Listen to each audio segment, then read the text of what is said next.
In the apocalyptic world, betrayal, malevolence, bloodshed, and death, these are the remnants of Song Nuo's final impressions of this realm. As the apocalypse dawned, Song Nuo sought refuge within her home. When provisions ran scarce, she fled alongside a classmate she had selflessly sheltered, only to be betrayed. That same classmate callously thrust her into a horde of zombies in a desperate bid for survival. To her astonishment, upon opening her eyes once more, she found herself reborn 5 days prior to the onset of the apocalypse. The very first action she undertook was to bond with the jade pendant she wore around her neck, imbuing it with her essence. And then she frantically began stockpiling food and resources, resolutely biding her time for her brother to seek her out. Yet, it soon became apparent to Song Nuo that her brother and his companions were all formidable figures. Moreover, it seemed she herself was also a person of considerable prowess. Oh, how intriguing this apocalypse shall be. Chapter 1. The apocalypse has truly arrived.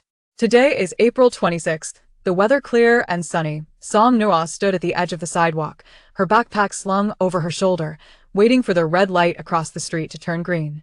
Her complexion was somewhat pallid, and as she gazed upward, the glaring sunlight pierced her eyes, yet it radiated a warmth that brought her to the brink of tears. This is the essence of humanity, not that cruel and frigid hell she had come to know. Her gaze was fixed intently on the large supermarket in the distance, observing not only the vehicles whizzing by but also the vibrant expressions of passers-by. But what did it matter? Song Nuo scrutinized those faces, speculating on who would become the first to sink their teeth into another's neck in just 5 days. The thought sent a chill coursing through her. Counting today, only 5 days remained until the Labor Day holiday on May 1 ST. Yet, who could foresee that the apocalypse would arrive on that very day, transforming this vivid and warm world into an endless abyss of despair? And she, Song Nuo, had once been a mere shell of a person, struggling to survive in that hell. Reflecting on the tribulations of her past life, a simmering resentment welled up in her eyes. On the eve of the apocalypse, she had instructed the housekeeper to procure an abundance of groceries and snacks, eagerly anticipating her brother Song Lin's return from university. For the holiday, that day, an inexplicable urge compelled her to visit the nearby supermarket, but upon reaching the entrance of her community, chaos erupted outside. The streets were alive with the frantic screams of pedestrians, who fled in terror, many bearing the marks of bloodshed. Assuming some form of unrest had occurred, Song Nuo instinctively turned to retreat. Yet, after taking but a few steps, she heard her name being called from behind. Turning, she beheld 2 girls and a boy from her class, their faces etched with panic, likely having ventured nearby only to find themselves embroiled in this calamity.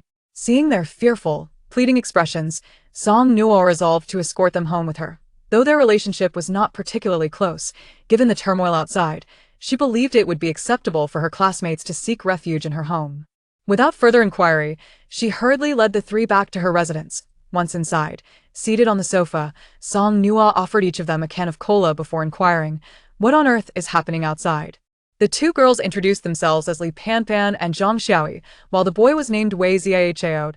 Li Panpan and Zhang Xiaoyi trembled, huddled together, their teeth chattering audibly in Song Nuo's ears. Wei Zihao, the bravest of the trio, took a sip of cola, gathering his composure before stammering, "Zombies. The apocalypse. The apocalypse has truly come. Monsters, so many of them. They bite, and those who die rise again." Song Nuo furrowed her brow. Despite his stuttering, Wei Zihao had conveyed a clear message. Although she had watched numerous zombie films and read apocalyptic novels, could such a scene truly manifest in reality? It seemed utterly absurd. Yet, disbelief was a luxury she could not afford.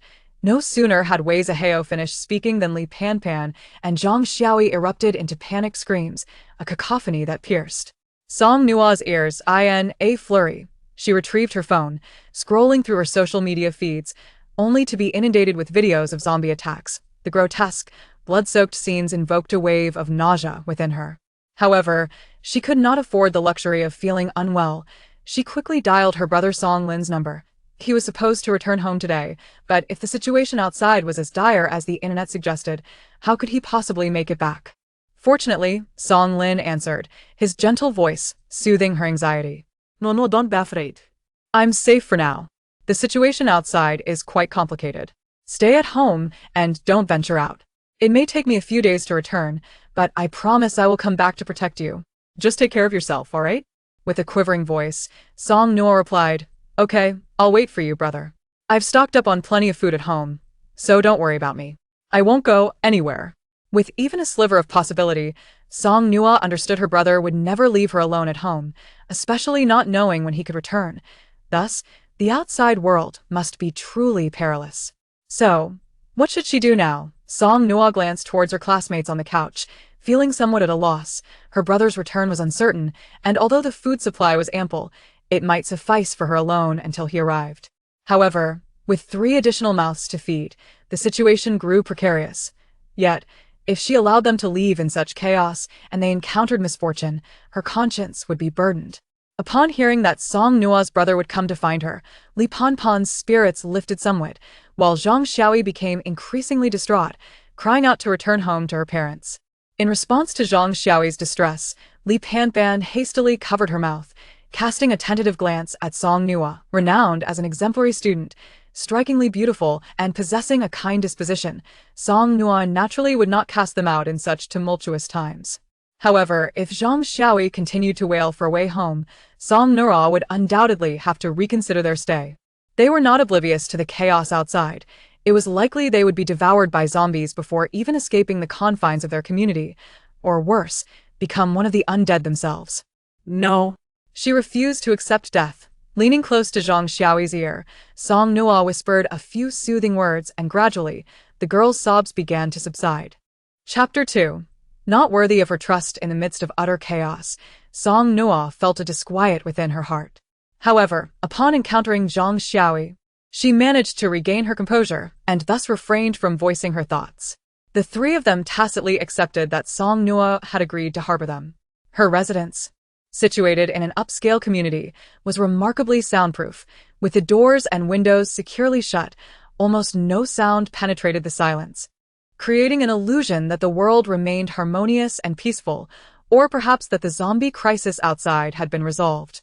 Yet, from the floor-to-ceiling windows, the sight outside, though not entirely clear, revealed a gruesome scene, and occasionally, Song Nuo would crack the window open just a sliver, allowing the chilling cries from the outside to seep in, reminiscent of souls being tormented in hell. Her home had remained relatively safe and quiet, and after 2 days of staying there, Li Panpan and the others gradually accepted their predicament, even managing to offer Song Nuo a smile. However, on the 3rd day, the doorbell rang incessantly as neighbors clamored for food. Despite her inherent kindness, Song Nuo hesitated to open the door. Times had changed.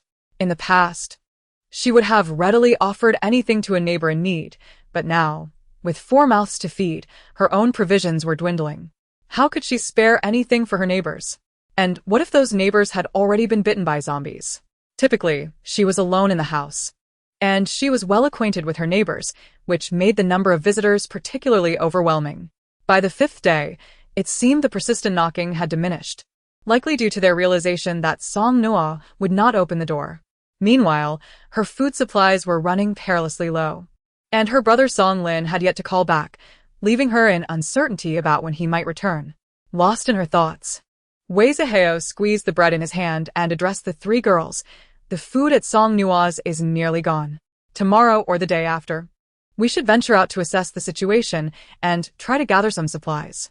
Zhang Xiaoyi's eyes widened in protest as she vehemently declared, No, I refuse to go out. Those zombies will devour us. I do not wish to become a monster. Li Panpan bit her lip and urged, Xiaoyi, we've been consuming Song Nuo's provisions for days now. We must assist her in finding more food. Zhang Xiaoyi retorted loudly, Why should we? I had expressed my desire to return home, but you wouldn't let me. It was Song Nuo who willingly took us in. We didn't beg her to stay. Why should we owe her anything? This just sending us to our doom. Song Nuo felt a weariness wash over her, weary of their futile arguments.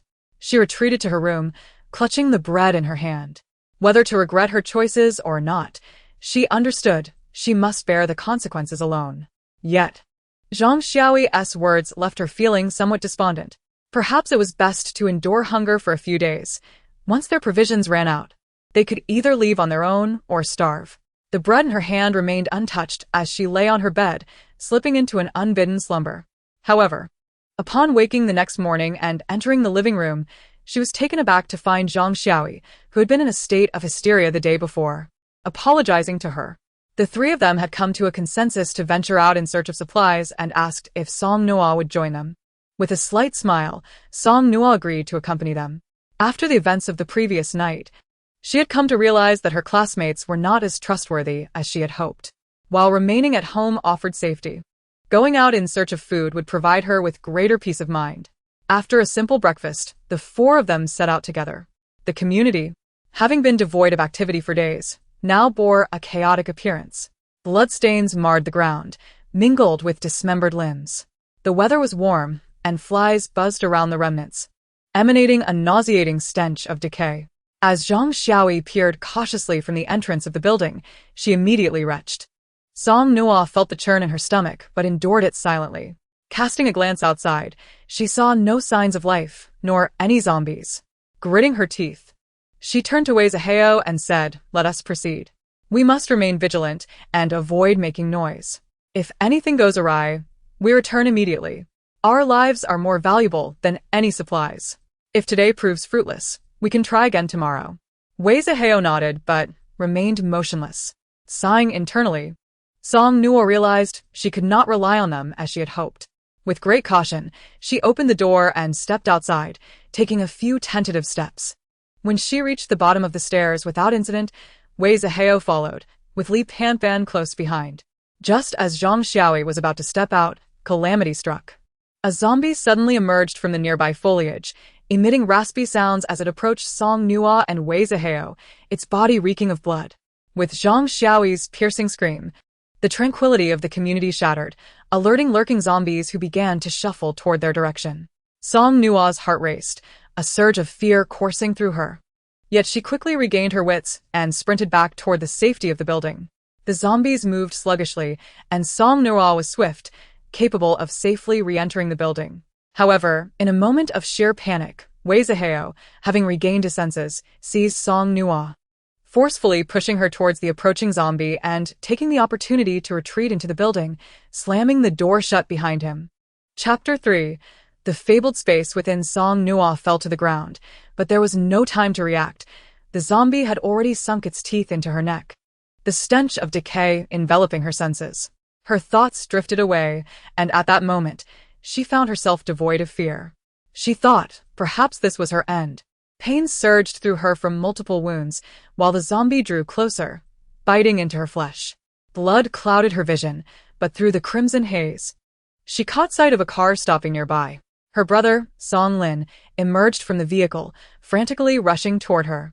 Despite the desolation in her eyes, Song Nuo struggled to crawl forward, desperate to warn her brother to flee, to escape swiftly. But darkness engulfed her before she could utter a word.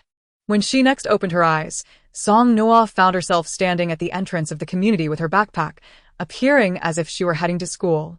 Checking her phone, she discovered it was April 26th, merely 5 days until the apocalypse descended upon them. A wave of confusion washed over her. Had it not been for the unbearable agony of being devoured, she might have dismissed it as a mere dream. In an instant, Song Nuo accepted the reality of her rebirth. The apocalypse would come, but what of her second chance? Recalling the moments leading up to her death sent shivers down her spine. Though the weather approached 30 degrees, her palms felt icy. The traffic lights across the street had turned green, yet she remained rooted in place, paralyzed by her thoughts. She yearned to question Wei Zihao, to confront the 3 classmates who had stood by, watching as she was consumed by the zombie. Did they possess any humanity? Was surviving so paramount that it justified the betrayal of a classmate who had aided them, allowing someone who had once helped them to be torn apart? With that thought, Song Nuo let out a derisive laugh. Yet, what was there to ask? Of course, survival was vital. In the apocalypse, all else faded away. What remained was the instinct to live. Wiping away the tears that had flowed unbidden, she steeled her resolve. Yet, fate has bestowed upon her a remarkable gift, granting her a second chance at life, and this time she is resolute in her determination to avoid past mistakes. Orphaned at a tender age, she lost her parents in a tragic accident when she was merely 13, leaving her and her older brother, Song Lin, to rely on one another. Throughout those arduous years, As she witnessed her brother toil tirelessly to care for her, she harbored a deep resentment towards their parents for neglecting them in favor of their business pursuits, ultimately abandoning them completely. However, now she finds herself sincerely grateful to them. Their legacy, a prosperous jewelry company, has provided her and her brother with substantial means to plan for their future despite their untimely departure. Song Nuo pressed her finger to her lips, biting down hard enough to draw blood. A sharp sting coursed through her, yet it paled in comparison to the myriad of agonies she had endured in the past. This minor discomfort was trivial. She allowed a droplet of blood to fall upon the jade pendant hanging from her neck, a cherished token given to her mother by her father, which was later passed down to her. In her previous life, just before her demise, she had glimpsed not only her brother but also noticed the jade glowing with a strange luminescence stained by her blood, though at that moment, she had been too distracted to comprehend its significance. As the blood touched the jade, that familiar glow reemerged, even more pronounced than before. Heart racing with trepidation, Song Nuo instinctively reached for the jade, desperate to conceal it from prying eyes. Yet, her grasp met only air. Startled, she looked down only to find her neck devoid of the pendant, while a vibrant green flower, unlike any she had encountered, blossomed on her wrist, exquisite and intricately detailed. A sense of realization washed over her as she beheld the flower, and suddenly she felt as though she were transported to another realm. A landscape unfolded before her, mountains, rivers, fields, and quaint villages, yet devoid of any inhabitants, reminiscent of an ancient settlement. Floating above this village, like a wisp of cloud, she felt an all-encompassing view of the vast expanse below. At the foot of a mountain, she spotted a spring. With a mere thought, she summoned the sweet, crystalline water and took a sip. After exploring this newfound world, Song Nuo pondered if this was indeed the fabled space of one's own. Withdrawing her consciousness from this realm, she was astonished to discover that the wound on her finger had miraculously healed, leaving not a trace behind. A fleeting thought crossed her mind regarding the water she had just consumed. Could it be the source of this miraculous healing? Excitement surged within her. In a world teetering on the brink of chaos, where ailments and injuries were rampant, this spring could provide her and her brother with a safeguard. Perhaps she had lingered too long in her reverie. Or perhaps it was merely her conspicuous school uniform on an otherwise mundane Monday that caught the attention of a kindly elderly woman. The woman gently tugged at Song Nuo's sleeve and inquired, "Dear child, is everything all right? Why aren't you at school? Is there anything I can assist you with?" Snapped back to reality, Song Nuo turned to the woman, her voice soft and compliant as she replied, "There are some matters at home that required me to take a leave of absence." The woman, expressing concern, asked, "I'm relieved to hear that. It's nothing serious, I hope?" Song Nuo nodded reassuringly. "Nothing at all, thank you." After a brief pause, she hesitated, her expression turning thoughtful as she cautioned, "I've heard that the weather is expected to deteriorate in the coming days. Perhaps you should consider stocking up on supplies?" Unable to divulge the truth without risking being perceived as unhinged, she could only offer this modest warning. As for whether the woman would heed her advice, that was beyond her control. Chapter 4. Is this hoarding truly excessive? As the traffic light turned green, Song Nuo bid farewell to the elderly woman and made her way toward the nearby shopping center. This vibrant and beloved world was on the brink of descending into chaos, and she vowed that those who had wronged her would not escape unscathed. Yet, the distinction between humanity and the undead lies in the presence of conscience. If all humanity were to lose their moral compass, then what difference would there be between a world devoid of zombies and one that resembled hell? She resolved to maintain her kindness, but not to the point of recklessness. The elderly woman stood rooted to the spot, muttering softly before dialing her daughter to suggest stocking up on supplies for the upcoming storm. Her daughter, perplexed, responded, "What is this about, Mom? Don't be so superstitious. It's easy to hire someone to run errands, and even if the weather turns, we won't have to go out ourselves." Frustrated, the woman retorted, "You don't understand. A young girl advised me, and young people are often more in tune with these things. Just do as I say. What if it rains heavily? It's better to prepare now than to struggle later." Without waiting for her daughter's reply, she hung up, convinced that her maternal instincts could not lead her astray. As the spring and summer months in Sioux City are often marked by heavy rainfall, she pondered the implications of a prolonged storm. She worried that her daughter might dismiss her advice, and thus resolved to purchase additional supplies to send to her daughter and son-in-law. Although Song Nuo knew that during the impending apocalypse, supermarkets would be deserted, making it easy to take whatever she desired, she understood that preparation was key. After all, her wealth would prove useless in those dire circumstances. Inside the grocery store, she maneuvered 10 shopping carts, filling them with essentials ranging from grains and cooking oil to toiletries and snacks, with 3 carts dedicated to each category. The final cart was filled entirely with sanitary products. As a young woman, her monthly cycle would persist even in the face of calamity, making these items a necessity. Fortuitously, it was not a holiday, and the store was relatively empty. Song Nuo commandeered 3 checkout counters, swiftly completing her purchases within 10 minutes. As she prepared to pay, the cashier, curious, asked, "Little sister, why are you buying so much? Where are your family members?" Momentarily taken aback, Song Nuo realized she had forgotten to call her brother, urging him to return home in the coming days. However, she dismissed the thought, deciding there was no need to rush. She would address it later that evening. Apologizing silently to her late grandparents and her grandmother who had passed away 2 years prior, she replied to the cashier, "My grandparents are elderly, so I'm buying some supplies to take to them." The cashier's gaze drifted over the mountain of sanitary products and snacks, and Song Nuo forced a smile, almost losing her composure as she explained, "These are for me. I'm just stocking up to avoid multiple trips." The cashier raised an eyebrow, clearly skeptical of the sheer quantity of items being purchased. "How will you carry all this home?" she inquired. "My family is nearby in the mall. May I trouble you to help me keep an eye on my things while I make a few trips?" Song Nuo asked, her tone polite and amiable. Upon receiving the cashier's agreement, she struggled to lift 2 hefty shopping bags and made her way to the safety exit, storing the bags in her secret space. She made several trips back and forth, ultimately exhausting herself, beads of sweat dotting her forehead. During her final trip, she feigned curiosity and asked, "Sister, will you have a break for May Day?" While assisting another customer, the cashier shook her head. "No break. The supermarket is too busy during that time." Understanding that her words would likely fall on deaf ears, Song Nuo pressed on, "I've heard that the weather will be particularly severe for several days after May Day. Sister, safety is more important than work. Consider buying some extra food to stay home for a few days." Aside from Song Nuo, few individuals purchase such an exorbitant amount of items. The cashier swiftly assisted the customer with her checkout, offering Song Nuo a fleeting smile, albeit tinged with impatience. "That won't do. All right, little sister, hurry along and find your family." Song Nuo was acutely aware that her pleas would likely fall on deaf ears. Were she in a similar situation, she too would probably disregard such remarks. Yet, having exhausted her options, she could hardly detain someone from their job. All she could do was wish this young lady good fortune. Upon exiting the supermarket, Song Nuo proceeded to acquire dozens of seasonal garments, shoes, socks, and undergarments for both herself and her brother, Song Lin.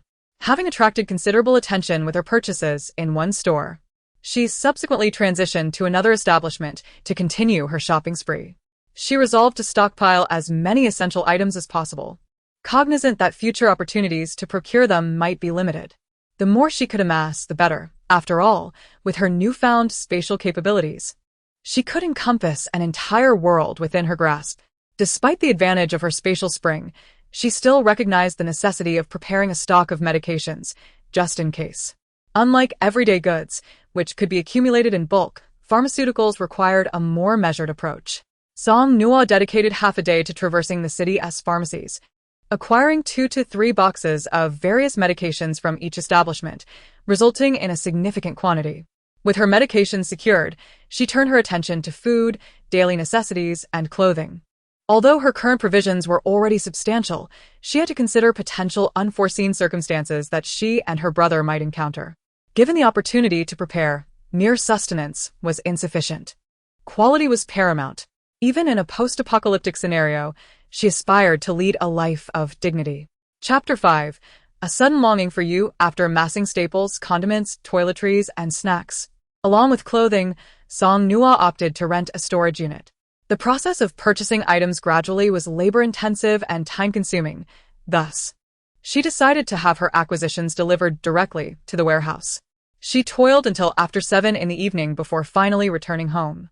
Upon arrival, An important question struck her. Would food spoil when stored in her spatial realm? Contemplating this, she retrieved an ice cube from her refrigerator and placed it within her spatial storage. After 2 hours, she extracted it, finding it wholly unchanged. As though it were preserved in the moment it was sealed away. Excitedly, she then placed a cup of hot water inside, and upon retrieval, it remained scalding to the touch. Song Nuo's exhilaration surged. Time seemed frozen. Perpetual preservation and warmth? The possibilities for her preparations were boundless. With these thoughts settled, she refrained from further musings and dialed her brother, Song Lin. However, despite her efforts, the call failed to connect until it was automatically terminated. A fleeting panic gripped her. There was no sign of any disturbance outside, and the apocalypse had yet to arrive. Why could she not reach her brother? After some reflection, she vaguely recalled that shortly after the Qingming festival, her brother had mentioned traveling abroad with his mentor for a competition. At that moment, she had been preoccupied with her meal and a variety show and had paid little heed to his words. Now, recalling this, Song Nuo felt considerably calmer. If she could not reach him now, she could certainly try again in the morning. As long as he was safe, that was all that mattered. After dinner and freshening up, she lay in bed, tossing and turning, unable to find slumber. Ultimately, she resorted to playing a hypnotic melody on her phone in an endless loop. Eventually, she drifted into a light sleep. The following morning, before heading to the farmer's market, she tried calling her brother once more. Fortunately, this time, the call connected. Song Lin's voice carried a cheerful note as he inquired, Noa, what is the matter? I missed your call yesterday due to some matters and didn't want to disturb your rest when I saw it was late. Hearing her brother's voice brought a sting of emotion to Song Nuo's eyes. How had he fared alone after her demise in her previous life? He had cared for her deeply, witnessing her tragic end. The pain he must have endured was unfathomable. Watching her being devoured by zombies, or even becoming one herself, must have been a harrowing experience. In truth, it was her brother who had suffered the most in her past life. The one left behind bore the true torment. Softly, she pouted, Brother, I miss you. Song Lin chuckled gently, Silly Noa, I'll be back in a few days. I miss you too. I'll bring you a gift when I return. A few days, indeed, but those days coincided with the onset of the apocalypse. She contemplated this statement, ultimately swallowing her concerns. Brother, could you not come back 2 days earlier? On the other end of the line, Song Lin paused, sensing a hint of tension in his breath. Noa, are you being bullied at school? Has something happened? In his memory, aside from the 2 years following their parents' passing, his sister had always been well-behaved and understanding, so much so that it often pained him, akin to attempting to pluck a rose only to be pricked by its thorns. Since she had emerged from that sorrowful period, she had never once requested he return home early, especially knowing he was abroad for pressing matters. Though Song Lin could not see her, Song Nuo shook her head. Brother, no one is bullying me, nor has anything happened. I simply miss you all of a sudden. She had expected that her reassurance would soothe him, yet upon hearing her express her longing, a deeper concern settled in his heart. He yearned to be by her side swiftly, but the competition had yet to conclude. This was not solely his endeavor, it represented national honor, and he could not falter. Gently, he consoled her, Noa, leaving you at home was my mistake. But in a few days it will be May Day. I promise to take you out for a trip upon my return, all right? Song Nuo longed to stubbornly protest, yet the weariness in his voice stifled her. During the years following their parents' death, that same fatigue often shadowed her brother's face.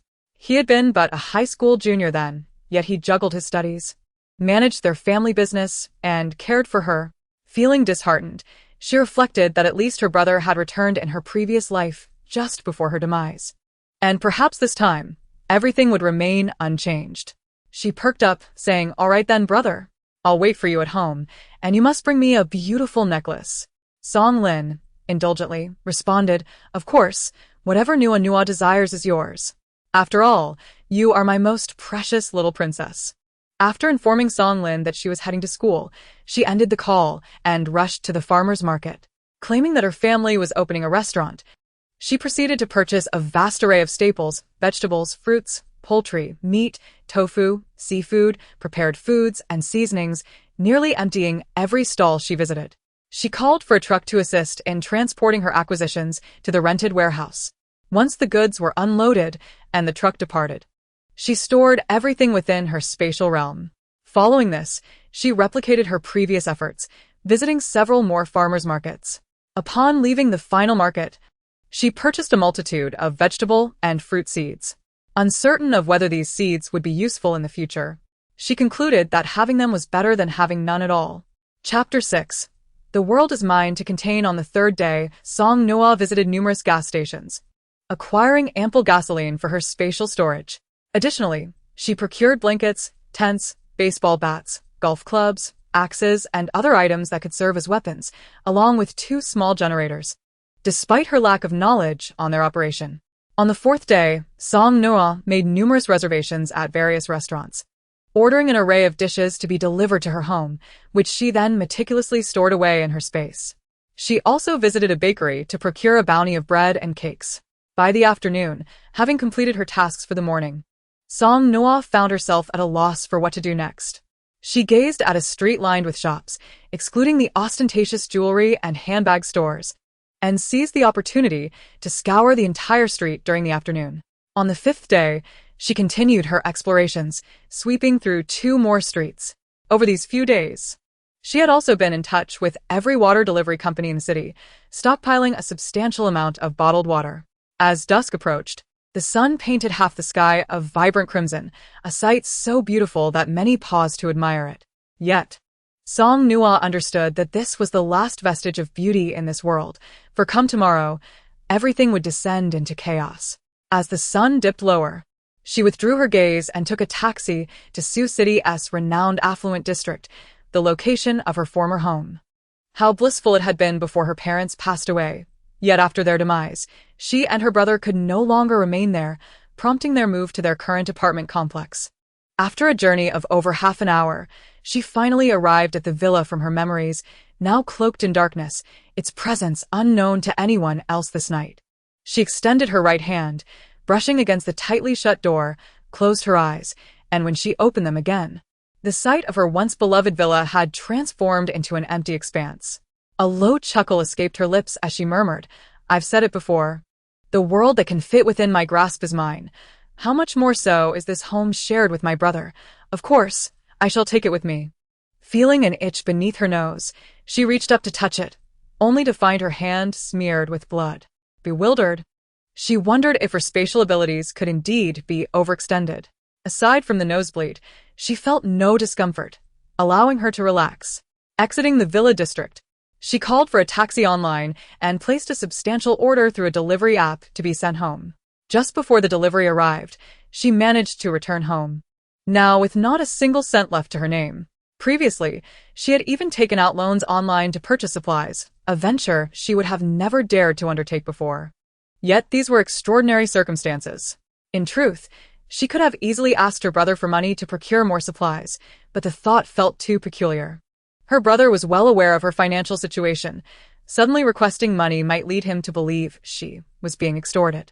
Nevertheless, it mattered not, for her stockpile was sufficient, and once the apocalypse began, she could still scavenge for more amidst the zombies that would roam the streets.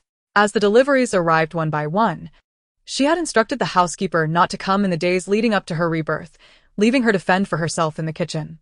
Song Nuo decided to treat herself to a gourmet instant noodle meal. Just as she was about to boil water, she remembered yet another task. She hurriedly took the elevator down to the garage, bringing all 3 of her cars into her space before finally returning to prepare her meal. From that moment on, she resolved not to step outside until her brother returned. Before retiring for the night, she double-checked all doors and windows, even propping 2 chairs against the door for extra security. With her brother studying in another city and being alone at home, she had installed the best security system available. No one could intrude. Yet, such measures offered her a sense of reassurance. She knew that once their neighbors ran out of supplies, she would become their primary target. Over the past few days, she had subtly warned those neighbors she encountered, but she recognized that each person was destined for their own fate. After tomorrow, she would no longer extend her kindness to others, for she could not predict whether the person at her door would be a neighbor or a venomous serpent. A lullaby softly echoed in her ears, reminiscent of her mother's gentle whispers, lulling Song Nuo into a serene sleep. When the clock struck past 1 in the morning, she finally lay on her side, curling up in the comforting embrace of this gentle sea. With her thoughts swirling, she did not fall into a deep slumber, waking just after 5 the next morning. Sitting up in bed, she gazed out at the sky, which was beginning to show hints of a deepening blue. Only when the dawn fully broke did she venture to the bathroom to wash up, then prepared herself a fried egg, toasted some bread, and poured a glass of milk. The sun rose as it always did, and even with her doors and windows tightly shut, she could feel the warm sunlight streaming in, a temperature that seemed to beckon her to linger. At 20 minutes past 8, the time she typically left for her day in her previous life, Song Nuo knew that stepping outside now would lead her to encounter the 3 individuals who had caused her demise. However, she also understood that no matter how much she loathed them, she could not simply rush out wielding a knife against them. The only recourse available to her was to do nothing, to watch from the sidelines, allowing them to experience the pain she once endured. Song Nuo mused that perhaps she was inherently malicious, for the mere thought of the 3 of them being devoured by zombies, with nowhere to hide, brought her great satisfaction. She donned her headphones, and the soothing strains of Weightless filled her ears. This melody had been her lullaby for the past few nights, and as she listened, her heart found a semblance of peace. Wei Zihao, Zhang Xiaoi, Li Panpan, I genuinely hope we meet again when you have transformed into grotesque zombies. Chapter 17 Nuo. Brother is back. At the appointed hour, just as in her previous life, Song Nuo called her brother Song Lin. His words of caution mirrored those from her past life. No, do not be afraid. Your brother is safe now. The situation outside is complex. Remain at home. Do not venture out. It may take me a few more days to return, but I promise I will come back for you. Please take care of yourself. Song Nuo replied earnestly, okay. In the absence of the 3 individuals from her past, all memories flooded back, and the sounds of knocking and banging echoed from outside, accompanied by distant shouts and curses. She chose to ignore them. On the 3rd day of the apocalypse, the power at home went out, yet this did not affect Song Nuo much. She had never been adept at cooking, and boiling noodles or porridge was about the extent of her culinary skills. Calmly, she gathered everything from the refrigerator and stored it in her space to prevent spoilage. By the 5th day of the apocalypse, she found it rare to have not listened to her lullaby, for the mere thought of her brother returning the next day brought her peace. As dawn broke, she began to pack her belongings without even having breakfast. In a world where populated areas had become perilous, the cities would surely be swarming with zombies. And she and her brother must leave. She needed to take everything from home, for once they found a safe haven, they could create a new home together. In truth, there was little to gather. Her space was filled with rural cottages, and finding a room to store their things would suffice. After a thorough search, she spent quite some time, and her once lively home now felt desolate and empty. After all her efforts, standing in the hollow space, she pulled out a bottle of yogurt, opened it, and took a sip just as the door swung open.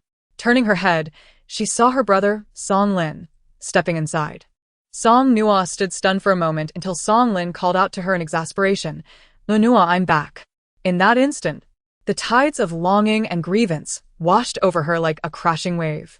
When she was bitten to death by zombies, she shed no tears. Upon her rebirth, she remained stoic, yet at this moment, she threw herself into Song Lin's embrace, weeping heartbreakingly. Song Lin tenderly caressed the back of Song Nuo's head. She was, after all, the most precious person he had in this world since the passing of their parents.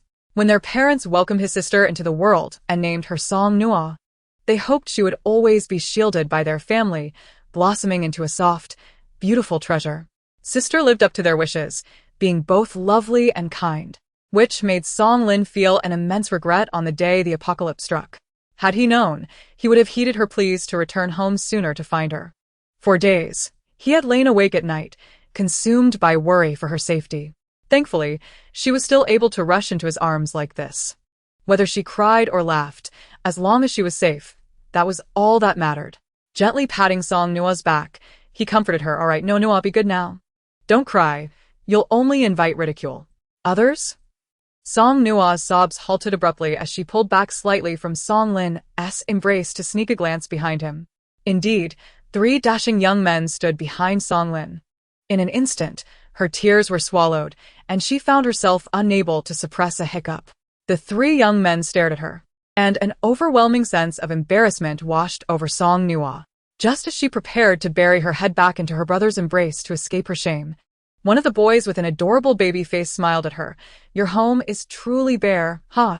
Beside him, another boy dressed in trendy workwear covered his mouth in mock surprise while grinning at Song Nuo. "Don't mind him, little sister. He tends to speak without thinking." Looking up at Song Lin, he gently wiped her tears away and introduced the baby-faced boy. "He shares our surname, Song Wei-yang." Song Nuo nodded. Song Lin continued to introduce the boy in work attire. "This is Xiang Chen." Song Nuo turned to the last person, and at that moment, Song Lin's voice echoed in her ears. "This is Shang Mu. They are all my roommates."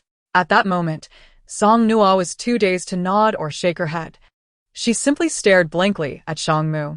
Previously, she had believed that her brother, Song Lin, was the most gentle and handsome person in the world. But Shang Mu emanated a fresh, youthful charm that captivated Song Nuo's aesthetic sensibilities. Feeling a tad peckish, she couldn't help but swallow hard as she gazed at Shang Mu. This was not mere fanciful thinking.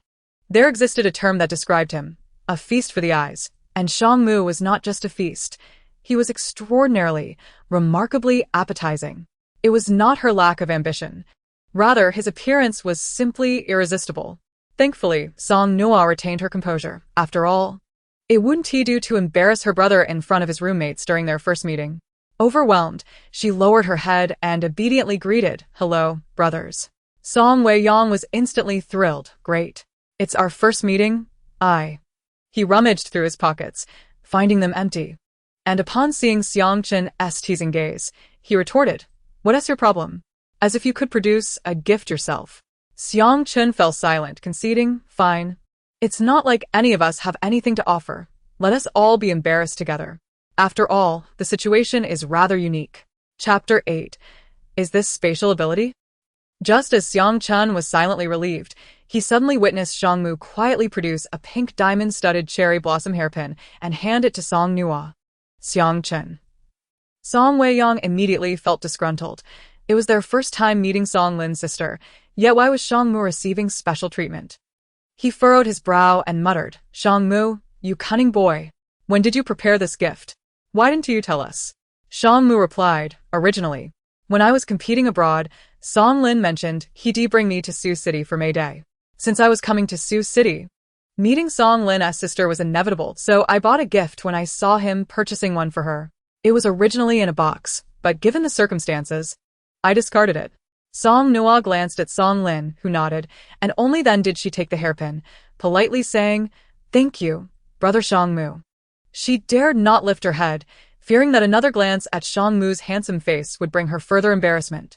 Mistaking the girl's shyness for fright from the zombies outside and nervousness from meeting them for the first time, Shang Mu instinctively wished to comfort her, gently patting the top of her head twice. In an instant, Song Nuo looked up, her expression momentarily blank. Their eyes met, and they remained still, transfixed. To say they were both exceptionally good-looking would be an understatement. In another context, this might have been quite romantic, but clearly, this was not the time. Unable to contain himself any longer, Song Lin cleared his throat and inquired, "No, did we get robbed?" Although it didn't seem plausible. What thief could clean out their homes so thoroughly? He struggled to find another explanation. Coming back to her senses, Song Nuo blinked, contemplating whether to reveal her spatial abilities, as she had not anticipated her brother would bring others home. Looking at Shang Mu and the other two, she ultimately decided against hiding it. After 5 days of the apocalypse, their ability to safely accompany her brother to Sioux City was no small feat. Moreover, since her spatial ability was inherently hers and could not be taken away by others, she was willing to trust those her brother trusted. Extending her hand, she conjured their sofa out of thin air, leaving everyone astonished. Song Wei-yang's expression was one of disbelief. Is this a spatial ability?" Xiang Chen nodded vigorously, exclaiming, "Yes, it must be." "Song Lin, your sister is incredible." Song Lin's eyes sparkled with pride. Since the onset of the apocalypse, many had begun to awaken various powers, yet they had only encountered one individual with spatial abilities on their journey. The boys had no habit of snacking, so throughout the apocalypse, they had been searching for food to fill their bellies, minimizing the risks of foraging outside and saving time to return home quickly. Every time they chewed on compressed biscuits and dry bread, they couldn't help but envy that spatial ability user. However, it seemed they wouldn't need to anymore. Abilities? Is this what us called spatial ability? Brother, do you all possess abilities? Song Nuo inquired, her heart brimming with curiosity while maintaining a composed exterior. Song Lin nodded. I have dual wind and fire abilities. Xiang Mu possesses thunder and ice abilities. Song Weiyang has metal abilities. Xiang Chen has earth abilities, and with you? We are all now endowed with powers. A tinge of guilt washed over Song Nuo. She was not an ability user.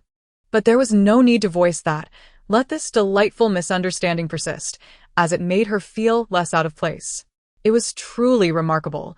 Not only were all four of her brother's companions ability users, but both her brother and Xiang Mu boasted dual abilities. Had she not been surrounded by three ungrateful souls in her past life, she might have thought that ability users were commonplace.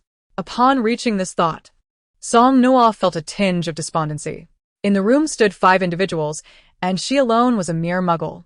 Fortunately, she possessed her own space. Otherwise, she would feel unworthy to stand alongside them. However, it was rather amusing to note that Xiang Chen, the most stylish among them, possessed the most mundane of abilities. Apologies. Perhaps her train of thought had taken a rather peculiar turn. Contemplating this, Song Nuo's sense of melancholy dissipated somewhat. She surveyed the others in the room and inquired, Brother, what shall we do next? Let us proceed to the capital. We must seek out their families. At the mention of family, both Song Weiyang and Xiang Chen's expressions dimmed. They were uncertain of the fate of their own kin, harboring hope yet simultaneously grappling with the grim possibility of loss. Upon hearing this, Song Nuo's spirits lifted, and she promptly retracted the sofa, exclaiming, Then let us hurry. We must be swift in our search for family. Sometimes, a mere moment's delay could lead to an eternity of regret. Not everyone is afforded a second chance. Song Weiyang and Xiang Chen were taken aback by Song Nuo's urgency. Their gazes softening. Perhaps true empathy was a rarity in this world, yet if someone genuinely cared for your feelings, that person was indeed worthy of your cherish and protection. Xiang Mu remained silent, his gaze lowered.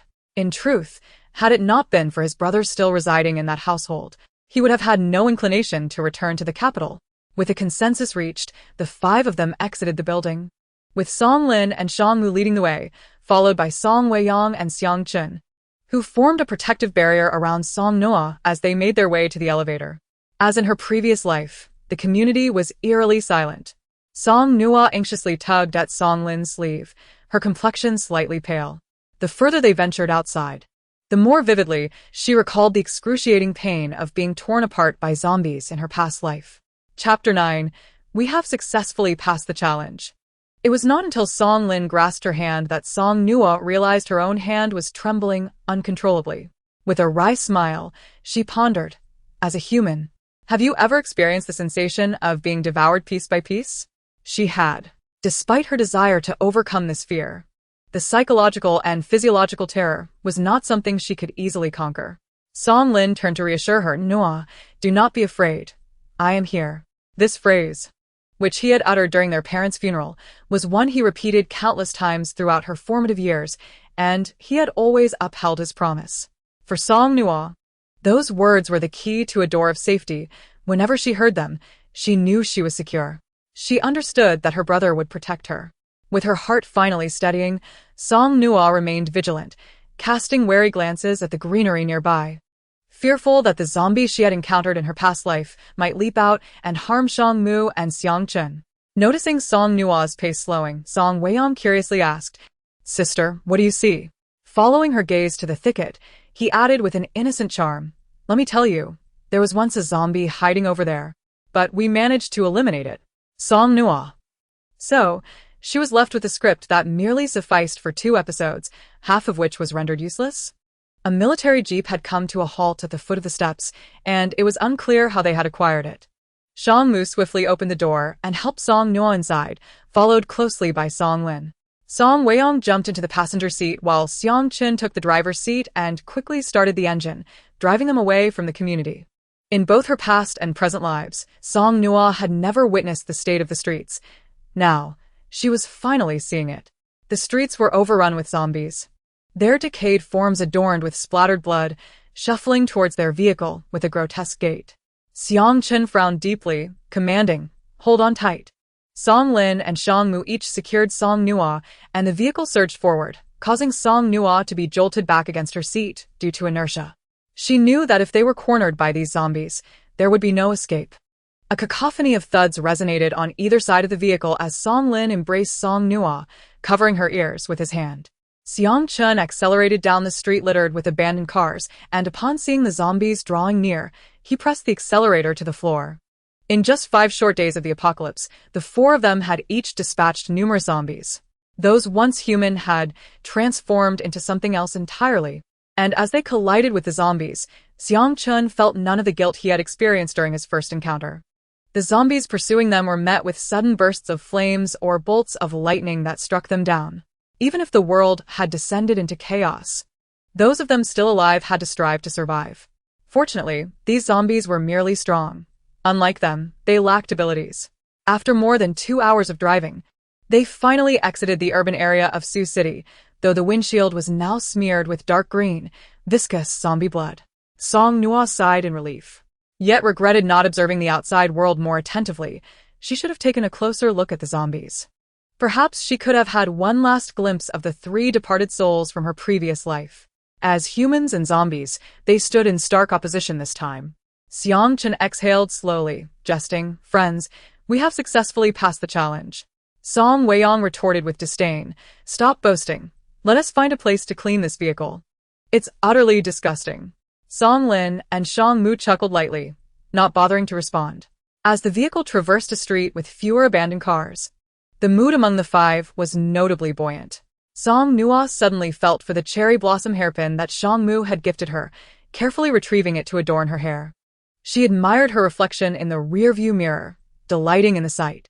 In her moment of joy, she caught Song Mu gazing intently at her through the mirror. Her cheeks flushed, and to stave off any infatuation, she turned to Song Lin, extending her fair hand before him with conviction. "Brother, a gift."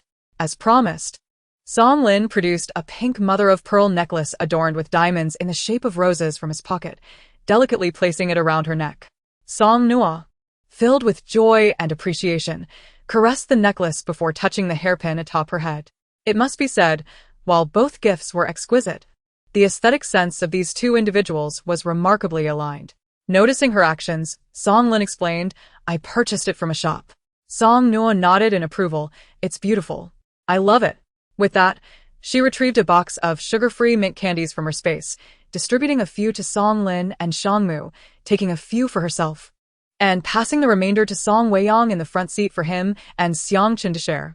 Song Weiyang's eyes lit up, and he turned to Song Nuo, a grin on his face. "Sister, have you been stockpiling supplies in your space?" To this, Song Nuo nodded. His eyes glimmered with excitement as he gave her a thumbs up. "Awesome." In truth, the 4 boys were well aware that Song Nuo's space likely held little in the way of supplies. After all, she had been cooped up at home for a full 5 days. Even if there had been some food stockpiled previously, how much could there possibly be? Overwhelmed by their praise, Song Nuo felt a bit bashful and addressed Song Mu and the other 2. "You can just call me Nuo Nuo, like brother does." After a brief pause, she asked with exuberance, "Would you like to have hot pot? Barbecue is also an option. How about milk tea? Do you want steak?" After 5 days of consuming nothing but dry bread and biscuits, the 4 boys swallowed hard, their pride momentarily set aside as they admitted their cravings. Chapter 10. What a considerate little darling. Song Weiyang incredulously asked, "You have all of this? You must be joking." Song Lin and the ever-watchful Song Mu fixed their gazes on her, while Xiang Chen, driving, glanced at her through the rearview mirror, causing Song Nuo to feel a shiver run down her spine. Yet, she could now be likened to a mobile resource store, despite lacking any supernatural abilities. She still held a certain value. With unwavering determination, Song Nuo nodded. "Yes, I have it all." A brief silence enveloped the car, before Song Weiyang erupted in excitement, as if someone had stepped on his tail. Xiang Chen couldn't help but bark at him. "Shut up, you're deafening me." Unbeknownst to him, his own voice was laced with an equal measure of exhilaration. Even the typically taciturn Song Mu smiled, and remarked to Song Nuo, "Nuo Nuo is truly impressive." It was a well-known truth that even the mightiest abilities required sustenance to survive, and the news of Song Nuo's provisions was undoubtedly the best they had heard since the apocalypse began. Song Lin pondered, aware that his sister often returned home with copious amounts of food before any holiday. However, with 5 of them now, they would need to plan meticulously. They must prioritize gathering supplies along the way, especially since their needs would undoubtedly increase upon reuniting with Song Weiyang and Xiang Chen's families. Nuo. How much food do you have in your space? He inquired. Song Nuo hesitated, suddenly feeling guilty. Before the apocalypse, her behavior had been quite abnormal for an ordinary high school student hoarding supplies instead of attending school. Yet, she couldn't remain silent. After all, what would become of the supplies if she merely let them rot in her space indefinitely? Oh, they wouldn't spoil in there. But the thought of them going to waste was even more disheartening. With a guilty expression, she said to Song Lin, "Brother, after I answer your question, could you promise not to ask me why?" All right. Upon hearing this, Song Nuo mentally calculated her response. She hesitantly replied, "Originally, there was enough for the 2 of us to last a lifetime, but now that there are more of us, it might not suffice. Perhaps we can collect more along the way?" The vehicle fell into an uneasy silence. Song Lin desperately wanted to inquire about his sister's hoarding habits. But, recalling his earlier promise to refrain from asking why, he bit his tongue. The other 3 felt similarly. Who wouldn't be curious in such a situation? Yet. It was clear that Song Nuo preferred not to discuss it. Ultimately, the reason seemed trivial compared to the fact that they would scarcely have to worry about food anymore. Before merging onto the highway, Xiang Chen parked beside a gas station. "Let us find some gasoline. Nuo, stay in the car. Shang Mu, keep her company." Song Nuo longed to mention that she had gasoline, but she understood the importance of not merely consuming resources without seeking more. Thus, she declined, "I'll go with you. I can store any necessary supplies directly in my space, so you won't have to carry them one by one." Xiang Chen looked to Song Lin for a decision. Observing his sister's soft, lovely appearance, Song Lin reached out and pinched her cheek. "All right, brother will check for danger first. If it's safe, you can get out with Shang Mu." Since the world had already fallen into chaos, and he could not shield his sister from all harm, he resolved to let her experience the world under his protection. Song Nuo nodded, and, pulling out her golf clubs that she had hoarded before the apocalypse, distributed 1 to each of them. For self-defense, Song Lin and the others accepted them dutifully. While they might not need such items, their abilities, though not particularly strong, would suffice against the relatively weak zombies they faced. However, seeing Song Nuo's serious demeanor and slightly furrowed brows, they accepted them without further protest. The gas station was eerily quiet, a stark contrast to the past, where silence often felt ominous. Outside, there was no hiding from prying eyes. As Xiang Chen began refueling the car, Song Lin and Song Weiyang headed towards the convenience store. Peering through the window, Song Weiyang noted that aside from the shelves, it appeared devoid of life, and the supplies seemed well-stocked, suggesting it had not been frequented recently. "Should we open the door and take a look?" Song Weiyang proposed. The glass door was secured with a lock, and leveraging his metal abilities, he simply grasped the lock, watching it morph effortlessly in his hand until it clicked open. Cautiously, Song Lin stepped into the convenience store, his senses heightened, while Song Weiyang, clutching the golf club, followed closely behind, their backs pressed together as they inspected the shelves. The store was eerily silent, and Song Weiyang whispered, "The doors are all locked outside. Do you think perhaps no one was here when the apocalypse hit?" Just as Song Lin was about to question the validity of that notion, 3 zombies suddenly lunged from the far corner of the store. In the gas station, Song Lin wielded his dual elemental abilities. Hesitant to use fire and still struggling to control the wind, he opted to avoid creating chaos. He kicked one zombie aside and swung the golf club with force at another's head. Song Weiyang, startled by the sudden attack, momentarily forgot he possessed abilities. With a startled exclamation, he instinctively swung his club, striking the zombie's face, rendering its already grotesque visage even more repugnant. As the nauseating stench wafted towards him, Song Weiyang fought back the urge to retch. Gazing at the dark green substance now coating his club, he couldn't help but exclaim, "Non ostrulia considerate little darling." No sooner had the words left his lips than the zombie that Song Lin had initially kicked rose again, emitting a low, raspy growl as it charged towards them. Regaining his composure, Song Weiyang delivered a decisive blow to the creature's head, reducing its decomposed skin to a pulp, ceasing its movements at last. It was only then that he paused to express his distaste. This zombie is truly the most revolting sight. Song Lin. Speechless. Song Lin couldn't help but think how ironic it was that he had been the one to create such a grotesque scene, and here was Song Weiyang, repulsed by the consequences of his own actions. Chapter 11. They seem somewhat intelligent? Seeing Song Weiyang grimacing and bouncing around, Song Lin shook his head in resignation. Finishing his inspection of the remaining areas, after confirming there were no further threats, he returned to Song Weiyang's side, only to find him still grimacing at the fallen zombie. Suddenly, a thought struck Song Lin, and he frowned, asking, "Don't you think these three zombies are a bit different?" Song Weiyang, perplexed, replied, "Different how?" After pondering for a moment, Song Lin articulated, "When we entered the store, they didn't make a sound until we were nearly upon them. It feels as if they possess a certain intelligence?" Upon hearing this, Song Weiyang began to sense something amiss. The zombies they had encountered before had always charged at the slightest noise or scent of humans, yet these three appeared to exhibit a different behavior. Glancing down at the disfigured zombie he had just struck, Song Weiyang couldn't suppress his disgust. Never mind whether they're different or not, they're dead regardless. I'll go call No Nuo and Shangmu over. Song Lin nodded slightly, and, seizing the opportunity while Song Weiyang was momentarily absent, searched around before ultimately draping several towels over the head of the zombie. It was utterly repulsive. The more one looked, the more nauseating it became. Best to keep Nuo from seeing it. Upon noticing Song Weiyang's return, Shangmu swiftly grabbed 2 backpacks and turned to Song Nuo, saying, Nuo, let us disembark. Confused, Song Nuo inquired, "What do we need the bags for?" "I have my space, don't I?" Shangmu replied with a warm smile, akin to a refreshing breeze through a mountain stream, gently explaining, "Your space is not convenient to reveal in front of others. We shall use the backpacks to conceal some items." Song Nuo responded with a dazed "oh," and without hesitation, she turned and opened the car door, darting straight into the convenience store. "Ah! Brother, there's someone here," with a smile that is so beguiling, it nearly stirred something in my heart. As she reached the entrance of the convenience store and peered inside, her eyes sparkled with delight. Ever since acquiring her space, she had developed a penchant for hoarding, much like a squirrel preparing for winter. Seeing the store brimming with goods, Song Nuo felt her soul's faith and her very DNA stir with excitement. She exclaimed, "Brother, there are so many things. Has no one come here at all? It's already the 6th day of the apocalypse. Surely, this convenience store hasn't been overlooked until now. Times have changed. Shouldn't the sight of a convenience store draw people like locusts?"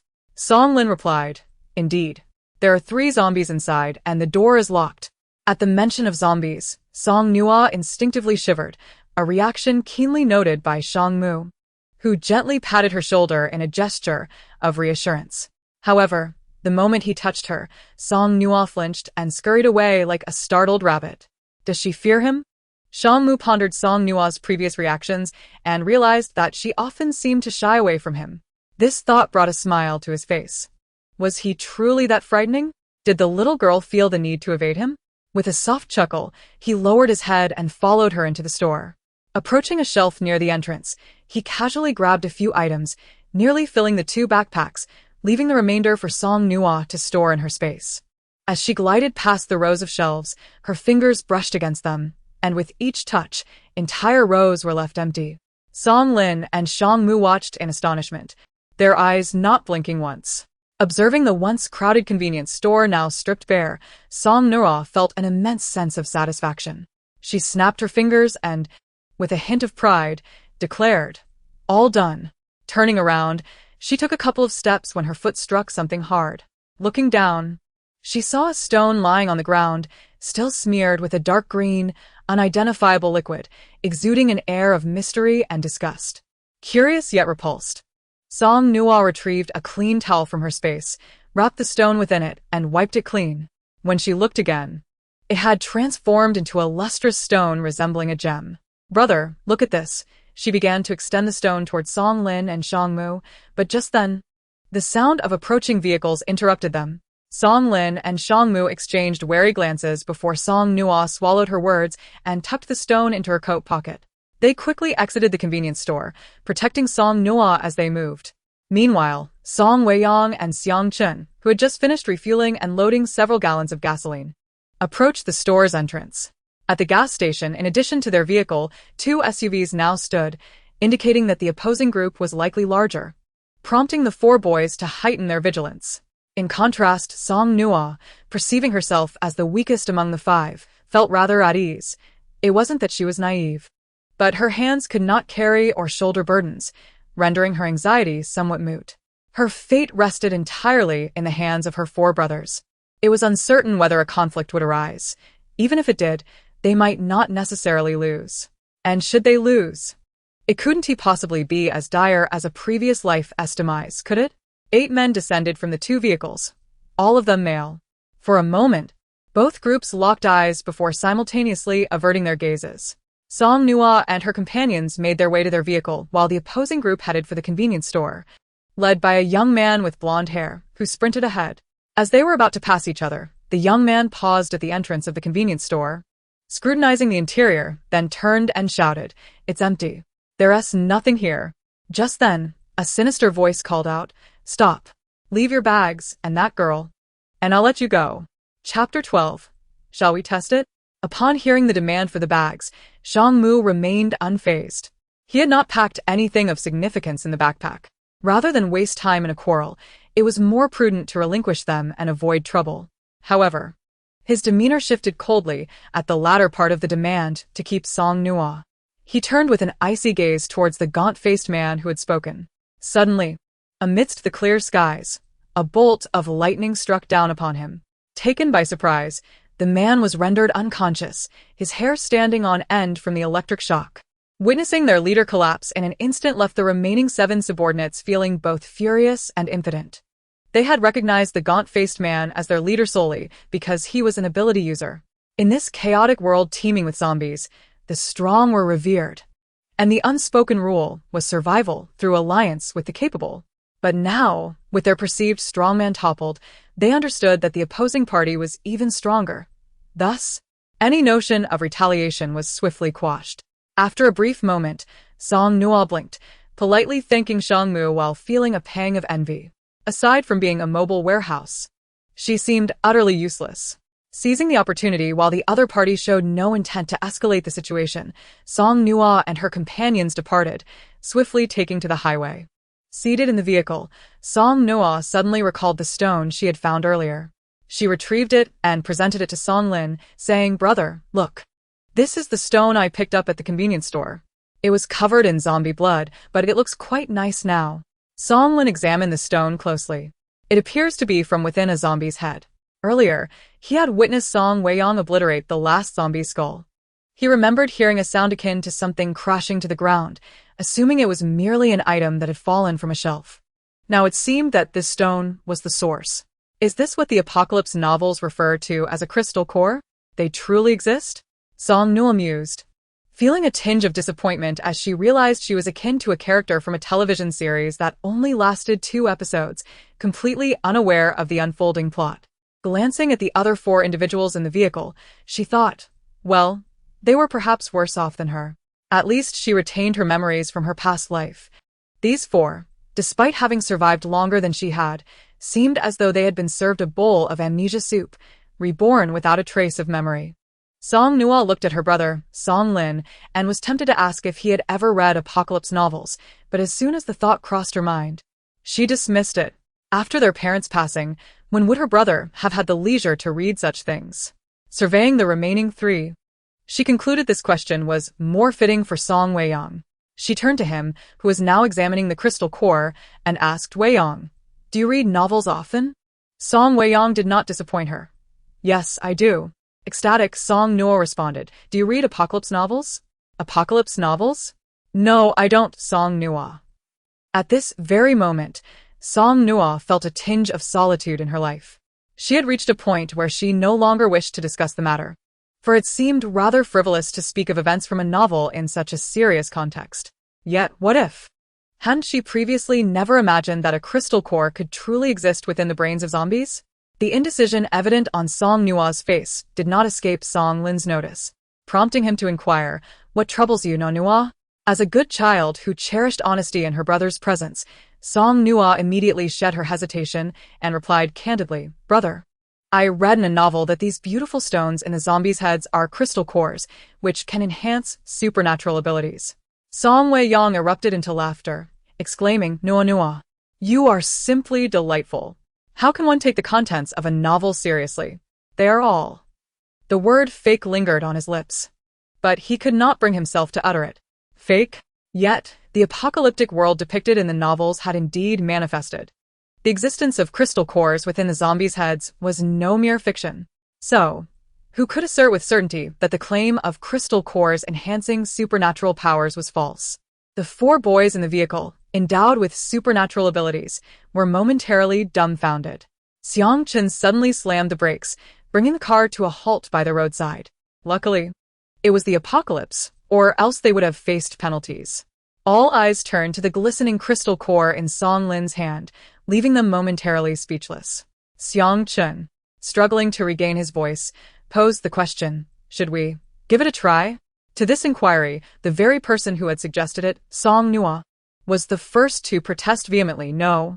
This is merely a fabrication within a novel, and no one knows its veracity.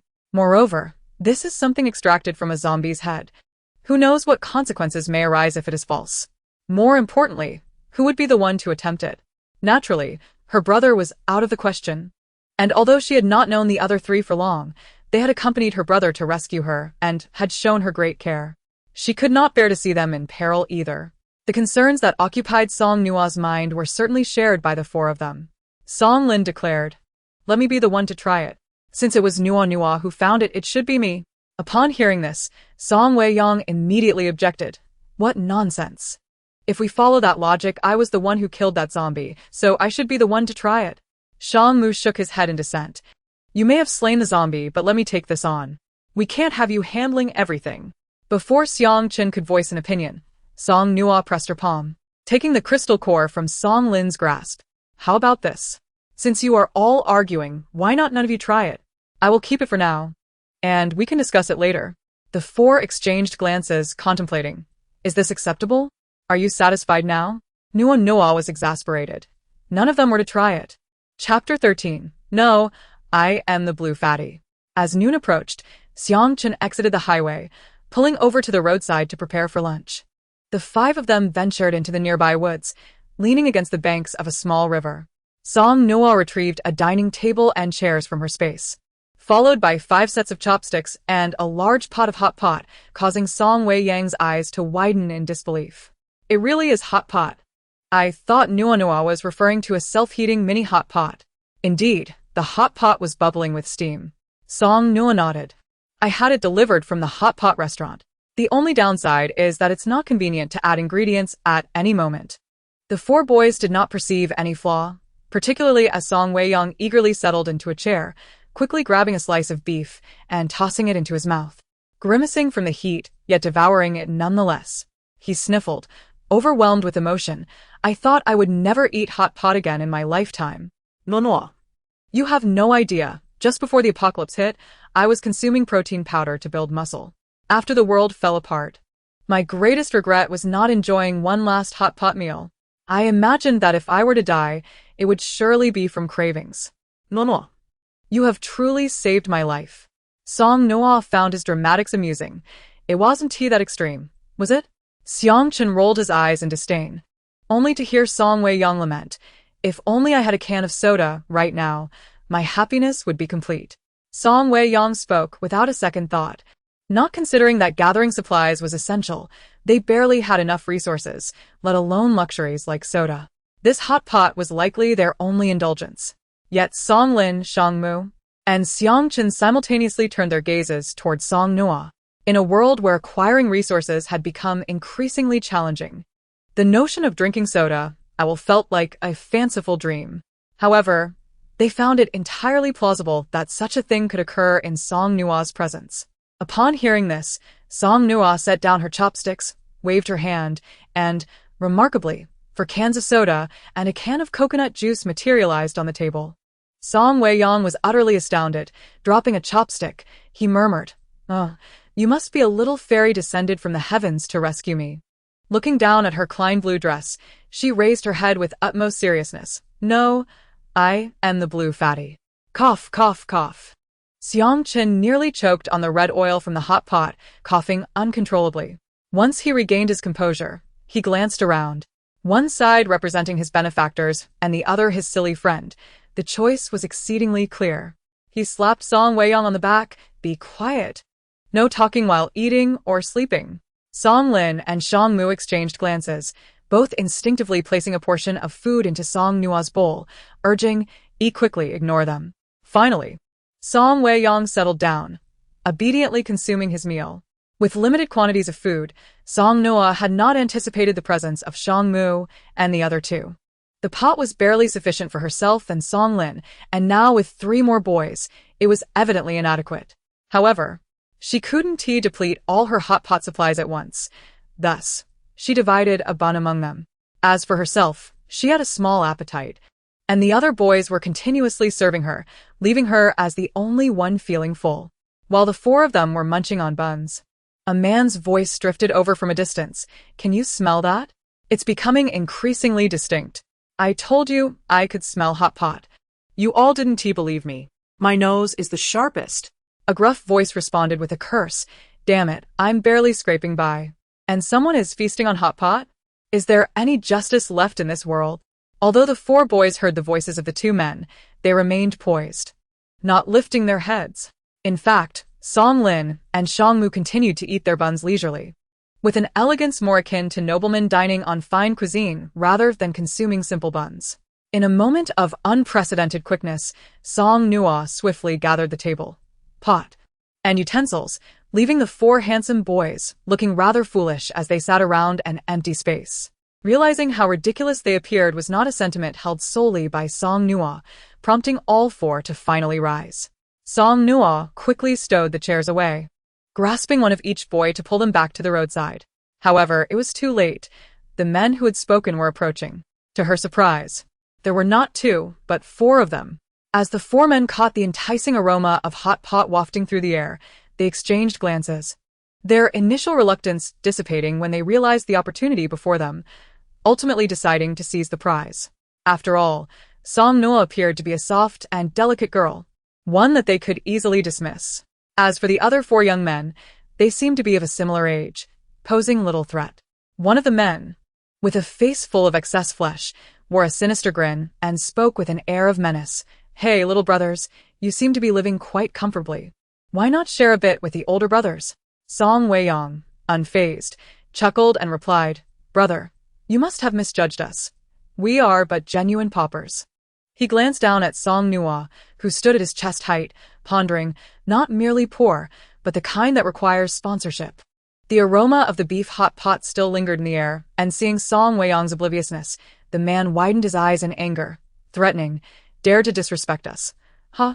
If you won't listen to reason, don't blame us for being ruthless. Chapter 14. Fearful of the blood splattering upon her. At these words, Song Nuo obediently took a step back from her brother, inadvertently bumping into Shang Mu Huai. He looked down in confusion and asked, Nuo, what's wrong? Song Nuo looked up at Shang Mu Huai with a sweet and innocent expression. Brother Shang, he said they won't hold back. Are you scared, Nuo? She shook her head. I'm just making space for you to perform well. After all, they stated their intent to be unreserved, and my presence might hinder you. Before circling behind Shang Mu Huai, she deliberately turned back to glance at the 4 men, shaking her head in sympathy. How tragic, truly tragic. I can hardly bear to watch. Just look at this tall fellow over there, standing at over 6 feet.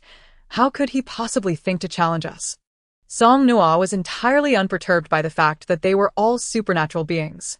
If they truly possessed such powers, they wouldn't have hesitated upon first sight of them. While strength doesn't always correspond with appearance, these 5 men certainly lacked the imposing presence one might expect. That said, Song Nuo did harbor a certain fear. She was apprehensive about the possibility of their blood splattering onto her. She stepped back twice as the 4 men charged towards them, only to see 3 of them fall before they could reach her. One had stumbled into a sudden pit that had opened up beneath him. Another had seemingly been struck by a hidden weapon, resulting in a gaping wound on his leg, while the third appeared as though he had been struck by lightning, standing rigid with hair standing on end. Who, in their right mind, would be struck down by lightning in broad daylight? The reason 3 of them had fallen was that Song Lin had no desire to commit arson in the woods. As for the wind ability, while the space was currently favorable for its use, he struggled to control it. Should a branch snap and fall upon them, who would be to blame? The last remaining man stood bewildered, glancing left and right, eyes wide with terror as he surveyed his fallen companions before turning to Song Lin and Song Nuo. He trembled, questioning, "Why you all possess supernatural abilities?" Song Weiyang maintained his light-hearted demeanor, his charming, doll-like face appearing utterly harmless as he replied, "Brother, you're somewhat astute, though your terminology is slightly off." Song Nuo, tugging at Song Lin's sleeve from behind, leaned forward and nodded in agreement. Indeed. How could one refer to it as having supernatural abilities? Clearly, we are all endowed with such powers. Oh, except for me. Upon hearing Song Nuo's words, the already panicked man turned pale, swayed unsteadily, and then collapsed to the ground with a thud. Commonly put, he had fainted from fright. Song Nuo, Xiang Chen. Song Lin. Pray tell, from whom did his soft and docile sister learn to speak with such a cunning and infuriating demeanor? Causing someone to faint was quite the feat. Was it Song Weiyang's influence? Song Lin felt as though he could single-handedly take on 10 Song Weiyang's at that moment. Unfazed by the imminent threat, Song Weiyang continued to dance on the edge of danger, giving Song Nuo a thumbs up. Wow. No es truly remarkable. This must be the power of words. Song Lin, his urge to reprimand Song Weiyang was becoming increasingly difficult to suppress.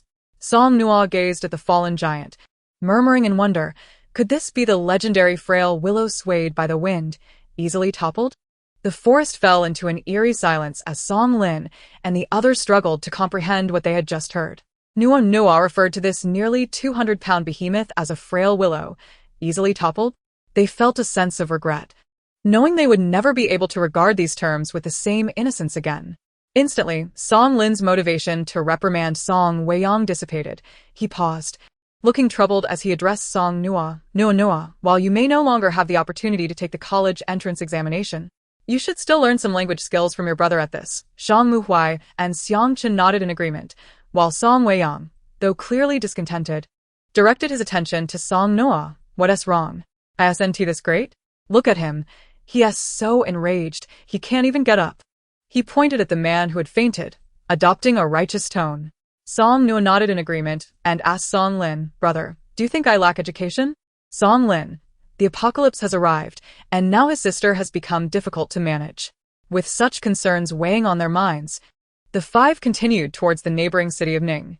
It was there that both Song Weiyang and Xiang Chen called home. During their journey to Ning, they encountered 2 groups of zombies and 3 attempts by others to rob them. The zombies were incinerated by Song Lin, and after the flames subsided, Song Nuo took the liberty of collecting the crystal cores. As for the would-be robbers, they were frightened away by the zombies during their attempted heist. Collecting supplies while making their way to Ning, their journey took 3 days. As Ning came into view, Song Nuo suggested to Song Weiyang and Xiang Chen, "Brother Weiyang, Brother Xiang Chen, let us pause for a moment to eat. The city is crawling with zombies, and once we enter Ning, you won't have time to rest. I'm merely a burden, and you must conserve your strength to rescue your families." Today, it was Song Nuo behind the wheel, with Xiang Chen seated beside Song Nuo, who ruffled her soft hair. What nonsense. Our Nuo is not a burden. She is the most vital person in our team. Song Weiyang, unwilling to be outdone, swatted Xiang Chen's hand away and placed his own on Song Nuo's head, glaring at Xiang Chen with an air of bravado before nodding. Yes, we all follow Nuo. Xiang Chen rolled his eyes, exasperated by his childish behavior. Chapter 15. How could he ever abandon her? In May, the greenery flourished vibrantly.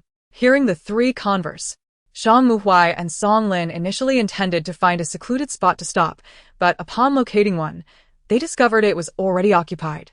Song Nuo continued to drive, and Song Lin soon spotted a small roadside shop not far ahead. Song Nuo, let us check out that store. All right. The small shop bore traces of blood at its entrance, the door ajar, and a bloody handprint on the window. Inside, it was nearly stripped bare, save for a few useless items, yet fortunately, There were neither zombies nor other people present. Song Nuo set up a table and chairs inside. Retrieving several portions of steak and pasta, along with a serving of sauerkraut fish, a fusion of Eastern and Western cuisine, it seemed exhausting. Yet in this apocalypse, who cared about culinary distinctions? The priority was simply to fill their stomachs. The chaotic and filthy environment did not diminish the appetites of the four boys, however. Song Nuo found it somewhat distasteful. Consequently, she retrieved her dried flowers and the accompanying vase from her space, placing them on the dining table, which finally satisfied her enough to begin her meal. Typically, Song Nuo ate at a leisurely pace, but today she consumed her food with unusual haste, merely nibbling at her meal before setting her chopsticks down as the others finished, drawing their curious gazes. Particularly, Song Weiyang and Xiang Chun were taken aback. For it was Song Nuo who had suggested dining, yet now she was eating less than a cat. With innocent, puppy-like eyes, Song Weiyang inquired, Nuo, why have you stopped eating? Are you already full? She nodded, I am full. As a person without special abilities, and one who harbored a fear of zombies, she relied on the protection of these four individuals during their journey from Su City to Ning City, feeling that she could contribute nothing and certainly did not wish to hinder them at such a time. Song Weiyang's intention was to coax her into eating a bit more, but his words were met with her abrupt dismissal. Xiang Chen opened his mouth to say something, only to be interrupted by Song Lin's firm statement. Let us move on. Saving lives is paramount. If Nuo gets hungry, she can have some snacks on the road. Song Lin sensed a change in his sister compared to her former self. In moments of fear, she should have instinctively sought solace in his embrace. Yet now she seemed to conceal her vulnerability, becoming sensitive and fragile. It was as if she feared being discarded for her perceived uselessness. But how could he ever abandon her? Upon entering Ning City, they gradually encountered a few zombies, though they had yet to reach the urban core where the numbers were still manageable, allowing Song Lin and his companions to handle them with ease. Zombies were now humanity's greatest adversaries. Merely evading them served little purpose. When capable, they should strive to eliminate some, for the greater the number and strength of zombies, the more perilous the human condition would become. Moreover, given Song Nuo's previous speculation that crystal cores might enhance abilities, they had been deliberately collecting these cores. They did not spare any zombies they encountered on the road. Currently, the zombies were not overly formidable, and dispatching them required little effort, though not all carried crystal cores.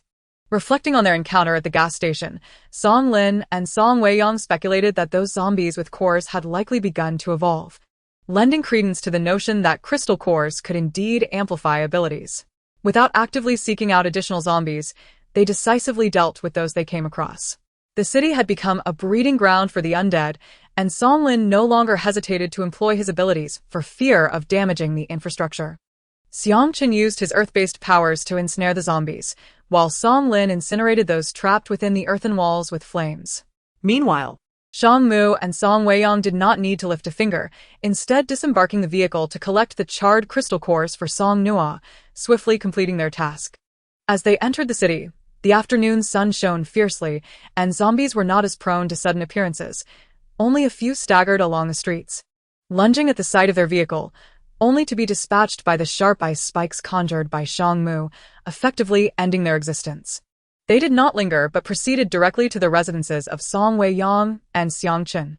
Song Nuo asked, shall we go to Weiyang Ji's place or Xiang Chen Ji's? Should we split up? I have other vehicles in my space.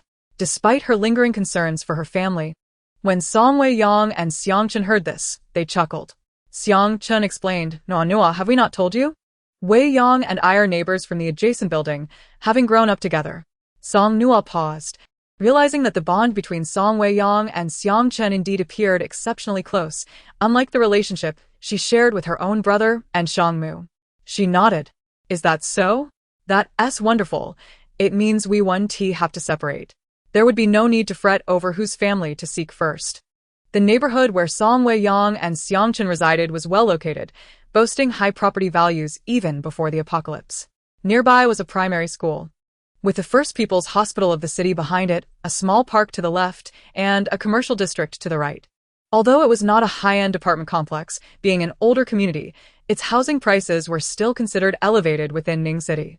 Yet now, such a bustling location implied an abundance of zombies awaiting them. As they discussed their next moves, Xiangchen suggested, I'll go home with Xiangmu, while Song Lin and Wei Yang head to his place. As for Nuo Nuo, Song Lin, maintaining a firm tone while driving, stated, Nuo Nuo stays by my side. Xiangchen was uncertain about how to arrange for Song Nuo's safety. He feared that leaving her alone in the car might expose her to unexpected dangers, such as a horde of zombies surrounding the vehicle or other ability users discovering her. Xiangmu frowned slightly. No, Wei Yang, you and Xiangchen go to his home. I'll accompany Song Lin to find her family. We both possess dual abilities, so we can better protect both Nuo Nuo and your family in case of any unforeseen events. Chapter 16. Stay put and behave. Song Wei Yang opened his mouth but ultimately refrained from voicing any objections. He was indeed worried about his family, yet he understood that Song Lin and Xiangmu would not be any less diligent in rescuing them. Moreover, Xiangmu's reasoning was sound. This was not a time for emotional decisions. Song Wei Yang nodded. All right, I leave my family in your hands. The vehicle sped along the streets, where zombies began to congregate, advancing toward their path. Song Nuo turned to glance back, her brow furrowing with concern. Suddenly, a spark of inspiration struck her, and she cheerfully proposed, How about this? You all go rescue people while I drive and lure the horde of zombies away, then I'll catch up with you. Though she had yet to obtain her driver's license, she was indeed capable of driving. Upon hearing this, the four of them, including the driving Song Lin, turned back in unison, sternly admonishing her, Stay put. Song Nuo responded, There's no need to be so fierce. It's my first time seeing you all so united, and I'm not quite accustomed to it. As they arrived at the entrance of the community, the horde of zombies had vanished from sight. In the security room, two zombies clad in security uniforms suddenly slammed their heads against the glass, leaving dark green imprints of their decaying faces. Song Nuo found herself unexpectedly locking eyes with these two grotesque figures, and with a disdainful twist of her mouth, she tugged at Song Wei Yang's sleeve, urging, Hurry. Kill them. Startled by the sudden appearance of these hideous creatures, Song Wei Yang rubbed his nose in an attempt to mask his surprise and dutifully replied, All right. Song Lin cooperatively brought the vehicle to a halt, and Song Wei Yang exited, using the golf club gifted by Song Nuo to shatter the glass. The two zombies, catching the scent of the living, lunged eagerly toward him, half of their bodies already extending out. This saved Song Wei Yang the trouble, as he curved his hand slightly, causing two long, sharp metal spikes to pierce through the zombies' heads, ending their lives without so much as a struggle. Seeing him dispatch the two zombies with such ease, admiration flickered in Song Nuo's eyes. Just as Song Wei Yang was about to turn back to the car, he was met with the sight of Song Nuo brandishing a fruit knife, poised as if to stab him. Song Wei Yang exclaimed, When did I offend Nuo Nuo? He mentally questioned, but it was no use. The power was out, and there was no internet. No. What are you getting off the car for? Song Nuo cast a puzzled glance at Song Wei Yang, bewildered by his odd behavior after slaying a zombie. She lifted her chin in a gesture that conveyed her intention to excavate the crystal core. Song Wei Yang, momentarily taken aback, realized he had overlooked this detail. He promptly and insistently pushed Song Nuo back into the car, saying, All right, let me handle this. You just stay put. As soon as he finished speaking, Song Nuo grabbed him, causing his forehead to collide with the car door. He rubbed his head, asking Nuo, What are you doing? Get in the car, hurry. Song Wei Yang turned to look behind the car and couldn't help but exclaim in shock. The once desolate street was now teeming with a horde of zombies, clawing and gnashing their teeth as they advanced toward them. Forgetting all about the crystal core, Song Wei Yang swiftly jumped back into the car. This neighborhood was not as secure as the homes of Song Nuo and Song Lin. The complex was quite old, with lax security, and the day the apocalypse began happened to be a holiday, resulting in an unusually large number of people outdoors. Those who had been wandering the complex were now transformed into the very zombies that roamed its grounds. Song Lin drove directly through the barricade at the entrance. Following Song Wei Yang's directions, a zombie suddenly slammed into the front of the car, its lifeless eyes meeting Song Lin's. Without hesitation, he accelerated, sending the creature flying before driving straight over it. As if a switch had been flipped, zombies began to lunge at the vehicle from either side. Separated from Song Wei Yang, Song Nuo was alarmingly close to the undead, so close that she felt she could almost smell the rancid stench emanating from their decaying bodies. They gnawed and tore at her, bloodied and fragmented. In a daze, Song Nuo gazed out at the zombies, her spirit seemingly lost. Just as Song Weiyang turned to speak to her, he noticed her unsettling expression. No, no. No, no. What's wrong? Despite his repeated calls, Song Nuo remained unresponsive. With no opportunity to turn back, Song Lin focused on driving, while Xiang Mu and Xiang Chen turned to fix their gaze on Song Nuo. Noting her expression, which suggested a deep-rooted fear rather than mere fright, Xiang Mu furrowed his brow. He leaned over and gently covered Song Nuo's eyes, saying, "No, Nuo, don't look." As the zombies vanished from her view, Song Nuo gradually regained her composure. However, she could not muster a response to their concerned words. She removed Xiang Mu's hand from her eyes, lowering her head to shield her gaze. "They're too ugly. It frightened me." Believing her words, Song Weiyang wrapped an arm around Song Nuo, adopting a brotherly demeanor. "Oh, what's there to fear? Your brother Weiyang is here. Look at how handsome I am. Surely that's enough to cleanse your soul, right?" Ha ha ha. Xiang Chen rolled his eyes at Weiyang's childishness.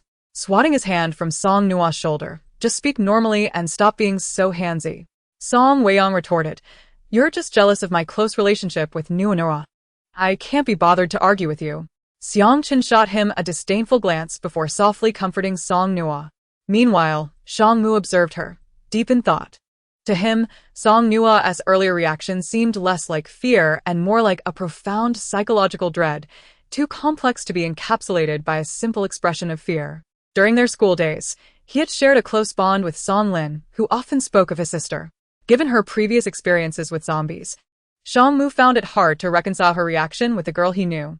A flicker of confusion crossed his mind, but was quickly buried deep within. Chapter 17. We forgot 3 living people. As the car arrived at the base of Xiang Chen and Song Weiyang's building, the vehicles around them opened their doors in unison. The 4 swiftly cleared the area of zombies. Xiang Chen and Song Weiyang dashed towards Xiang Chen's unit, while Song Lin and Xiang Mu escorted Song Nuo into Song Weiyang's building. Both Xiang Chen and Song Weiyang lived on the 5th floor, and they reached Xiang Chen's home first. Song Lin and Xiang Mu slightly delayed as they protected Song Nuo and fumbled with the keys given by Song Weiyang. Took an additional 2 minutes to unlock the door to his home. The living room was eerily empty. Upon entering, Xiang Mu closed the door behind them. All the room doors in Song Weiyang's house stood ajar, giving the impression of abandonment. The moment Song Nuo saw this, her heart jolted, and thinking of Song Weiyang's sunny, youthful face made her throat tighten. Yet, knowing it was unlikely anyone would be inside, she still knocked on each open door. "Uncle. Auntie, are you there? We are friends of Song Weiyang. We've come to find you." She desperately hoped that Song Weiyang's parents were merely hiding, but silence persisted throughout the house. Turning to look at Song Lin and Xiang Mu, she forced a smile that was more sorrowful than joyful. "Brother, what should we do?" Both Song Lin and Xiang Mu were at a loss, pondering the fate of Song Weiyang's parents. If they had been out when the apocalypse struck, did they still stand a chance after all this time? The 3 exchanged silent glances, engulfed in a prolonged stillness. Half an hour later, after embracing their parents, Xiang Chen turned to Song Weiyang and asked, "Song Weiyang, have we forgotten something?" With a puzzled expression, Song Weiyang replied, "Did we?" As soon as he uttered those words and locked eyes with Xiang Chen, realization dawned upon him. "Oh no! We forgot 3 living people."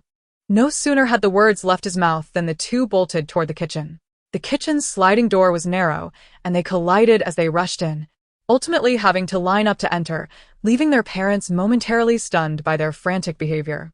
Meanwhile, Song Nuo, Song Lin, and Xiang Mu sat on the couch in Song Weiyang's home, engaged in a brainstorming session, desperately trying to conjure up the right emotions to comfort him when the time came. Such a situation would weigh heavily on any of them, but Song Weiyang was different. He was a radiant presence akin to a little sun. Witnessing him face such turmoil was genuinely worrisome, for it was difficult to bear the thought of losing one of the few remaining joys in this shattered world. After half an hour, their minds remained blank. Sighing in unison, they shared a moment of silent understanding.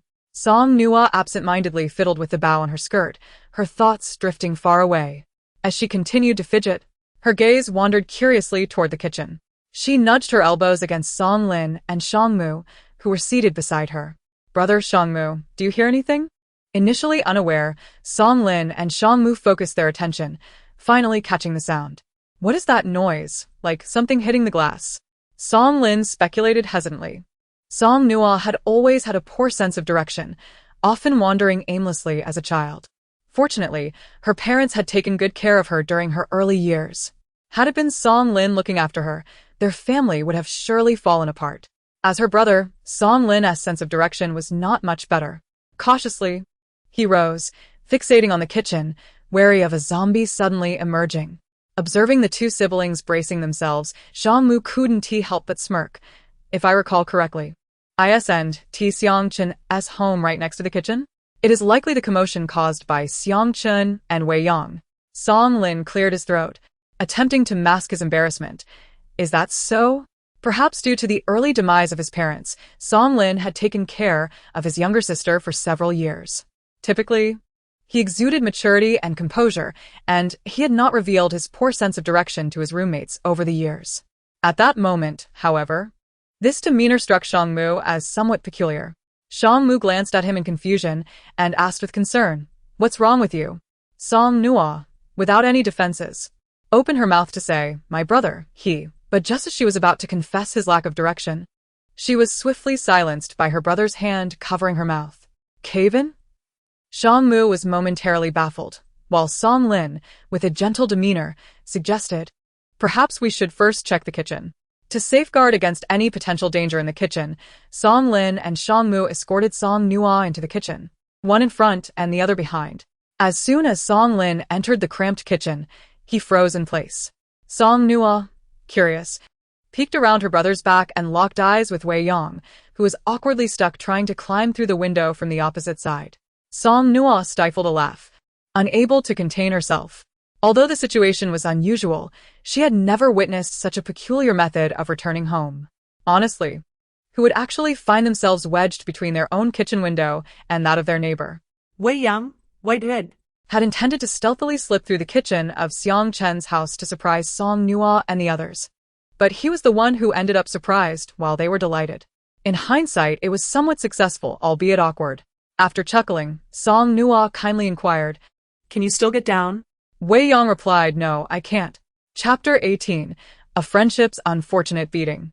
The kitchen windows of Wei Yang's home and Xiang Chen's home were adjacent, with only a short distance between them. Typically, when Song's mother and Xiang's mother cooked, they could easily pass each other's seasonings. However, the window of Xiang Chen's house was slightly larger than that of Wei Yang's.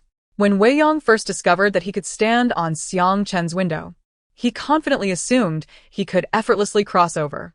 Little did he know that, as he attempted to move his leg over, he found himself stuck. He could neither advance nor retreat, and for the first time in his life, he regretted being so tall. Ultimately, it took a combined effort from Song Lin and Shangmu to pull him through, with Xiang Chen giving him a helpful kick from behind. Once they finally managed to drag Wei Yang inside, the already cramped kitchen felt even more congested, and an oppressive silence enveloped the room. Wei Yang felt awkward, while Song Nuo and her brother, along with Shangmu, were concerned about the dreadful news Wei Yang was about to receive, fearing he might not be able to cope. After a moment of silence, Song Lin patted Wei Yang's shoulder. "Wei Yang, your parents." He only managed to say half of his sentence before he faltered. Seeing this, Wei Yang's gaze faltered as well, a hint of guilt washing over him. Noticing Wei Yang's expression, Song Lin and Shangmu assumed he had already guessed the truth. Shangmu offered a comforting remark. "Wei Yang, we are not in a position to advise you, but try to stay strong. You still have us." The more Wei Yang listened, the more he felt something was amiss. Confused, he asked, "What do you mean by that?" "I mean, your parents are not home." This message was intended to be both gentle and clear, avoiding any harshness while conveying the necessary meaning. Yet, as soon as Shangmu finished speaking, Wei Yang looked at him as if it were the most natural thing in the world, responding, "Of course my parents are not home. They are at Xiang Chen's house. How could they be at home?" Song Lin, Shangmu, and Song Nuo, who had been silent until now. She forced a polite smile that held a hint of coldness. "If that is the case, then what have you been doing next door for so long?" Wei Yang grinned sheepishly. "Actually, not much." He intended to brush it off, But as he saw the expressions on Song Lin and Shang Mu's faces grow increasingly disapproving, he averted his gaze, looking up at the sky and down at the ground. Adamant about not looking at the three of them, they merely exchanged pleasantries and snacked on some sunflower seeds while drinking water. This revelation left the three of them in stunned silence. After all, who wouldn't be silent? They had spent the day worrying, only to find that Wei Yang and his friends were next door enjoying sunflower seeds. Indeed, upon glancing back, there was Xiang Chun, happily munching on a handful of sunflower seeds. Unavoidably, Wei Yang received a friendly beating. After this light-hearted yet unharmful reprimand, Song Lin coldly gestured with his chin. "All right, you can climb back." Wei Yang, rubbing his waist where he had been kicked, looked stunned at this comment. "But I just got here." "Here for what?" To eat? "Your parents are over there. We should go get them together." "We can't let your parents climb over here, can we?" Given that the stairwell entrances in these buildings were open, it was uncertain whether there were zombies lurking in the hallway. They would definitely need to regroup before leaving. As soon as Song Lin finished speaking, he carefully inspected the distance between the two windows and turned to ask Song Nuo, "Nuo, are you afraid?" Song Nuo shook her head resolutely. Not at all. She had already faced death once. Aside from the buried shadows in her heart, what else was there to fear? Resigned, Wei Yang climbed back, and it was actually easier to return than to come over. With a long stride, he bent down and easily made it back. He turned around and caught Song Nuo, who was just about to cross over from the opposite window, pulling her into his embrace. Upon returning to the living room, Xiang Chun and Wei Yang's parents sat neatly in a row on the sofa, exhibiting no signs of the impending tension and urgency of a life-or-death escape. Upon seeing Song Nuo and her brother along with Shang Mu, they warmly stood up, each offering them a handful of sunflower seeds and decorating the home with couplets, instantly transforming the atmosphere back to that of a festive celebration. Since their parents' passing, Song Lin and his sister had spent the new year traveling to various places, and they had not experienced such a scene in ages. It was quite an adjustment, especially for Song Nuo, who was being praised by both Song's mother and Xiang's mother. Finding herself flustered as they held her hands and lavished compliments, she turned to her brother for support, but it was evident that Song Lin was not in a much better state. Wei Yang and Xiang Chen each held back their respective mothers and fathers, both sets of parents looking regretful yet compliant as they packed several backpacks. Wei Yang? He distinctly remembered there were no bags here just moments ago. "Parents, Uncle Xiang, Auntie, when did you pack these bags?" "Right when you climbed back to our house," replied Song's mother. "Wei Yang?" That was indeed astonishingly swift. Had it been 5 minutes since he left? Since the items had already been packed, there was no time to waste. With the astonished gazes of the four adults upon her, Song Nuo stored all the backpacks into her space and stepped forward, surrounded by everyone as they made their way out. Song Lin and Wei Yang led the way, while Shang Mu and Xiang Chen brought up the rear, with Song Nuo nestled in the middle, feeling as if she were the meat in a hamburger. As soon as Wei Yang opened the door, he spotted a zombie swaying between the 4th and 5th floor landing. Upon hearing the door open, the zombie abruptly turned its head, emitting an eerie sound from its throat, and lunged forward. Chapter 19. She can choose to be fearless. Song Wei Yang clutched the golf club that Song Nuo had handed to them before they departed, and with a powerful swing, sent the zombie tumbling from the central platform down to the staircase on the 5th floor. The noise startled the zombies below, and soon 4 or 5 of them were desperately pushing upwards, intent on attacking. Together, Song Lin and Song Wei Yang managed to dispatch these zombies, guiding Song Nuo and the others down the stairs. Fortunately, the corridor was not congested with hordes of zombies, allowing their descent to proceed with relative ease. However, as they reached the final flight of stairs, a swarm of nearby zombies surged towards them. Song Nuo waved her hand, summoning her off-road vehicle from her spatial storage. Yet, surrounded by zombies, it was impossible to drive away immediately. They needed to eliminate at least half of the approaching zombies first. Xiang Chen used his earth-based abilities to quickly erect a tall earthen wall, temporarily blocking some of the advancing undead, but this was merely a stopgap measure. The 4 of them had only recently awakened their powers. Although the term ability user sounded formidable, their actual capabilities were quite limited. While they might handle 3 or 5 zombies with relative ease, the sheer number in the community was daunting. Furthermore, they were not alone. They had others to protect. Song Lin unleashed a stream of fire, which ignited the clothing of the nearby zombies, the flames growing larger as they spread. The burning zombies did not perish immediately.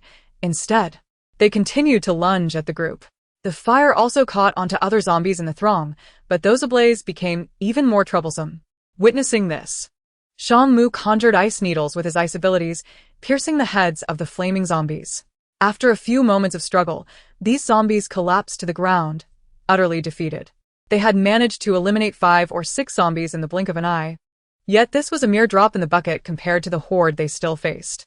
Song Nuo formed metallic spikes using his metal abilities, dispatching 3 more zombies.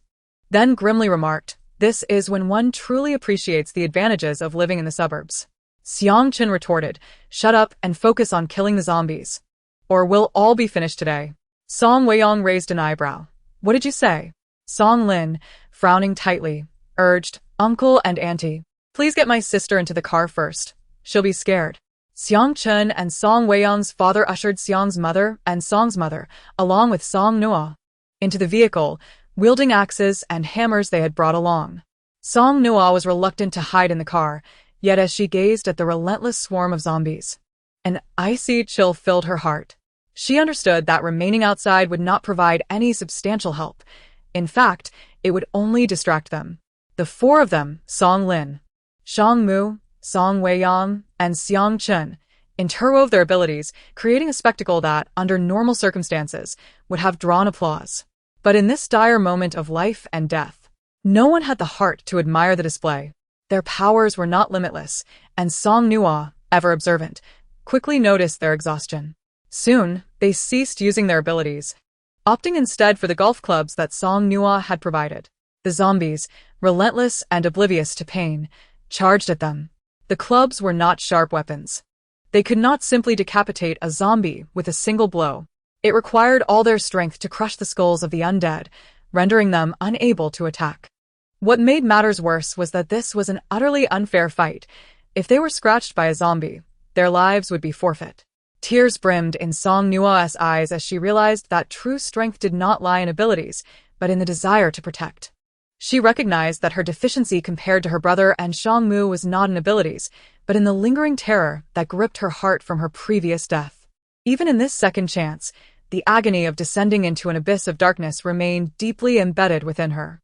Yet, could she really sit idly by in the car, watching the people she cared for fight for their lives?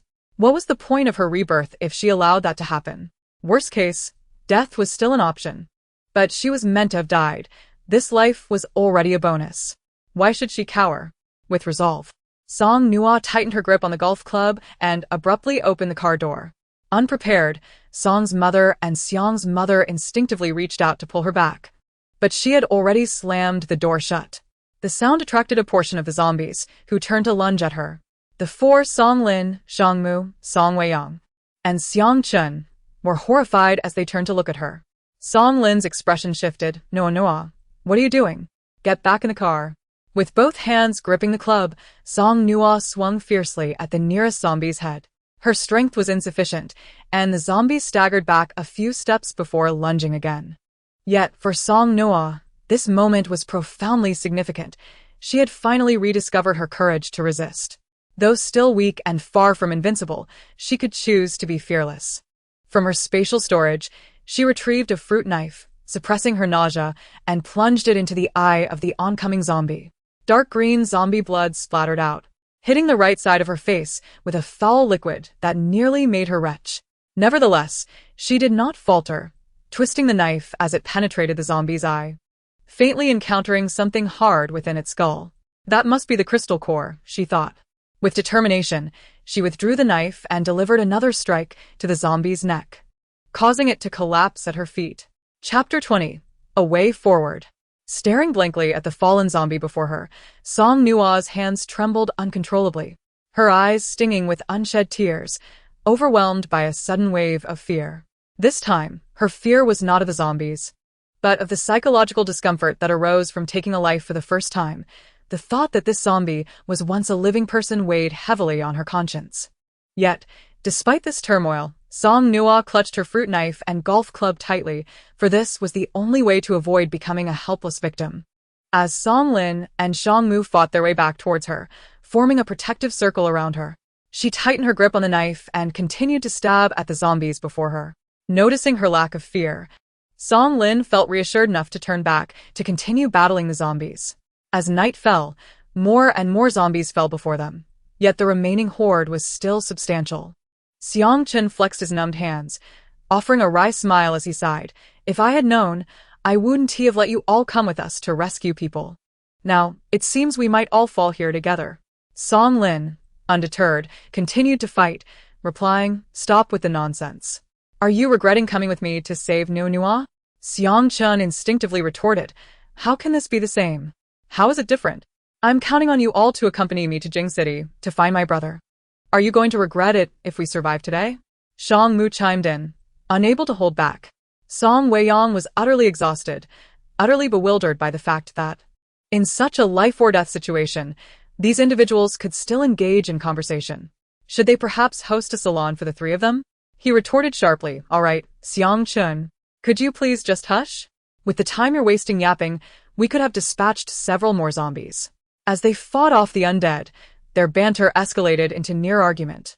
Meanwhile, Song Nuo remained silent, her movements precise and efficient as she wielded her knife, leaving Song Lin occasionally astonished by her prowess. However, as time wore on, Song Nuo gradually ceased her actions, fatigue overwhelming her. More importantly, she realized that under the current circumstances, their escape was still unattainable. She was now utterly drained, and her brother and his companions had expended a significant amount of their abilities earlier. Their predicament was likely no better than hers. In silence, Song Nuo couldn't help but speculate whether Song Lin and the others had perished in this very spot in their past lives. If her conjecture held any truth, then they were worse off than she was, having endured days of hardship only to be ultimately besieged by zombies. The grotesque visages of the undead still sent shivers through her, yet in her heightened fear, clarity emerged. She rummaged through her spatial storage and discovered 2 crates of liquor, not fine wine, but rather cheap spirits, remnants from her family's restaurant supply during her stockpiling days. A gift for purchasing in bulk. With resolve, Song Nuo extracted 1 crate of white liquor and forcefully pried it open with a fruit knife, hurling a bottle into the distance. Momentarily, a portion of the zombies diverted their attention. Though it was but an instant, she distinctly noted the brief pause among the undead.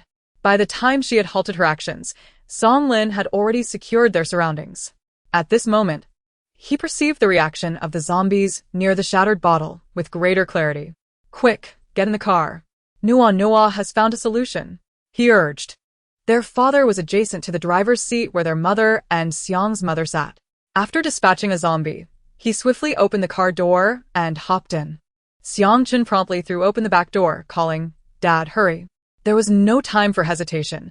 Xiang's father wasted no time and climbed into the vehicle, with Xiang Chen taking the passenger seat. Although another vehicle led the way, it was imperative that an ability user remained in this one to address any unforeseen circumstances. Song Nuo returned the liquor to her spatial storage, and as Song Lin, Shang Mu, and Song Weiyang continued to fend off zombies, they boarded the military jeep that had approached. Once again, Song Nuo retrieved the liquor, and with Shang Mu and Song Weiyang flanking her, they began tossing bottles into the throng of zombies, seizing the fleeting distraction to make their escape. However, the noise of the vehicle proved too loud. Shang Mu realized that the sound of the bottles breaking was insufficient to draw the zombies' attention compared to the roar of the moving vehicle. He glanced at the other car closely trailing behind them, forcefully flung a bottle towards its rear, and shouted, Song Lin.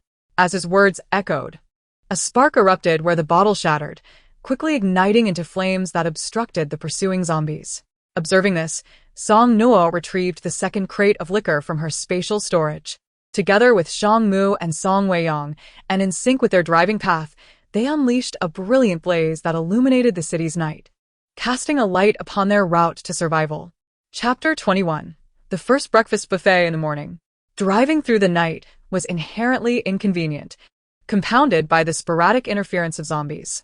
By the time they had finally navigated out of the city, dawn began to break on the horizon.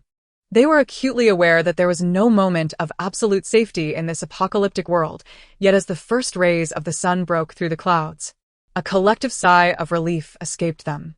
Having gone an entire night without sleep and not having eaten since the previous afternoon, hunger gnawed at their insides. Song Lin pulled over by a riverside, an area with an unobstructed view, allowing them to spot any potential dangers. Despite the night's harrowing experiences, their faces bore little trace of fatigue. Song Nuo retrieved the dining table from before, but with 4 additional people, it proved insufficient, prompting her to also bring out the computer desk from her study as a supplementary table. Before the apocalypse, Song Nuo had stockpiled a significant amount of rice and flour, but in their haste to travel and her lack of culinary skills, she had not cooked at all. Now, with Song Weiyang and Xiang Chen's mother present, she sought their preferences. Aunt and uncle, what would you like for breakfast? Song's mother and Xiang's mother, who had been joyfully holding Song Nuo's hand, paused in confusion. What did they want to eat?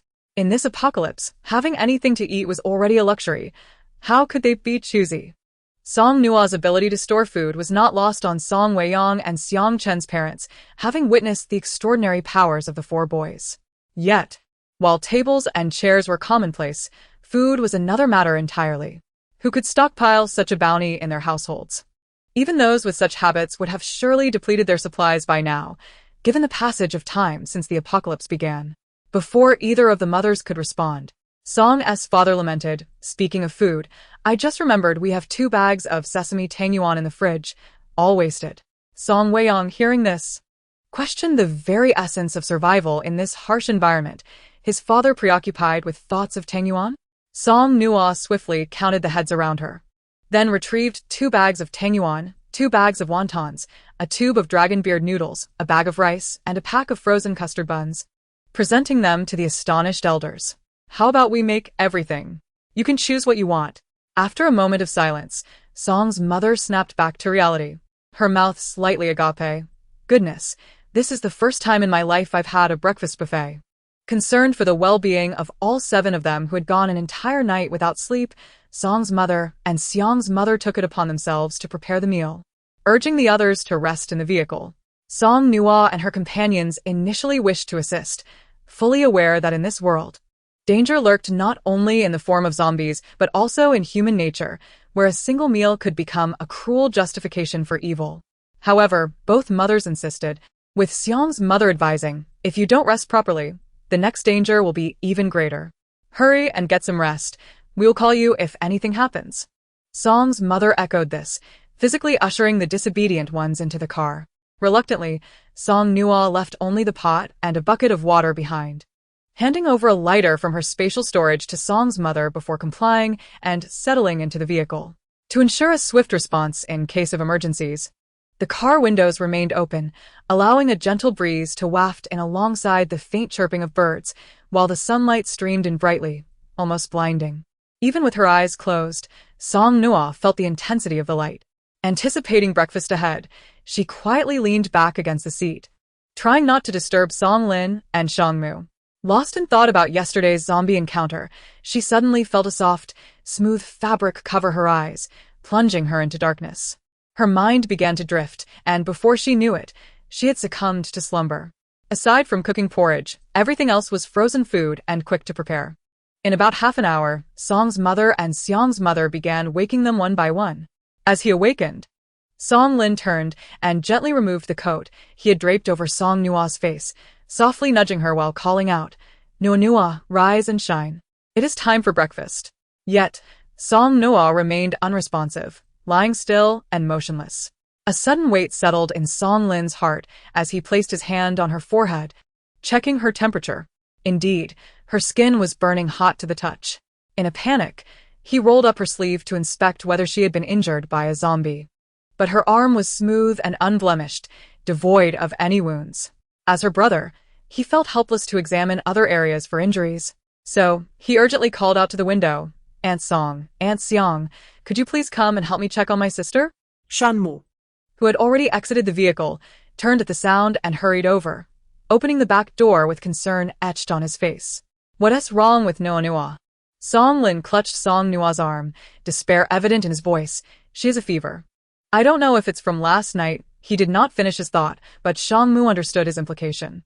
Silently observing the unconscious Song Nuo, Shangmu spoke with determination. "That cannot be. If she had truly been bitten by a zombie, there would have been an immediate reaction. She is likely just exhausted." At that moment, Song Weiyang and Xiang Chen emerged from another vehicle, making their way toward them just as they overheard Song Mu's words. However, they all comprehended that Song Mu's reassurances were primarily meant to comfort Song Lin. Even if she wasn't bitten, it was evident how serious her condition was, a young girl succumbing to unconsciousness due to illness. Given their dire circumstances, relying entirely on Song Nuo for supplies, her current state left them without any medication. Gently caressing Song Nuo's face, Song Lin exited the vehicle, entrusting her to Aunt Song and Aunt Xiang. Chapter 22. It seems she is on the verge of awakening her powers. While awaiting Aunt Song and Aunt Xiang to examine Song Nuo for injuries, Song Lin turned to the others with a serious demeanor, stating, "If Nuo truly has been bitten by a zombie, then you all should leave. Though we cannot provide you with supplies at the moment, I believe you can find resources on the road." Song Mu furrowed his brow, interrupting, "Do not speak such nonsense. It may merely be a common fever. I will go find some medicine now." Song Weiyang nodded in agreement. "Yes, I will go with you."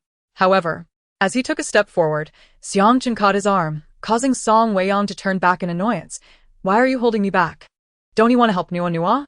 Xiang Chen rolled his eyes. "Be quiet, you fool. I suddenly have a thought. I feel Nuo is on the brink of awakening her powers." Song Weiyang. "What nonsense are you spouting? L'uomo already possesses poners. Can someone who has awakened powers awaken them again?" Although he lacked experience, Song Weiyang still found such a notion absurd. At this, Song Mu pondered thoughtfully. "What makes you say that?" Xiang Chen explained, "When we awaken our powers, the three of you did so almost simultaneously. You probably don't recall the situation back then, but you resembled Nuo quite closely." Just then, Song's father and Xiang's father approached, having found 2 packets of cold medicine and some Chinese herbal granules, as well as a box of anti-inflammatory drugs from the backpacks they had brought with them. They handed them to Song Lin. Song's father wiped the sweat from his brow, saying, "Little Song, this is some common medication we had prepared at home. You should give Nuo some to try." Song Lin's mind was a chaotic whirlwind. He attempted to muster a smile for Song's father, but ultimately, he could not bring himself to do so. With his head bowed, his voice slightly trembling, he said, "Thank you, uncle." After a thorough examination, Aunt Song and Aunt Xiang found no injuries on Song Nuo and sighed in relief. They helped adjust her clothing before turning to the others, reassuringly stating, "Do not worry, Nuo is unharmed." Upon hearing this, the knot in Song Lin's throat finally loosened. His sister had regular health checkups, and as long as she hadn't been bitten by a zombie, there should be no significant issues. Xiang Chen inquired, "Should we give her the medicine?" Recalling Xiang Chen's earlier speculation, Song Lin shook his head. "Let us wait. I'll dampen her forehead with cool water first." Although uncertain if his sister was truly on the verge of awakening her powers, he thought, what if? After all, awakening powers was not a simple matter, and he feared that hastily administering medication might lead to unforeseen consequences. Turning to the parents of Song Weiyang and Xiang Chen, he said, "Thank you, uncle and aunt, for your help. Please go eat. I will stay here to watch over Nuo."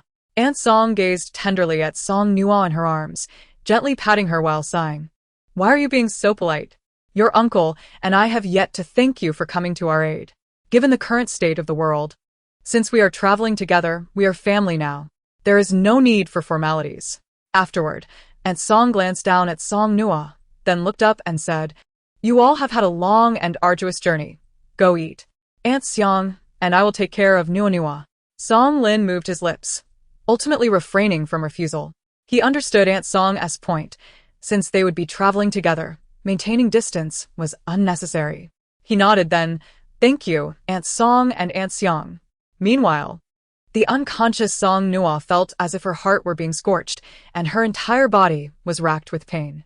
Surrounding her was an endless darkness, and she felt herself sinking deeper and deeper, as if trapped in a lightless prison.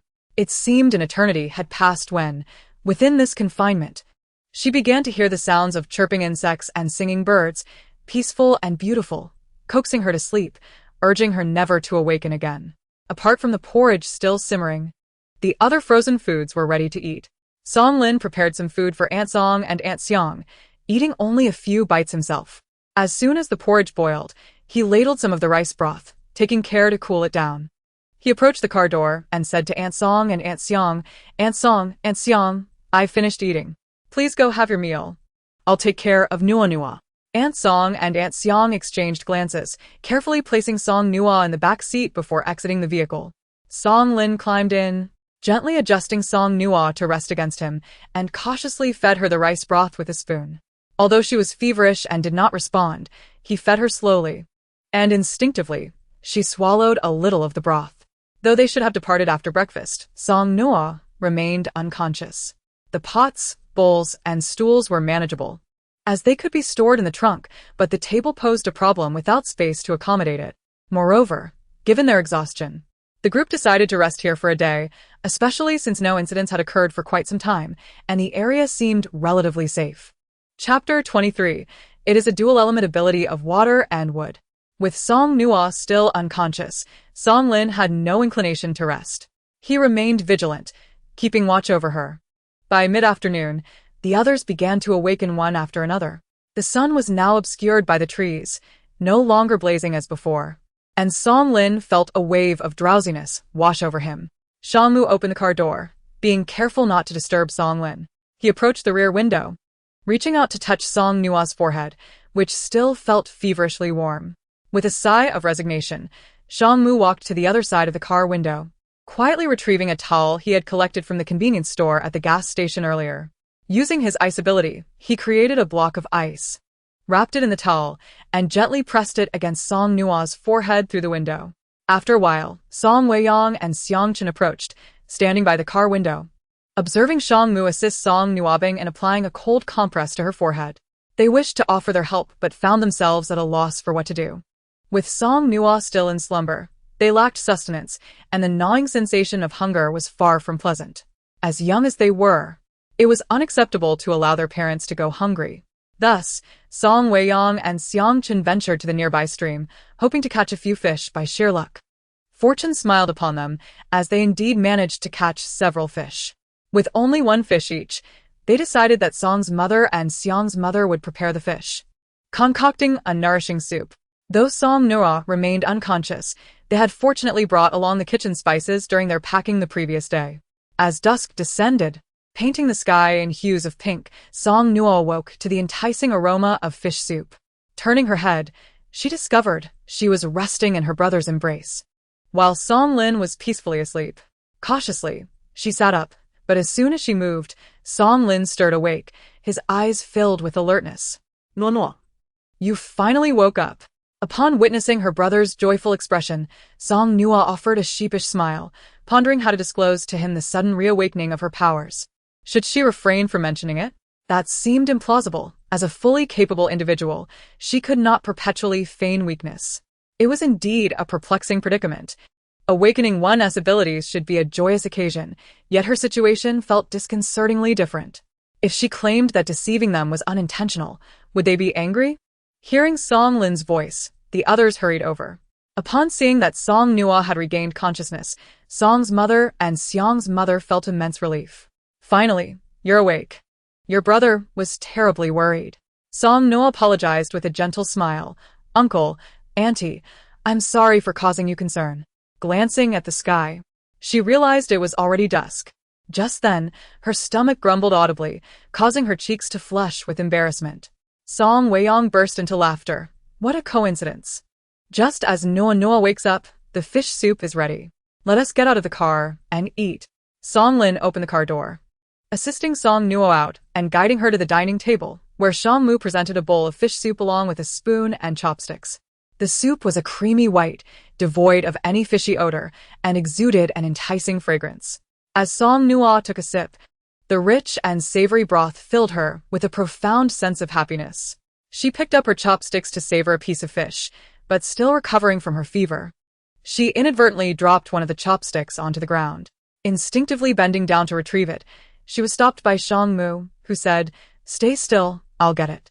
Bending down, Song Mu picked up the chopsticks and offered her his unused pair, saying, "Use these first, I'll wash mine."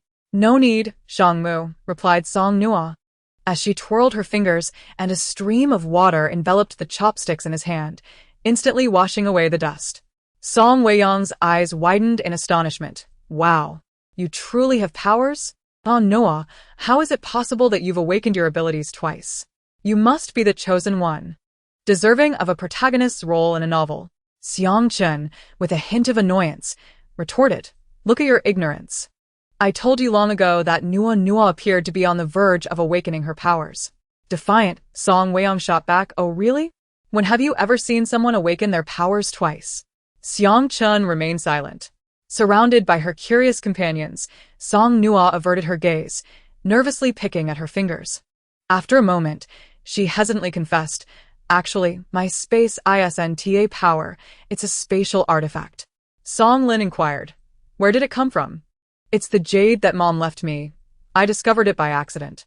As she spoke, Song Nuo raised her right hand to show her brother the small flower tattoo on her wrist. Previously, Song Lin had assumed it was a rebellious whim on her part. But given the current circumstances, he chose not to press the matter. As he gazed at the flower, his eyes glistened with unshed tears. Over the years, he had grown accustomed to a life without parents, yet in their direst moments, it was still the remnants left by their parents that provided them shelter. Song Lin refrained from further questioning about the space, but curiously asked, "So, has Nuo awakened water powers?" "That's impressive. Having relied on each other for years." He recognized her moments of melancholy. Now he understood that she had long envied their powers. Noticing the curiosity in her companion's eyes, Song Nuo, with a hint of pride, replied with a smirk, "Indeed, I possess both water and wood abilities." Chapter 24. Is it paranoia? As soon as Song Nuo's words left her lips, Song Weiyang was taken aback. Prodding Xiang Chen with his elbow, he lamented, "This is it. Nuo has double abilities, and here we are, feeling utterly useless." Xiang Chen, unfazed, replied, "Oh, I don't think so. The reason you feel that way is probably because you consider yourself useless." Song Weiyang protested, "This childhood friend is utterly insufferable. What's the point of constantly ribbing me?" With her head lowered, Song Nuo took another sip of the fish soup and, still looking down, murmured, "I'm sorry. I didn't mean to deceive you. I just thought since you all have abilities, I shouldn't be the only one without any." Suddenly feeling a pang of vanity, she realized that if she had lied to others, she wouldn't have felt guilty. However, considering it was her brother and his friends, she reflected that such deceit was indeed inappropriate. Holding the chopsticks, Shang Mu chuckled lightly and patted Song Nuo's head. "It's all right. Little ones care about their pride. We understand. Besides, it's quite similar to having abilities. Calling it powers is not a problem. You needn't feel guilty." Song Weiyang and Xiang Chen nodded in agreement. "Exactly. If it weren't for Nuo, we would have been subsisting on mere scraps during this journey." Curious, Song's mother asked Song Weiyang, "What did you all eat during the journey?" Puffing out his chest with pride, Song Weiyang boasted, "Hot pot, barbecued meat, fried chicken, steak, and even sauerkraut fish." Before he could finish, Song's mother smacked him, leaving him bewildered as he jumped back, confused and aggrieved. "Mom, why did you hit me?" Turning to Song's father, he exclaimed, "Dad, can't you rein in your wife? She hit me for no reason."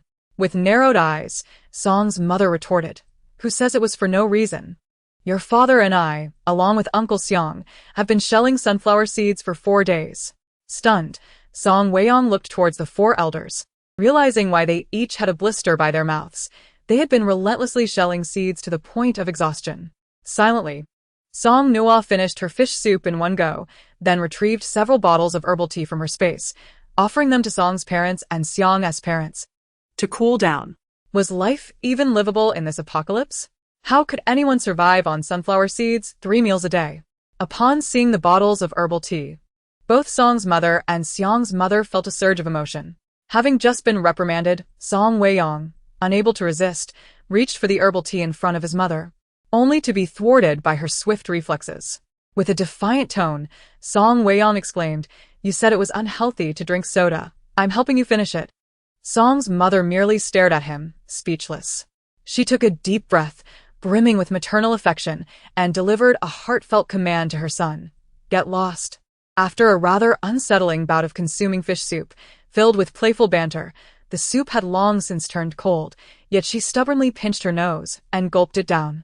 Having rested for a day, Song Nuo was now alert and ready to resume her journey after finishing her meal.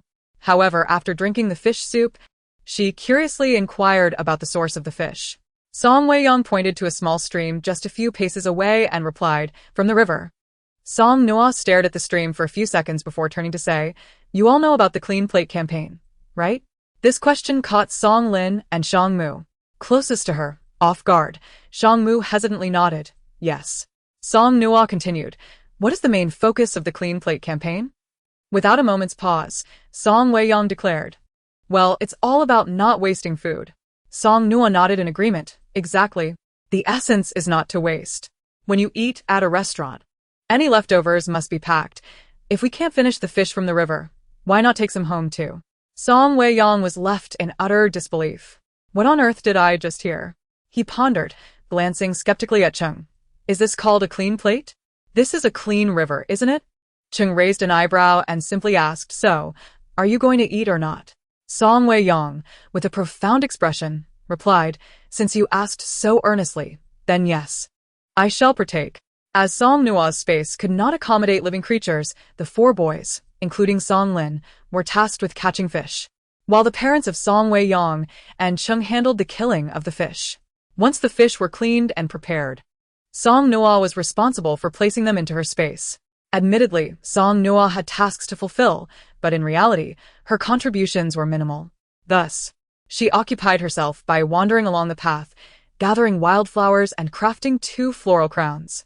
As she walked further away from the stream, she maintained a clear view of the car parked by the roadside, and so she paid it no mind, contentedly sitting by the path to weave her 3rd crown. Halfway through, her keen ears caught the sound of a car approaching, and without a second glance, she promptly turned and sprinted back. The presence of an operating vehicle indicated that someone was drawing near, and for Song Nuo, who had already faced zombies and awakened her powers, encountering living beings was far more perilous than facing the undead, unless, of course, she stumbled upon a horde of zombies. Before she could reach the stream, she swiftly concealed their 2 vehicles, grappling with how to utilize her wood-based abilities to hide them from view when the car zoomed past. Song Nuo thought to herself, wasn't he this kind of paranoia termed persecution complex before the apocalypse? Chapter 25. Good things are those that can dazzle. Fortunately, there was no one around, so even though she had just been in a bit of a predicament, it would go unnoticed. With a gleeful smile, she turned back to face the 8 pairs of curious eyes upon her, her expression momentarily stiffening. Why was there such an insatiable curiosity about catching and killing fish? She forced a casual laugh, then turned away, huddling like a chick, remaining utterly still. As long as she didn't feel awkward, there was no reason for any embarrassment. It was impossible to catch every fish in the stream. While Song Lin and the others continued their fishing, Song Weiyang and Cheng's parents proceeded with the killing. As they neared completion and darkness began to envelop the surroundings, it was no longer feasible to catch more fish. Song's father glanced back at the chick, "No." Song Nuo, and called out, "Nuo Nuo, come collect the fish." Instantly, she forgot all sense of embarrassment and hurried over. Once she placed the cleaned fish into her space, they each got into their respective cars and set off towards the capital city. They opted for the highway for its speed, but the nearest entrance from their city to the capital was located in a neighboring city. After taking a small road to rest, they now redirected themselves back to the main road, heading towards the other city. Song Nuo had some driving skills, though she lacked a license, even in the apocalypse. The absence of a license was not of paramount importance. Nevertheless, Song Lin and the others refrained from letting her drive. Having a license doesn't guarantee driving skills, and someone without a license should certainly not be behind the wheel. It would be tragic to survive a zombie bite only to perish in a car accident.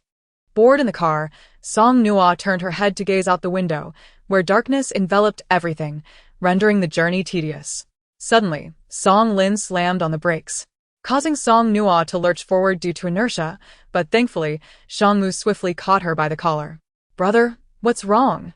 she asked, peering ahead into the car's headlights, where several men were seen tugging at 2 women, attempting to force them into a nearby van. In an instant, Song Nuo recognized the vehicle. It was the same one she had seen earlier. The surroundings were eerily silent, and she could clearly hear the desperate cries of the 2 girls struggling against their captors. As their car came to a stop, the girls suddenly unleashed a surge of energy, breaking free from the men and dashing straight towards Song Nuo's vehicle. One of the girls, with caramel-colored long curls, cried out for help. Please save us. We beg you. Having experienced betrayal in her past life, Song Nuo was reluctant to interfere.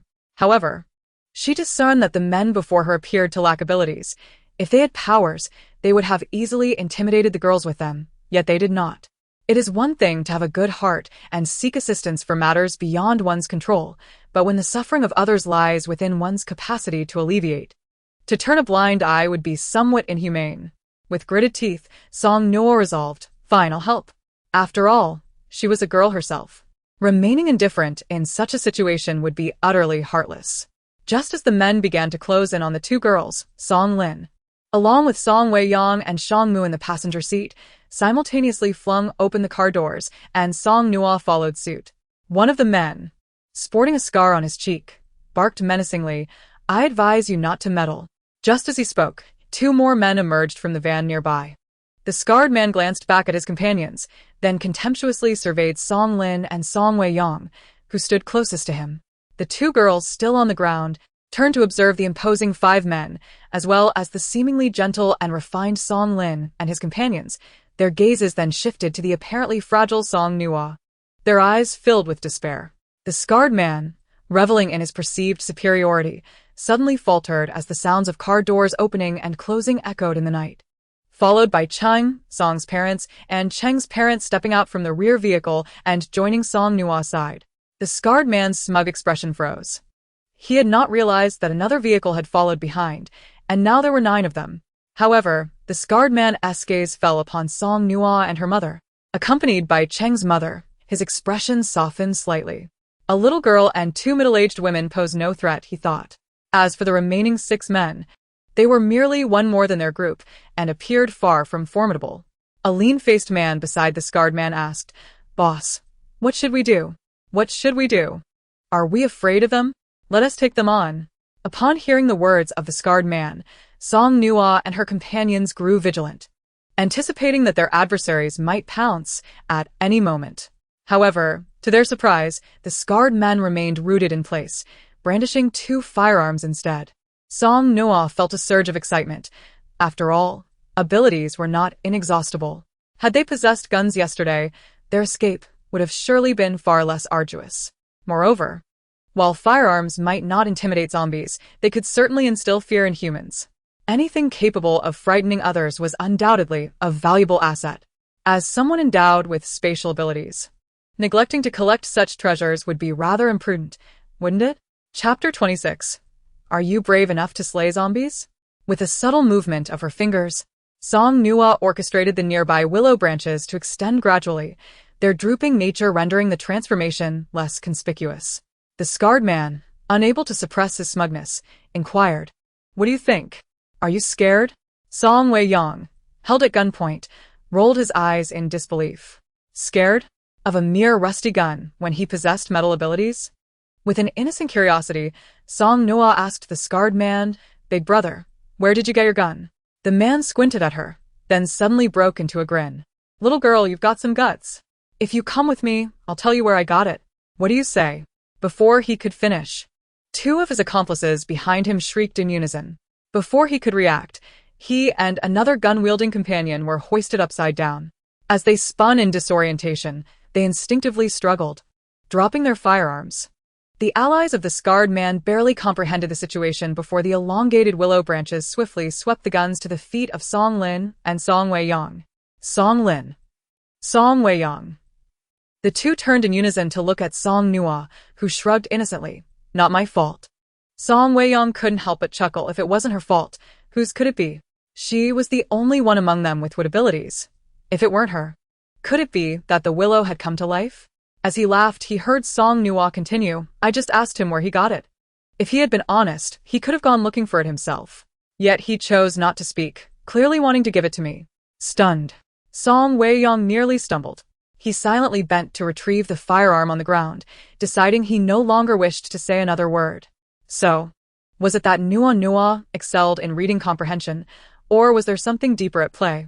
In an instant, the tables had turned. Previously threatened by guns, Song Lin and Song Wei-yong now pointed their weapons at the 3 bewildered men across from them. Song Nuo kindly reminded them, "Aren't you leaving? Or do you wish to swing on the willow branches?" As her words fell, the three men bolted, scrambling into their vehicle and speeding away. The scarred man and the gaunt man still dangling from the tree erupted in furious curses, unable to summon them back. With the guns seized, the men incapacitated, and the remainder fled, Song Nuo cheerfully opened the car door. "No worries, let us be off." At her words, Song Lin and Song Weiyang hesitated not a moment longer, swiftly opening the car door to enter. Xiang Chun, along with Song Dad, Song Mom, and Xiang Dad, returned to another vehicle. Having exited from the door on Shang Mu's side, Song Nuo, upon hearing her words, saw Shang Mu hold the door open, waiting for her to enter before he followed. At that moment, two girls still sprawled on the ground, weeping, were taken aback. The other girl, who had been silent until now and possessed a delicate appearance, incredulously asked, "You're just going to leave like this?" Song Lin and Shang Mu typically refrained from conversing with strangers, but Song Weiyang, standing closest to the girls, boldly retorted, "What else should we do?" The girl speaking was momentarily taken aback by his response. She hesitated before asking, "Aren't you taking us with you?" Song Weiyang fell silent, turning to look at Song Nuo, who appeared perplexed. "Why are you looking at me? We're following your lead." Song Weiyang insisted even more firmly. Song Nuo. Among their group, it hardly seemed like she should be the one making decisions. However, since they sought her opinion, she stepped forward to the car and asked the girl, "What is your name?" The other girl, still gazing pitifully at Song Weiyang, turned to Song Nuo, noticing her pristine dress and the faint, sweet fragrance wafting from her. In contrast to her own disheveled state, the girl felt a wave of embarrassment and irritation, accompanied by a tinge of jealousy. At that moment, she realized just how dire the apocalypse had become, not because her own circumstances were particularly bleak, but because, despite the chaos, some still thrived. Why, even now, was there such a profound disparity between people? For reasons unknown, she felt that revealing her name to Song Nuo would be humiliating. Although she initially intended to ignore the inquiry, she had overheard the boy declare that they were all heeding the girl's direction. Surely, girls should be more sympathetic, right? With that thought, she forced a smile and gently replied, "My name is Chen Xiaodai, and this is Lu Huiling." Song Nuo nodded, continuing her questioning. "Do you possess any abilities?" Chen Xiaodai's smile faltered as she stammered, "And no, not really." "Do you have any supplies?" None. "Are you brave enough to slay zombies?" The barrage of questions left Chen Xiaodai feeling humiliated. Internally cursing Song Nuo, she could only answer honestly and no, not really. Song Nuo replied with a straightforward, "Oh," before turning to Song Lin and the others. "Then let us be on our way." Chen Xiaodai's eyes brightened suddenly. "Are you promising to take us with you?" Song Nuo, "No, I meant we're leaving." As she spoke, Song Nuo traced a circle with her finger, indicating herself and Song Lin's group. Chapter 27. Must we provide shelter and sustenance after saving you? The glimmer of hope was abruptly extinguished, and Chen Xiaodai could no longer maintain her facade. She cried out in despair, "Are you toying with us?" "This is cruel." Song Nuo replied, "How is this cruel? You said you possess no skills. So, why should we take you with us? In these times, should we be obligated to provide food and shelter for those we rescue?" Lu Huiling, initially wearing an angry expression, found herself deflated by Song Nuo's words, lowering her gaze without further comment. Yet, Chen Xiaodai remained undeterred, insisting, "Are you saying you're just going to abandon us to fend for ourselves? That's downright heartless. You're clearly capable. Why wouldn't you help us? At this rate, it would have been better if you hadn't rescued us at all." Song Lin. Shang Mu. Song Weiyang. Ah? "Did we err?" Song Nuo nodded. "It seems we overstepped. If you reconsider, it's not too late. I can lower those two gentlemen from the tree, and you can accompany them. Although 3 of them have already departed, I can generously provide you with a vehicle and you'll catch up with them in no time." Chen Xiaodai was taken aback. Her intention had been to evoke guilt in Song Nuo, yet how could she still think this way? Reluctantly, Chen Xiaodai spoke. "Don't go too far. Before she could finish, Lu Huiling tugged at her sleeve. "Let it go, Xiaodai. We should leave while those 2 men are still hanging. They are under no obligation to care for us." 2 men hung precariously from a tree, flailing helplessly. Despite their disheveled appearance, Chen Xiaodai couldn't help but tremble in fear at the sight. The 2 men assisted each other in rising from the ground, And, to be honest, Song Nuo felt a twinge of sentimentality witnessing their unwavering bond. Who would have thought that these two could remain inseparable? One might wonder whether it was a testament to their deep friendship or a case of two rogues in cahoots. As the two men took a few steps, Chen Xiaodai suddenly turned to Song Nuo and asked, "Didn't you just say you would give us a car?" Song Nuo was taken aback. "A car, you say?" Well, "I do have one." From her space, she produced two toy cars, handing one to Chen Xiaodai and the other to Lu Huiling, while cheerfully announcing, "No need to rush. Everyone gets a share." Do not inquire how such items came to reside in her space. During their time scavenging in the supermarket, it was only fair that everyone received their due. Besides, even in the apocalypse, one must prioritize leisure. Purchasing a toy to pass the time is entirely reasonable. With a wistful glance at the toy cars, Song Nuo felt a pang of reluctance. Initially elated at the prospect of acquiring a vehicle, Chen Xiaodai froze as she held the toy car, and in the next moment, her expression shifted to anger. "You're pulling my leg again." Song Nuo shook her head. "No, is this not a car? But it's a toy. Regardless of whether it's a toy, just acknowledge that it's a car." Chen Xiaodai retorted. "What use do I have for a toy car? If you're unwilling to assist us, just say so." At this, Song Nuo's previously jovial demeanor vanished, replaced by seriousness. "I am not your parents. Why should I selflessly help you without expectation? If you cannot aid yourself, it would be better to find a quiet place and end it all, sparing yourself the agony. You want a car? Currently, they are in abundance. If you truly desired one, why couldn't you find it? Our supplies did not come from thin air. I can only assist you to this extent.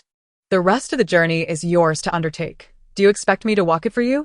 Ignoring the now dumbfounded Chen Xiaodai, Song Nuo turned and returned to the vehicle, dejectedly sitting inside and gazing out the window, choosing to disregard everyone. She realized that none of those she helped turned out to be commendable individuals. Before departing, Song Ling glanced at the two men dangling from the tree. Having been inverted for so long, their heads were likely filled with blood, and they had ceased their struggles, probably having lost consciousness. "What shall we do with them?" Song Ling inquired. Indeed, what was to be done with those two? Would they remain suspended there? It was unlikely that any altruistic soul would happen by to rescue them in these times. More probable was the arrival of zombies seeking a meal. Although these two were not exactly virtuous, having two less zombies in the world was still preferable to having two more people, provided they remained sensible. With this thought, Song Nuo opened the car window and conjured a stream of water to splash on the scarred man and his companion, waking them. "Hey, are you alright?" The scarred man took a moment to process before erupting in curses. "You little brat. Sneaking around. Just wait until I see you again, and I'll make you pay." Song Nuo replied nonchalantly. "Oh, is that so? Then you might as well continue hanging there. I'm rather good-looking. So you needn't concern yourself with making me look good." With that, Song Ling quickly drove away, leaving behind the men's angry shouts. After a while, the gaunt-faced man weakly turned to the scarred man and asked, "Bro, what do we do now?" Receiving no response, he glanced over, only to find that his older brother had long since passed out. Chapter 28. The enhancement of abilities is indeed possible. The city of Huai was in close proximity to Ning. The drive took less than an hour. Traveling day and night, the group took turns driving, and as Song Ling sped towards Huai, Song Weiyang and Shang Mu had already succumbed to rest. Song Weiyang was all right, seated in the passenger seat, unable to see anything. However, Shang Mu was quite different. Song Nuo noticed that the attention of the others often fixated on her. If she made even the slightest unusual movement, it would surely not escape Shang Mu's notice. Facing forward, sitting properly, her bright, sparkling eyes darted around. She discreetly stole glances at Shang Mu. His eyes were closed. Nothing particularly remarkable there. Hesitantly, Song Nuo inched closer to Shang Mu and softly called his name twice, but there was no response. Song Ling, however, heard her and admonished. Nuo, behave. Let your brother Shang Mu rest. Who's causing trouble?" Song Nuo protested inwardly. Taking advantage of the fact that no one was watching, she secretly retrieved a crystal core, contemplating whether to test if it could enhance her abilities. She reasoned that the worst outcome would be her transforming into a zombie, albeit one endowed with powerful abilities, a veritable super zombie. Thinking this way, she might even become the overlord of the undead. ruling the realm of corpses and reaching the pinnacle of her zombie existence. While it was rather distasteful, it wasn't entirely unappealing. After all, she had died once and had grown accustomed to it. The most important part was that someone had to undertake such an endeavor eventually. Previously devoid of abilities, she now possessed them, and the notion that the crystal core might enhance her power was hers to explore. Yet, If she were to become an exceedingly formidable zombie on the spot, what would happen to her brother and the others? Would they then become zombies too? That simply couldn't be allowed. Song Nuo concluded that she should wait for the right moment, one blessed with favorable circumstances, before embarking on this perilous, ritualistic endeavor. Clenching her fist, she resolved to proceed cautiously. As she glanced down at the crystal core in her hand, intending to return it to her space, she noticed tendrils of light emanating from it, weaving into her palm. Suddenly, her heart constricted violently, as if gripped by an unseen force, and the crystal core disintegrated into powder. Song Nuo felt a wave of suffocation wash over her, collapsing weakly against Song Muo's shoulder. Song Nuo instantly awoke. Grasping her wrist and turning to assess her, he found Song Nuo drenched in sweat, her complexion alarmingly pale. Furrowing his brow, he was deeply concerned and asked Nuo, "What is wrong?" Song Nuo felt as though her entire body was being gnawed upon by zombies. She clenched her teeth, refusing to utter a sound. Song Weiyang was roused by Song Muo's voice, and upon hearing him, Song Ling slammed on the brakes, unbuckled his seatbelt, and turned to look. Half reclining in Song Muo's embrace, Song Nuo locked eyes with her brother, managing to whisper, "Brother, it hurts." Song Ling hurriedly exited the car and opened the back door. Noticing that Song Nuo's lips had taken on a faintly bluish hue and her body trembled violently, an unmistakably abnormal condition. Fortunately, this state did not persist for long.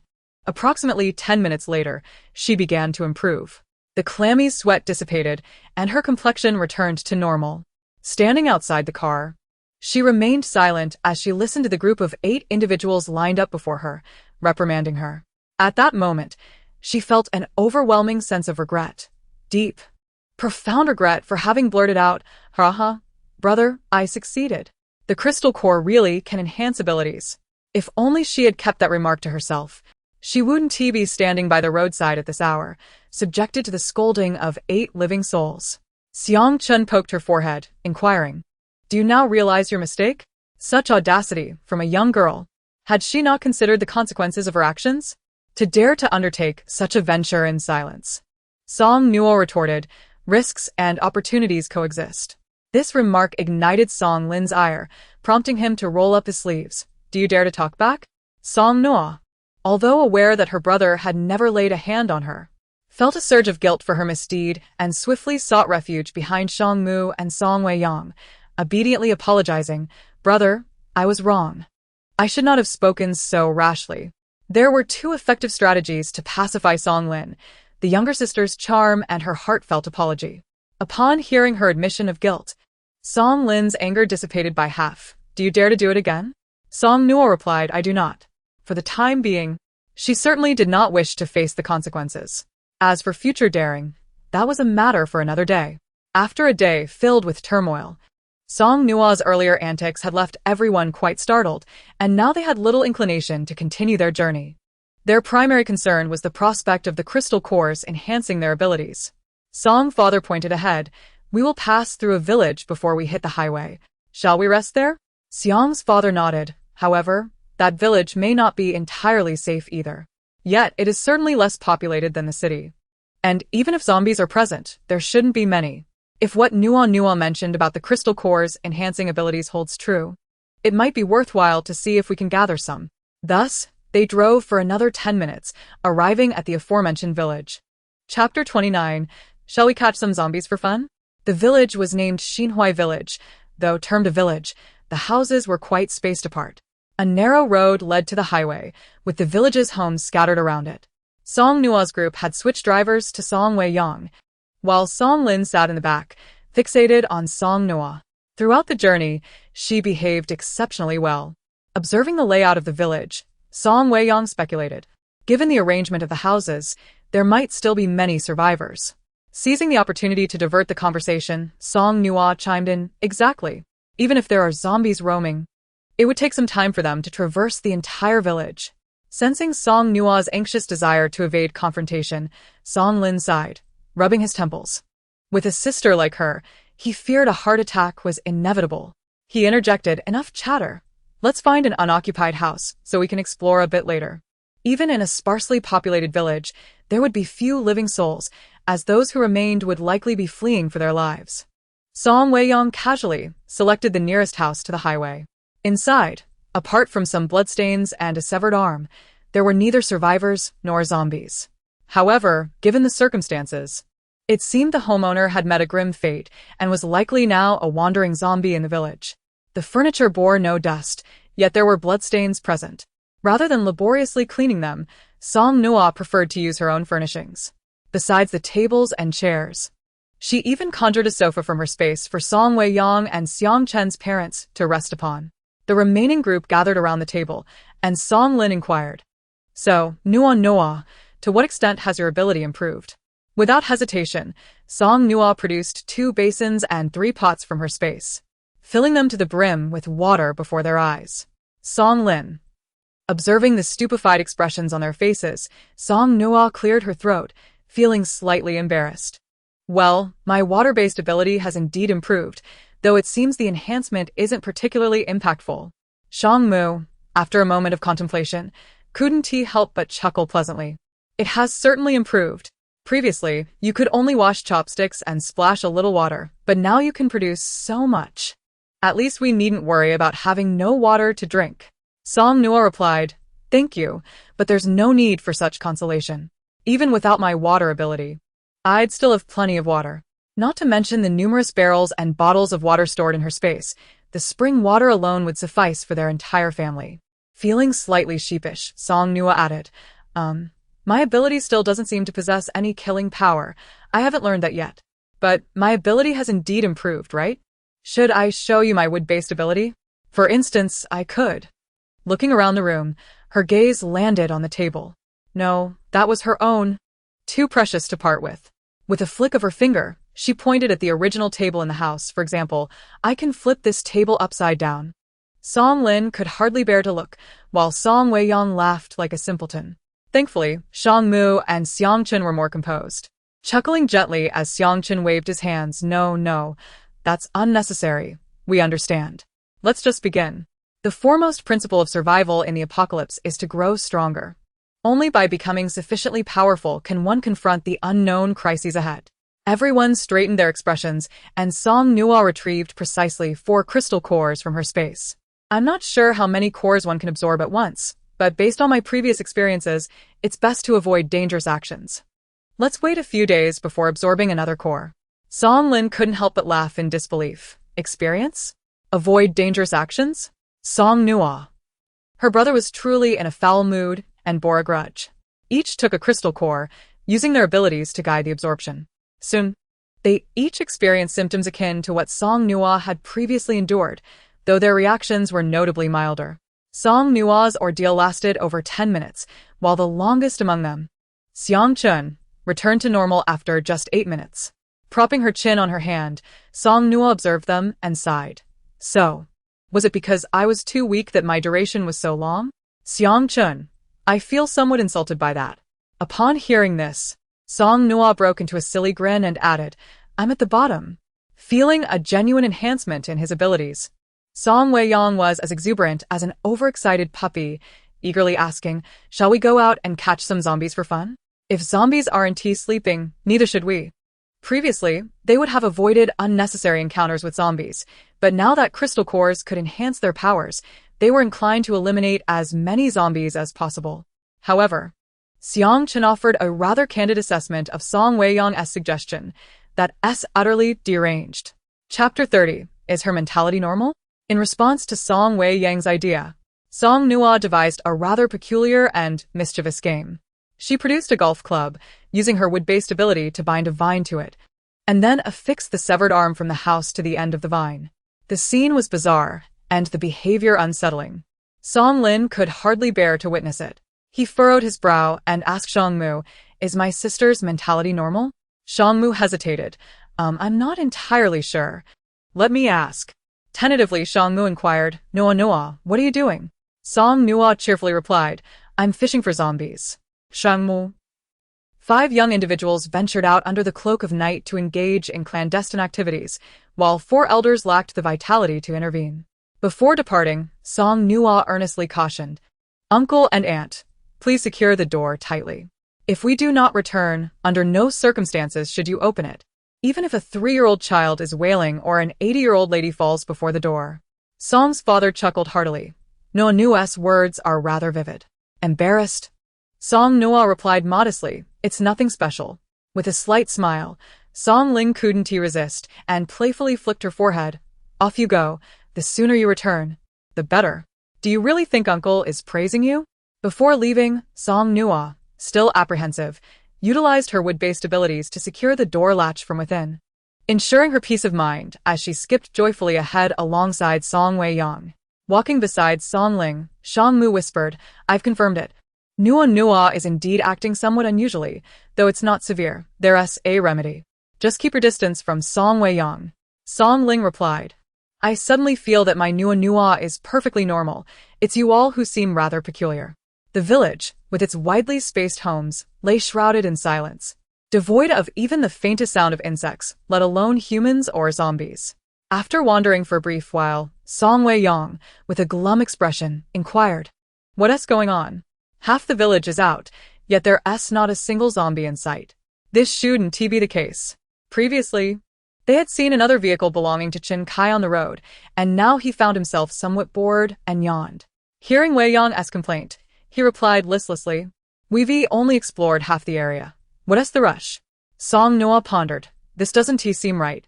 She glanced at the corpse fishing rod in her hand and the bait below, believing it should attract zombies rather than necessitating her to seek them out.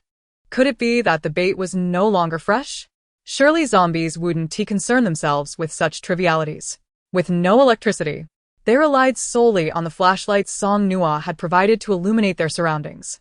The distant circumstances remained obscured, leaving the 5 of them to wander aimlessly through the village like restless spirits. As they traversed one of the narrow paths, Xiang Chen suddenly chuckled. Honestly, in the dead of night, we can't look much better than zombies ourselves. If any villagers survived and caught sight of us, I reckon they'd flee in terror. Song Weiyang immediately protested, Nonsense. I'm quite handsome. His words were abruptly cut off by Song Mu. Shou, do you hear that? Weiyang promptly fell silent, straining to listen. Ever since awakening her abilities, Song Nuo had noticed her senses had sharpened significantly, and surely the others were experiencing the same. Hesitantly, she said, It seems there are voices. Song Ling nodded, his expression composed, and the sounds of zombies. A few paces ahead was a household surrounded by concrete walls, with a small Western-style house visible inside. Song Weiyang marveled. This family must be quite affluent in the village, don't you think? Listening intently, they discerned not only voices and zombie growls but also the sound of crying, suggesting someone was trapped by zombies. Weiyang gestured for them to enter and investigate.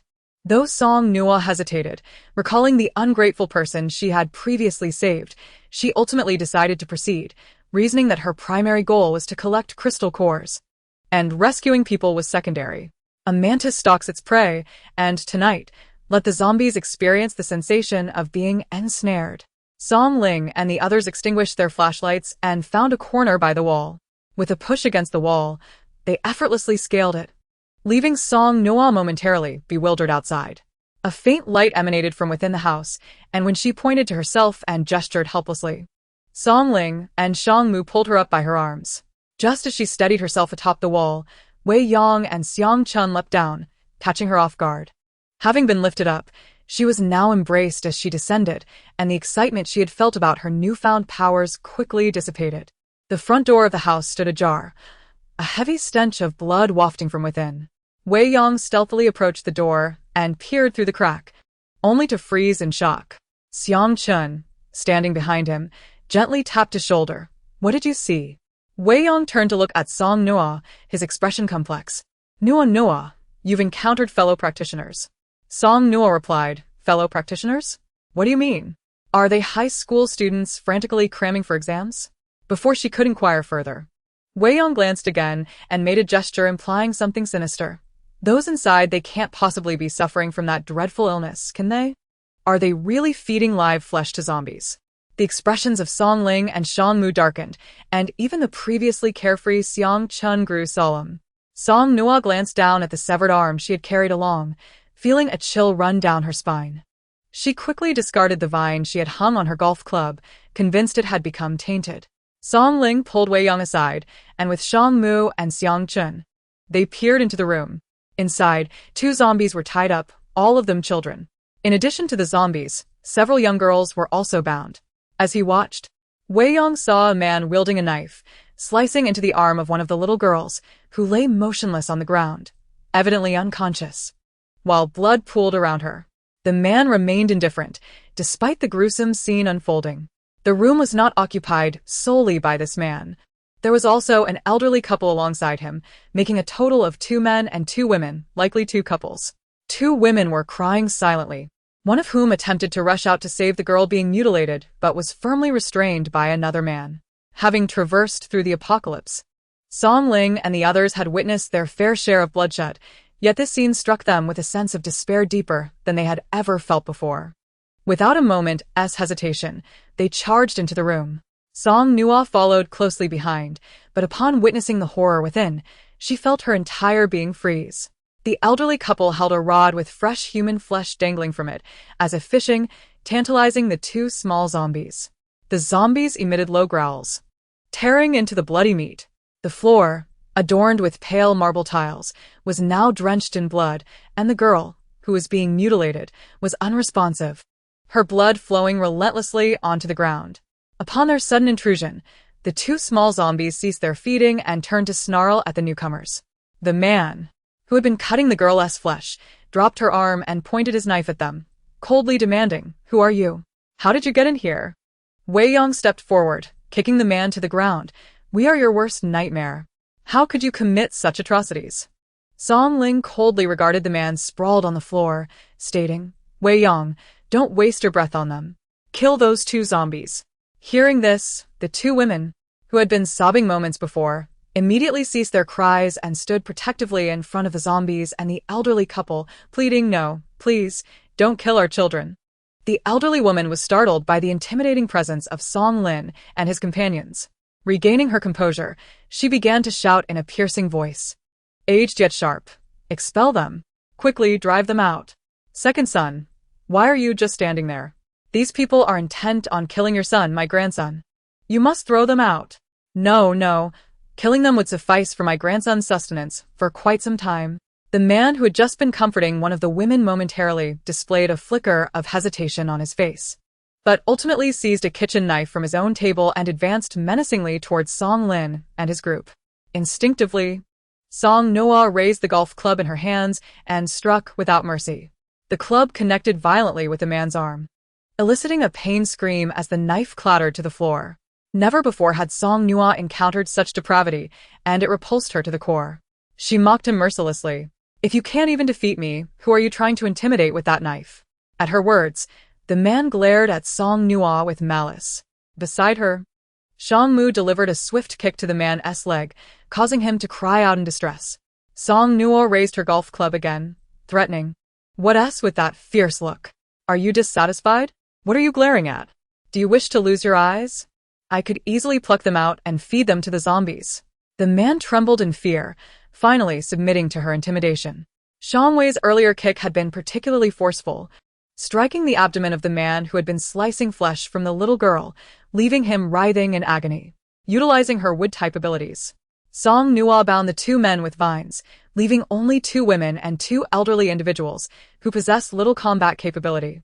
She hurried to the side of the bound little girls, rummaging through her spatial inventory for medical supplies. She treated the unconscious girl, administering medication and giving her an anti-inflammatory pill. The girl's injuries were severe, and the bleeding showed no signs of stopping. Suddenly, Song Nuo recalled the spring water in her inventory. She remembered that when she had pricked her finger and dripped blood onto the spatial item, it had healed her wounds instantly. Taking advantage of the distraction, she discreetly administered a few drops of spring water to the girl. Remarkably, just a few droplets halted the bleeding from the wound on the girl's arm. Song Nuo felt an immense relief, grateful that the spring water proved effective for others as well, and relieved that her dosage hadn't resulted in any alarming changes to the girl's condition. Seeing that the girl's injuries had stabilized, Song Nuo carefully bandaged her wounds and then looked up at the other little girls, asking gently, "Are any of you hurt? Let me help you." The little girls, still visibly anxious and fearful, shrank back. Song Nuo understood all too well the feelings of distrust that arise from having been harmed, and she endeavored to suppress the anger evoked by the actions of those individuals, smiling gently as she comforted the frightened children. After a while, one little girl with twin buns tugged at her skirt, revealing a gruesome wound on her calf, which had stopped bleeding but remained horrific. Song Nuo's gaze filled with tears as she realized the child appeared to be only 5 or 6 years old. Furthermore, upon checking the breathing of another girl leaning against the wall with her eyes closed, she discovered that the child had already passed away. Her voice choked with sorrow. She murmured, "This child has already left us." The boys nearby felt a pang of grief, and in their frustration, they kicked the 2 bound men once each. The elderly woman, seeing her son being kicked while bound, wailed even louder. "Oh, this is inhumane. Heaven, open your eyes. These intruders have invaded my home, seeking to kill my grandson and assault my son." Noticing that no one was paying her any heed, she pointed at Song Nuo and the others, exclaiming in exasperation, You all need to leave. Get out of my house. This is our family matter, and you have no right to interfere." "Family matter? Is your notion of family to feed your 2 grandsons, now turned zombies, with the flesh of these little girls?" Song Lin challenged. The elderly woman was taken aback momentarily, swallowing her words before retorting, "Of course, it's a family matter. I am using my granddaughter's flesh to sustain my grandson. What else could it be? It's not for you to meddle in." As her words fell, the 2 women began to weep softly. The elderly woman scolded them, "Cry, cry, cry. What is there to weep about? You 2 harbingers of death, if you had taken better care of my grandson, could this have happened?" As she spoke, tears began to flow from her own eyes. The old man beside her attempted to offer comfort, but was silenced by her rebuke. Shangmu had been observing Song Nuo treating the injured little girls and, upon hearing the elderly woman's words, let out a cold laugh. "Family matter? Your granddaughter? Hardly. 6 little girls. Do you expect us to believe they are all your granddaughters?" He gestured towards the girl with twin buns, pointing out, for instance, that girl, and the one beside her, and the child behind her who has already passed. None of them resemble your family at all. The elderly woman was momentarily speechless, then attempted to defend herself. "What of it? Their parents are dead. We took them in. What is wrong with them helping us with a little task?" Having closely examined the girl's injuries, Song Nuo turned sharply to the elderly woman, her voice filled with fury. "A little task? 1 child has already died. And you dare to call it a little task? Fine. If you consider this a trivial matter, then I shall cut off your flesh to feed the zombies." Her soft and gentle appearance took on a menacing quality, causing the elderly woman to recoil in fear, silenced. Song Nuo wiped her tears. Never had she felt humanity to be so terrifying. Even the betrayal of a classmate she had saved in her past life paled in comparison to this moment. Song Lin turned to the woman who had initially attempted to rush in to save the little girl and asked, "Why are you doing this?" The woman, despairing, closed her eyes briefly as tears streamed down her cheeks. In pain and desperation, she turned to one of the little zombies and lamented, "That is my son. He went out to play with other children, and on that very day, zombies suddenly appeared in the village. We were too afraid to leave our home until nearly dark, when he finally returned, but he had already turned into a zombie." Her voice broke as she continued, "Those days were chaotic. Many died, and zombies bit anyone they encountered, turning them into zombies too. But my son was different. He still recognized us. Many wanted to escape, and so did we. My son even protected us from the zombies. He was so small, yet the zombies feared him. Therefore, my mother-in-law wanted to keep him at home. We thought that by staying here, we could prevent others from killing him and avoid danger ourselves. But although my son still recognized us, he had become a zombie, craving human flesh. On the day we prepared to escape, we saved a few children, but the death of that child was truly an accident. We never intended to harm anyone. So, the flesh we've been cutting these past few days has been from my daughter and my niece." Song Nuo scoffed. "Do you truly believe that not wanting to harm anyone makes you merciful? Even if you do not wish to, This girl is already dead. Upon hearing this, the woman broke down in tears. The other woman, who had been quietly weeping, suddenly struck her across the face. Do you still have the audacity to weep? What right do you have to cry? My son has become this way because of your son. Had it not been for your assurances that he wouldn't harm his own kin, my son would never have approached him. He is nothing but a beast. He even bit his own cousin. The woman screamed hysterically, turning to Xiang Chen, and said, Thus, it is your selfishness that has led to using another family's child to care for your own child, who has already turned into a zombie. Yet, you never anticipated that your own zombie child would bite another of your own. Now both children have become estranged from their kin, and you have no other recourse but to bind them together? Ha! Your family is a den of snakes and rats, deserving of your fate. As Xiang Chen uttered these words, the cries of the two women faltered. Song Nuo cast a look of disdain at the family. Moreover, you are utterly depraved. Using your own daughter's flesh to feed your son, who has already succumbed to zombification. Do you still consider yourselves worthy of being parents? Is your daughter not your child? If your parental love is indeed so grand, why then do you not sacrifice your own flesh to feed him? As he spoke, Song Nuo glanced at the zombie bound there, its bloodied mouth agape in a silent scream, and suddenly chuckled. Since you love these two little zombies so dearly, let us see just how much they love you in return. With a swift motion of his right hand, a flash of metallic light sliced through the air, severing the ropes that bound the two little zombies. Before the elderly couple could even utter a plea, they found their throats bitten through by the very creatures they had nurtured. The two men, previously fierce and menacing, now appeared utterly transformed. For these children had been raised by their grandparents and were closer to them than to their own parents. Having witnessed the binding orchestrated by Song Nuo, they could only cry out in desperation, Save us. We know we were wrong. We shall never dare again. Their pitiful cries fell on deaf ears. For Song Nuo remained unmoved. If creatures like them were permitted to live, what of the children who had suffered? What of the child who had already perished? How innocent they were. Those who harmed them must pay the price. The sound of teeth sinking into flesh echoed clearly, resonating in the hearts of all present. The two women trembled, clinging to one another, but before the two little zombies and the four others who had transformed into zombies could reach them, Song Lin and the others swiftly dealt with the latter. Just as the woman had previously noted, one of the little zombies was indeed different from the rest. It moved with remarkable agility and, upon noticing that the four were always protecting Song Nuo, relentlessly sought to attack her. Had they not yet enhanced their abilities, it might have been a challenge to subdue this particular zombie. However, on this night, they had all experienced a surge in their powers. This was their first battle following their enhancement, and their strength was now markedly superior. Just like Song Lin, who had previously struggled to control his wind abilities. He could now wield them with precision, and even his control over fire abilities had improved. He single-handedly dispatched the unique little zombie, extracting the crystal core from its head. Song Nuo and the others noted that this particular crystal core was slightly smaller than those they had previously obtained, yet possessed a higher clarity, glowing a delicate shade of green rather than the typical white.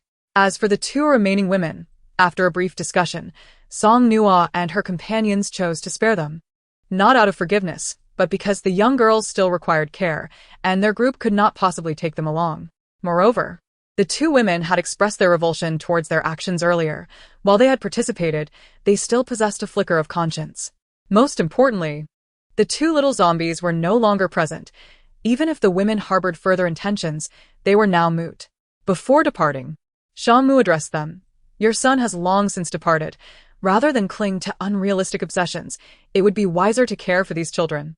Xiang Chen erected an earthen wall outside their yard, while Song Nuo reinforced it with a layer of metal to ensure the yard's security. This task nearly depleted their abilities, prompting them to return early. Meanwhile, Song Nuo, Song Lin, and Song Mu continued their search for zombies. Motivated both by the desire for crystal cores and the goal of ensuring the safety of the children by eliminating as many zombies as possible.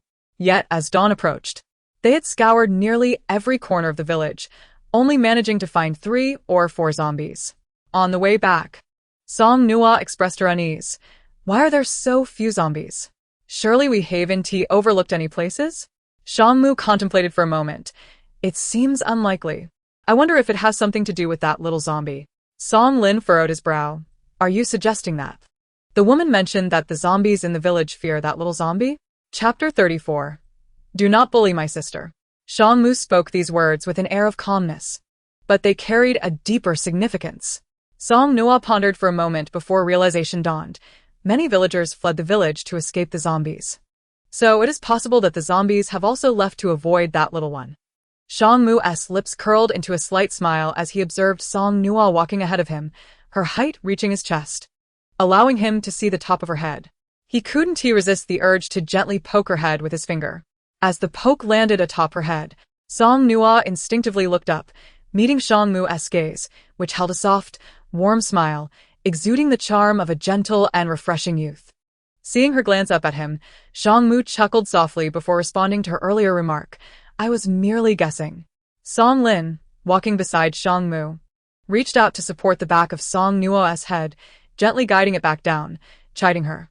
At your age, you should watch where you're walking. Don't you fear twisting your neck? What if you trip and fall? Having said this, he shot a glare at Song Mu, for in Song Lin's experience, Song Mu was typically gentle and courteous. The act of playfully poking his sister's head was something he would expect from Song Weiyang. Song Lin then issued a half-hearted warning. Don't bully my sister. Otherwise, when we find your younger brother, I'll make sure to beat that little brat until he cries. At the mention of his brother, Song Mu's smile dimmed slightly. In truth, he was uncertain if it was even necessary to return. After all these days, was his brother still alive?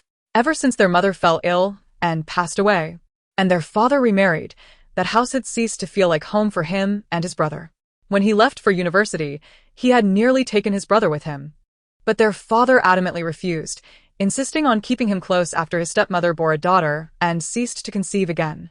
The only reason he felt at ease attending university was to avoid the constant tension with his father, preserving some semblance of peace at home. Furthermore, he believed that as long as his stepmother did not direct her machinations toward his brother, their father would intervene. Yet if his brother were still alive, he certainly ought to bring him to his side, shouldn't he? Noticing that Song Mu seemed to be in a rather low mood, Song Lin patted him on the shoulder and said, Do not overthink it. The events of this world are beyond our control, regardless of the outcome. At least we have done our utmost. Song Mu nodded, glancing at Song Nuo, who had already skipped a few steps ahead and felt somewhat uplifted. When you went back to find Nuo, did you feel the same way? Song Lin paused for a moment, his gaze fixed on Song Nuo's silhouette, and let out a bitter smile. No, we are different, Song Mu. My Nuo has neither a mother nor a father. There is no one to care for or protect her in my absence. Song Mu fell silent, reflecting on the truth of those words. At the very least, he and his brother were in a far better situation than Song Lin and Nuo. When he was not beside his brother's life was never fraught with sorrow. At least when danger lurked, their father would fulfill his duty as a parent. If a frail girl like Nuo could manage to protect herself, surely his brother would be safe, if only their father were not utterly inept. Upon returning to the house where they were staying, the first rays of sunlight graced the horizon. Song Nuo retrieved sufficient rice and eggs from the storage space and handed them to Song Mama and Xiang Mama, eagerly waiting for them to prepare breakfast. Song Weiyang and Xiang Chen, along with their fathers, ventured into the village to see if there was anything edible they could gather, intending to collect some provisions for Song Nuo to store in her space, as they had 9 mouths to feed, which was quite a substantial consumption. After a long night of toil, both Song Lin and Song Mu retired to rest, while Song Nuo, having suffered from a fever and nearly slept the entire day before, was not fatigued at this moment. Seizing the opportunity to explore the house she had not thoroughly inspected the night before, she wandered around. To her delight, she discovered a bathroom in a small adjoining room next to the kitchen. She removed the shower head, turned on the switch, and after a brief wait, the water gradually turned warm. Ah, auntie. The water is hot, she exclaimed. Song Mama and Xiang Mama, who had not yet entered the kitchen and were unaware of the existence of this tiny bathroom, hurried over, their faces lighting up with surprise. Song Mama reached out to test the water, exclaiming, Oh, it really is hot water. After saying this, she rushed outside only to return shortly, her face beaming with joy. It's a solar water heater. Quickly, Nuo, you had a fever yesterday, and after a long night, go take a shower, and once you're done, you can come out for breakfast. Until now, Song Nuo had not felt unwell, but for some reason, she began to feel a bit uncomfortable. Although she had collected a considerable amount of water before the apocalypse, with the recent increase in their numbers and the inconveniences of traveling, she had asked Song Lin to use his fire abilities to boil water, opting to wipe herself down with a damp towel. Despite having body wash, she refrained from using it, fearing it would waste water, and had not taken a proper shower, only managing to wash her hair several times. Compared to the boys, bathing was indeed a cumbersome task for girls. Cold water was inadequate, and there was not enough water for a proper wash. To prevent herself from becoming foul, Song Nuo had to ensure she wiped down frequently and spritzed herself with a touch of perfume. Now, discovering the possibility of taking a bath, her eyes sparkled with excitement. Chapter 35. Are you not clean now? Song Nuo swiftly darted into the bathroom, where she ceremoniously arranged her shampoo, conditioner, hair mask, hair oil, facial cleanser, body wash, scrub, and body lotion on the meager sink, filling the tiny space with her toiletries. With the hot water just released, she adjusted the temperature to a pleasant warmth, allowing the soothing water to cascade over her face, lifting her spirits immensely. After more than half an hour, she emerged from the bathroom enveloped in steam, radiating a fresh fragrance that was incomparable to any perfume. As she stepped out, she was greeted by the enticing aroma of rice porridge. Song Nuo let out a long sigh, realizing this is what life is meant to be like. It's simply wonderful. Upon returning to the living room, she found that Song Lin and Song Mu had awakened and were conversing with Song Mama and Xiang Mama. The delightful scent surrounding her instantly captured the attention of all four individuals. Seeing his sister transformed back into her fragrant and soft self, Song Lin's mood lifted significantly. He rose and pulled Song Nuo onto the sofa, helping her dry her hair until it no longer dripped, then placed a stool at the door. Nuo. Uncle and the others haven't returned yet. Sit here and bask in the sun. If you get hungry, feel free to snack a little. Song Nuo obediently nodded, all right. Then she turned to Song Mama and Xiang Mama. Andes, there's still hot water in the heater. It should be enough for one person to wash. I will boil some more hot water later, and you both should take a bath too. Song Mama and Xiang Mama shook their heads, insisting it was unnecessary. Xiang Mama then turned to Song Lin and Song Mu, saying, you two kids go wash. Your auntie and I haven't done anything and haven't broken a sweat. Song Lin shook his head. Auntie, it's fine. You both should go wash. It's easier for us boys. We can manage with cold water. Song Mama and Xiang Mama exchanged glances, each urging the other to go first, as the water was only sufficient for one. Song Nuo felt a twinge of regret, realizing she should have been the one to wash her hair first to save water for the next person. Tentatively, she suggested, Auntie, how about you both go in and wash without washing your hair? I can boil water for you to wash your hair afterward. At that moment, Song Mu, sitting on the sofa, posed a soul-piercing question. In such a large village, there must be more than one family with solar water heaters, right? Song Nuo. Song Lin. It dawned on him that indeed, in such a vast village, how did others manage their bathing? It was rare for households to lack hot water heaters nowadays. So surely there must be several homes using solar water heaters, right? As this thought struck him, Song Lin's eyes brightened, while cold water sufficed. Having hot water would certainly be preferable. After a few more minutes, Song Weiyang and Xiang Chen finally returned, each carrying a burlap sack filled with vegetables plucked from others' gardens. As Song Weiyang reached the doorway, he noticed Song Nuo's hair was damp and fragrant, and his eyes lit up with delight as he asked, Nuo, did you take a shower? As he spoke, he reached out to touch her hair with one hand. Song Lin quickly coughed to intervene, warning, don't touch. Don't say I didn't warn you. If you touch her hair now, she might throw a fit and ignore you for 3 days. Song Nuo retorted, brother, you're being ridiculous. Fearing her brother might reveal her few embarrassing moments, she quickly changed the subject. Uncle, you all should wash your hands and eat. There are some families in this village with solar water heaters, and there's still hot water to use. After we finish eating, we can look for more, and we can bathe before we set off. Upon hearing this, Song Weiyang became even more excited. Really? Then let us hurry up and eat so we can wash up. I miss that feeling of being clean. Song Nuo. unable to contain herself, quipped, "So, you're not clean right now?" Song Wei-yong. That question seemed to imply something was amiss. Xiang Chun, standing nearby, was laughing uproariously, while Shang Mu couldn't help but stifle his laughter. Song Lin tried to hold it in but ultimately couldn't resist, tugging at Song Nuo's ear and asking, "What have you learned while I was away?" Now feeling deflated after her moment of triumph, Song Nuo regretted her quick tongue. Meanwhile, Song Wei-yong and Xiang Chen's parents looked on in confusion, entirely oblivious to the exchange and bewildered by why Song Lin was tugging at Song Nuo's ear. Father Song, with remarkable patience, advised Song Lin, "Oh dear, no, didn't say anything wrong. Yang is simply unkempt. He hasn't taken a proper bath in days." Upon hearing this, Xiang Chen burst into an even louder laugh, and even Song Lin couldn't suppress a chuckle. Song Wei-yong, who had just grasped the situation, turned as dark as if he had just crawled out of a coal pit and exclaimed in despair, "Dad, please stop talking if you don't understand." Noticing the peculiar reactions of the younger generation, Father Song realized he might have misinterpreted the situation. He turned away, muttering to himself, "Oh dear, I'm hungry. Time to eat." Song Wei-yong thought to himself, "What a true father. He doesn't even ask for the reason before throwing me under the bus." Chapter 36. More special than that little zombie.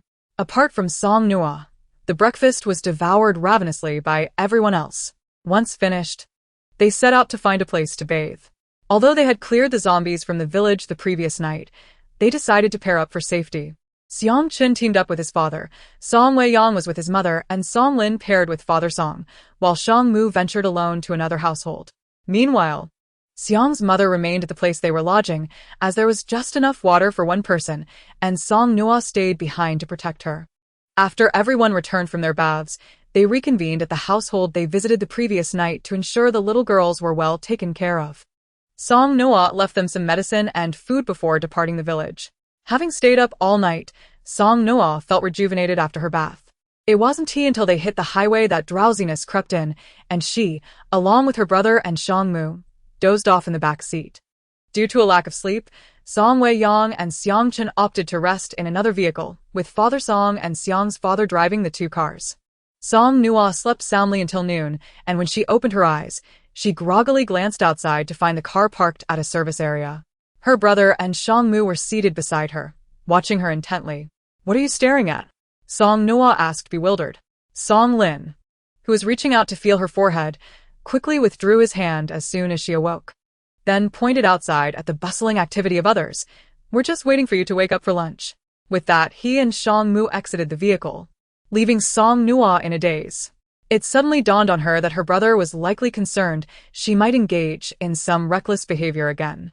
Following Song Lin out of the car, she spotted Song Wei-yong approaching with a mound of snacks, evidently retrieved from the convenience store at the service area. The service area was quite expansive, boasting a variety of shops. However, the food in the restaurants had long been inedible. Thus, Song Wei-yong returned with an assortment of snacks, stuffing them into the vehicle where Song Nuo sat. Seeing this, she inquired, "Are there no zombies at the service area?" "Yes, but not many, just a few," Song Wei-yong replied, producing several crystal nuclei from his pocket to offer to Song Nuo. She declined to take them, her confusion deepening. But the apocalypse began during the May Day holiday. There should be many travelers, right? Not to mention, wouldn't there be more than just a handful of zombies at the service area? At that moment, Song Lin and Shang Mu, who were helping Song's mother and Xiang's mother gather their belongings, overheard Song Nuo's musings.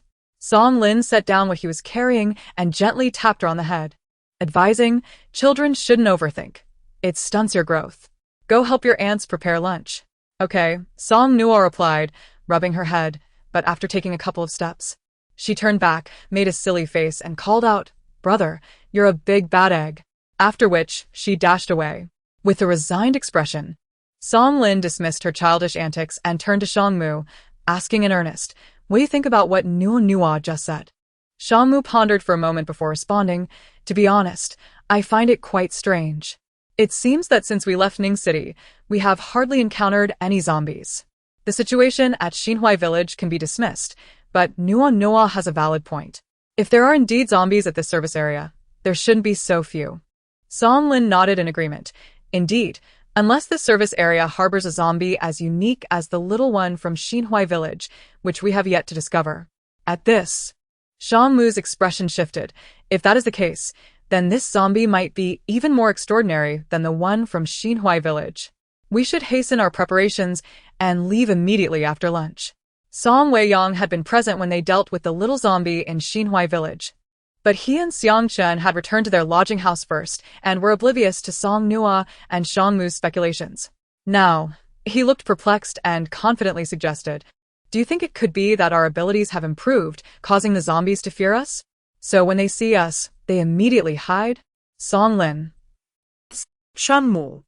Song Lin and Song Mu. I didn't know I had such a dim-witted brother. With expressions devoid of amusement, they turned away to assist with the tasks, finally grasping what it meant to be ordinary yet self-assured.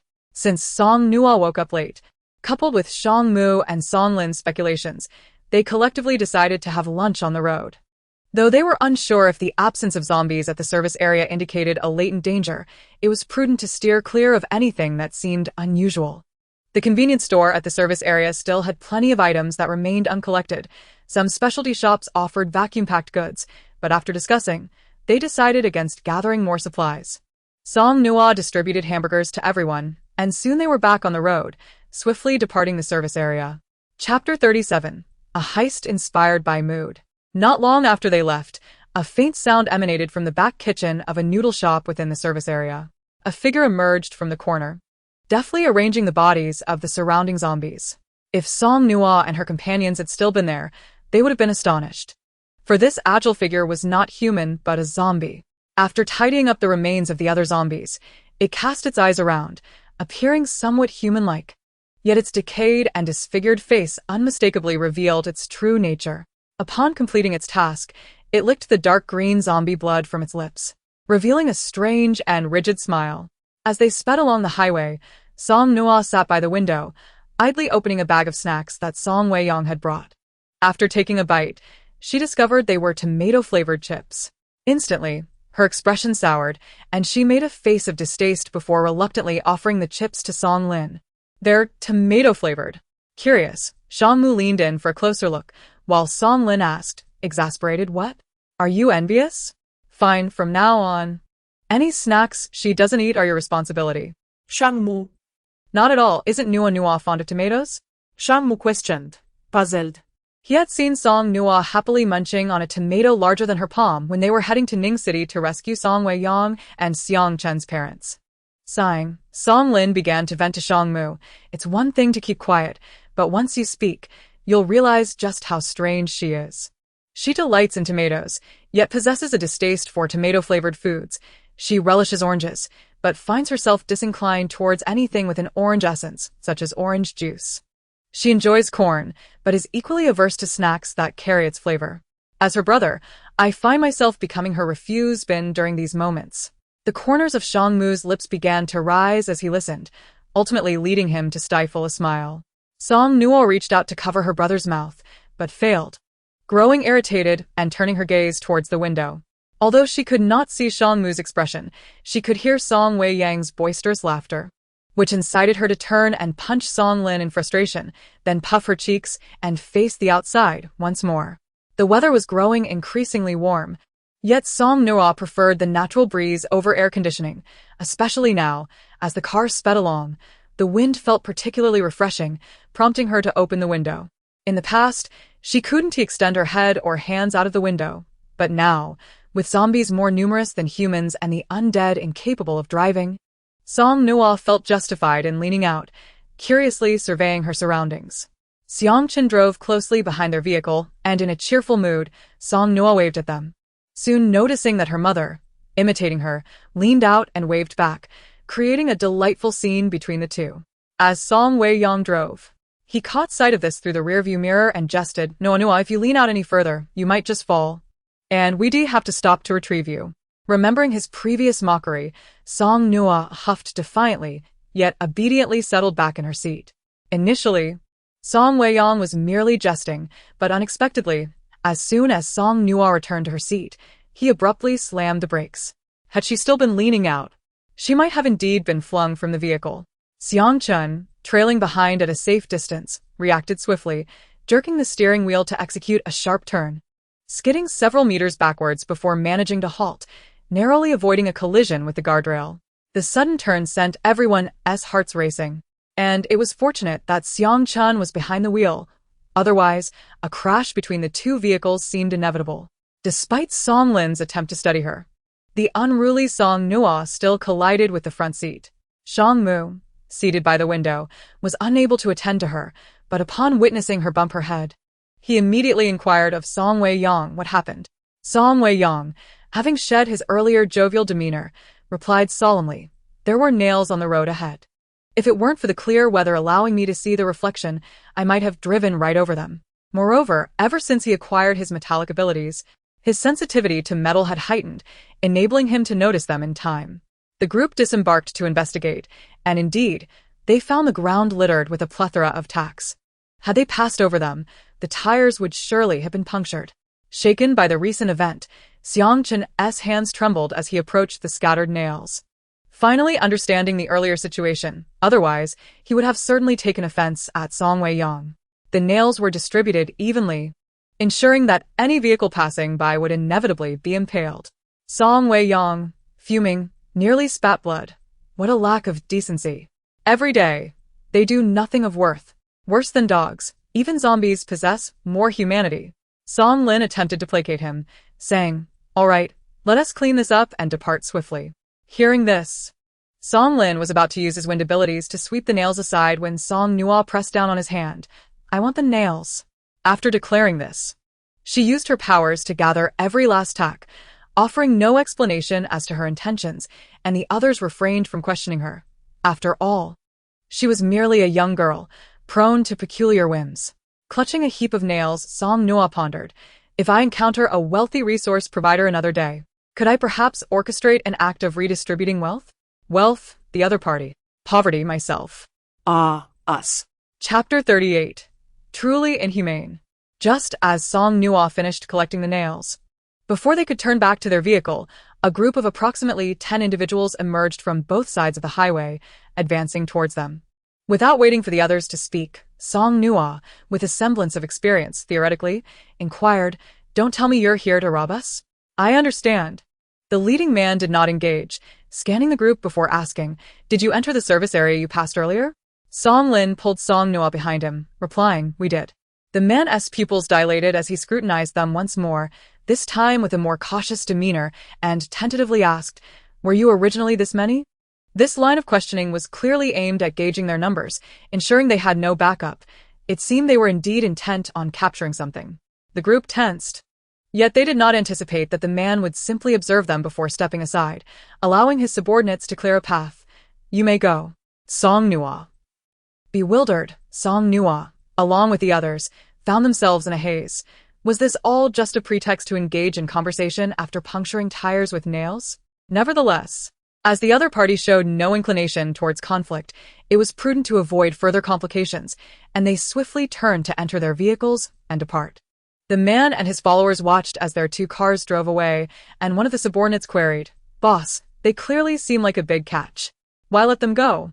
Observing their neat attire and the young girl's delicate appearance, he concluded, "Their supplies must be considerable." The man frowned, his expression grave. With so many zombies at the service area, if they managed to emerge unscathed, they must possess some skill. If it came to blows, who knows who would prevail? "Let us forget it. Gather up the nails, and let us move on to another location to fish." The subordinate hesitated, "But boss, we don't have a single nail left." The man stood stunned, looking down to find the ground bare of any tacks. He stared into the distance where Song Nuo's vehicles had vanished, gritting his teeth in frustration. How could we encounter fellow travelers? I knew that girl was far too perceptive. Turns out she's quite experienced. Ugh, are they even human? I only had a handful of nails, which I recycle after each robbery. Are they locusts? Not only do they take everything, but they leave me with nothing. Such cruelty, truly inhumane. Couldn't they have left him a single tack? The heartbreak was profound, truly profound. After driving a considerable distance, Xiang Chun had switched to a military jeep while another vehicle was driven by Song's father, with the five of them discussing the recent events. Song Weiyang appeared utterly perplexed. So, were those people trying to rob us? Xiangchen rolled his eyes. Is that even a question? Of course they were. Why else would they use tax to block the road? That service area must have issues. Otherwise, that man wouldn't have asked if we visited it, only to let us go so easily. Song Weiyang scoffed. Nonsense it. You have such a poor memory. That man clearly asked how many of us there were before letting us go. Xiangchen. He felt a vain throb on his forehead, itching to punch Song Weiyang. After the earlier incident, Song Lin dared not let Song Nuo sit by the window again, ensuring she remained between him and Shangmu. While the two listened to the discussion between Song Weiyang and Xiangchen, occasionally sharing their thoughts. After a while, Shangmu noticed that Song Nuo seemed unusually quiet. He inquired with concern, Nuo, what troubles you?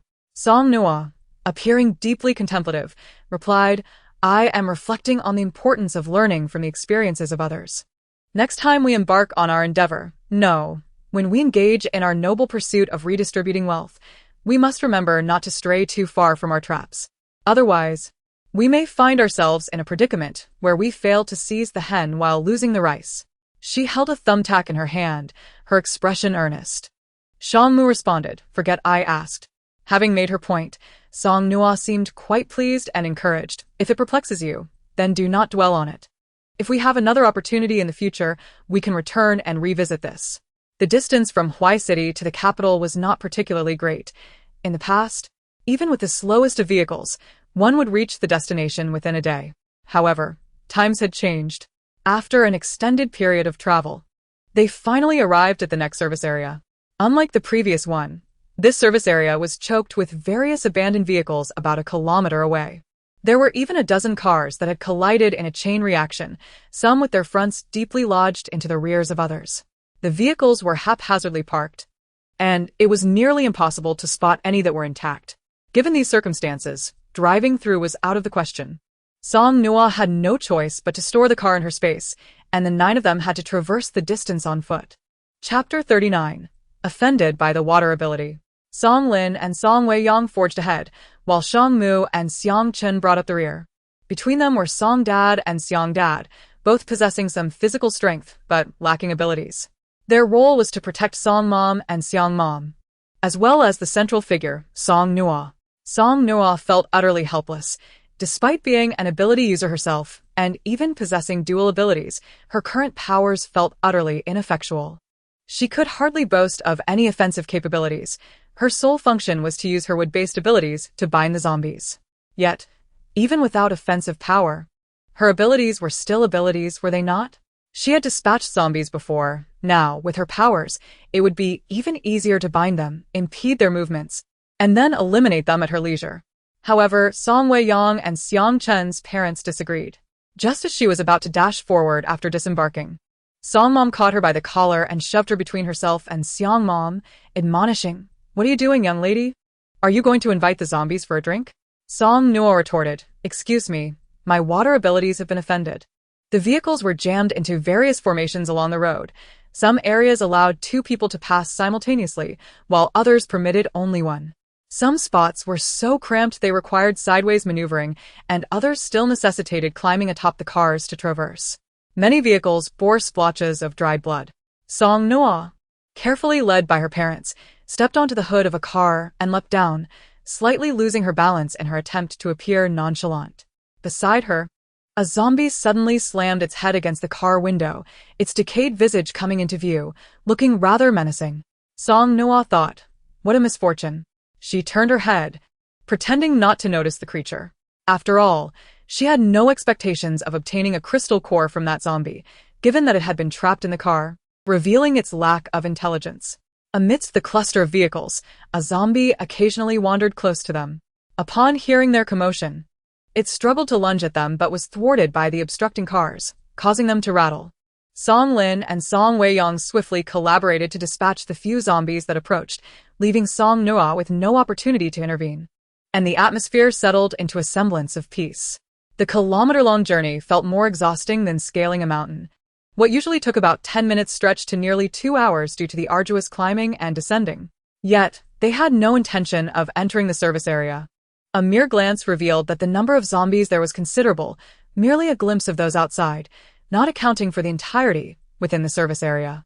The blockage was even more pronounced here, with a greater number of zombies lurking near the vehicles. Even Song Mu and Xiang Qin joined the fray against the undead. Despite their best efforts to tread lightly, noise was inevitable. The sounds of zombies violently striking the vehicles attracted those in the service plaza, who, though slow and stiff, approached Song Nuo and her group in droves. Ahead lay an endless stream of vehicles, limiting their pace and complicating their ability to eliminate zombies. If the horde from the service plaza reached them, their escape would become even more troublesome. Song Nuo furrowed her brow and declared to Song Lin and Song Weiyang at the forefront, "Let me handle this." With that, She summoned the series of vehicles blocking the path, more than 10 in total, into her space, instantly clearing the route. Although zombies rushed forward without the cover of the cars, the absence of obstacles allowed Song Lin and his companions to dispatch them with greater ease. As they fought off the zombies, Song Weiyang remarked, "No, you're amazing." The group seamlessly alternated between using their abilities and weapons, with everyone joining in the battle against the undead. Even Song Mom and Xiang Mom emulating the initial tactics of Song Nuo, wielding golf clubs against the zombies.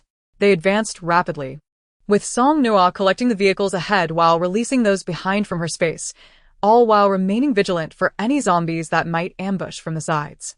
The journey from the initial traffic jam to the service area had taken nearly 2 hours, yet the return from the service area to the point of congestion, despite being the same distance if not longer, was completed in just over half an hour.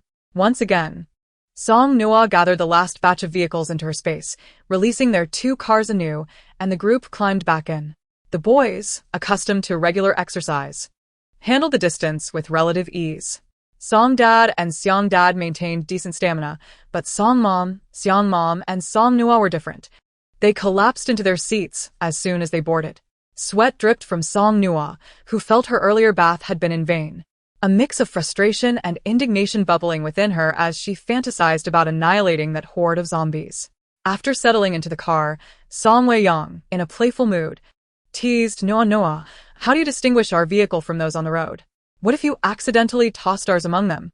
Feeling uncomfortable at that moment, Song Nuo couldn't help but roll her eyes, marking the first time she had done so in front of them. Song Weiyang, catching a glimpse in the rear-view mirror, exclaimed in excitement, "Ah." no le querías. His exuberance was palpable, prompting Song Lin to kick the back of the driver's seat, saying, "Enough chatter, focus on driving." Chapter 40, Absorbing the Second Crystal Core. In the past few days, much had transpired, consuming considerable time. From then on, Song Nuo and the others did not linger, maintaining their pace. Whenever they encountered traffic jams, Song Nuo replicated her previous strategy, allowing them to move swiftly onward towards the capital. After 7 days of travel, they were nearing the capital. On the eve of their arrival, they took refuge in an unfinished, dilapidated building. It was here that Song Nuo declared her intention to absorb her second crystal core. Initially, Song Lin and the others staunchly opposed Song Nuo's desire to be the first to absorb the crystal core once again. However, Song Nuo firmly believed that as the first person to absorb the crystal core, it was only natural for her to do so again. If she successfully absorbed the crystal core this time without any issues, they could use the interval thereafter to take turns absorbing the next core. Song Nuo's unwavering determination left Song Lin and the others unable to dissuade her. They could only maintain a grave expression and stand their ground. This was not merely a matter concerning Song Nuo alone. Even though she had made up her mind, she still had to persuade the others. Tomorrow, we are entering the capital city, and we all know too well how many zombies are lurking there, far beyond what we face in the city. We need to grow stronger. Song Lin's expression darkened. But your individual strength won't significantly benefit us. It could even place you in danger. You have already taken a risk once. It should not be you again this time. Shang Mu nodded in agreement. No, I'll listen to your brother. Give me the crystal core. This time, it is to save my brother, so it should be my responsibility. As he spoke, a pang of regret washed over him for having relied on Nuo's spatial abilities, always placing everything in her care. Had he not done so, they would not be in a position of having to plead with her now. As it stood, the 4 of them, penniless and devoid of crystal cores, could only hope that Nuo would heed their requests and relinquish the core for them to attempt absorption. It had been proven that crystal cores could indeed enhance abilities, but to what extent? How long would it take to absorb a single crystal core? Would absorbing more cores increase the danger, potentially leading to becoming a zombie? Song Wei-yong, unwilling to concede, remarked, Shangmu, if that's your argument, then you all took considerable risks when you accompanied me and Xiangchen back to save our parents. We nearly perished then. So, it is time for us to undertake something ourselves. Xiangchen nodded. This fool rarely speaks words that resonate with me. I concur. The conversation had left Song Nuo with a headache. She shook her head in exasperation. But my abilities currently lack lethality. I need to strengthen myself, so I won't drag you down. Moreover, as the first to absorb the crystal core, it is more prudent for me to do so. Please, let us settle this. Song Wei-yong blurted out. Who decided that? We still need to. Before he could finish, Song Nuo had already begun absorbing a crystal core, which happened to be the core from that little zombie in Xinhui village. Only then did they realize that Song Nuo had been holding a crystal core all along. Despite their disapproval of her actions, she had already commenced the absorption. And they hesitated to interrupt her. What if she could successfully absorb the core and enhance her abilities, only to fail due to their well-meaning interference? Meanwhile, Song's parents and Xiang's parents, devoid of abilities, stood silently to the side, exchanging glances filled with unspoken reproach towards each other, as if to say, why are you so useless? If you were capable, would the children need to take such risks? As the crystal core was absorbed, it disintegrated into powder, leaving Song Nuo's complexion pale and her eyelashes quivering violently. Although her condition was far from optimal, Song Lin and the others felt a slight sense of relief, as her reaction mirrored that of her previous absorption. However, in the next moment, Song Nuo suddenly opened her eyes wide, her pupils constricting sharply, and she collapsed weakly. Caught swiftly by Shangmu, Song Nuo began to cough violently, gasping for breath as if she were suffocating, the veins on her forehead becoming pronounced, her body convulsing intermittently. These reactions were markedly different from her previous experience, causing Song Lin to panic. He quickly scooped her up from Shangmu's arms, urgently calling her name. Nuo, Nuo. Can you hear your brother's voice? During her last absorption, Song Nuo had still been able to converse with Song Lin, yet this time, she was unresponsive, continuing to gasp intensely. Clutching Song Nuo, his eyes reddened, Song Lin, who had always been a reliable brother in her eyes, now felt as helpless as a child. After what felt like an eternity of over 10 minutes, Song Nuo's condition gradually began to improve, but those minutes were excruciating for Song Lin and the others.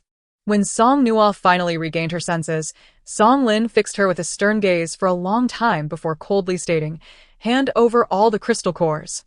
You will no longer safeguard them. Song Nuo pouted slightly, but obediently produced a pile of crystal cores and placed them on the ground. Song Lin regarded her with determination. There are more. Song Nuo. One by one, she reluctantly extracted the remaining cores until, with a grimace, she produced the last one. Only then did Song Lin lower his head to pack the cores into a backpack and place it in the trunk of the car. Chapter 41. The Function of the Rose Vines. Watching Song Lin's retreating figure, Song Nuo felt disheartened. Noticing this, Shangmu patted her shoulder. Nuo. You are your brother's only family. To him, you are more important than anything else. At this, Song Nuo's eyes flickered. She had always been aware of this. Long ago, she had known. Yet since her rebirth, she seemed to have forgotten. She often felt like a person who had died once, believing that it would not matter if she died again, as long as it made her brother's path smoother, even if it meant falling behind herself. However, everything she had experienced before her rebirth was not her brother's fault, and some of her current actions were punishing her oblivious brother with her past. Clinging to a fearless attitude towards life and death to take risks was not a mark of greatness. It only inflicted profound suffering on those around her. Reflecting on this, Song Nuo lowered her head, filled with guilt, and said, I'm sorry. I was wrong. Lifting her gaze to Song Lin, she earnestly declared, Brother, it won't happen again. I promise. Song Lin's eyes were deep and tender. He said nothing more, simply sitting beside her after placing the crystal cores down and grasping her hand tightly. Song Wei-yong, unable to contain himself any longer, finally asked with anticipation, Nuo, to what extent has your ability improved? At this, Song Nuo smiled. Extending her right hand, Instantly, a soft green light emanated from her palm, and 4 vine-like tendrils swiftly grew and encircled the wrists of Song Lin and the others. Unlike before, where her vines bore ordinary leaves, now the tendrils were adorned with pink rose blossoms, creating a stunning sight. The vines merely encircled their wrists lightly before swiftly releasing them, yet Song Nuo did not retract the vines immediately, allowing Song Lin and the others to observe. Seeing the beautiful rose vines, Song Weiyang, unable to resist, reached out to pluck a small flower and brought it to his nose, only to suddenly collapse to the ground, catching everyone off guard. Song's parents and Xiang's parents, unhurried, could only watch curiously at the fallen Song Weiyang. After a moment of silence, Song Nuo felt compelled to say something. Could it be that Weiyang is allergic to pollen? Xiang's mother shook her head emphatically. No. The Song and Xiang families had been neighbors, and the children had grown up together. Xiang's mother knew as much about Song Weiyang as she did about her own son, Xiang Chun. As she spoke, she demonstrated by picking up the rose that Song Weiyang had plucked and, seizing a moment while Xiang's father was distracted, waved it in front of his nose. Immediately, everyone witnessed Xiang Dad collapse with a thud, prompting Xiang Mom to calmly and satisfactorily remark, "Did you see? This is what pollen allergy looks like." The others responded with confusion. Xiang Chun, puzzled, inquired, "Mom, have you been contemplating divorce with Dad for quite some time?" Xiang Mom shot him a disdainful look, retorting, "What a mischievous child. Why are you constantly fixated on your parents' marital woes?" Xiang Chun replied, "It's not that I'm fixated. Your behavior has simply been too reminiscent of such thoughts."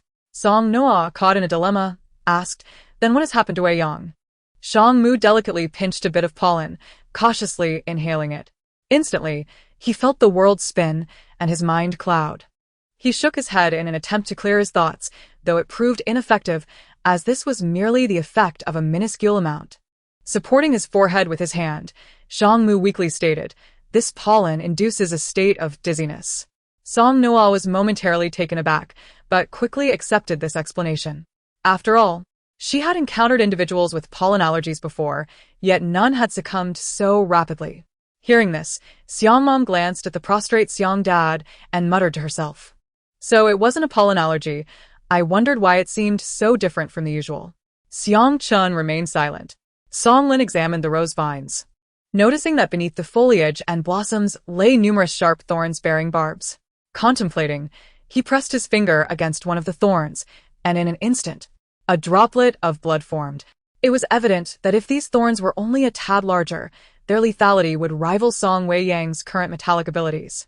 Just as Song Lin mused about this, he felt a fleeting numbness in his body, which quickly dissipated. However, he keenly registered the sensation. He nodded at Song Nuo, stating, "Thus, not only can pollen induce unconsciousness, but these thorns also possess a paralyzing effect." Regardless of their efficacy against zombies, his sister's safety had significantly increased, and he recalled that previously, she could summon only a single vine, yet now she wielded 4. If her abilities continued to grow, would she not be able to summon even more vines at once? And would the paralyzing effect of the thorns last longer? As for the dizziness-inducing effect, it certainly seemed sufficient for now. Although he had been apprehensive when Song Nuo absorbed the crystal core earlier, at this moment, Song Lin genuinely felt elated for her achievement. Nuo, your enhancement this time is quite remarkable."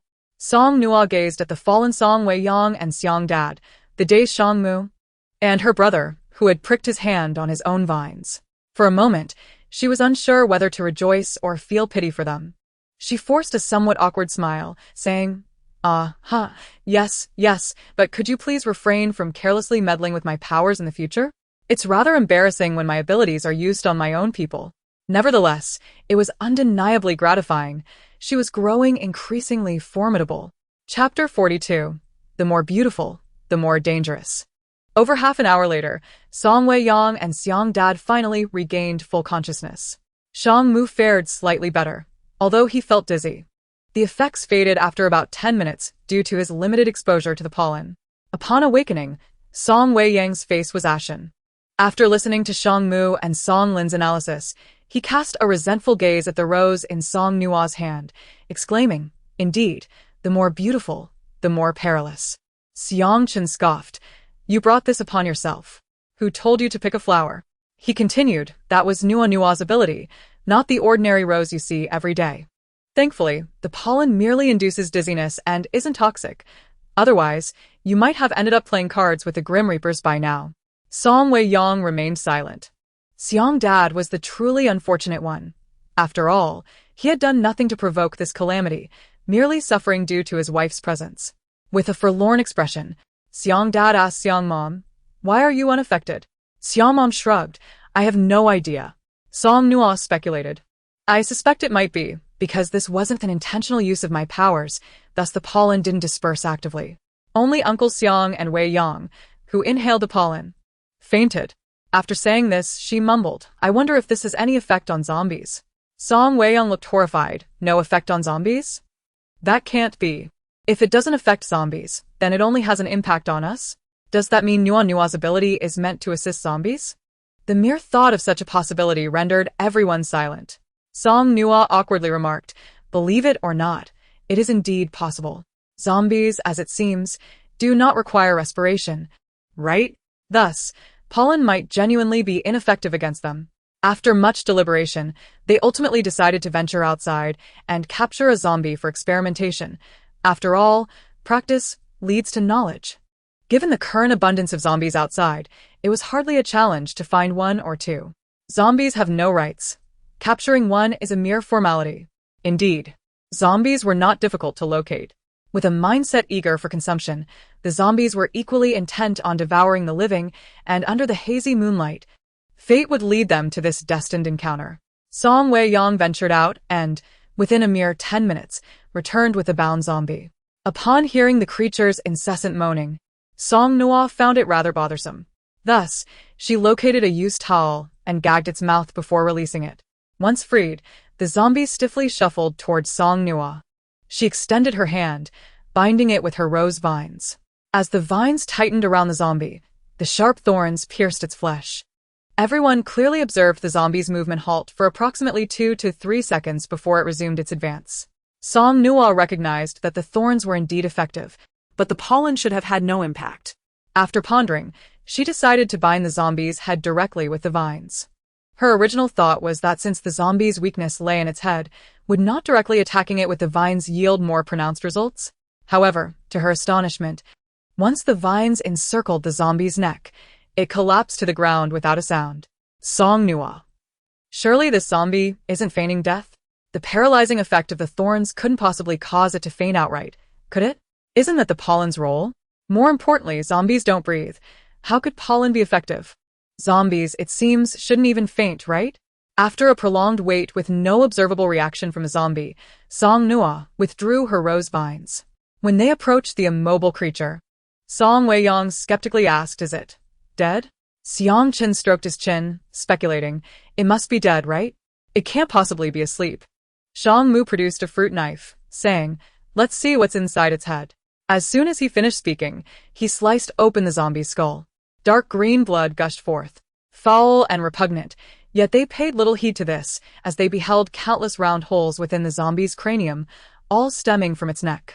Shang Mu yanked the towel from the zombie's mouth and placed it over the severed head.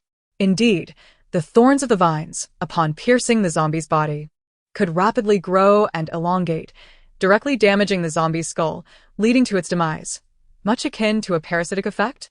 Hearing this, Song Nuo cast a fearful glance at Song Lin, saying, "Brother, please refrain from touching my vines next time." Song Lin replied, I'm not foolish. Tomorrow will present a formidable battle."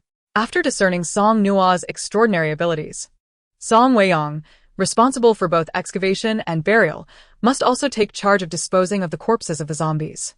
Although these creatures are utterly deceased, the mere thought of sharing the night with them is profoundly unsettling.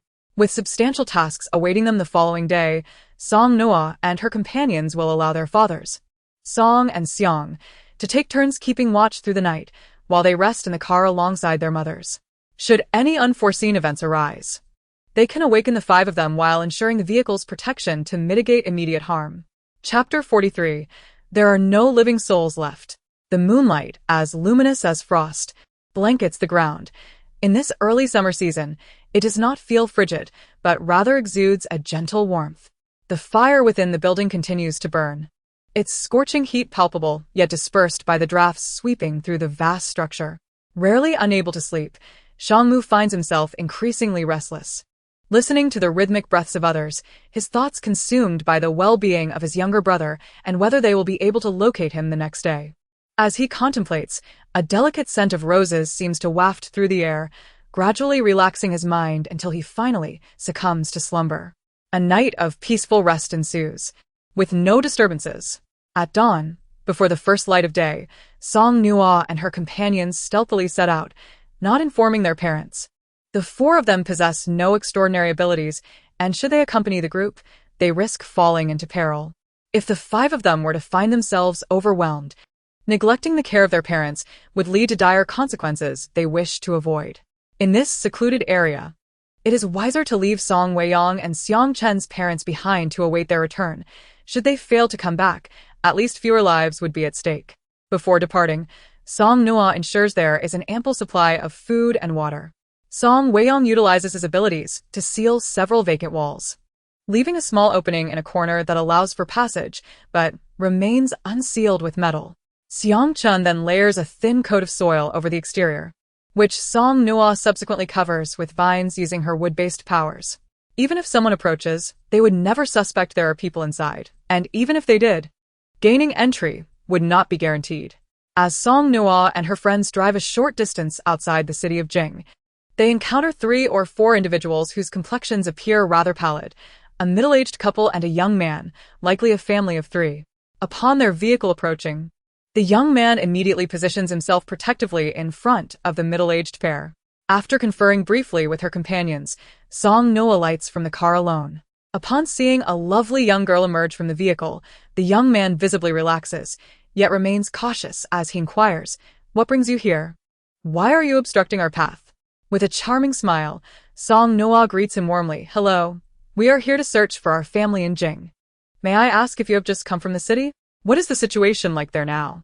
His demeanor softens as he replies, "We left Jing some time ago. The city is overrun with zombies, and it is exceedingly dangerous. Only those with extraordinary abilities dare to venture in. Moreover, there are no living souls remaining in Jing." Taken aback by this revelation, Song Nuo struggles to fathom how to relay this information to Song Mu. Fortunately, the young man continues. "There is a survival base established by the military about 10 miles east from here. If your family is still alive, they should have been rescued from Jing, and may be there. However, entering the base requires the submission of certain supplies." Relieved, Song Nuo expresses her gratitude. "Thank you. So you also came from the survival base?"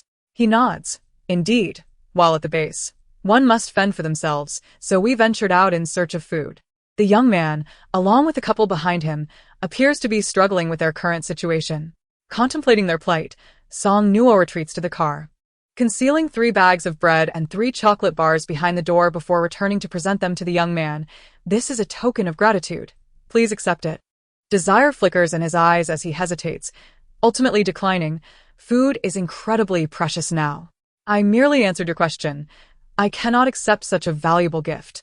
His restraint surprises Song Nuo, who counters, "Yet, no matter how precious food may be, it pales in comparison to having family by your side.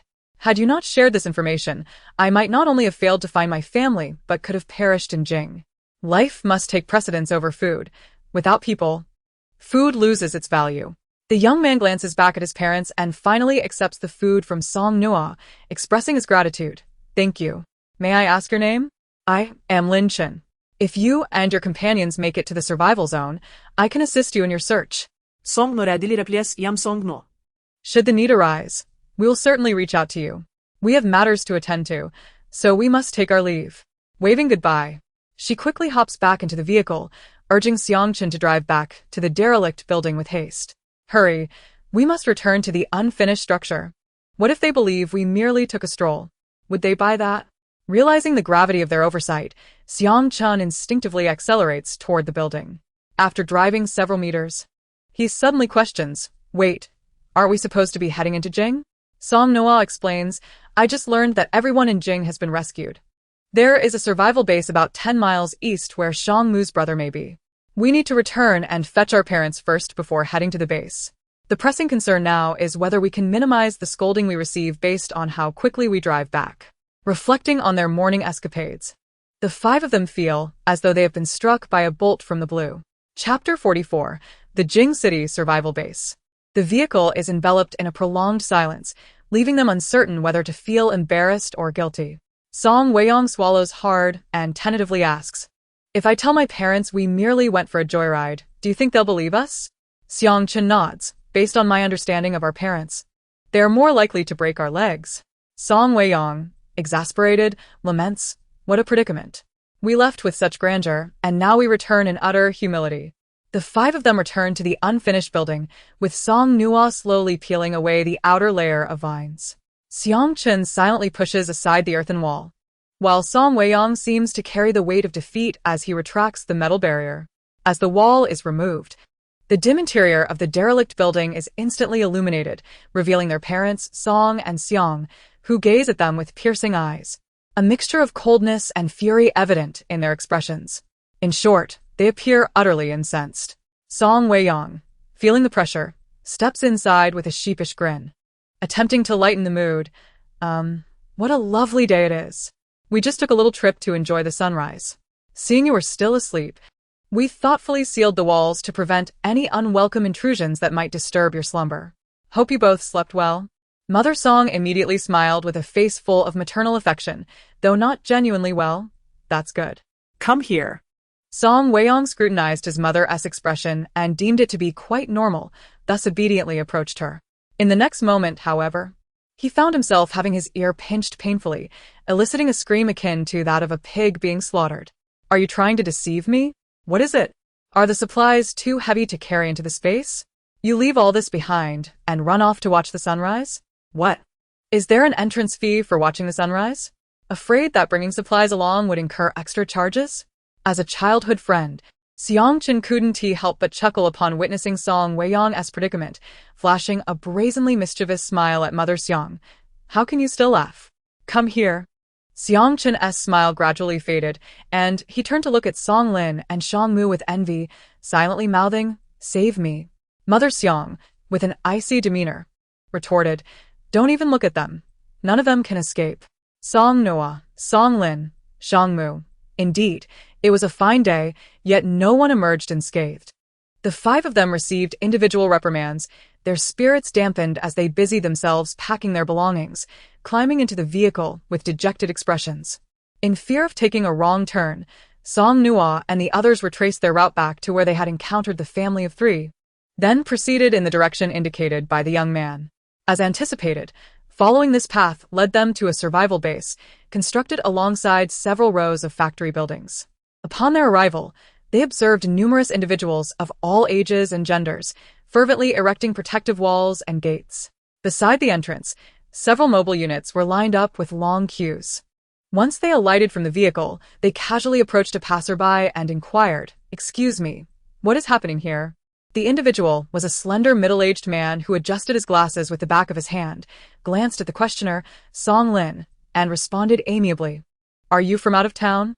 We are checking for injuries to prevent infected individuals from entering the base. Anyone who exits the base must undergo a check upon their return." Song Lin expressed his gratitude politely.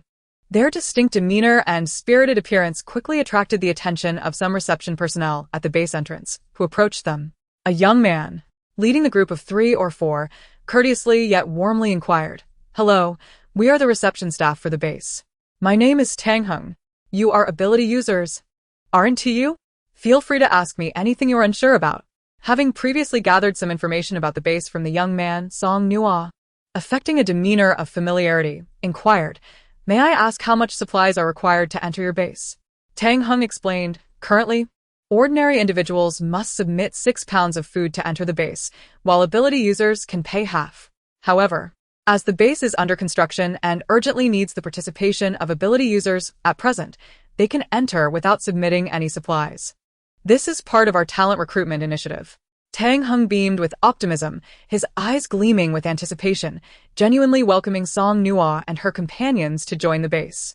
However, they had previously agreed to leave Beijing after locating Shangmu's younger brother, thus Song Nuo politely declined. "I'm sorry.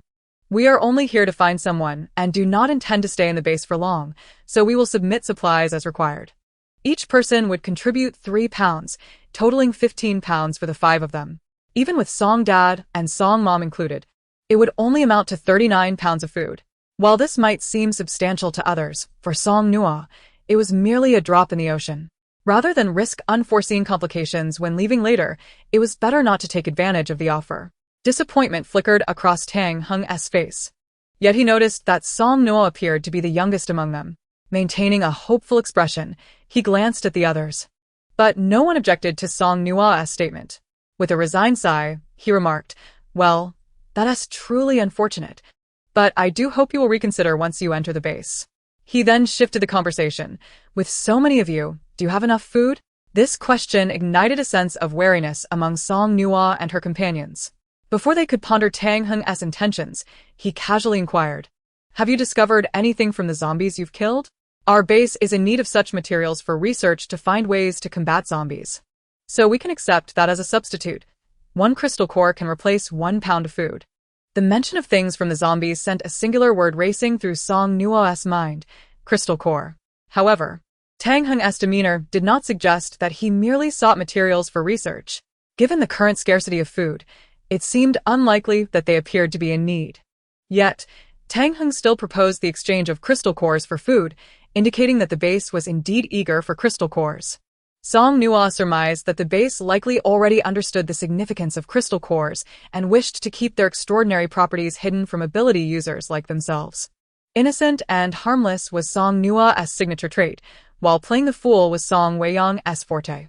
They exchanged glances, promptly switching the focus of the conversation from Song Nuo to Song Weiyang.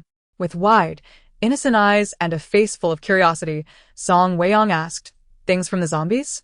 Are they one by one? What are they? Hearts? Eyeballs? Those would be rather unpleasant to carry, don't you think?" Tang Heng glanced at his companions, his expression turning awkward as he replied, "Not those, but something else, like stones." Song Weiyang appeared bewildered. "Stones? Are there such things on zombies? Have you noticed them?" He turned to inquire of Song Nuo and the others, who all dutifully shook their heads in unison, feigning innocence. With a sigh of regret, Song Weiyang lamented, "I thought I couldn't be the only one who hasn't seen them." He then turned to Tang Heng and asked, "Do you have one on you? Could you show me? I'll pay more attention next time we encounter zombies." Tang Heng, this person must be joking. He forced a smile and replied, "No. I don't have any. If I did, I wouldn't need to ask you." He quickly urged, "You should head in for the inspection and submit your supplies to enter the base." With that, he hurriedly departed, as though pursued by unseen phantoms. Song Weiyang couldn't help but comment, their enthusiasm seems rather superficial. As they queued for the inspection, Mother Song suddenly grasped Song Nuo's hand and addressed the group. "We four have discussed it and believe it would be better for us to wait in the car. This way, we can conserve some food. After all, we do not intend to stay long in this base. You should go ahead to find Song Mu's brother, and if you locate him, we can leave promptly. If we still haven't found him by tonight, we can discuss it then." After considering this, Song Nuo and her companions agreed that if they could successfully find Song Mu's brother today, there was indeed no need to waste food entering the base. Song Mu nodded in agreement. "All right, uncle and aunt, you stay in the car and don't go anywhere. We'll be back soon." Although the queue at the entrance was lengthy, it moved swiftly, especially since ability users had a designated inspection lane, and given their scarcity, the group quickly passed through the check. Song Nuo submitted the food for all 5 of them and successfully entered the base. The base was indeed under construction. Aside from the factory buildings, nearly every area was bustling with ongoing work. Before the apocalypse, Song Mu's family was one of affluence. Yet it was precisely this wealth that filled their home with ostentatious items of little practical value. In the world that followed the collapse, such possessions became utterly useless. Song Mu contemplated that if any of his relatives were to awaken supernatural abilities, it might offer some hope. However, if none did, the disparity between their previous comfortable existence and their current harsh reality would be stark. Those who had always lived in luxury found themselves utterly disadvantaged in this brutal world. Reflecting on this, Song Mu first observed the people in the base before speaking to Song Nuo and the others. "I believe we should prioritize searching in the impoverished areas and among the laborers. Song Weiyang was taken aback. What? Is it really that dire? Song Mu sighed, feeling a headache approach. Considering they have always relied on others for their every need. Without any abilities, what advantages do you think they possess to thrive in this apocalypse? Song Weiyang opened his mouth but ultimately said nothing, feeling a sense of pity, especially for the children. Song Lin nodded in agreement. That makes some sense. Let us proceed with this approach. The base is quite large. We should split up. Nuo. You accompany me. Regardless of our findings, let us reconvene here by noon.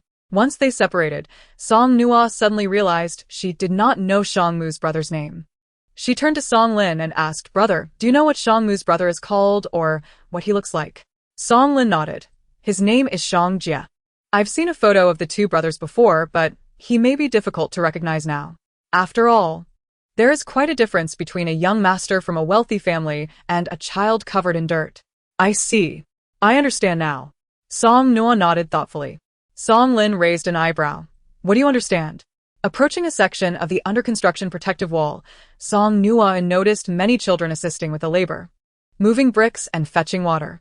Concealing her actions with her backpack, she retrieved a large megaphone commonly used in markets. After activating it, she called out, Song Jie? Is Song Jie here? Your brother sent us to find you. At that moment, all the laborers paused to look over. Song Lin felt a wave of embarrassment wash over him. Sorry for the interruption. The sound of the megaphone echoed loudly, leaving some individuals in a daze. While others gazed with curiosity, yet not a single person stepped forward claiming to be Song Jie, not even someone with the same name. Song Lin could not help but feel awkward as he asked, Nuo, where did you get that?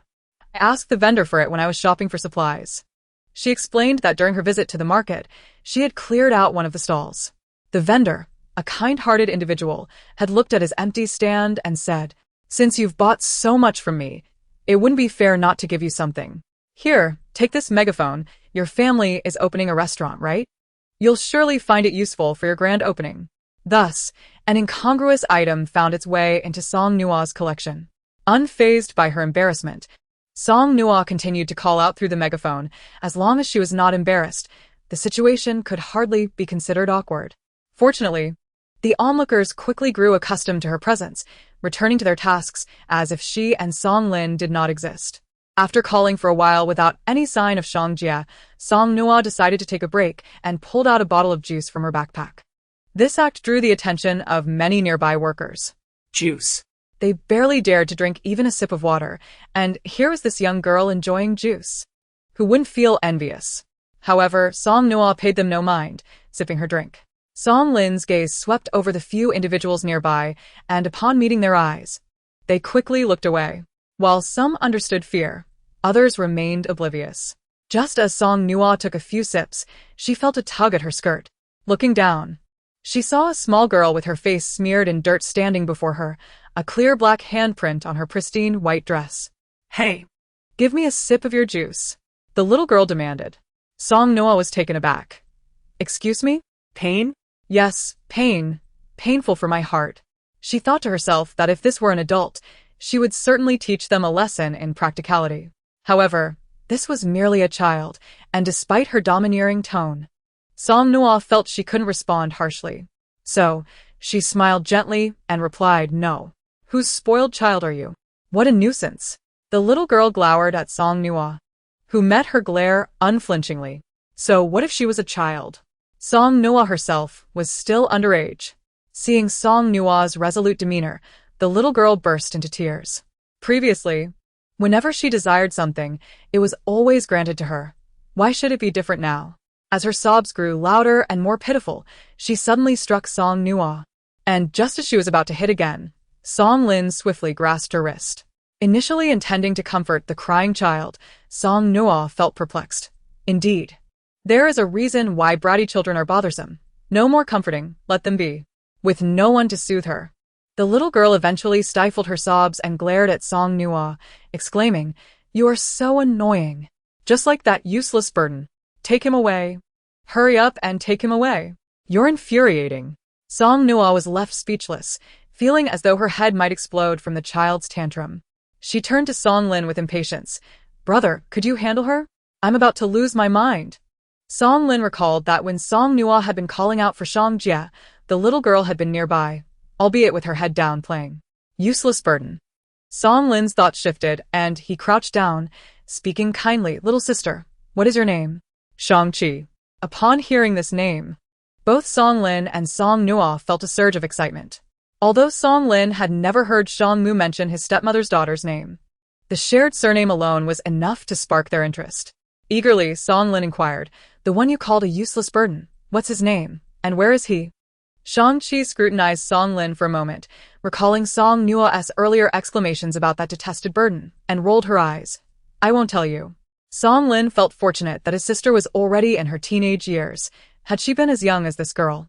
He feared he might have to discipline her several times a day. He coaxed, if you tell me, I'll treat you to chocolate, okay? As he spoke, he pulled a chocolate bar from his pocket and offered it to Shang-Chi. Instantly, she reached out for it, unwrapped it, and took a bite. After savoring the chocolate, Shang-Chi's eyes sparkled as she boldly extended her hand towards Song Nuo. I want juice too. Song Nuo regarded her with exasperation, choosing to ignore the demand. As Shang-Chi plopped down on the ground, on the verge of another outburst, Song Lin hurriedly soothed her before turning to Song Nuo. Just give it to her. Song Nuo was not inclined to indulge a spoiled child. If it weren't for the need to find Shang Mu's brother, she would have turned and walked away. Reluctantly, she said, I suppose I can give you some, but you must first lead us to the person you mentioned. After contemplating for a moment, Shang Qian finally sprang to her feet and hurried ahead to lead the way. Chapter 47. Only wishing to exchange fists with her. Song Nuo and Song Lin followed closely behind her, and the trio traversed a bustling street market adjacent to the protective walls, ultimately arriving at a secluded location. Here, there were no buildings, only a crowded array of makeshift tents, some appearing relatively clean and sturdy, while others bore patches. Upon witnessing this, Song Lin felt a pang of sympathy and inquired of Shang Qian, little sister, why do you refer to him as a burden? Shang Qian grimaced in disdain and retorted, he is indeed a burden. His mother is dead, yet he still lingers in my home, vying for my father's attention, demanding a share of the good things meant for me. I've urged him to contribute, yet he proves utterly useless, falling ill after just a few days. And now there is nothing to eat. Where am I to procure medicine for him? Her words dripped with contempt and malice, sentiments that were hardly befitting of a child. While a mischievous child may cause headaches through their antics, they should not harbor such venomous thoughts. It was evident where these sentiments originated from. If there had been any lingering doubt that the burden she referred to was indeed Shang Mu's younger brother, Shang Jie, it was now abundantly clear to both Song Lin and Song Nuo. The thought of Shang Mu's brother falling ill due to work, only to be scorned by his stepmother's sister, left Song Nuo and Song Lin with heavy hearts. After winding through the area for some time, they abruptly heard a sharp female voice berating, what use are you? A burden who can't even do a bit of work. Do you expect me to support you if you don't contribute? You might as well die outside like your brother. Get up and work. Even without the context, the tone of the voice was thoroughly unpleasant. Yet, upon hearing it, Shang Qian joyfully dashed towards it, calling out, Mother! Mother! I'm back!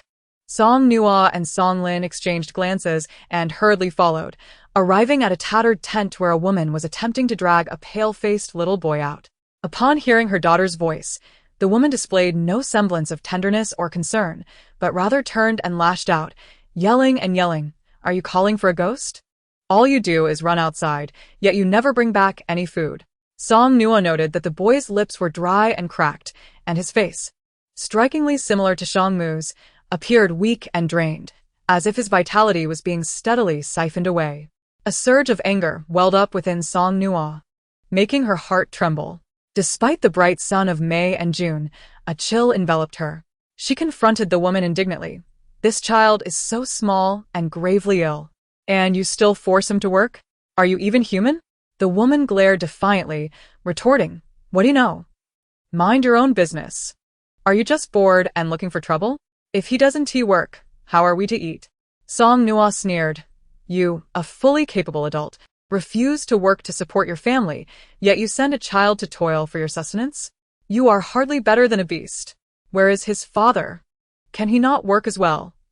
No wonder people say that a stepmother often brings a stepfather. Those who exploit children can't possibly be good people. The woman, however, merely smirked sarcastically and replied, "He is dead." Both Song Nuo and Song Lin were taken aback. Song Lin knew that Song Mu had a strained relationship with his family, caring only for his younger brother, yet even so, that was still his father.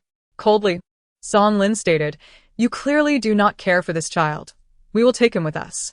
The woman seemed taken aback by Song Lin's assertion. Staring at Song Nuo and Song Lin in suspicion, her expression gradually shifting to envy and jealousy. She did not inquire where they intended to take Shang Jia, nor did she ask who they were or what they planned to do with him. She simply crassly remarked, "Bring food to exchange." Song Nuo smiled, appearing compliant, yet inwardly, she had already drawn her metaphorical dagger against the woman's heart. Exchange for food? Would any human with a shred of decency utter such a thing? Song Nuo longed to trade blows with her instead. Shang Jia must be taken away. This mother and daughter duo wanting food? Absolutely not. Truly, like mother, like daughter. Both unattractive yet harboring grandiose dreams. What delusions were they entertaining in broad daylight? Song Nuo was determined to swiftly take Shang Jia away without wasting any more time. However, as newcomers to the base, it was unwise to stir trouble, not out of fear, but because Shang Jia's well-being was paramount. Therefore, it was best to avoid unnecessary complications. This was a poverty-stricken area, and most residents had already ventured out in search of work. After glancing around and finding no one in sight, Song Nuo conjured a rose in her palm and approached the tent, crouching down. Initially, the woman eyed Song Nuo warily, but upon seeing the rose, she scoffed, "Crazy. Who has time for flowers now?" Unbeknownst to her, countless pollen particles wafted into the air, enveloping her and Shang Qian as they inhaled deeply. In an instant, both the woman and Shang Qian collapsed to the ground. Song Nuo and Song Lin swiftly bundled the mother and daughter into the tent, lifting Shang Jia and making their way out of the base. The operation had gone remarkably smoothly, largely thanks to Song Nuo's grand gesture. As noon approached, Song Lin helped Song Nuo place Shang Jia into their military jeep before re-entering the base to stand at the designated meeting spot, awaiting the arrival of the other three. Upon noticing the situation, Song Dad, Song Mom, and Xiang Dad and Mom disembarked from another vehicle and gathered around the jeep, their hearts aching at the sight of the frail Shang Jia. "So, this is Shang Mu's brother? Why does he look so pale? He has truly suffered." Song Nuo gently touched Shang Jia's forehead, administering fever-reducing and anti-inflammatory medication, followed by a few drops of water from her space. Almost instantaneously, his fever subsided, though his complexion remained poor, and he had yet to regain consciousness. Chapter 48. The bonds of brotherhood are not so significant. Outside, the sun blazed brightly.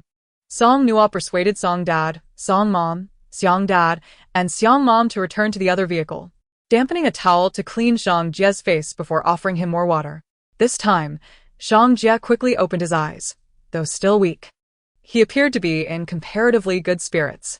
Believing himself to be dreaming, he muttered, "I see a beautiful sister." After saying this, he closed his eyes again. His striking resemblance to Shang Mu rendered this adorable little boy utterly endearing.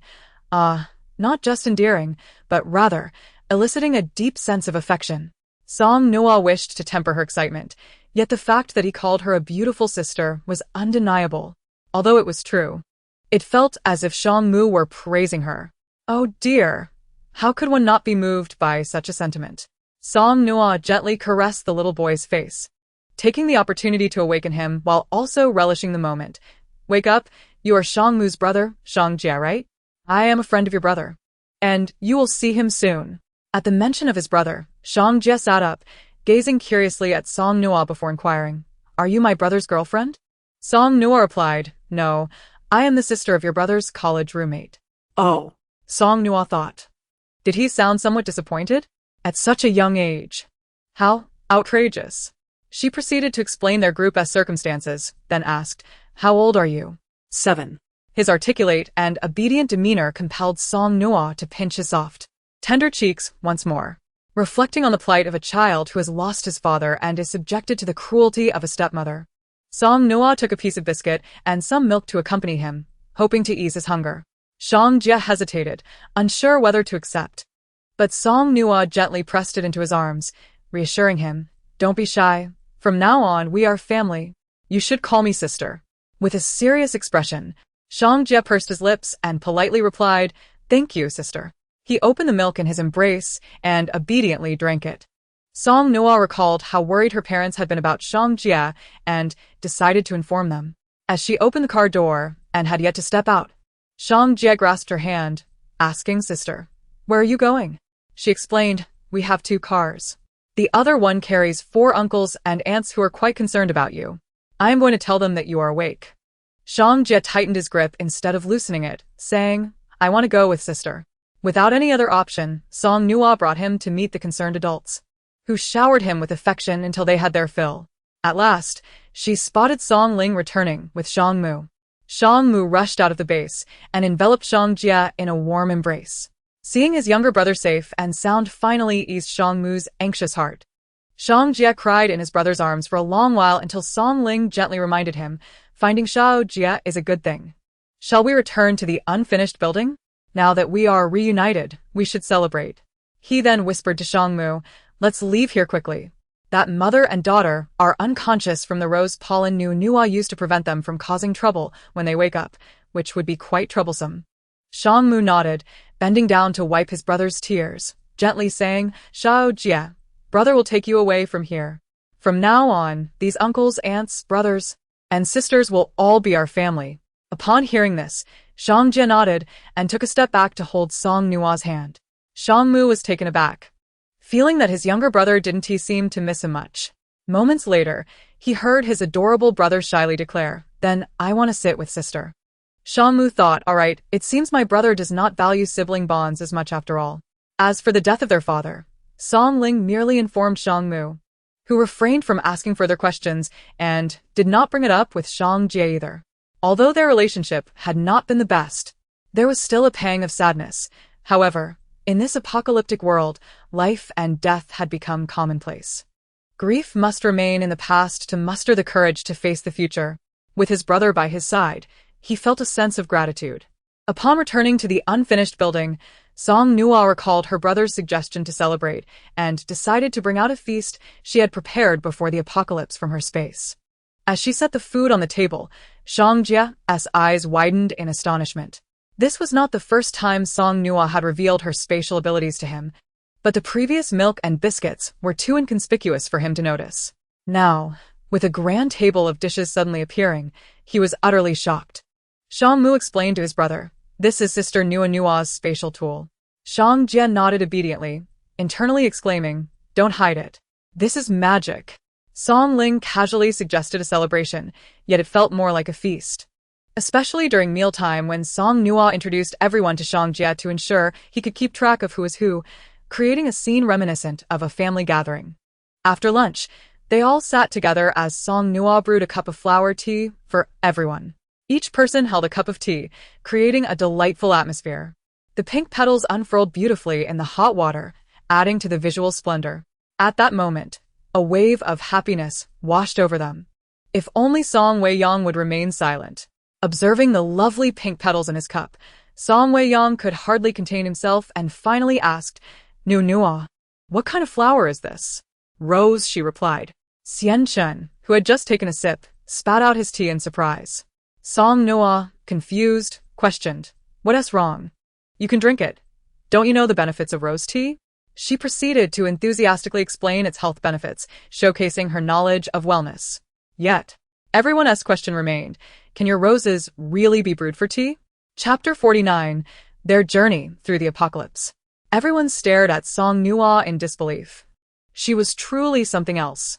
Song Nuo leisurely took a sip of her flower tea, and Shang Jie, who had been closely following her lead, mimicked her and drank a sip, much to Shang Mu's surprise. While it was acceptable for Song Nuo, given that roses were her ability and posed no threat to her, Shang Jie was another matter entirely. As an elder brother, Shang Mu quietly awaited the moment when his little brother would collapse. 10 seconds passed. 30 seconds went by. A minute elapsed. Shang Jie displayed no signs of distress and continued to drink happily. Shang Mu hesitantly asked, "Shao Jie, are you feeling all right? Does your stomach hurt? Are you dizzy?" Shang Jie blinked his large, watery eyes and replied, "No, I'm perfectly fine." He then took another sip. Song Nuo suddenly realized, incredulously asking, Did you think these flowers were produced by my powers? Song Weiyang scratched his head.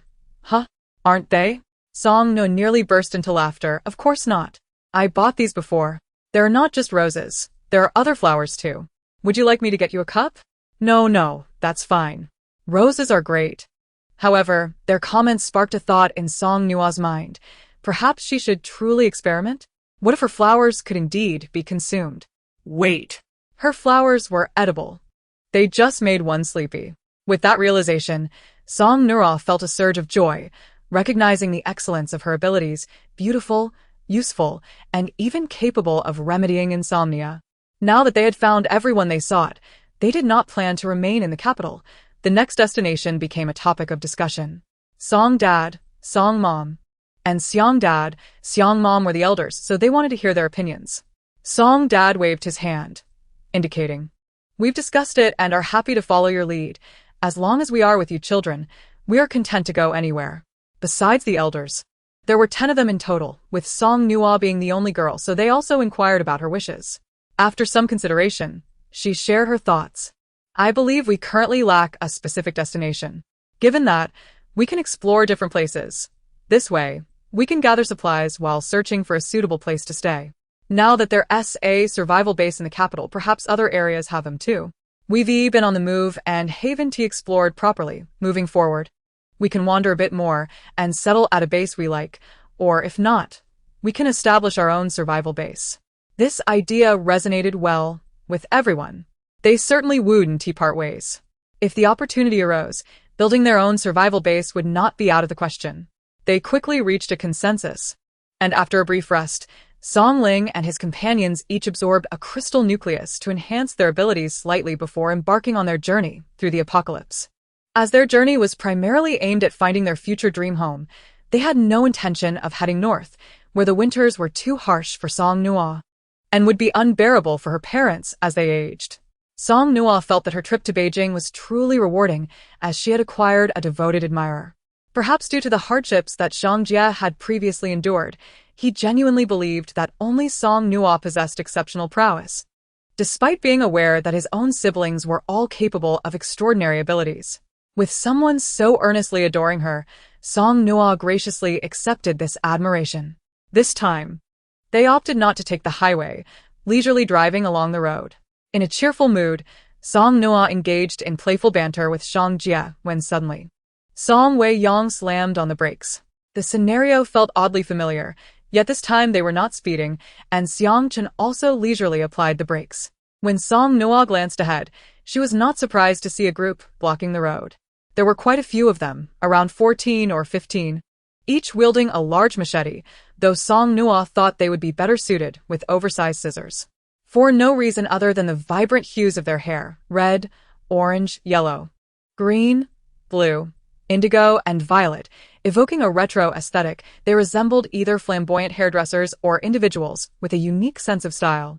Before the assailants could demand that they exit the vehicle, Song Nuo eagerly urged her brother to make way, expressing her desire to step out. Seeing his sister so excited in the face of a robbery, Song Ling felt exasperated. Reluctantly, he exited the vehicle to allow Song Nuo to disembark, while the others remained seated, showing no inclination to leave the car. Such behavior incited the ire of the colorful gang, who, upon seeing the attractive yet non-threatening figures of Song Ling and Song Nuo, grew emboldened. They raised their machetes in a threatening manner, declaring, "If you value your lives, get out of the car." Song Ling responded with a silent smile, while Song Nuo casually drew a gun she had acquired long ago, aiming it at the most aggressive speaker among the group. Her voice was soft and melodious as she commanded, "Don't move. This is a robbery." The man with the red hair, caught off guard, was astonished. How could a robber find himself being robbed? Faced with the ominous muzzle of the gun, he hesitated, lowering his machete, and asked, "What do you want?" With her gun still trained on him, Song Nuo pondered for a moment before countering, "What do you have?" She harbored dreams of a harmonious society devoid of zombies, yet it seemed naive to think he could provide her with anything of value. Chapter 50. Our leader is an Esper. The man's expression shifted, and he cautiously replied, "We are all impoverished here, otherwise, we wouldn't resort to robbery.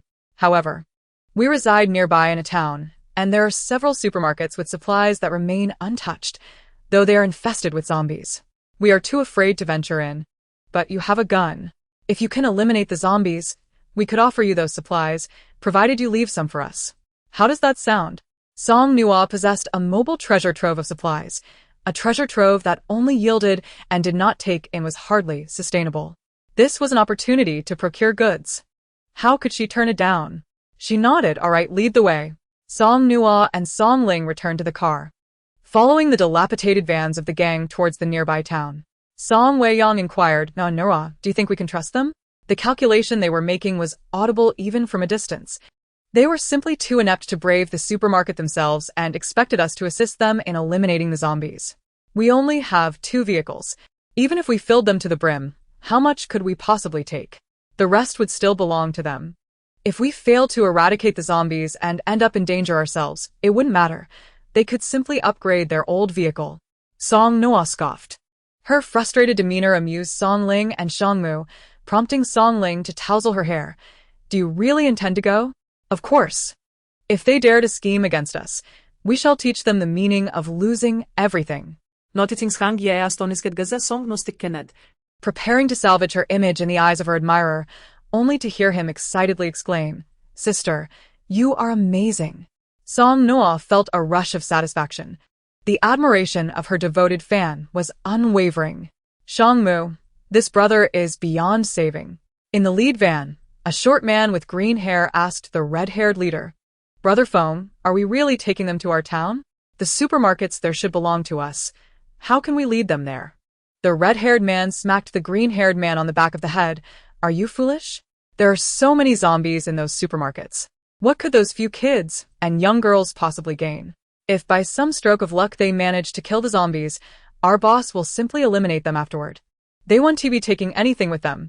If they fail to kill the zombies, their vehicle will belong to us. Look at them, dressed so nicely and appearing well-fed. They must have plenty of food in their car, which will all become ours." The green-haired man's eyes lit up, and he gave a thumbs up. "Brother Fong, you're brilliant." The red-haired man puffed out his chest, smugly declaring, "You should know who I am." The rural road was quite close to the town the red-haired man mentioned, taking only about 10 minutes to arrive. The colorful gang led Song Nuo and her companions into a somewhat dilapidated community. Adjacent to the road, this area was considered remote within the town, yet in these times, the more secluded places tended to be safer. As the vehicles drove into the community, the vans parked haphazardly, and Song Nuo and her companions followed suit. The red-haired man boasted while leading the way, "This community is very secure. All the zombies here have been eliminated by our boss, who is an esper." Do you know what an esper is? Clearly, you are not espers yourselves. But our boss saved everyone here. Song Weiyang interjected, "Indeed, you are quite astute. We are certainly not espers." The red-haired man beamed with pride at this acknowledgement. He had known it all along. After all, how could just anyone possess such abilities? Among the survivors in their town, only their older brother was an esper. Looking at the group, it was evident they had no special abilities. If they did, they wouldn't be brandishing a gun to intimidate him. They were truly foolish to come here, believing they could conquer the supermarket. Upon hearing that there was an older brother, Song Nuo imagined him to be the manager of a hair salon, only to be met with the sight of this so-called older brother, who resembled a butcher, portly and jolly, clearly accustomed to a lavish diet. Song Nuo surmised that this was his slimmed-down appearance. The red-haired man approached his boss in front of Song Nuo and the others, whispering a few words. The boss's expression grew increasingly animated. Once the red-haired man finished speaking, the rotund man erupted in laughter. Rising from his sofa to greet Song Nuo and her group with an overly enthusiastic demeanor, "I've heard from Hong Fong. On behalf of our happy base, I warmly welcome you. I am the leader here. You may call me Boss Zhang." What? This shabby little community, with no gate to speak of, would allow any zombies with legs to stroll right in, and they dared to call it a survival base? Song Nuo and the others felt somewhat speechless. Was this not a considerable overestimation? Internally grumbling while outwardly smiling, they wore expressions of feigned honor and awe, which only further elevated Boss Zhang's mood. He chuckled cheerfully. "You've all been through quite a journey. How about this? Let Hong Fong show you around, and you can rest well tonight before heading to the town center tomorrow." The man named Fong, sporting vibrant red hair, seemed to have shed the timorous demeanor he exhibited when Song Nuo had him at gunpoint. He now strode with an air of arrogance, declaring, "Follow me." Song Nuo, trailing behind this fellow, muttered to herself, "No wonder he's surnamed Hong. His hair is as red as his name." Chapter 51. A Life Lost Every 2 Days. This was an ordinary, aged residential complex, and Song Nuo and her companions could hardly fathom what there was to explore. After following Fong for a couple of laps, boredom overcame her, and she stifled a yawn. Noticing that her younger brother was relentless in his pursuit of Song Nuo, Song Mu promptly called out to Fong, "Brother, we would like to wander on our own. If you don't mind." Fong hesitated momentarily. Their complex lacked any particularly valuable resources, so he figured they could explore on their own. Yet a fleeting thought crossed his mind. Would they take the opportunity to escape? He dismissed the notion almost immediately. These fools had no special abilities and relied solely on the firearms in their possession. How many bullets could they possibly have? And were there even any other residents in the complex? It was clear they wouldn't be able to flee. Regardless, he was too disinterested to continue playing tour guide. Nonetheless, Fong feigned reluctance, stating, "But I haven't arranged a place for you to sleep tonight." Song Mu replied with a smile, "No need. We're accustomed to sleeping in our vehicle." Fong glanced at them, noting that 10 people would be crammed into 2 cars. He scoffed. If they chose to suffer, it was not his concern. Perhaps this would be their last night sleeping in their vehicle. Let them have their way. Thus, Fong nodded. "Very well. I shall take my leave. Should you need anything, feel free to send for me." As soon as Fong departed, Song Nuo perked up, stretching her neck and taking a deep breath. Thank goodness he has gone. What is there to explore in a mere residential complex? Should we inquire about the situation in this town? What do you think? What kind of ability does that Boss Zhang possess? To be honest, it was quite hard to imagine Boss Zhang having any special abilities based on his appearance, but one should never judge a book by its cover. As a survival base, this complex seemed rather shabby, yet if viewed simply as a residential area, one had to admit that the security measures were quite effective, certainly better than before the apocalypse. Xiangchen approached a patrolling man who appeared relatively young, likely in his late 20s. Since Song Nuo and her group were brought back by Fong and had met Boss Zhang, the patrolling man regarded them with a semblance of friendliness. "Do you need anything? Would you like me to call Brother Fong?" Xiangchen smiled amiably. "No need to trouble Brother Fong. We just heard him mention that Boss Zhang is an ability user, and we're curious about what his ability is. We haven't encountered many ability users before, only heard others speak of them." At the mention of this, the man's expression shifted to one of excitement tinged with awkwardness. "Our boss is the only ability user in town. However, we've never actually witnessed his ability."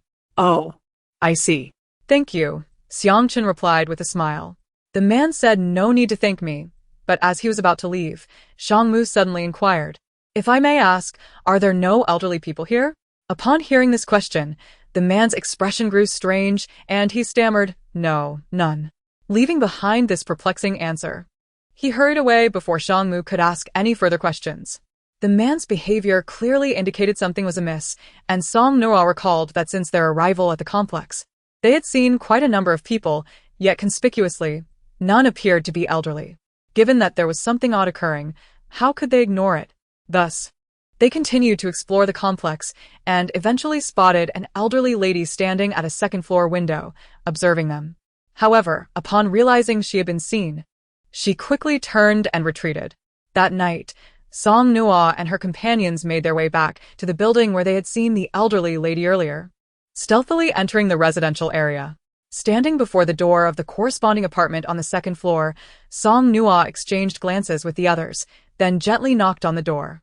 The sound echoed clearly in the stillness of the night, but there was no response from within. Turning back, Song Nuo whispered, "Do you think she might have fallen asleep? Let us wait a bit longer." After a short while, Song Nuo knocked again. The old complex had poor sound insulation, and the night was particularly quiet. If they listened closely, they could hear faint sounds emanating from inside. Song Nuo distinctly sensed that someone was standing just behind the door, watching her. To be honest, this sensation sent a chill down her spine, but knowing that her brothers were behind her provided a measure of comfort. The standoff continued in silence until, after a considerable time, The door finally creaked open, revealing the elderly lady peering out to scrutinize Song Nuo and her companions. After a moment, the old woman finally allowed them entry.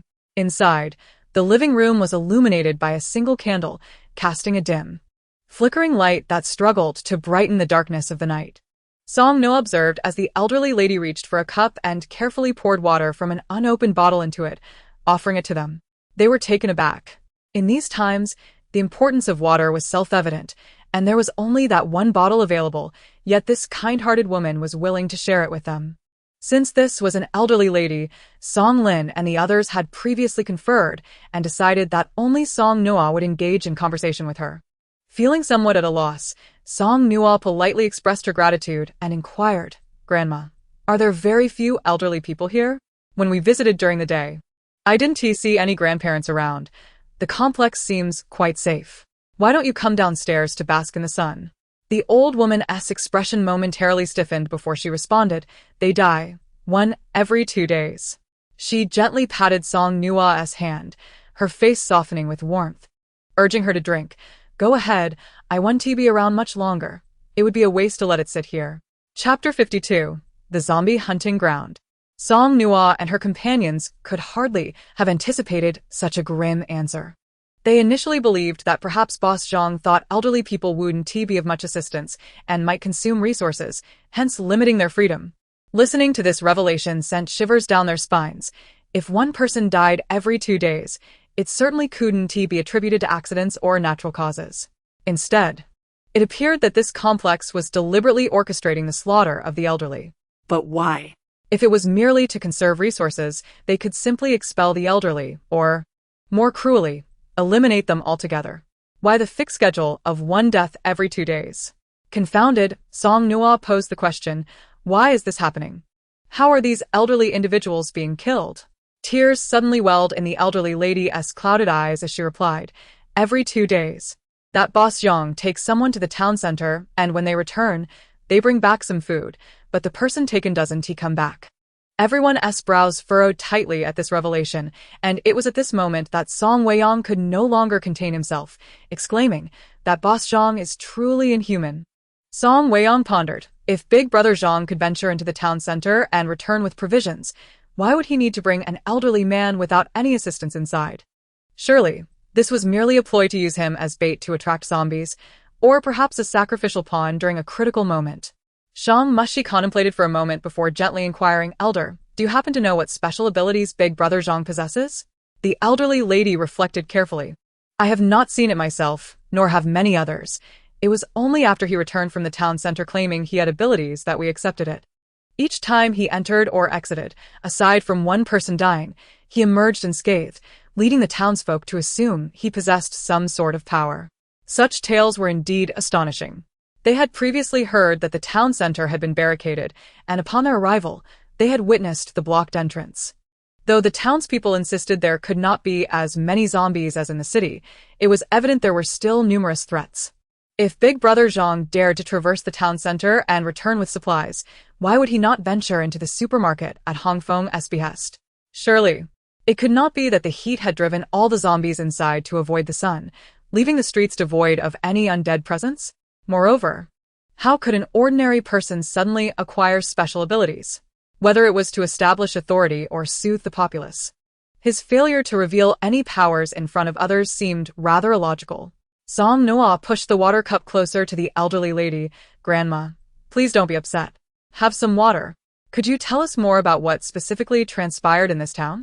The old woman wiped away her tears and began to recount the events since the apocalypse. That day was May Day, and the town was bustling with activity, seemingly hosting some event, with many people heading to the town center early in the morning. Suddenly, zombies appeared in the market, and chaos erupted. Big Brother Zhang, originally named Zhang Fusho, was the first to escape from the market. He urged those outside to help block the market's entrances. However, while everyone was assisting, he fled back from the town center, calling a group of people to barricade the only route leading to it. As a result, the town center was sealed off, and the market was likely not blocked in time, turning the townsfolk into zombies. For days, desperate cries for help echoed from the town center, but eventually ceased, presumably as everyone perished. Later, Zhang Fusho gathered the survivors, proclaiming he had developed abilities. Initially, we were skeptical, but when he took others to the town center and returned unscathed, even bringing back food, we began to believe him, and thus, he became Big Brother Zhang. A few individuals had also managed to escape while the roads were still clear, one of whom was my late husband. He recounted these events, but afterwards, those who returned were taken by Big Brother Zhang one by one, never to return, leaving no one daring to mention these matters again. Moreover, every 2 days, someone would die, so we no longer dared to venture downstairs, opting to hide whenever possible. Thus, it was Big Brother Zhang who sealed off the town center, transforming it into a hunting ground for zombies, condemning those who could have lived to a gruesome fate at the hands of the undead. The very thought of such atrocities sent chills down Song Nuo's spine. How could one who committed such acts still be deemed human? Having learned all they wished to know, Song Nuo and her companions felt it prudent to leave the elderly lady in peace. As they prepared to depart, the old woman gazed at them with longing, saying, "Please have some water before you go." This may have been the only bottle of water she possessed. Yet she offered it to them, oblivious to whether she would live to see the next day, yet demonstrating immense kindness. Unable to turn down her goodwill, they finished the water she poured for them. As they left, Song Nuo discreetly retrieved a box of milk and a large bag of bread from her space and placed them in the corner. They intended to visit the town center and deal with Big Brother Zhang. Chapter 53. The Fruit of the Rose Vines. The following morning, just as Song Nuo and her companions were preparing to set off for the town center, Big Brother Zhang appeared once more, his face radiating cheerfulness, making him seem somewhat simple-minded, far removed from the deeds he had committed. With a grin, he exclaimed, "Ah, you have all worked so hard.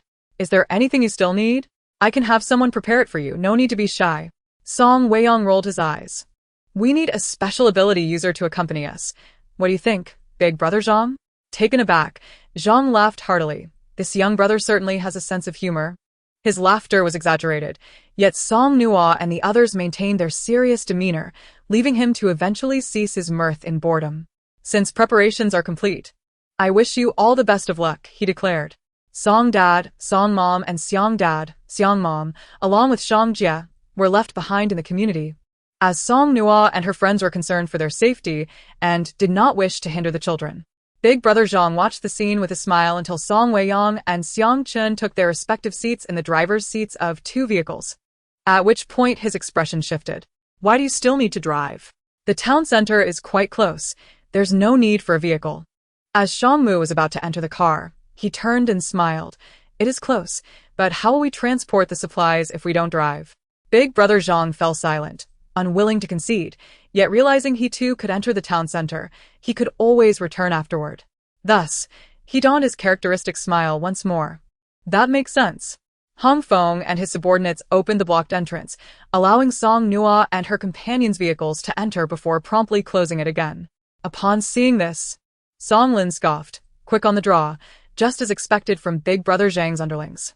Once inside, there were only a few zombies present. Song Lin and Shangmu quickly exited the vehicle to eliminate them, retrieving some crystal cores in the process.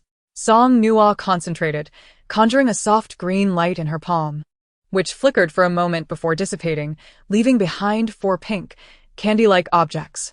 She distributed one to herself and passed another to Xiang Chun through the car window. "What are these?" he inquired.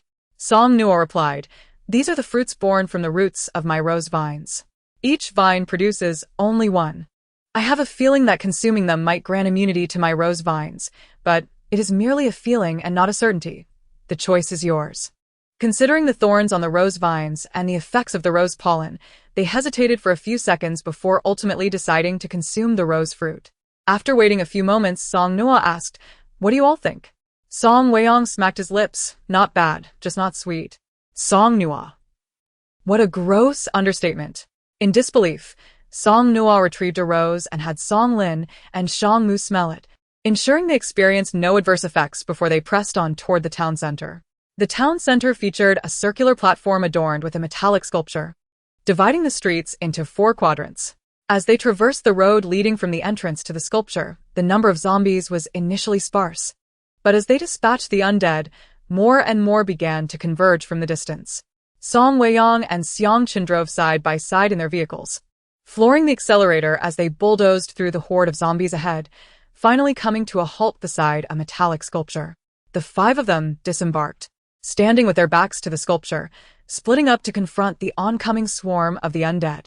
Xiangchen slapped his palm against the ground, causing a vast expanse of nearly knee-deep mud to appear on the street, trapping the nearest zombies in place. At that moment, Song Nuo unleashed a flurry of sharp metal needles propelled by his metallic powers, piercing into the immobilized zombies with ruthless precision. Meanwhile, Song Nuo utilized his ice abilities to coat the street in a layer of ice, causing many zombies to slip and fall, while others, though not falling, found their movements hindered.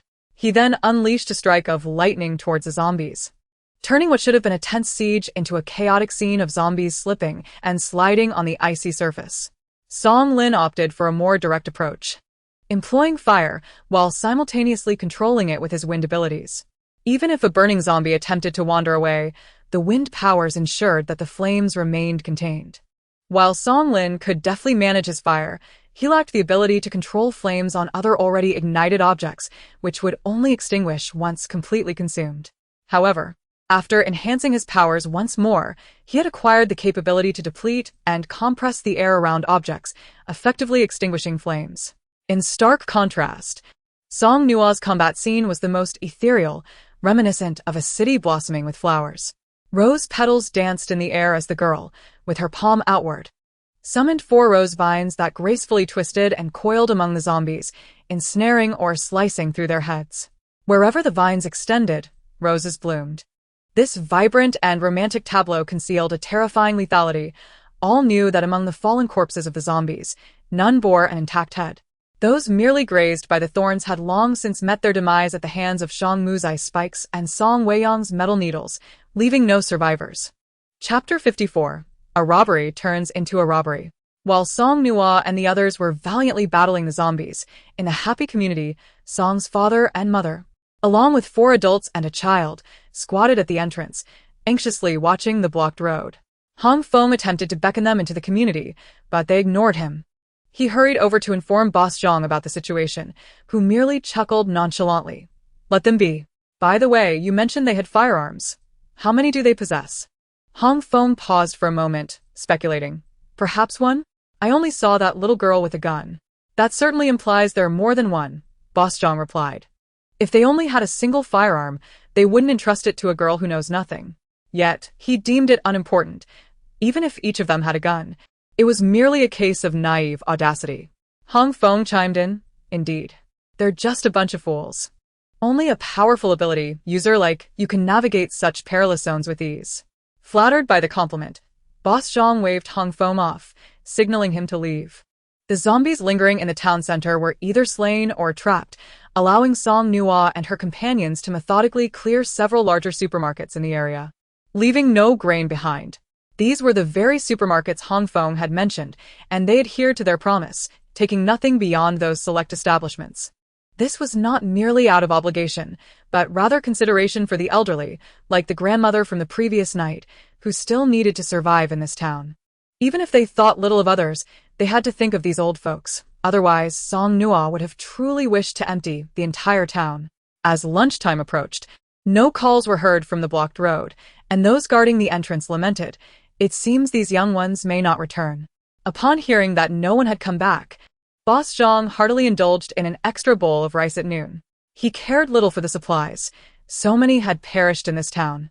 And for those homes now vacant, prying open the doors would yield plenty of rice and flour.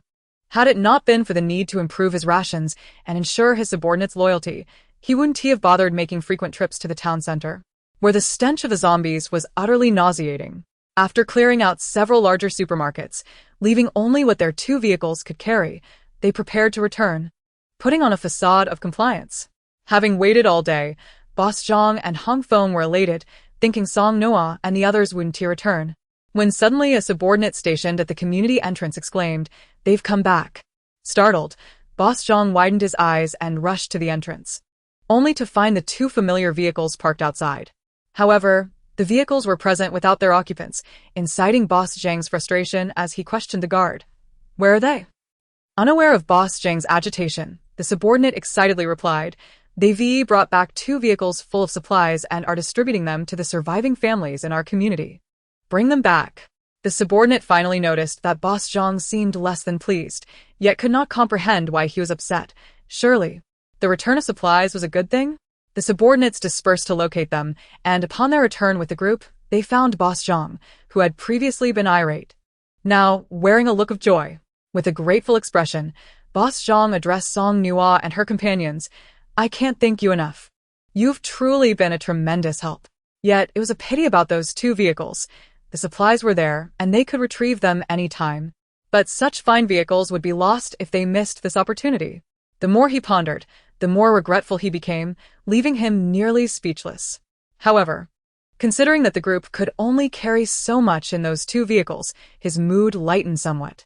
Song Lin smiled, saying, There's no need for thanks. We have already received our due rewards. And quite generously, I might add. No, gratitude is still warranted. Since we've completed our business here, we shall take our leave. Boss Zhang was taken aback. Are you leaving so soon?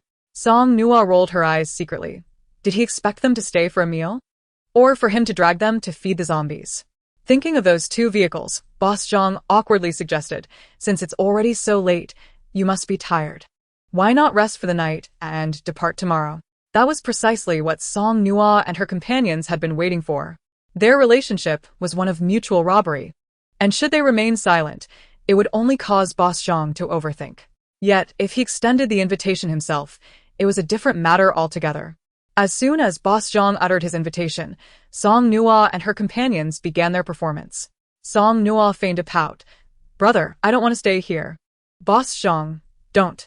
Song Lin, come now. Boss Zhang is simply being kind. It would be rude of us to refuse. Boss Zhang, yes, indeed. Shang Mu, but staying here would trouble you, wouldn't it? Boss Zhang, not at all. The group feigned reluctance, putting on an act that implied they were hesitant, but since he was so sincerely inviting, it would be impolite to decline. This left Boss Zhang in a cold sweat, ultimately forgetting his initial intent as he sincerely expressed a multitude of words. Only then did Song Nuo and her companions relent and agree to stay. Chapter 55. If the enemy remains still, I shall move. Boss Zhang, feeling utterly drained, returned home with Hong Fong, his spirit waning. After a lengthy period of contemplation, it finally dawned on Zhang, the leader, regarding the matter of the 2 vehicles. With his hands clasped behind his back, he paced around the room, ultimately expressing his disappointment by throwing his hands up in exasperation and questioning Hong Fong. How is it that you returned alive? What should we do now? While his subordinates clamored for supplies, his desires were far greater. He yearned for a pair of respectable vehicles befitting his status as a leader. Hong Fong gestured to his own neck, suggesting, Boss, why don't we eliminate them? That would resolve everything. However, the retort came swiftly, but they are armed. To which Hong Fong countered, yet you possess special abilities. At this, Zhang hesitated, his irritation palpable as he waved his hand dismissively. Enough. You may leave for now. I need to think. As dusk gradually enveloped the surroundings, before Zhang could gather any coherent thoughts, Song Nuo and her companions arrived to seek him out. If they remain passive, I shall take the initiative and turn the tables, she mused. To prevent Zhang from summoning his subordinates with a shout, Song Nuo first offered the fruit of the rose vine to her parents, Song Ba and Song Ma, then liberally scattered countless rose pollen in the air, ensuring that the subordinates were soundly asleep, akin to the dead. Without keys and needing to wait for Zhang to open the door, Song Weiyang utilized his metallic abilities to deform the lock. A gentle push later, the door swung open. Zhang, still awake and preoccupied with thoughts of acquiring those 2 vehicles, was taken aback by the sudden entrance of Song Nuo and her group. He pointed at them, stammering, "You, how did you get in here?" Song Nuo smirked, uttering words that would incite a curse from Zhang and a similar reaction from Song Lin. Mind your own business regarding my father. This remark infuriated Zhang, who bellowed for Hong Fong, but silence reigned outside. With a playful grin, Song Nuo declared, "Don't waste your breath. I've already knocked out those who are awake. And if you rouse the sleeping ones, I can easily put them back to sleep." Zhang's heart raced at her words. "What do you intend to do?" "Nothing much. Merely inquiring about the elderly you brought into the town center. And why were you not attacked by zombies upon entering?" Upon hearing this, Zhang seemed to exhale in relief. But his expression quickly shifted to one of guilt. The reason I wasn't attacked by zombies is undoubtedly my abilities. And what of the elderly you took with you? If your powers protect you from zombies, why go through the trouble of bringing someone along? Zhang glanced around nervously, evading the question. Noticing his reluctance to respond, Song Nuo drew her gun and placed it firmly before him. You have two choices. Speak voluntarily, or we will extract the truth from you. The sight of the gun made Zhang tremble, yet he still attempted to maintain bravado, his eyes darting as if concocting some scheme. Observing this, Song Lin swiftly dislocated one of his arms, causing Zhang to grimace in pain and cry out. Song Nuo persisted, still unwilling to speak. Shall we continue? Wait. I'll talk. Zhang hastily interrupted, fearing for his life, with the pain coursing through him. He hesitated, unsure of how to articulate his thoughts. Sensing the hostility in Song Nuo's gaze, he decided to offer a preemptive explanation. You're not endowed with abilities, so you may be unaware that using them entails certain conditions. As he spoke, a mixture of guilt and arrogance washed over his face. What do you mean by conditions? Song Nuo questioned, bewildered. Are you suggesting that using abilities requires specific prerequisites? Zhang licked his lips and elaborated. My power allows me to evade zombie attacks. But the condition is that I must consume blood when utilizing it. Upon hearing this, Song Nuo pondered the implications of Zhang's powers, suspecting a sinister nature behind them. So you brought those people to drink their blood? Afterward, you simply abandoned them? Zhang's silence spoke volumes, and she pressed on. Is it that you cannot use your abilities without consuming blood, or do you choose to drink when you can avoid it? Zhang's bewilderment deepened. Does it truly matter? Indeed. It matters greatly. If it is the former, you are compelled to drink unless you forego utilizing your powers. If it is the latter, then it indicates a troubling inclination on your part. Zhang flinched at her implications. Before he could gather his thoughts, Song Nuo continued. Why did you only take the elderly? They are of no use to you. If I had brought others, who would serve as my subordinates.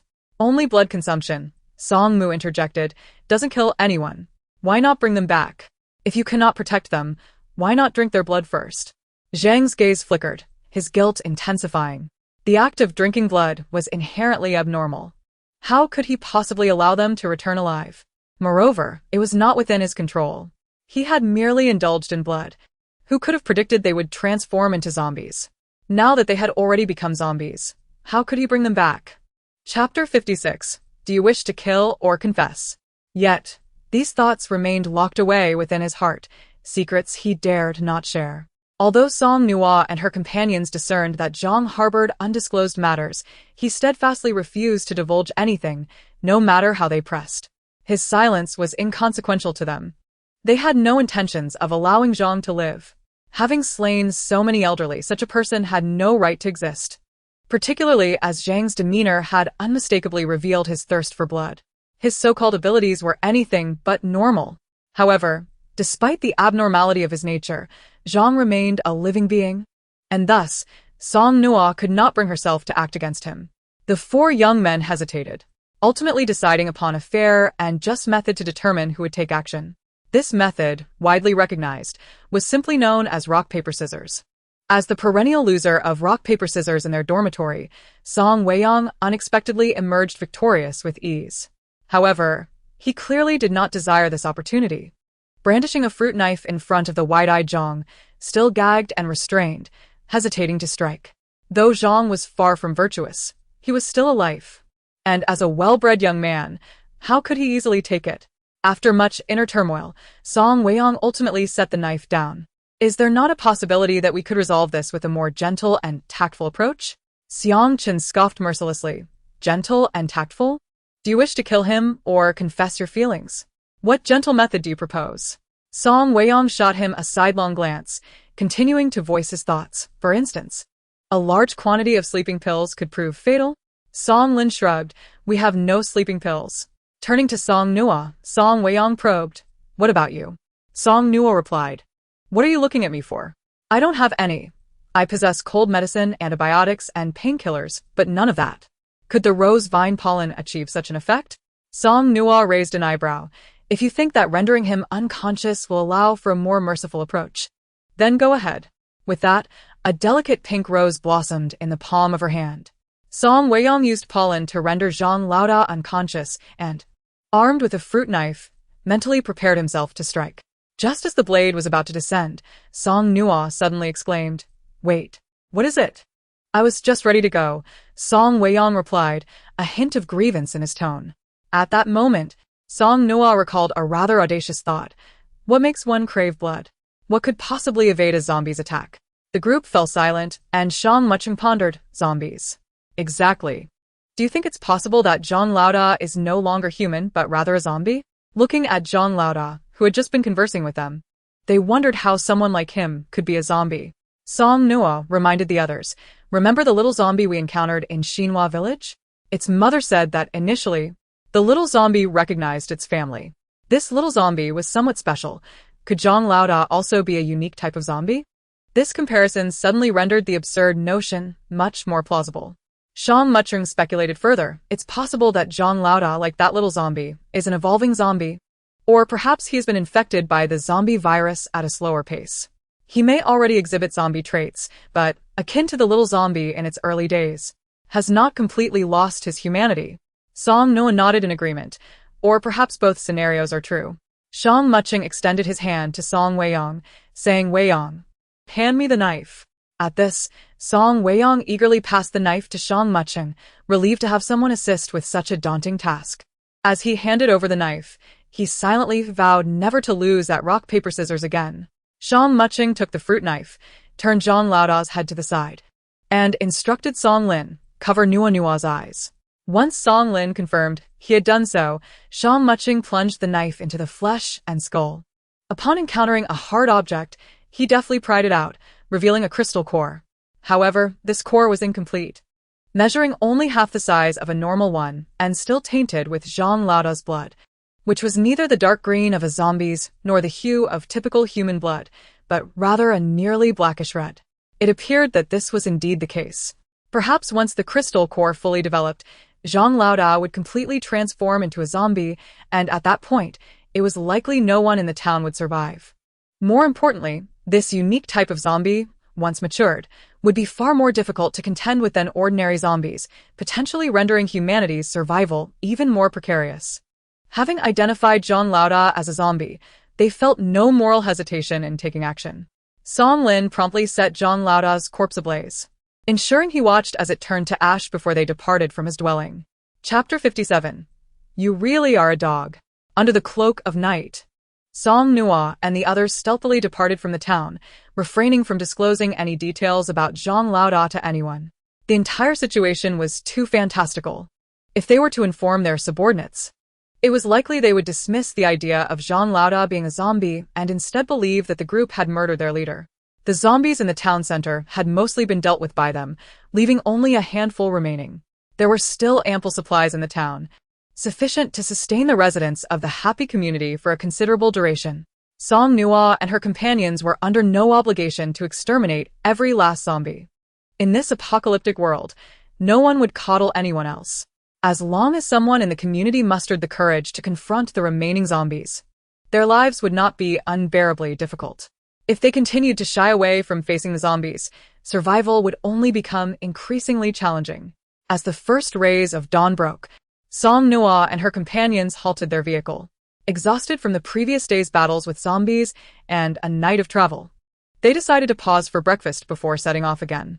Setting up tables and chairs, Song Nuo cheerfully asked, "What do you all want for breakfast?" "Hurry up. Just say anything. I replenished our little treasury yesterday."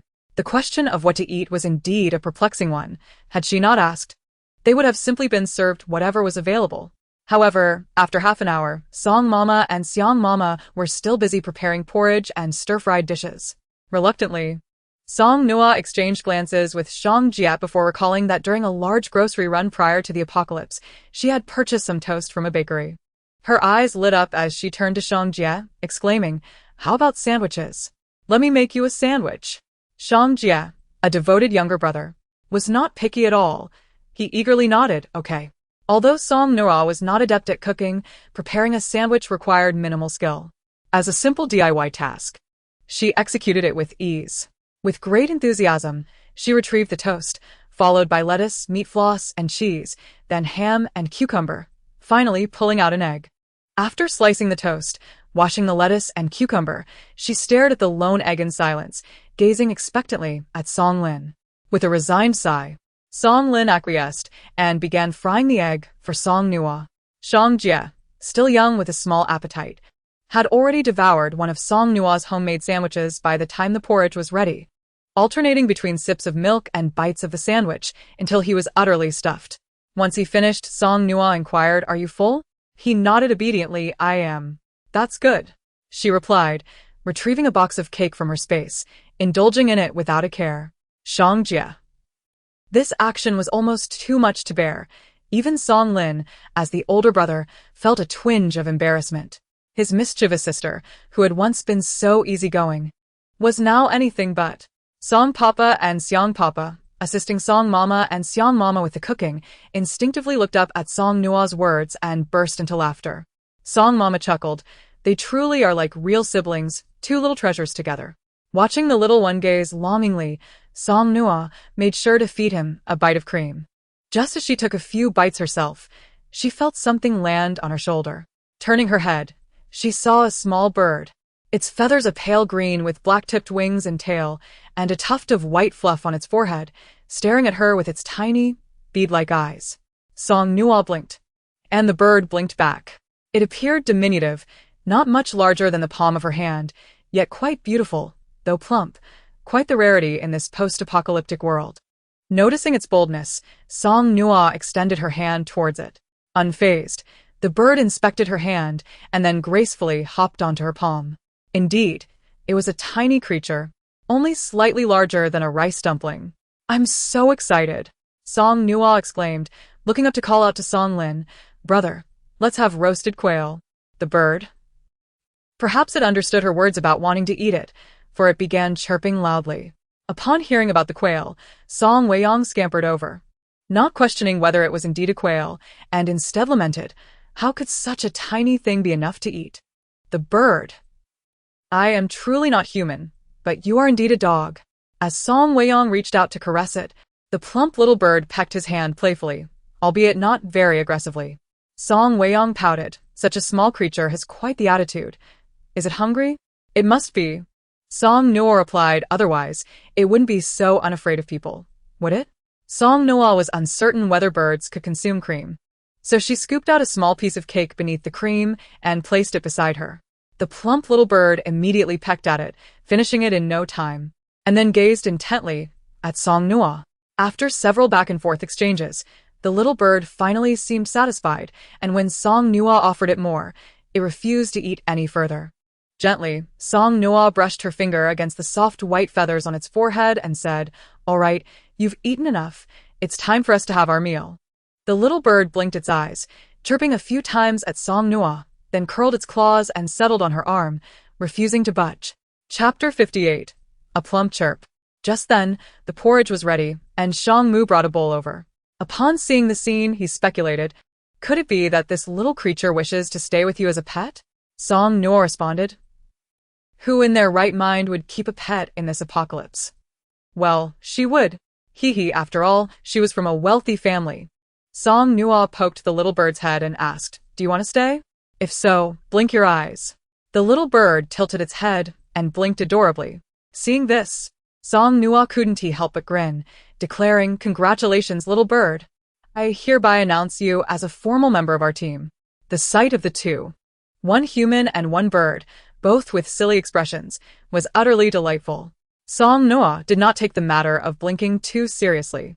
She did not expect a bird to truly comprehend her words. However, if it chose to linger, then let it be. Considering the bird's charming appearance, she felt it would be fine to keep it, knowing it would leave when it wished. A teammate without a name would simply not do. How else could they address one another? Surely, it wouldn't suffice to say, "That bird, come here." Thus, she promptly named it Plump Chirp. An exceedingly casual name, yet strikingly vivid and fitting. After breakfast, Song Nuo utilized her water manipulation abilities to create water, while Song Mu conjured ice with his powers. Song Dad and Xiang Dad boiled the water and ice to make hot water. Meanwhile, Song Lin and the others set up several tents that Song Nuo had prepared before the apocalypse, readying for a simple bath for everyone. Song Nuo had amassed a considerable amount of clothing for herself and Song Lin, and since Xiangmu, Song Weiyang, and Xiang Chun were of similar builds to Song Lin, they could wear those clothes too. As for Song Dad and Song Mom, they had collected plenty of clothing when they were rescued, except for Xiang Mu's brother, Xiang Jia. While waiting for the water to boil, Song Nuo teased Xiang Jia. "Oh dear, what will you do without your own clothes? You can't wear your brother's clothes, how about trying on your sister's instead?" Ever since he was found, Xiang Jia had taken a particular liking to sticking close to Song Nuo.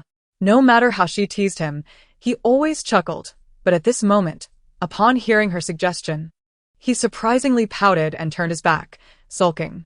It wasn't until the water was ready, with Song Mom assisting Song Nuo in pouring it, that she stopped laughing and comforted him. "I was just teasing you. Don't be upset. I've got plenty of clothes for you." Yesterday, while in that town, they had come across a two-story supermarket. The ground floor was a grocery store, while the upper level was a clothing market. The garments available catered to all ages and genders, albeit most were rather unfashionable. However, given the current circumstances, one could not be too demanding. Having clothes was already a blessing. Song Nuo thought of the uncles, aunts, and little ones who had little to wear, thus collecting all that she could. Song Nuo had 6 tents in total but only set up 5 as they were 10 in total, perfectly dividing into 2 groups, sparing them the need to erect an additional tent.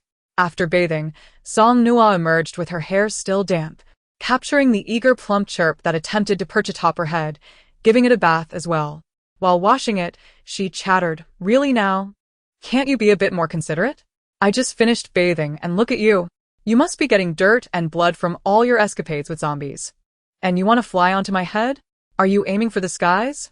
After 10 individuals and 1 plump chirp emerged clean, they continued on their journey. The time spent on the road often felt a tad dull. Song Nuo snacked a little but still felt restless.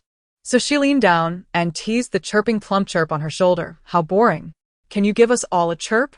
The tiny bird, with its pea-sized eyes, glanced at Song Nuo, then curled up into a round ball, directly closing its eyes on her shoulder.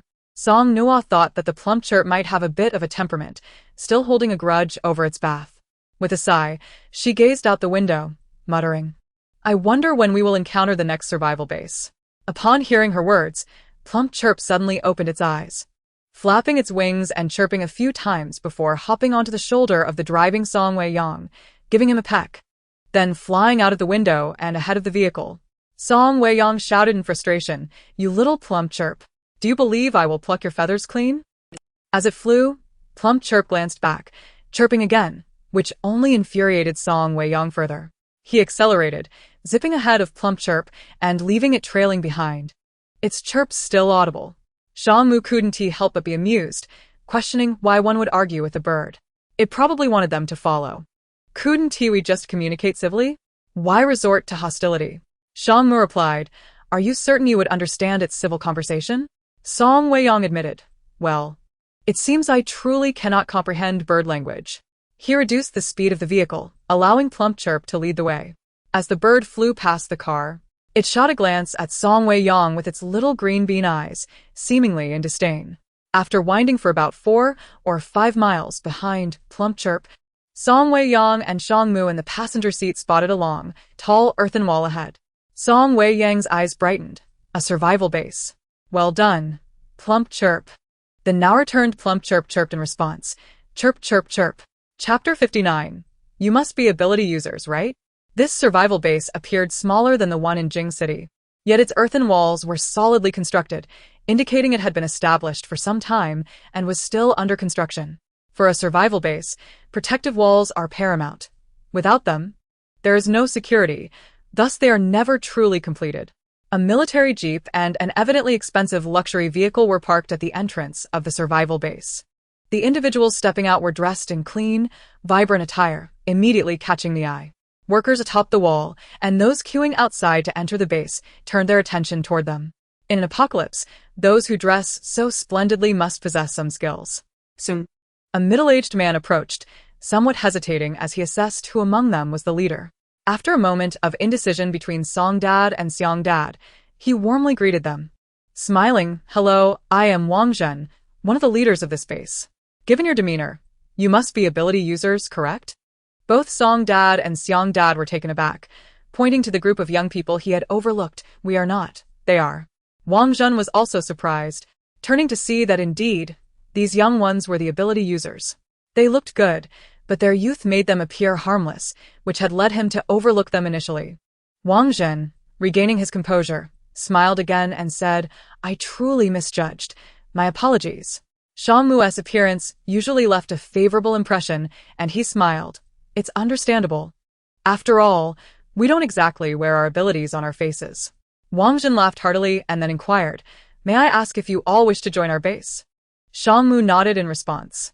Upon witnessing the unfolding scene, Wang Zhen felt a surge of joy and inquired, "Are you planning to stay with us for the long term?" "Of course.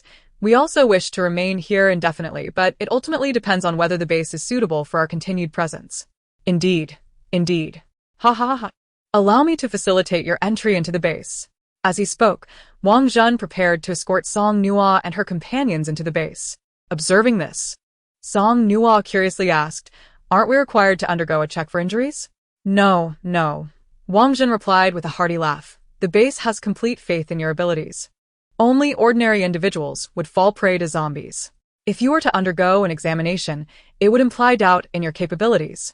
Song Nuo cast a surprised glance at Wang Zhen, contemplating whether all supernatural beings were exempt from checks upon entering the base. Wasn't that a rather double-standard approach? Who could guarantee that supernatural beings would never be harmed by zombies? If a supernatural individual were to be injured but entered the base without a check, it could spell disaster for the ordinary people within. Moreover, the base seemed rather naive. They accepted claims of supernatural abilities without even inquiring about the nature of those abilities, which struck her as exceedingly reckless.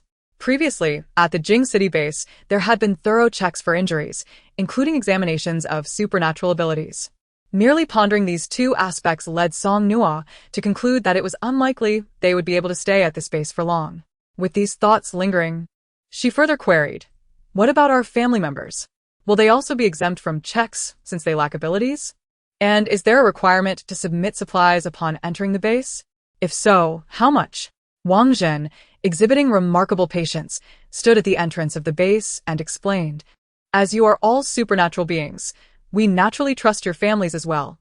Regarding supplies, our base mandates that ordinary individuals submit 10 pounds of food, while supernatural beings are required to submit 5 pounds. However," Wang Zhen lowered his voice and leaned closer to Song Nuo and her companions, producing a transparent crystal core from his pocket. "If you possess this, it can substitute for food." The group exchanged glances, intrigued, and the inquisitive one among them quickly shifted from Song Nuo to her sidekick, Song Lin. "This appears to be from a zombie, doesn't it?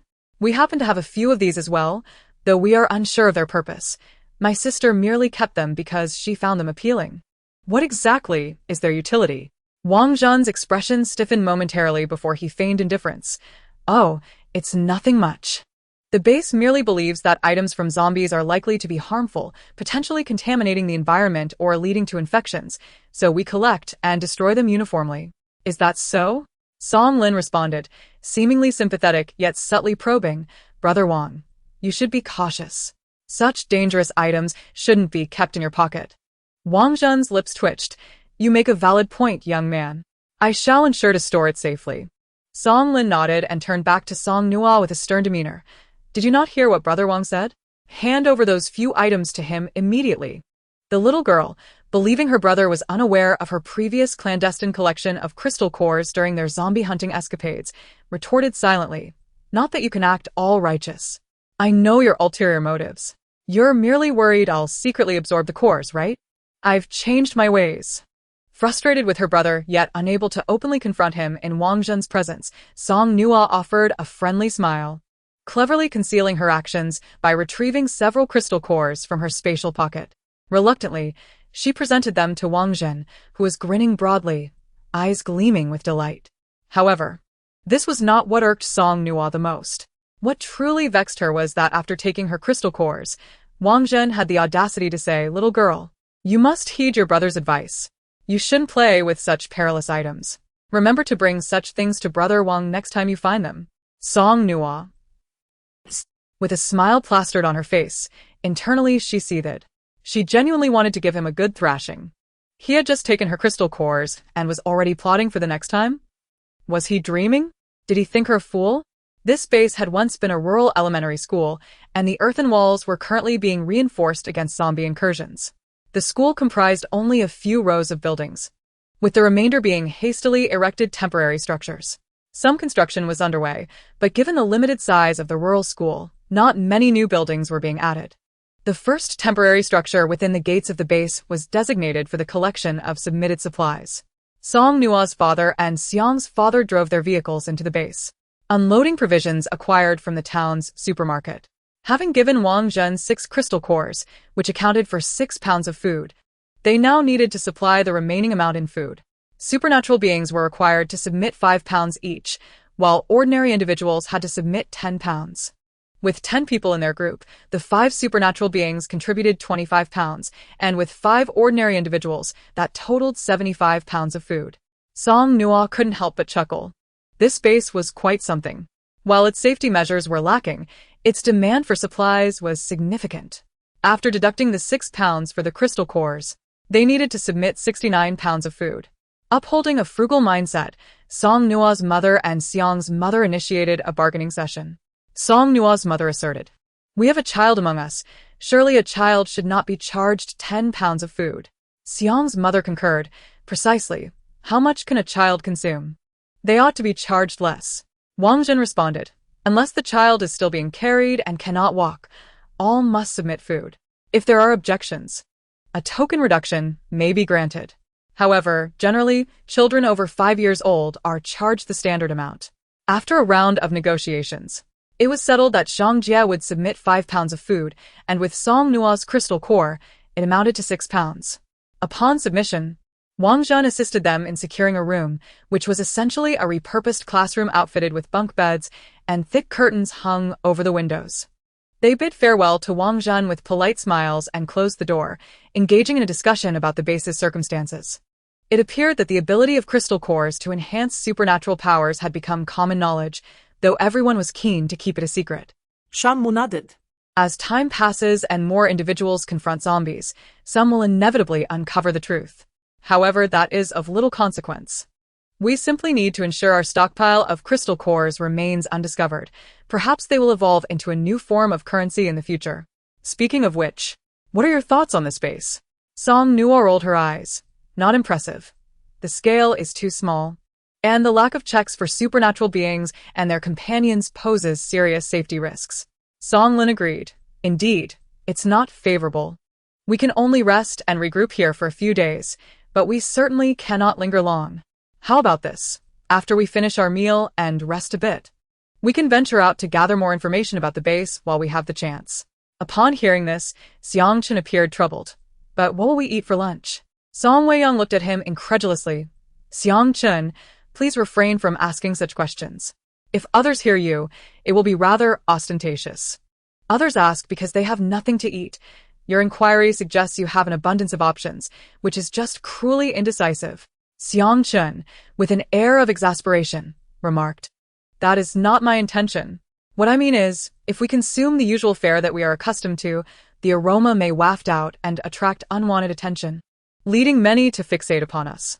"That makes sense," Song Nuo replied. "Even if we were discovered, I could release some rose pollen to incapacitate them, allowing us to make our escape. However, we are not yet prepared to depart, so it is prudent to remain inconspicuous. We are newcomers. If we engage in daily skirmishes, it would be rather presumptuous. Who knows if there are any formidable individuals within this base?" Song Weiyang widened his eyes. "Aren't we formidable? Are we?" Song Nuo countered. Song Weiyang fell silent, having never engaged in combat with an ability user, uncertain of their prowess. Thus, the 10 of them shared a rather monotonous lunch, consisting solely of plain steamed buns accompanied by lukewarm water, causing even the discerning bird, Fei Jiu, to turn its back in disdain. It was this meal that solidified their resolve. Indeed, they must establish their own base. Only within their own domain could they experience true freedom. Hastily finishing their meal, Song Nuo and her companions, accompanied by Zhang Jie and Fei Jiu, ventured outside. The former school playground had transformed into a makeshift market. The residents of the base exchanged their surplus items for food. Song Nuo bartered 2 packets of instant noodles for a large iron pot while inquiring about the base's history. The proprietor of the base was a teacher from the school who had fortuitously arrived on campus during the apocalypse when students were on break, rendering the school the safest refuge. This teacher, having experienced the emergence of zombies, never left and eventually, upon acquiring abilities, gathered a number of survivors to convert the school into a base. Upon hearing this, Song Nuo couldn't help but perceive a resemblance to the notorious Jing. With this in mind, she casually asked, "What abilities does this teacher possess?" The middle-aged man selling the iron pot shook his head. "I am unaware. I arrived only a few days ago." Just then, a man from a nearby stall leaned in. "I know. The base master's ability is fire. Have you seen it?" "I have." The man continued, speaking at length, and by the time he finished, Song Nuo and her companions were nearly fatigued from listening. Song Weiyang yawned and asked dully, "Could you tell us how many ability users are in this base?" 7? "Or maybe 8. In any case, not more than 10. Disinterested in further details, as they did not intend to linger. Song Nuo exchanged 2 more packets of instant noodles for additional provisions to express gratitude to the man who had provided information. For the next 2 days, they either roamed the playground or remained in their quarters, growing so bored that Song Nuo even unearthed 2 decks of playing cards from her space to pass the time. After just 2 days, they felt they had overstayed their welcome and decided to depart the following morning. That evening, while contemplating whether to take a stroll before darkness fell, they heard a knock at the door. Shang Jie, just about to step out for a bathroom break, opened the door to let the visitor in before darting away. As Song Nuo wrestled with her 3 remaining cards, unsure whether to play a pair or a single card, she was taken aback to find Wang Zhen entering. She immediately discarded her cards, exclaiming, "We have a guest." Seeing Song's parents tidying up their belongings, Wang Zhen realized they were likely preparing to leave. Though he was too preoccupied to concern himself with that, his expression bore a troubled countenance, prompting even the usually playful Song Weiyang to inquire seriously, "Brother Wang, what troubles you?" Wang Zhen offered a bitter smile. "I have come to request your assistance, to aid our base." It appeared the situation was rather grave. Yet none of Song Nuo's group responded immediately, for sometimes help was not readily available. Song Lin set down his cards, speaking with a hint of detachment. "Brother Wang, let us hear what the matter is. We may not be able to assist." Wang Zhen, aware of the implications in Song Lin's words, felt cornered. Their base was small, lacking sufficient ability users, and in their current predicament, they could only rely on these new arrivals. Wang Zhen explained, "About 10 miles from our base lies a meat processing plant. After observing it for several days, we noted that the number of zombies inside is relatively low. Thus, yesterday we dispatched several of our ability users to gather supplies. However, an entire day has passed without word from them. They seem to have vanished. This morning, we sent someone to discreetly check, but we could not ascertain the situation inside. So you wish for us to retrieve those ability users?" Yes. "How many users went in total?" 6. If their inquiries were accurate, the total number of ability users in the base was under 10, and losing 6 would effectively deplete their resources. Song Lin asked, "How many ability users remain in the base?" 2, but those 2 cannot go. It must be us. Wang Zhen felt a pang of embarrassment uttering those words, yet he had no choice. He nodded stiffly, knowing that one was the leader and the other was himself. If the leader were to go and not return, what would become of the base? As for himself, though he possessed abilities, they were unreliable and lacked offensive capability. If he were to go, it would likely mean more trouble. Wang Zhen hesitantly admitted, I am indeed an ability user, but if I were to go, you might find yourselves rescuing an extra person." Intrigued, Song Nuo inquired, "What is your ability?" "Invisibility." "Isn't that wonderful? No one can see you. How safe that must be." Wang Zhen's expression grew even more bitter. "But this ability only works 3 or 4 times out of 10. It lacks even a 50% success rate. Moreover, it can fail unexpectedly." This revelation was indeed disheartening. Song Nuo envisioned herself attempting to stealthily infiltrate a horde of zombies, only to have her powers fail, leaving her surrounded. It was a perilous thought. Who wouldn't feel a wave of sympathy for Wang Zhen in such a scenario? Yet, sympathy aside, reality remained unyielding. Everyone was struggling to survive in this apocalypse. It was no easy feat. Song Weiyang raised an eyebrow. That sounds quite dangerous. What benefits would we gain from assisting you? Wang Zhen had prepared for this question. As soon as Song Weiyang finished speaking, he replied without hesitation, "You shall receive 20% of the supplies from the processing plant." While it was not a vast sum, it was certainly not insignificant. Who would ever complain of having too much food? The customary bargaining ensued. As is well known, the art of negotiation is most expertly mastered by homemakers, who, through years of experience, manage to secure favorable terms. Thus, Song Nuo's mother and Xiang's mother took center stage in the negotiation with Wang Zhen, ultimately leveraging their decades of experience to secure an impressive 40%. Wang Zhen struggled painfully in the end, but you only have 2 vehicles. How could you possibly take all that away? At this moment, Mama Song exuded the aura of a formidable matriarch. You need not concern yourself with that. It was evident that this was Wang Zhen's breaking point. As he departed, his steps were unsteady. Just as he was leaving, he crossed paths with Shang Jie, who had just returned from the restroom, and with a puzzled expression. He inquired of Song Nuo, "Sister, what happened to that person?" "Oh, nothing much, just a heart bleeding in sorrow," replied Song Nuo. "Huh?" Shang Jie gleamed. The day had already grown late, and they would have to postpone their visit to the factory until the following day. After Wang Zhen's departure, Song Lin asked, "Do you think those 6 supernatural beings are still alive?" "It's hard to say," Shang Mu replied, spinning a playing card deftly between his fingers. "Even if they are alive now, tomorrow's circumstances are uncertain.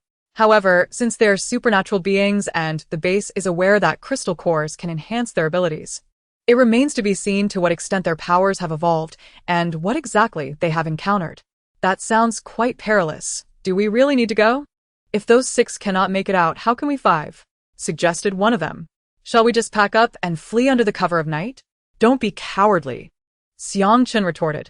"With our 5, plus their 6, that makes 11, doesn't it? What if those 6 are already gone?" Came the worried response. Hearing this, Song's parents also began to fret. "Perhaps we shouldn't go after all. It really doesn't concern us." Song Nuo, resting her chin on her hands, casually remarked after a lengthy silence, "It's not entirely unrelated, you know. If those 6 are truly gone, then who will claim the resources in the factory?"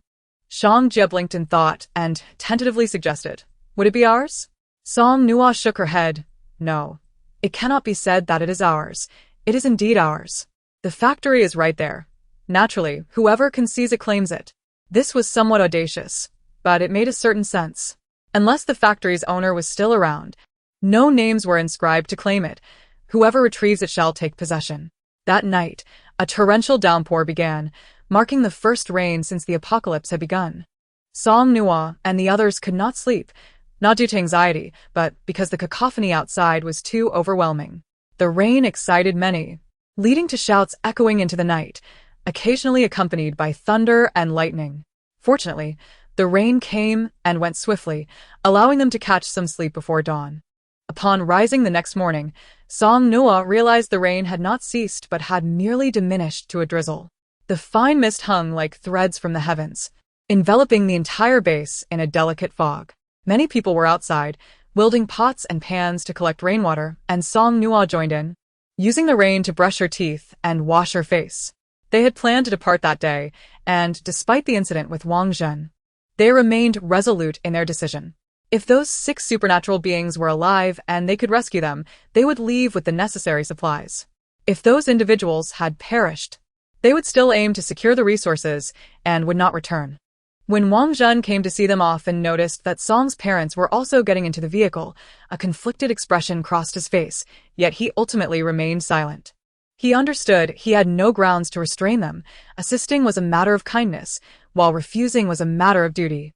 Amid the gentle rain, Wang Zhen stood at the entrance of the base, where the original school gate bore the inscription Xiangyao Primary School. He could only silently hope that those 6 supernatural beings had not perished, and that these individuals would indeed endeavor to rescue them. Following Wang Zhen's indicated path, Song Nuo and the others easily located the meat processing factory, the only establishment in the desolate vicinity, clearly visible from afar. Stopping the vehicle about 100 meters from the factory, Song Nuo, who had the supernatural ability, parked while Song Jie remained in another car with Song's parents. Upon halting, Song's father also applied the brakes. Opening the window, Song Nuo addressed Song's father. "Uncle, you should wait here. If anything happens, make sure to leave first, we'll follow." Without waiting for their reaction, he pressed the accelerator and drove towards the factory entrance. The factory exterior was eerily quiet, devoid of any movement, with another vehicle parked nearby, presumably belonging to the base's supernatural beings. The factory door was tightly shut. It was unclear whether the previous supernatural beings had closed it upon entering, or if it had remained shut throughout. Song Weiyang reached for the door lock, using his abilities to swiftly reshape it, pulling down forcefully until the lock yielded. As the heavy iron door creaked open, it emitted a disconcerting sound, amplifying the unusual silence within the factory, tinged with an unsettling eeriness. The 6 supernatural beings had entered the factory and had never emerged again, either having encountered insurmountable zombies or formidable adversaries. Yet, the current noise failed to attract a single zombie, which only heightened Song Weiyang's anxiety. No zombies in the factory? How can that be? He questioned. Isn't it a holiday? Shouldn't the factory staff be on break? Xiang Chun and Song Weiyang bantered back and forth, their levity seeming inappropriate in such dire circumstances. Song Nuo interjected, "Do factory workers actually take holidays? I don't believe that's what I read online." Well, discussing the plight of laborers was a sensitive topic, best left untouched, as they shared no common ground. However, one thing was certain: the situation inside was decidedly peculiar. What was more daunting than danger was the unknown. The factory comprised 2 rows of buildings, and the group, unaware of what lay ahead, cautiously approached the entrance of the first row. Suddenly, Song Nuo recalled the incident a few days prior when Fei Jiao had guided them to the base. She turned to the steadfast little bird perched on her shoulder, resembling an ornament. Why not go take a look at the situation? In the past, such a suggestion would have seemed absurd, but since Fei Jiao had successfully led them to the base, Song Lin and the others had come to appreciate the bird's peculiar talents. Concerned about potential dangers within the factory, Song Nuo instructed Fei Jiao to fly around the exterior of the 2 rows of buildings. Once Fei Jiao returned, landing in her palm, their eyes met, and Song Nuo suddenly remembered something crucial. Fei Jiao couldn't communicate in human language. How would she convey her thoughts? As a human, she had not yet mastered the art of avian communication. Reluctantly, Song Nuo asked, "Did you see any dangerous people or zombies? If it's zombies, chirp once. If it's people, chirp twice." Fei Jiao was a bird of strong conviction. It either chirped thrice or not at all, never just once or twice. The 5 of them stared at Fei Jiao with eager anticipation, and under their collective gaze, the little bird tilted its head and chirped twice. People, then Song Nuo deduced. If there were merely humans, this would be far simpler.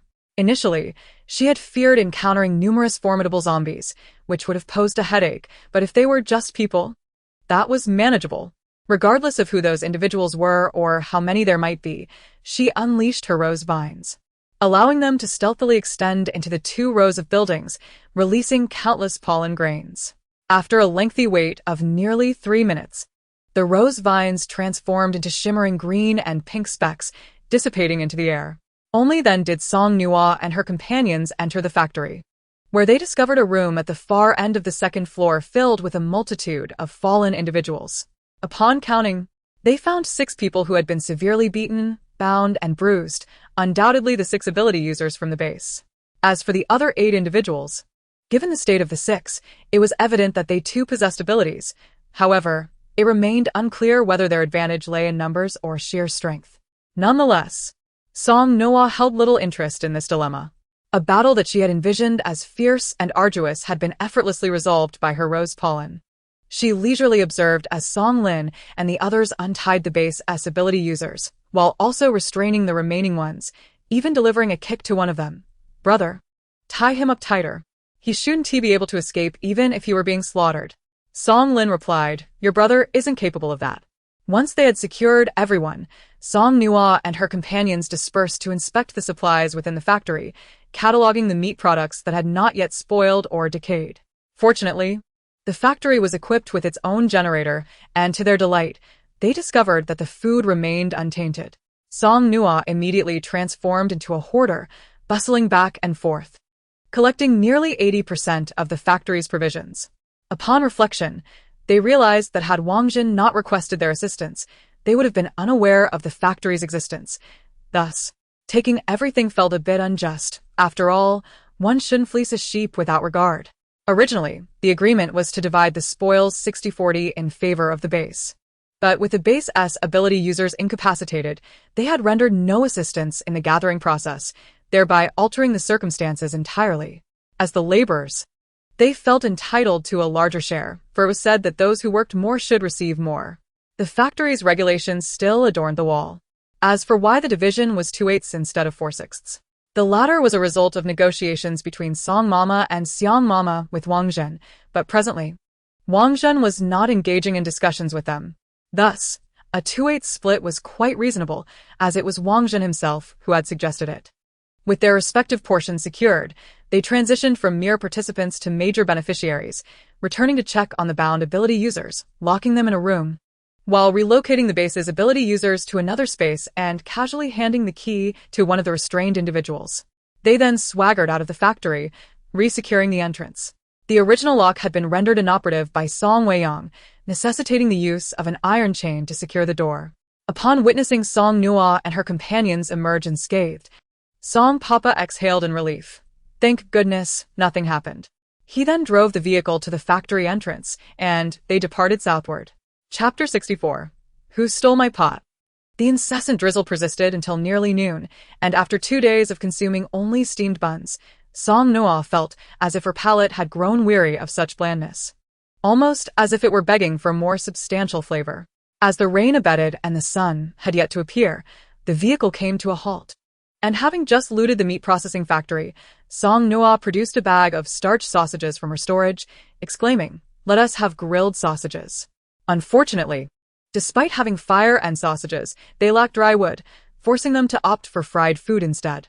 Additionally, using the large iron pot that Song Nuo had previously traded for with 2 packs of instant noodles, she prepared a generous pot of instant noodles, adding an egg for each person. Song Weiyang devoured his meal, broth and all, exclaiming, "Now this is living the good life." After 2 days of gnawing on buns, "I almost considered fasting," Xiang Chen queried. "Then why didn't you? Mind your own business." Their childish banter continued, with the others ignoring the two, treating them as performers in a show, enjoying their meal while observing the spectacle. Though their quarreling was incessant, it instilled a sense of comfort in Song Nuo's heart. The parking area was an abandoned shack, and judging by its dilapidated state, it was evident that it had been deserted long before the apocalypse. Dust and cobwebs filled the interior, prompting them to sit and dine in the open space outside. Song Nuo, with her modest appetite, finished her meal swiftly and sat on a stool, scanning her surroundings until her eyes suddenly widened in excitement. Turning to her companions, she asked, "Shall we have stir-fried bamboo shoots with meat?" Currently, they were not lacking in meat, but bamboo shoots were a rarity. Upon hearing the words bamboo shoots, everyone ceased their eating, including Song Weiyang and Xiang Chen, who stopped their bickering to inquire, "Where are the bamboo shoots?"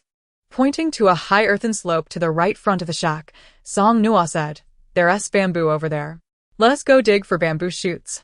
Following her finger, they indeed spotted a slope, albeit slightly distant, obscured by surrounding trees which they had previously overlooked. The thought of tender bamboo shoots spurred the remaining diners to hasten their pace. After finishing their meal, they abandoned their pots and bowls, rushing toward the slope. Tools were unnecessary, as they had an earth-type ability at their disposal. Why not make use of it? With a flick of Xiang Chen's hand, the soil surrounding the bamboo shoots loosened, and with a gentle tug, the shoots came free with minimal effort, gathering them all in one go. Clutching their prized bamboo shoots, Song Nuo radiated joy, embodying the spirit of a vibrant and cheerful girl. However, upon returning to the abandoned shack, her demeanor shifted to one of agitation as she surveyed her surroundings. Despite her attempts to suppress it, she could no longer contain her frustration. What the hell? Where is my pot? Who stole my pot? Indeed, that large iron pot, which had cost Song Nuo 2 packs of instant noodles to acquire, had vanished without a trace. Just as she had merrily set out to gather bamboo shoots, someone had come and taken her pot, quite literally taking it all. Song Nuo was so exasperated she couldn't help but laugh. Her bowls remained untouched, yet the thief had shown a lack of discretion, taking only what they desired without regard for the context. Even as they departed in their vehicle, Song Nuo continued to grumble about the peculiar individual who would steal a pot. Surely, anyone entering an unoccupied home could easily procure a pot without difficulty. But for her, that pot held sentimental value, a significant investment. A substantial investment, indeed, 2 packs of instant noodles. As they alternated between highways and roads, they traveled for several days. And as they approached Fongcheng, they seized the opportunity to absorb a crystal core. This time, since Song Nuo had run out of crystal cores and was not pressed for time, the boys attempted to absorb a 3rd core without issue before allowing Song Nuo to do the same. After wandering near Fongcheng for several days, it was only with the help of Fei Jiao that they finally located the survival base in Fongcheng. Though the Fongcheng base was not as grand as the one in Jing City, it was a far cry from the rural schoolhouse they had previously encountered. Outside the base, numerous ragged individuals lay on straw mats beside the protective wall, neither queuing to enter the base nor receiving any acknowledgement from those inside. During the inspection, the crowd was divided by gender, and standing in front of Song Nuo was a girl clad in shorts and a short-sleeved shirt. Song Nuo noticed her engaging in light conversation with several others, even exchanging greetings with the base personnel. Contemplating her approach, Song Nuo gently tapped the girl on the shoulder, prompting a puzzled turn of her head. "Hello, my name is Song Nuo. May I ask if you are from this base?" With her soft and gentle appearance, Song Nuo exuded an air of innocence that made it difficult for anyone with a heart to regard her with suspicion. In fact, it was quite easy to feel sympathetic toward her. Standing before Song Nuo was a girl who appeared to be in her early 20s, exuding a lively and cheerful demeanor. After casting a fleeting glance at Song Nuo, she immediately broke into a radiant smile. "My surname is Liang Kuei, with Kuei meaning smile. I've been at this base for half a month now, and am currently a member of the base's fire and weapon ability team. Did you just arrive today?" Though Liang Kuei was vivacious and upbeat, she was no naive simpleton. With a cursory glance at Song Nuo, she discerned that the girl before her was remarkably composed, as if she had never struggled in this apocalyptic world. Beauty itself can be a form of power. Some women, in a bid for survival, may rely on their charm to align themselves with the strong, yet such individuals often lack something intangible. However, upon observing Song Nuo, Liang Kuei noted her clear and untainted gaze, as well as her graceful and candid demeanor. In that instant, Liang Kuei understood that Song Nuo was also an ability user. Chapter 65. When did I become the captain? Liang Kuei inquired. "You are an ability user too, aren't you? Do you have a team? Would you like to join ours?" Unfamiliar with such matters, Song Nuo took the opportunity to inquire further. "Is the ability user team part of the base's organization? Do all ability users have to join?" "Not necessarily," Liang Kuei replied. "Some ability users prefer to operate independently, but forming a team does enhance strength and safety. Some ability user teams are employed by the base, while others are self-formed groups that can also undertake base missions to earn points for supplies. The distinction lies in the former being prepared for long-term residence at the base, while the latter can come and go as they please." Song Nuo nodded in understanding. "I see, thank you. Well, I already have a team." Upon hearing this, Liang Kuei expressed a hint of regret. "In my team, I'm the only girl. I quite like you. It's a pity." Song Nuo smiled, choosing not to respond and instead shifting the conversation. "By the way, why are there so many people lying over there? They don't seem to be undergoing any checks. And there are many living supplies around them. Aren't they coming into the base?" Liang Kuei cast a disdainful glance at those individuals, her lips curling in derision. "Those are just a bunch of ordinary people without abilities. They can't help with killing zombies, and they have no supplies to contribute. The base can't just let them in for free, can it?" They stubbornly refuse to leave and insist on lying outside the base, causing trouble every so often. "Just ignore them," she muttered under her breath. "Ordinary people without abilities are just a nuisance."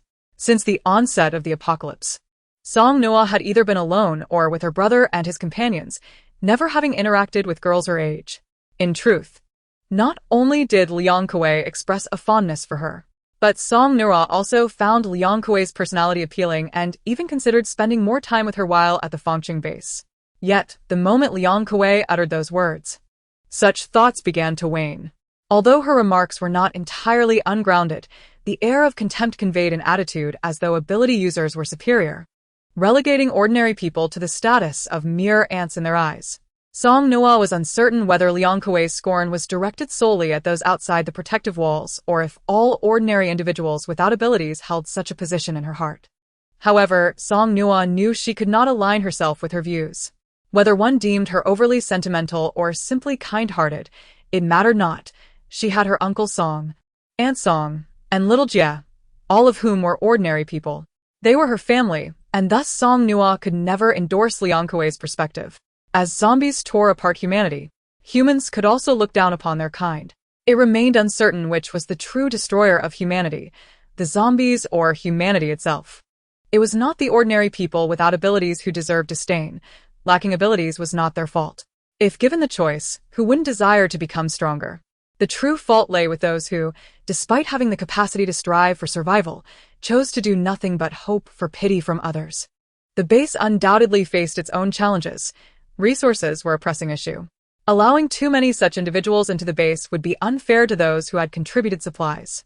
Yet, Song Nuo couldn't help but ponder that if, one fateful night, a few zombies stealthily approached and the base personnel were caught off guard, Fongqing Base would swiftly find itself besieged by the undead. As someone who aspired to establish her own survival base in the future, Song Nuo resolved to contemplate thoroughly what actions they should take should they encounter such a situation. After the safety checks, Song Nuo bid farewell to Liang Kuei and joined the others to submit their supplies. When submitting supplies, they were required to fill out a form related to their abilities, detailing the name of their ability user team, the specific abilities of its members, and whether they intended to stay long-term or accept employment from the base. If they did not plan to stay long-term, the question of employment did not arise. For those seeking temporary tasks, they could check the base's bulletin board for available missions, where someone would be on duty. Song Nuo, Song Lin, and Shang Mu conferred and decided not to disclose their dual abilities. They filled in the water ability for Song Nuo, fire for Song Lin, and lightning for Shang Mu, while Song Wei Yang and Xiang Chun filled out their forms normally. Most of the details were straightforward to fill, but when it came to the team name, Song Nuo paused with her pen. "We don't have a team name yet. Let us come up with one." Song Nuo eagerly looked at the four of them, but they all wore expressions of difficulty. She glanced over at Uncle Song and Aunt Song, only to find them equally perplexed. The only others were a child and a chubby bird, and Song Nuo thought it best not to burden them. Their group had navigated their journey thus far with relative ease. Yet this marked their first encounter with a truly challenging situation. Although they had promised to be a united family, internal conflicts arose over the daunting task of naming their team. In the end, the few elder brothers in Song Nuo's eyes solemnly declared, as the team captain, "This serious and challenging matter rests upon your shoulders." Song Nuo exclaimed, "Since when did I become the captain?" Now. Chapter 66, I Lack Education. Song Nuo felt as though she might explode. It was merely a name, yet these university students had banded together to pick on her. Someone who had yet to attend university and might never have the chance? How reasonable. With a seemingly indifferent expression, Song Nuo retorted, "I refuse.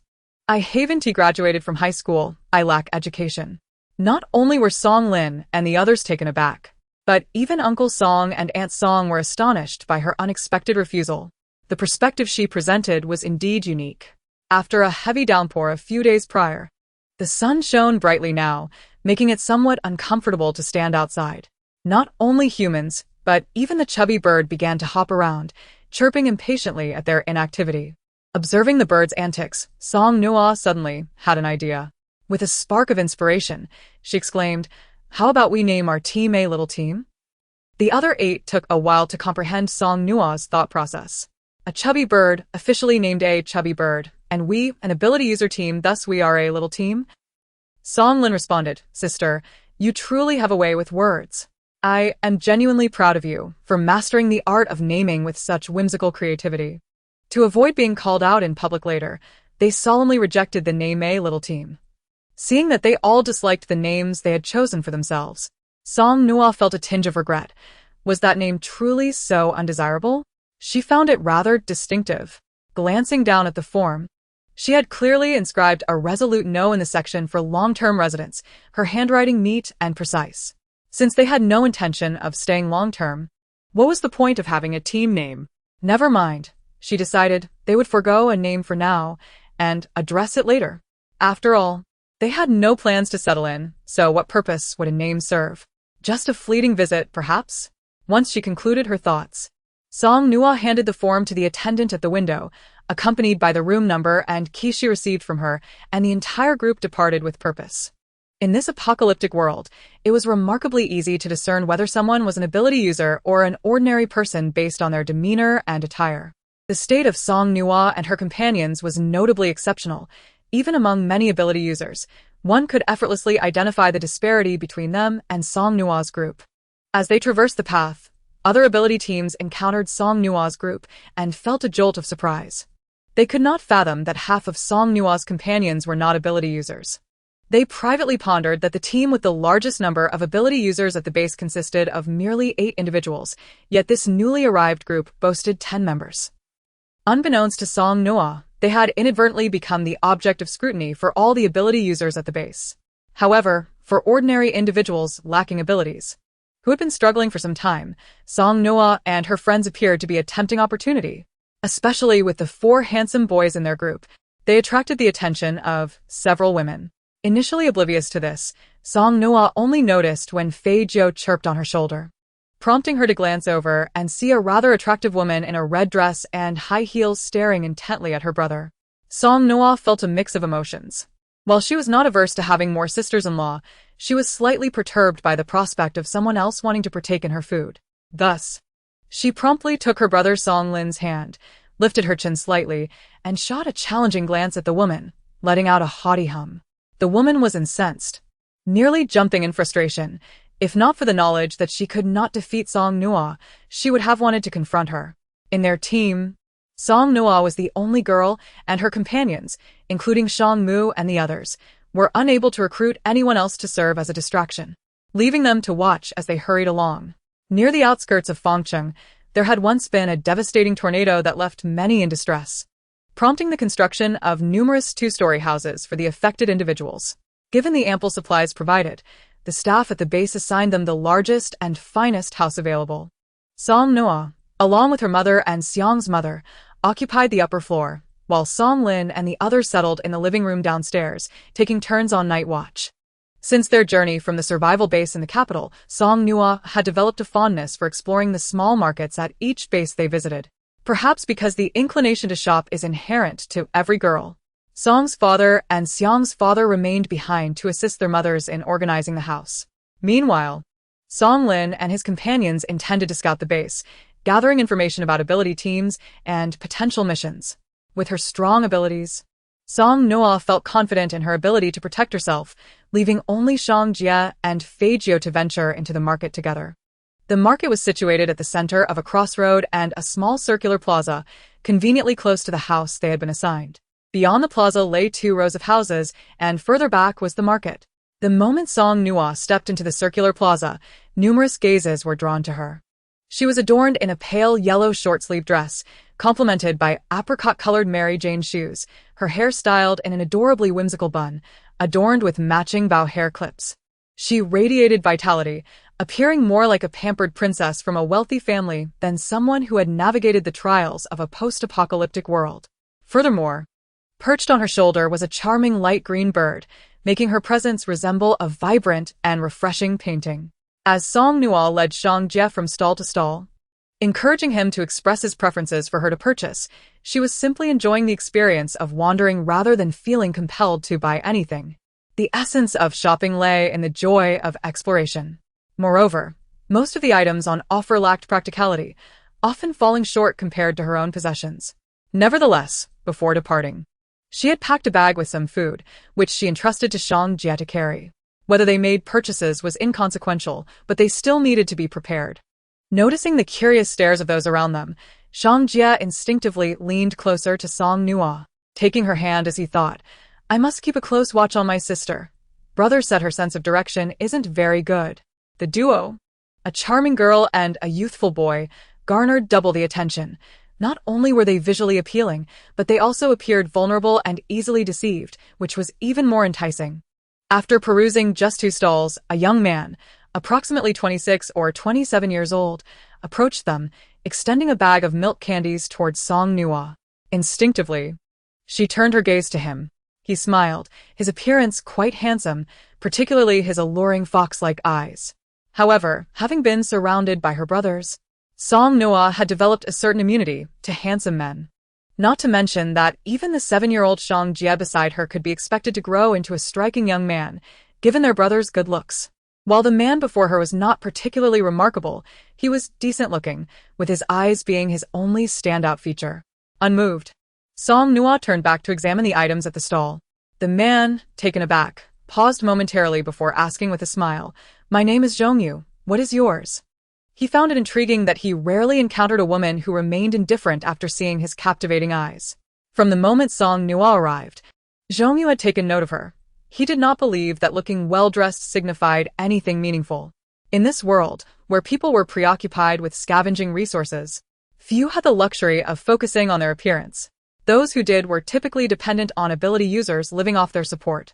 This softly spoken girl before him possessed an innocent gaze, devoid of any malice, and did not resemble someone who had fought zombies. She was likely sheltered by other ability users. If she was being cared for, why should it be anyone else but him? Her looks were undeniably to his liking, and her apparent lack of ability and naivety made her seem quite manageable. Zhongyu licked his lips, feeling an undercurrent of excitement and anticipation. Although Song Nuo did not consider herself particularly clever, she was certainly not naive. She could perceive when someone's gaze made her uncomfortable. It was a clear indicator that the person was not worth her time. Initially intending to ignore him, she took Song Jie and moved to another stall across the way. Yet, Zhongyu persisted, inquiring about her interests. "What do you like? I'll buy it for you." Growing increasingly impatient with his insistence, Song Nuo coldly replied, "My name is Wang Ergo. Are you satisfied now?" Zhongyu was taken aback, exclaiming, "You truly have a knack for humor." As he spoke, Zhongyu once again extended the bag of milk candies towards Song Nuo, attempting to brush his fingers against hers. Song Nuo swiftly recoiled, letting out a cold laugh. "Are you joking? Who's playing games with you?" With that, she yanked open the zipper of the backpack that Song Jie was carrying, displaying its contents to Zhongyu. "See this? I can buy whatever I want on my own. Please refrain from hovering around me. You're more bothersome than a fly." The enigmatic smile that had graced Zhongyu's face vanished without a trace, replaced by a steely glare as he attempted to intimidate Song Nuo. "Little girl, I advise you not to refuse a toast, and instead invite punishment. I am an ability user. There are advantages to being with me. Otherwise." He let out a sinister chuckle that sent chills down Song Nuo's spine, not from fear, but from sheer incredulity. Had he watched too many domineering CEO dramas? Why did he insist on smirking like that? Was he afraid others might think him a normal person? Ignoring his threats, Song Nuo feigned ignorance and turned to Song Jie. "Was he just trying to scare me?" Song Jie nodded in agreement. "Then isn't he just being a rogue?" "Indeed." "I see," Song Nuo remarked meaningfully, rolling up non-existent sleeves. "Hey, with my fiery temper, how can anyone act so brazenly? If I don't teach you a lesson today, I might as well not bear the surname Song." No sooner had she spoken than Zhongyu had yet to react when her fist struck his eye, eliciting a pained scream from him. As Zhongyu had been persistently bothering Song Nuo, many onlookers had already gathered, and seeing the confrontation, even more people closed in. Yet none intervened. This was no ordinary situation. Provoking the wrong person could lead to dire consequences. After all, when a man pursues a woman, it is often mutual. Others dare not interfere. Although it was clear that Song Nuo and Zhongyu's interaction was anything but mutual, Zhongyu had claimed to be an ability user. And who would dare meddle in the affairs of someone with such powers? Chapter 68. Are you waiting for the new year to fight? At that moment, upon witnessing Song Nuo strike Zhongyu, the crowd collectively gasped. Some, possessing soft hearts but lacking courage, shut their eyes, terrified of witnessing Song Nuo meet a grim fate. Zhongyu, taken aback that Song Nuo had dared to hit him, roared in rage. "You actually dare to strike me? You must be tired of living."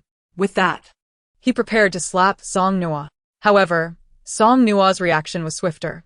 In the blink of an eye, a rose blossomed in her palm, and its pollen, under her control, swiftly rendered Zhongyu unconscious. The surrounding spectators barely registered the swift action before them. only noticing a young girl had subdued a grown man. They gasped in astonishment, murmuring about Zhongyu's predicament. Song Nuo stood, casting a disdainful glance at Zhongyu sprawled on the ground, even rolling her eyes. Hit you? What's wrong with that? You're utterly repulsive. Should I wait for the new year to strike? As she spoke, she delivered several forceful kicks to Zhongyu. Shang Jie, believing wholeheartedly that his sister, Nuo, being a girl, possessed only a slight strength, dutifully assisted with a few kicks of his own, reveling in his role as the obedient younger brother.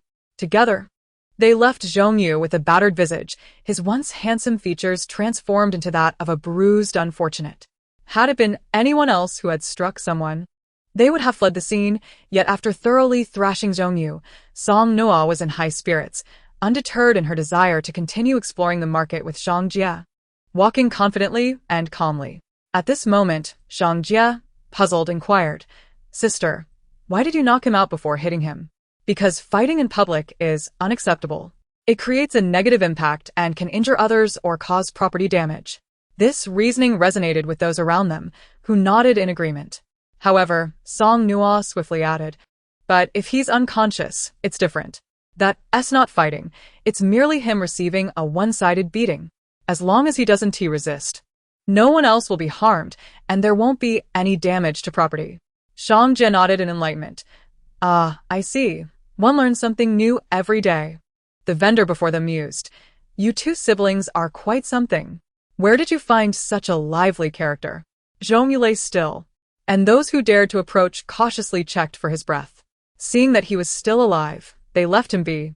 Song Nuo and Shang Jie browsed a few more stalls, finding nothing particularly novel, and eventually, they departed, laughing and chatting amiably. Because Song Nuo's actions resulted in no significant disturbance, by the time the security patrol arrived, she and Shang Jie had long since vanished. The security personnel queried the stall vendors and other market-goers. What was the name of the person who struck? Everione replied in unison, Wang Ergu. The patrolling officer was taken aback. Is there really someone with such an absurd name? Who are they? A girl, a little boy, and a bird. The officer glanced at Zhongyu, who lay on the ground, finding it increasingly absurd that a towering man had been bested by a girl accompanied by a child and a bird. Moreover, this man was apparently an ability user? What was even more ridiculous was, which parents would name their daughter Wang Ergo? Zhongyu regained consciousness an hour later, only to discover himself transformed into a pitiful figure, having been publicly exhibited for an hour in a bustling market. His anger surged. That little brat dared to hit me. If I ever discover who you are, I'll make you regret it.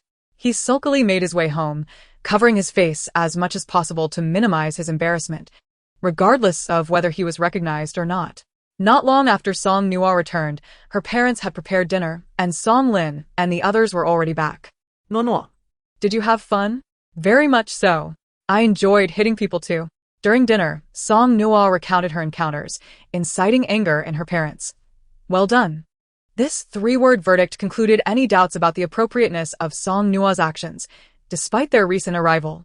Among them, Song Nuo was the only girl, cherished deeply. While they could be bullied, Song Nuo was off-limits. By the time Song Lin and the others ventured out again that afternoon, news of a girl and a little boy having knocked out an ability user in the market had spread throughout the base.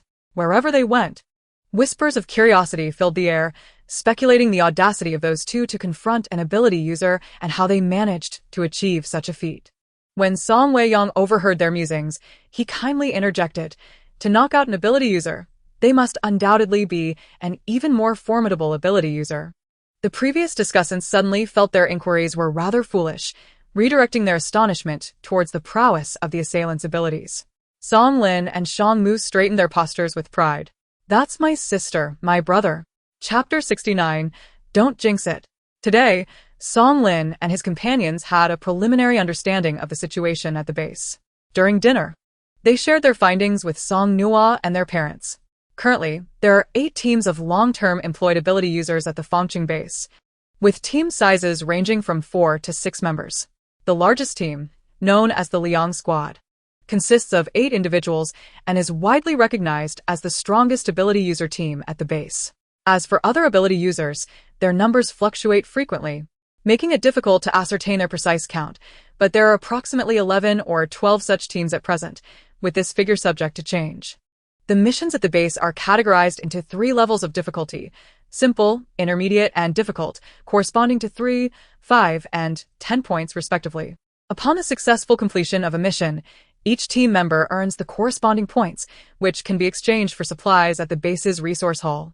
In addition to external missions, individuals can also perform manual labor or exchange crystal cores for points. After introducing this information, Song turned to Song Nuo and inquired, "Shall we attempt to take on a mission tomorrow?" Song Lin nodded, expressing his intention. Indeed, the head of this base was a wealthy merchant prior to the apocalypse. Although he possesses no abilities himself, his brother is a well-known ability user in Fong, and it was through his brother's reputation that he established this base. Since we aspire to create our own base in the future, whether we aim for a large-scale establishment or not, we cannot remain obscure. A modicum of recognition will ensure that, even if we only wish to create a smaller base, we will not be underestimated or regarded as easy targets. Song Nuo had no objections. As long as she was with her brother and their companions, she would find joy even in the most mundane tasks. However, recalling the ability user she had inadvertently offended earlier, she turned to Shang Jia with a note of concern. "Shao Jia, please stay here with Uncle and Auntie tomorrow. Do not venture out until we return. If that person encounters you in our absence, it could lead to trouble and you might be in danger." Song Nuo, engrossed in a valiant battle with the ham in his bowl, paused his chopsticks at her words and nodded earnestly. "Understood, sister. I promise I won't go out tomorrow." Reassured, Song Nuo returned to her meal. After a couple of bites, she lifted her head once more, her expression serious as she admonished Shang Jia, "No jinxing it. It's bad luck." Song Lin, puzzled, remarked, "I often feel a twinge of apology due to my sister's sudden bursts of eccentricity." On his wrist, he wore a watch gifted by Song Nuo when he was accepted into university. Glancing at the time, he firmly pressed for her to cease speaking, citing their plans to embark on a mission the following day. Once she finished her meal, he promptly ushered her back to her room for rest. Since their reunion, they had never had to worry about supplies, yet comfort during rest had eluded them. Upon reflection, this night marked the most restful they had experienced thus far. With a dreamless night, everyone enjoyed a sound sleep, including their fathers, who had only slept half the time of the others during their watch. In the morning, they were treated to dumplings filled primarily with premium shrimp and black pepper beef, along with cabbage and pork. When stockpiling, Song Nuo had chosen these flavors based on her and her brother's preferences, ensuring they only stocked the 2 varieties they both adored. The cabbage and pork were sourced from the supermarket in the previous town. Dumplings and wontons offered a delightful variety of taste while cooking without releasing strong aromas, making them a staple for their enhanced meals at the base. The mission board was located just 10 meters from the entrance of the base, essentially a whiteboard displaying various tasks issued by the base, with staff members present nearby. Once a team selected a mission, the staff would update its status, allowing the team to return upon completion to claim their points. Some tasks, due to their difficulty and required personnel, necessitated several ability user teams to collaborate, typically arranged in advance. However, Song Nuo's team had only confirmed their intention to undertake a mission the previous evening. Upon glancing at the mission board, they decided to start with the simplest task, having had no prior experience with missions. They accepted a mission to assist in escorting a construction crew transporting sand, which posed little difficulty as the destination was remote and generally devoid of danger. However, since the construction crew comprised ordinary workers without abilities, sending them alone would entail risks, necessitating a team for their protection. Lacking a team name, Song Lin intended to register under his own name for ease of record-keeping. To his surprise, the staff member, upon hearing this, looked at them quizzically for a moment. After a peculiar silence, the staff member waved his hand dismissively. "No need. I'll remember you. It's quite rare for an ability user team to be unnamed.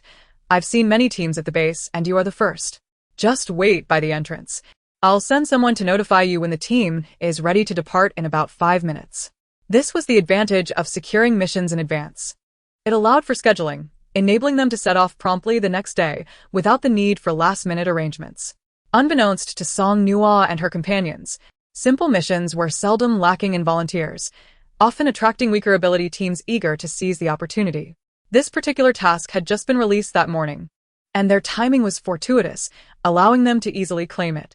Within less than 5 minutes of waiting, a truck emerged from the base, carrying 3 individuals. The leader, a burly man, scanned the area and, before Song Nuo and her companions could approach, walked towards them with enthusiasm. "Is it you?" The unnamed squad. Song Nuo and her companions exchanged glances, taken aback. The man, realizing his words might have been inappropriate, sheepishly scratched his head. I'm a bit of a roughneck and not very articulate. Please don't mind me." Song Lin chuckled. "No need to be so formal. Shall we depart now?" The man nodded affirmatively, exclaiming, "Sure." He turned and led the other 2 back to the truck. Following their lead in their own vehicle, Song Nuo and her companions encountered no incidents along the way until the truck was returning after loading sand, at which point they stumbled upon a couple of zombies. The zombies suddenly emerged from a side alley to the right, heading straight for the truck. The unexpected appearance startled the truck driver, who slammed on the brakes. However, before the zombies could reach the vehicle, a swift blade of wind cut through the air, severing the heads of both zombies before the 3 men in the truck could react. Stopping beside the truck, Song Nuo leaned out of her car window to ask the 3 men inside, "Are you all right?"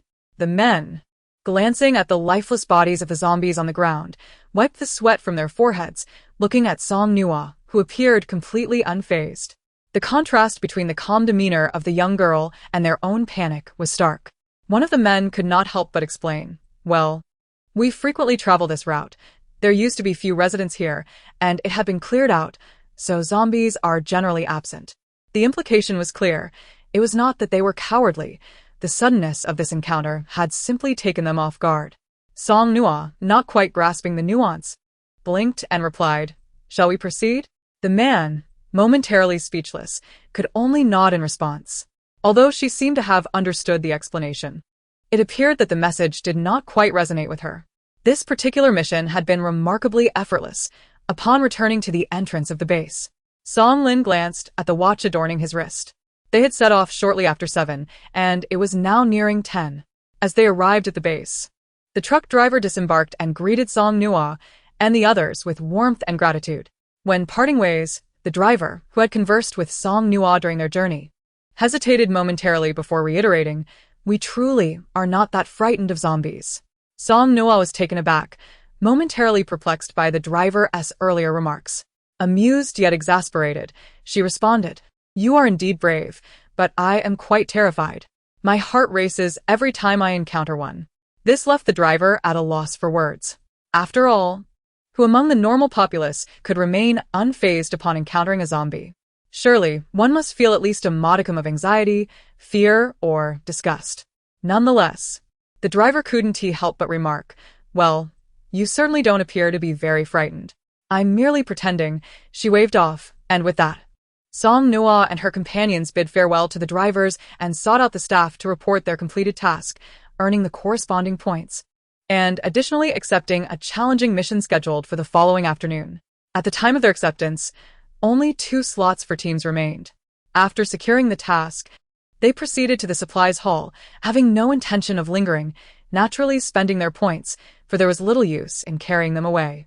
The task they had completed earned them 3 points, totaling 15.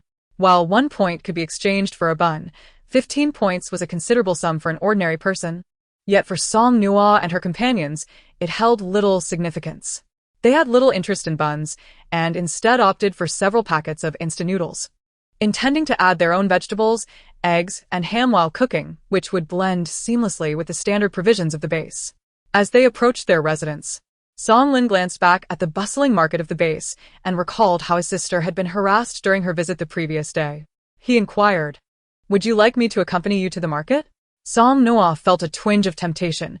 She had indeed not explored much the day before. However, reflecting on the events that transpired, she shook her head. "No, that man might still be lurking around, and I'm not foolish enough to take that risk." It wasn't fear that deterred her. After all, she had already dealt with him once, but should a second encounter arise and it escalated within the base, it would be rather inappropriate should the patrolling teams witness it. Chapter 71. Are you speaking in tongues? Upon opening the door, Shang Jie bounded towards her from the sofa. He had a penchant for following Song Nuo, and after several hours of her absence, boredom had set in, prompting him to eagerly await her return. Witnessing his younger brother snuggle into Song Nuo's embrace, Song Mu could hardly bear to watch. He swiftly grasped the back of the boy's collar and yanked him back onto the sofa. "Don't you ever tire of this incessant affection, Song Jia?" "Never." The two brothers, with their similar gazes, exchanged defiant looks. Song Nuo scanned the area but did not spot their parents, prompting her to curiously inquire of Song Jia. "Where are uncle and aunt?" Song Jia paused, his gaze drifting, clearly feeling guilty. He stammered, "They went out." "Out for what?" He recalled that their parents had instructed him not to disclose their outing to his older siblings, yet it seemed they had returned much sooner than anticipated. Just moments ago. He felt that his sister was returning too late. Now, he found her arrival too early, catching him off guard. Song Nuo playfully pinked trang ye checks. Puffing out her cheeks in mock anger, "Speak up. If you lie to your sister, she won't pay you any mind."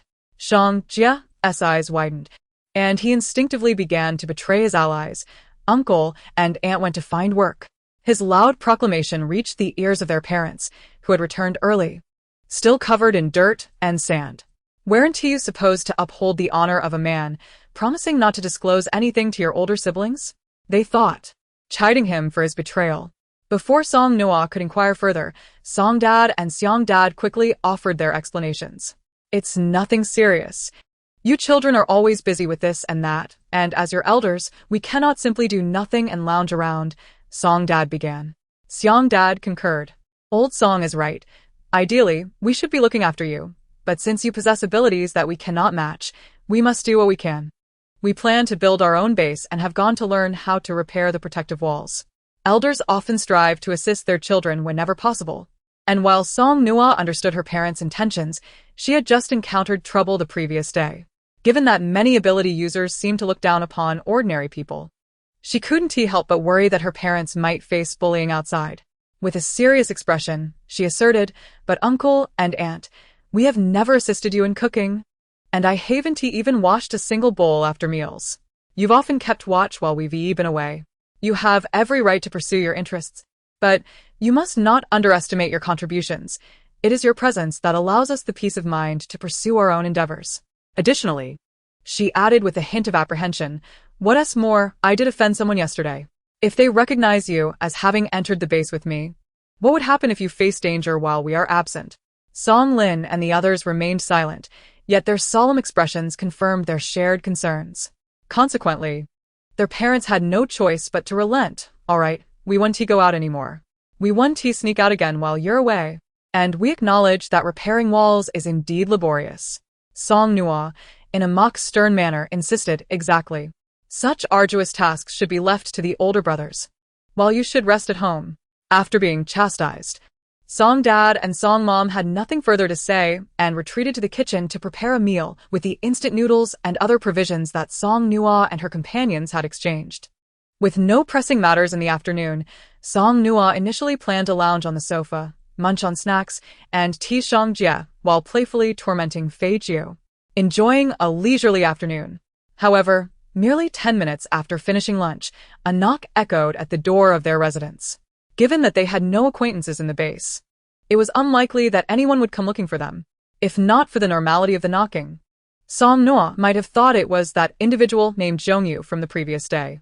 As Song Lin and the others engaged in a game of cards behind the sofa, Song Nuo, too lazy to rise, called out to Song Jia, "Little Jia, go help your sister open the door and see who it is." Obediently, Song Jia approached the door, peeking through the crack before turning to inform Song Nuo, "Sister. It's a sister." Song Nuo's brow furrowed. "Are you speaking in tongues?" Yet, after a moment of contemplation, she had an inkling of who it might be. With renewed motivation, she rose slowly and Fei Jiu, accustomed to perching on her shoulder, followed suit. Upon reaching the door and swinging it open, she was indeed greeted by Liang Kuei, the individual she had encountered at the base entrance the day before. Although she had guessed it moments ago, Song Nuo still felt a tinge of surprise. She never anticipated that Liang Kuei would seek her out, and she was curious as to how Liang Kuei had discovered her residence. Contemplating this in her mind, Song Nuo refrained from asking too many questions, merely offering a faint smile as she inquired, "Sister Liang, what brings you here?" As the door swung open, Liang Kuei peered curiously into the room. catching sight of Song Lin and the others engaged in a game of cards, turning to gaze at her. She smiled in return and said to Song Nuo, "I was feeling rather bored, so I thought I'd come and find you to go for a stroll." Recalling the encounter with Zhong Yu from the previous day, Song Nuo hesitated for a moment, but reasoning that it was unlikely to be mere coincidence, she ultimately agreed. Chapter 72. What exactly is your ability? Turning to greet Song Lin and the others, Song Nuo followed Liang Kuei outside. She was quite intrigued by what kind of boredom could prompt Liang Kuei to locate her residence without her disclosure. When Song Lin and the others had entered the base yesterday, they had seen Song Nuo conversing with Liang Kuei and assumed that Song Nuo had informed her. Thus, they did not ponder further. Logically, if Liang Kuei simply sought companionship due to her boredom, the only relatively lively place within the base would be the market. However, Liang Kuei led Song Nuo on a winding path, straying further from the main route. A sense of caution crept into Song Nuo's heart. She even entertained the possibility that Liang Kuei might be acquainted with Zhong Yu from yesterday, or that they belonged to the same ability team. With Zhong Yu having informed his teammates after being attacked, Liang Kuei had seen what she wore yesterday and noticed the chubby bird on her shoulder, promptly recognizing her. Which made Song Nuo wonder if she had intended to deceive her into coming out while her guard was down. As they reached a secluded area with no one around, Liang Kuei finally revealed her intentions. She engaged in casual conversation with Song Nuo, inquiring about her adaptation to life in the base. Before getting to the crux of the matter, Nuo, what abilities do you and the members of your team possess? Song Nuo felt a moment of astonishment. After all the build-up, Liang Kuei merely wished to inquire about their abilities? Was this information a closely guarded secret? Hadn't they filled out forms upon entering the base? Reflecting on the forms, Song Nuo then recalled that, like others, she had not been entirely forthcoming in her responses. Liang Kuei was the first person she had met at the Fongqing base, and she had helped her yesterday, so it felt remiss not to answer her question. However, being outside, one must always exercise a degree of caution, particularly in this post-apocalyptic world fraught with peril. A friendly smile does not necessarily equate to genuine kindness. Appearances can be deceiving. Moreover, Liang Kuei had yet to disclose her own abilities. After some contemplation, Song Nuo decided to respond in accordance with what she had written on the form. Honesty varies from person to person. She was not entirely misleading Liang Kuei, merely being partially truthful. However, upon hearing her response, Liang Kuei fell into contemplation. After a moment, she glanced at Song Nuo, a hint of skepticism evident in her words. "Really? Yet I heard you knocked out an ability user yesterday. How did you manage that? A water-based ability shouldn't be capable of such feats, right?" Song Nuo stiffened, realizing that Liang Kuei had indeed heard about the incident from the previous day and had identified her involvement. Liang Kuei had initially presumed that the child rumored to have fought alongside Song Nuo was also an ability user, thinking one of them had rendered the attacked ability user unconscious. However, having just listened to Song Nuo's account, she realized that none of the abilities described aligned with the events. She had never heard of any ability that could incapacitate another person in plain sight without any indication. The thought of an ability capable of swiftly incapacitating an ability user was chilling. It was only the night before that Liang Kuei had been informed by her teammates about the incident, and upon learning that the girl involved had a bird with her, she immediately recognized it was Song Nuo. At that time, the team leader had expressed great curiosity about Song Nuo's abilities, even considering recruiting her, prompting Liang Kuei to mention her acquaintance with Song Nuo, suggesting they could have a discussion. Liang Kuei possessed a speed ability, which lacked offensive capabilities. During missions, her role was merely to retrieve items swiftly. To this day, she had yet to define the scope of her abilities, feeling that even a strong ability paled in comparison to those of an offensive nature. Though her teammates had not voiced any objections, Liang Kuei still wished for her team to grow stronger. If she could recruit a formidable ability user as a teammate, her standing within the group would undoubtedly improve. Initially, she had hoped that the ability to incapacitate an ability user belonged to Song Nuo. However, upon finding Song Nuo referring to one of her teammates as brother, and noting the resemblance between them, Liang Kuei realized that her hopes of enticing Song Nuo away were virtually non-existent. Thus, she began to desire that the ability belonged to the boy who had just opened the door. Children, after all, tend to be more easily swayed. Although that child also called Song Nuo's sister, Liang Kuei discerned that they were not related by blood, as they bore no resemblance to one another whatsoever. Yet, having listened intently, Liang Kuei found that none of the abilities mentioned were what she sought. Thus, either they had misjudged the situation, or Song Nuo was being deceitful. Between the two possibilities, Liang Kuei leaned toward believing the latter. Typically, Liang Kuei possessed a cheerful disposition, yet she was also highly emotional. She did not expect Song Nuo to be completely open with her, given their recent acquaintance. However, once she felt deceived by Song Nuo, her ability to maintain a friendly demeanor dissipated. Her expression turned cold as she retorted, "If you choose not to share, then consider me mistaken about you." Without casting another glance at Song Nuo, she turned on her heel and departed. Chapter 73. Is she not a bit unhinged?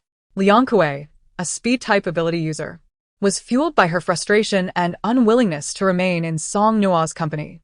She activated her ability and swiftly vanished from sight.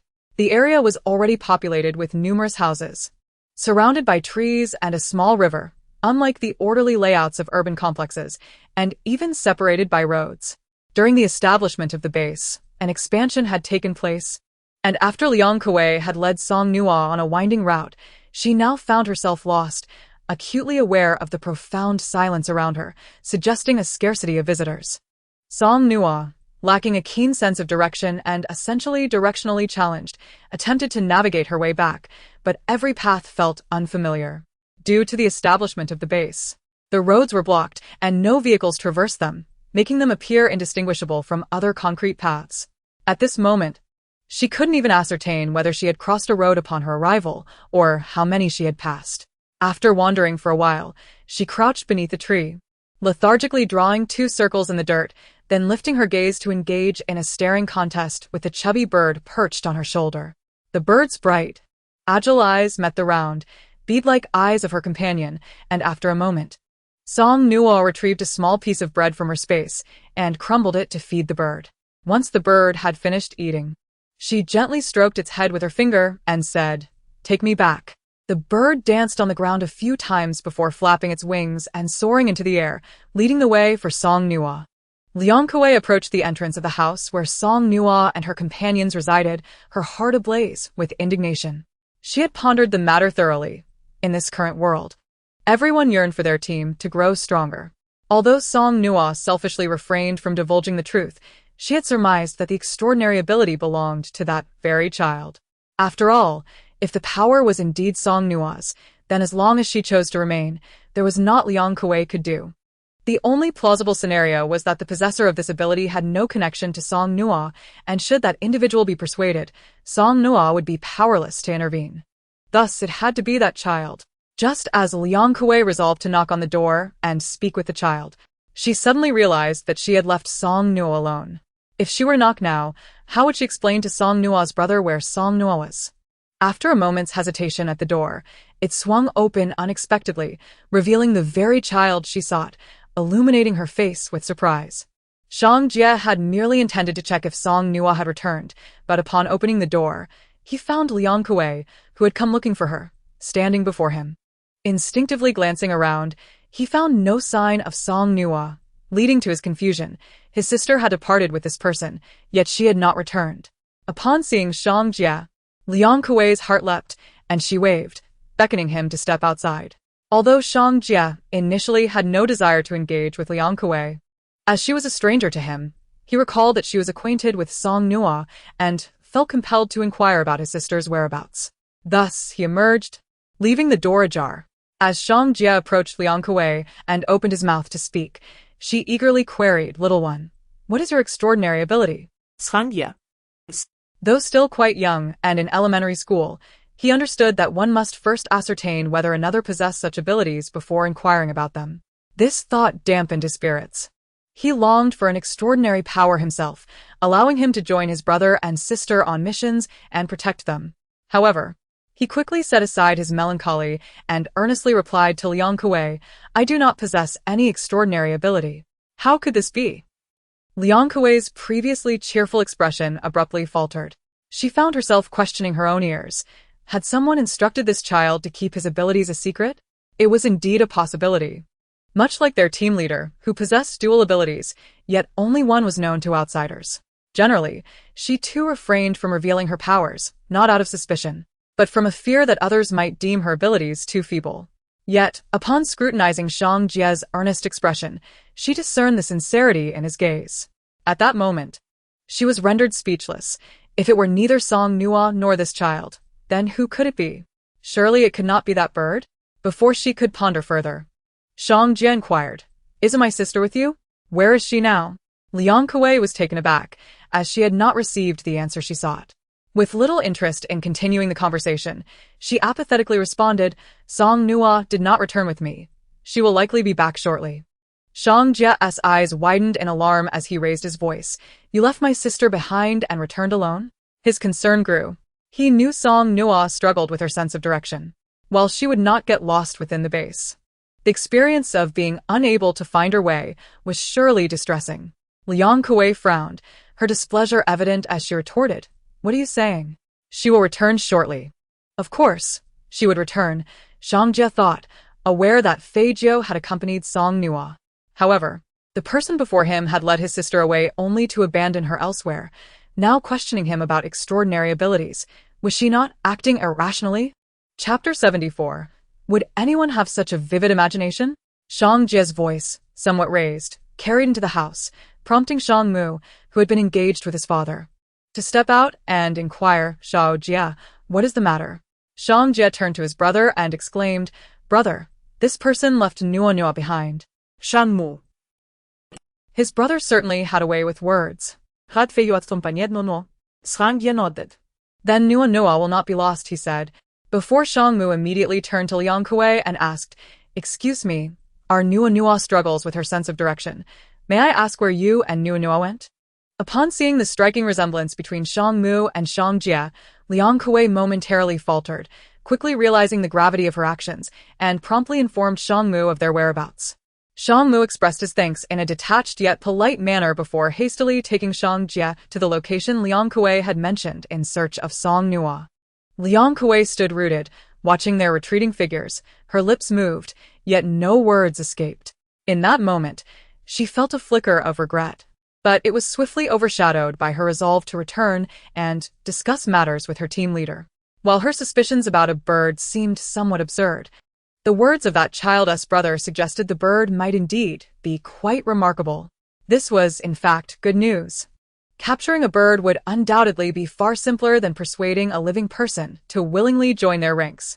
Meanwhile, Shang Mu and Shang Jie set off to locate Song Nuo, who was closely trailing behind Fei Jiao on their way back. Song Nuo felt disoriented by the unfamiliar surroundings. Hastening to reach Fei Jiao and poking it gently with her finger, "Have we taken a wrong turn?" Fei Jiao turned its head, chirping in a rather disgruntled manner, issuing a series of 5 peeps that seemed to convey its annoyance. From those little eyes, Song Nuo sensed a hint of disdain. Song Nuo. Understanding that Fei Jiao was upset, she hastily offered, "All right, it was my mistake. You would never lead me astray." Seemingly satisfied, Fei Jiao then guided her through a series of twists and turns until they finally approached a familiar path near the base's entrance. Seeing the well-known route brought a sigh of relief from Song Nuo. After walking a short distance, she encountered Shang Mu and Shang Jie, who hurriedly approached, examining her with concern. "Are you all right?" Shang Mu asked. Song Nuo, bewildered, replied, "I'm fine. What brings you here?" Relieved to see her safe, Shang Mu relaxed, casually walking alongside her as he recounted the events that had transpired. He wished to inquire why Song Nuo had separated from Liang Kuei, but noticing the crowd around them, he refrained from asking. Upon returning home, as they awaited the long-absent Song Nuo, Shang Mu and Shang Jie grew restless. After a while with no sign of her, they resolved to venture out in search of her. Just as they prepared to leave, they fortuitously encountered Song Nuo returning with Shang Mu and Shang Jie. Once inside, Shang Mu finally broached the subject of what had occurred between Song Nuo and Liang Kuei. Song Nuo recounted the entire sequence of events in detail, prompting Shang Mu to ponder. "So, she was seeking you to determine what extraordinary ability that individual possessed?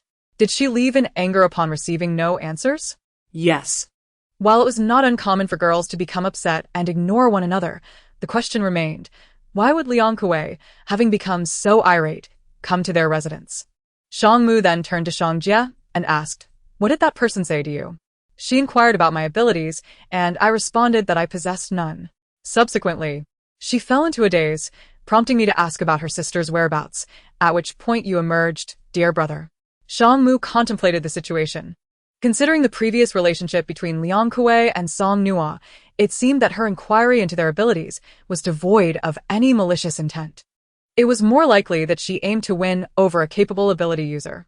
However, she soon realized that Song Nuo's descriptions of her abilities did not align, leading Liang Kuei to possibly believe that Song Nuo had deceived her, resulting in her leaving in a huff. Yesterday, the only ones with Song Nuo were her younger brother and Fei Jiu, yet for some inexplicable reason, Liang Kuei dismissed Song Nuo and assumed that the ability user was her brother, only to discover that he possessed no abilities whatsoever.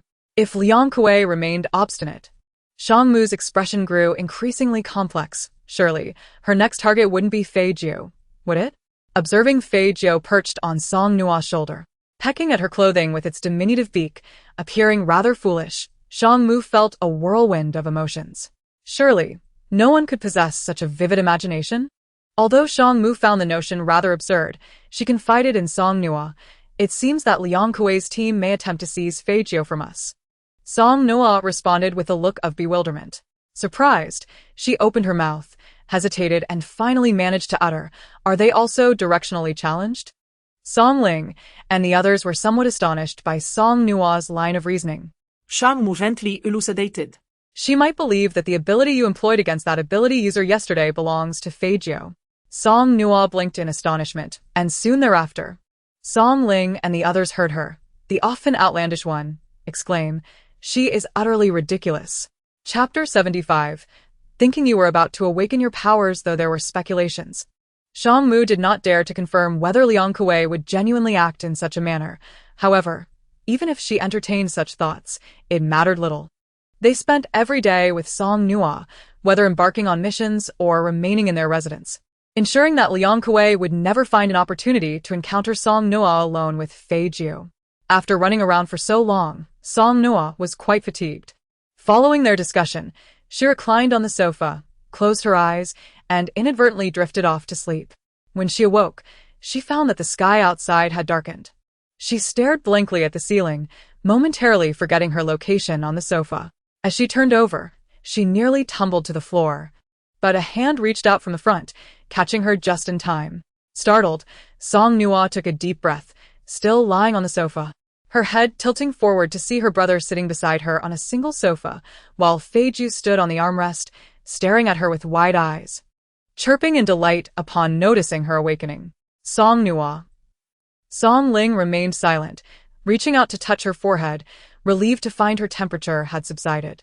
He, too, was somewhat directionally challenged. However, he merely struggled to discern cardinal directions, occasionally feeling a bit disoriented. In contrast, Song Nuo's sense of direction was far more impaired. The first time their family discovered her navigational difficulties was when she was 5 years old. On that day, with their parents at work and him at school, Song Nuo returned home from kindergarten only to be led away by several neighborhood children to play. Since they remained within the confines of the villa area, the housekeeper did not pay much attention. The villa area was vast, and Song Nuo had only visited a few familiar homes. The children took her to a vacant villa, owned by someone who had gone abroad, to play among the flowers and plants while engaging in a game of hide-and-seek. In their playful abandon, they forgot about Song Nuo. Who was it? And returned home hand in hand. By the time Song Ling and their parents returned, the sky had darkened, prompting the anxious housekeeper to inform them of Song Nuo's whereabouts. When they found her, she was huddled under a tree near the vacant villa, her face smeared with dirt, tears streaming down her cheeks, and her hand scratched by a stray cat. Perhaps frightened, upon returning home, Song Nuo ran a fever throughout the night. When asked why she hadn't returned home, she simply replied that she couldn't find her way. This was due to her own struggles, compounded by the fact that most of the villas in the area bore a striking resemblance to one another, rendering them indistinguishable in her eyes. Initially, they assumed her confusion stemmed from her young age, but after another instance of her getting lost and returning home with a low fever, they realized that Song Nuo genuinely had a poor sense of direction. Consequently, They never allowed her to venture out alone again, a precaution that persisted for many years. It wasn't until the year their parents passed away that Song Nuo seemed to have an epiphany, markedly improving her sense of direction compared to her childhood. However, in unfamiliar places, as long as the paths were not straightforward or lacked frequent turns, she would still get lost. Song Nuo had initially thought that only she and her brother were present in the living room downstairs. However, just as she sat up from the sofa, Song Weiyang sprang forth from behind the table, exclaiming, "Noah, you're finally awake. You scared me. I thought you were about to awaken your powers again." Song Nuo, so abilities are such a trivial matter now? Song Nuo opened her mouth, feeling a twinge of thirst. Just as she was about to request some water, a hand appeared beside her, offering her a small cup filled halfway. Following the hand, she saw Song Mu holding out the cup to her. After she finished drinking, Song Ling returned from the kitchen with a bowl of congee and some stir-fried greens, saying, "Aunt Song and Aunt Xiang prepared this just for you. Eat up." Having just recovered from her fever, her mind still felt a bit foggy. She asked, "Have you all eaten?" "We've eaten." She blinked. Where did it come from? It appeared she truly was a bit dazed from the fever. The rice was prepared separately for the trip, while the vegetables were from lunch today. After finishing the warm congee, Song Nuo felt considerably more alert. She looked around, asking, "Are uncle and auntie asleep?" Song Ling nodded, "They are." Pulling Song Ling's hand, she glanced at the clock, noting that it was already past 9, approaching 10. Remembering that they had a mission in the morning, Song Nuo urged, "You all should hurry and rest. I'll take the night watch." Traditionally, it was either Song's father and Xiang's father or Song Ling and the others who took the night watch, and they had worked hard. Now that she was awake, having slept for so long, she felt no fatigue, making her well suited for the task. Though her complexion wasn't particularly healthy, her spirits were quite high, and she insisted on keeping watch. Song Ling and the others did not press her further. Before heading to their rooms, Xiang Chen ruffled Song Nuo's hair, saying, "If you feel sleepy in the middle of the night, just sleep. Let Fei Jie wake me." Song Nuo didn't see the need for that, but she nodded in agreement. When she began her watch, she realized that the task was indeed rather dull. The lengthy, silent night felt isolating as everyone else drifted into slumber. Looking down at Fei Jie curled up into a ball on her lap, she silently amended her thoughts. It was not just her alone, but also with a bird. Chapter 76. Not died from fever, but from frustration despite not feeling the slightest bit tired. The late hour and the darkness of the surroundings caused Song Nuo to stifle a yawn around 1 o'clock in the morning. Rubbing her eyes, she pulled out a box of mints, popping one into her mouth, which helped to invigorate her somewhat. As she idly passed the time, just as she was about to pop her third mint into her mouth, she heard a faint noise from outside the door. Looking towards the entrance, she remained still, as Fei Jie rested on her lap, quietly observing the door. Initially, she thought someone might be attempting to stealthily pick their lock. However, after waiting for a moment, the quiet persisted. Moonlight streamed through the living room window, and though there were no lights, Song Nuo, who had been seated on the sofa for quite some time, had grown accustomed to the darkness and could easily discern the surroundings. The sofa was positioned just out of the moonlight's reach, allowing Song Nuo to remain concealed in the shadows. Before long, she noticed what appeared to be something slowly sliding in through the crack beneath the door. Although Song Nuo was typically a somewhat delicate and occasionally whimsical girl, she proved to be quite dependable in critical moments. She set aside her plush toy and, barefoot, quietly made her way along the wall toward the corner where the moonlight did not reach, making not a sound. The substance on the ground resembled some viscous liquid, oozing into the room at an excruciatingly slow pace. With curiosity tinged with uncertainty, she scrutinized it, questioning whether her lack of knowledge was to blame for her inability to recognize it, or if such a liquid truly did not exist. One thing was certain: the sudden appearance of this substance in the dead of night boded ill. Raising an eyebrow, Song Nuo retrieved a bottle of white liquor with her left hand and a lighter with her right. She remained unhurried, methodically unwrapping the liquor's packaging and removing the cap. Once the substance had fully entered the room, she poured the entire contents of the bottle over it and flicked the lighter into the mix. Flames erupted immediately, and the dark, liquid-like matter transformed, emitting the anguished cries of a man. By the time Song Lin and the others were roused from their slumber and rushed out, they beheld a man engulfed in flames, rolling on the ground in torment. Meanwhile, Song Nuo stood calmly nearby, her arms crossed, watching the scene unfold, which brought a sense of relief to them. Nuo, Song Lin called out. She glanced at them and used her water-based abilities to extinguish the fire. The man was already charred, and as Chunqing approached to check for signs of life, he found none. Song Lin inquired, "What happened? How did this man get in here?" "It's quite intriguing," she replied. "He managed to transform into a gelatinous form and slip through the door. I thought I'd try burning him, and, to my surprise, it actually worked. He transformed back into a human." Song Lin sighed. "How could you think to burn him?" Song Nuo felt a twinge of guilt. She surmised that the man's charred state likely meant he would not survive. Admittedly, she had taken a life. And while they had never killed anyone before, even their previous encounter with Boss Zhang had been with a zombie. This man, however, was undoubtedly a supernatural being. A sudden thought crossed Song Nuo's mind, recalling what Song Mu had said earlier in the afternoon. After Liang Kuei had sought her out, this entity appeared that very night. Surely it could not be mere coincidence. Perhaps this was one of Liang Kuei's teammates? A pang of guilt washed over Song Nuo as she admitted, "I realize now that I was wrong. I should not have burned him." Song Lin nodded. "It's good that you recognize your mistake. Just think of the damage to the floorboards. I shudder to think of the costs." Song Nuo nodded sheepishly. Wait? The floorboards?" She suddenly grasped that her brother was more concerned about the floor than the man. Chunqing nudged the charred figure on the ground and smiled. What else could he be worried about? Sneaking in like this in the dead of night. Surely, he didn't come as a guest. Isn't it only natural to eliminate him? What, should we invite him for tea instead? Song Nuo was uncertain whether it was the prolonged apocalypse that had dulled her senses, or if it was the man's ulterior motives, but she felt no remorse whatsoever. Perhaps it was also because, at the moment of ignition, the figure had scarcely resembled a human. She turned to Song Mu. "I believe you might be onto something. Liang Kuei may indeed have had designs on Feijiu, and this man could very well be her ally." Song Mu neither appeared surprised nor perturbed. He focused on one point and gently asked Song Nuo, "As the team leader, shouldn't you consider what to do about the floor?" "Ugh. I despise how you all bully me because of my size." Song Nuo spread her hands, feigning innocence, her words laced with a rogue charm incongruent with her appearance.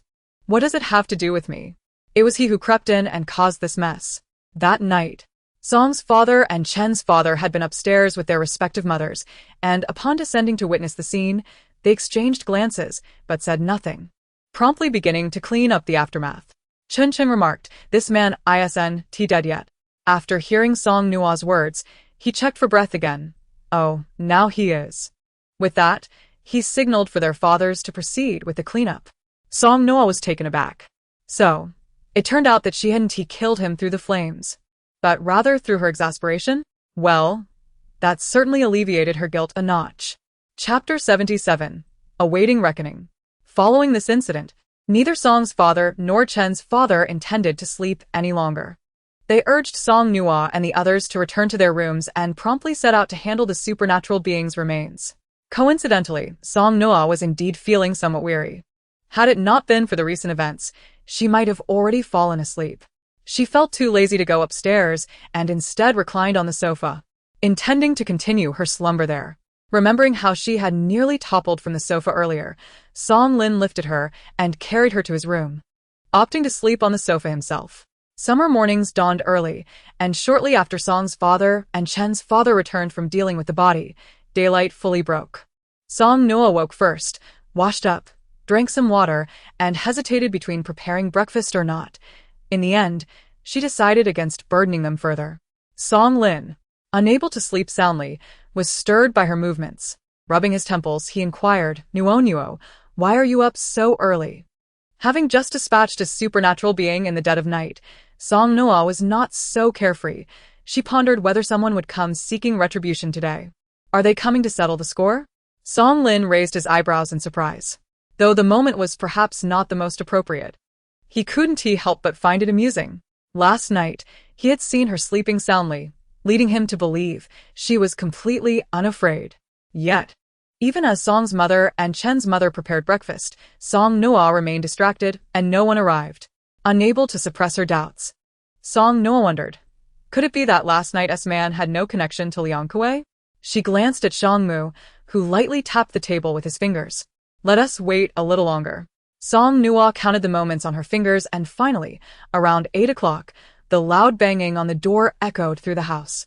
So thunderous it seemed the door might be breached at any moment. Upon hearing the noise, Song Nuo sprang to her feet, eager to open the door. But Song Weiyang was quicker, darting to the entrance. With such a ruckus, who would dare let Song Nuo answer? As soon as the door swung open, Liang Kuei shoved past Song Weiyang, storming in with fury, her brows knitted in anger as she shouted at Song Nuo. What have you done to my teammate? Hand him over at once. Behind her stood 3 men, casting cold glances around the room but remaining silent, merely standing protectively behind Liang Kuei like sentinels. Without any explanation or apology, she demanded the return of her comrade.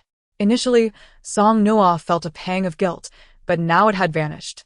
In a world rife with conflict over personal gain, where lives were lost daily, some to zombies, others to humans, she could not claim the mantle of a virtuous individual. Yet, she had never actively sought to harm others, and since the adversary had struck first, why should she relent? If she had not discovered that ability user last night, what might have transpired? Would that ability user have merely taken Feijio and left?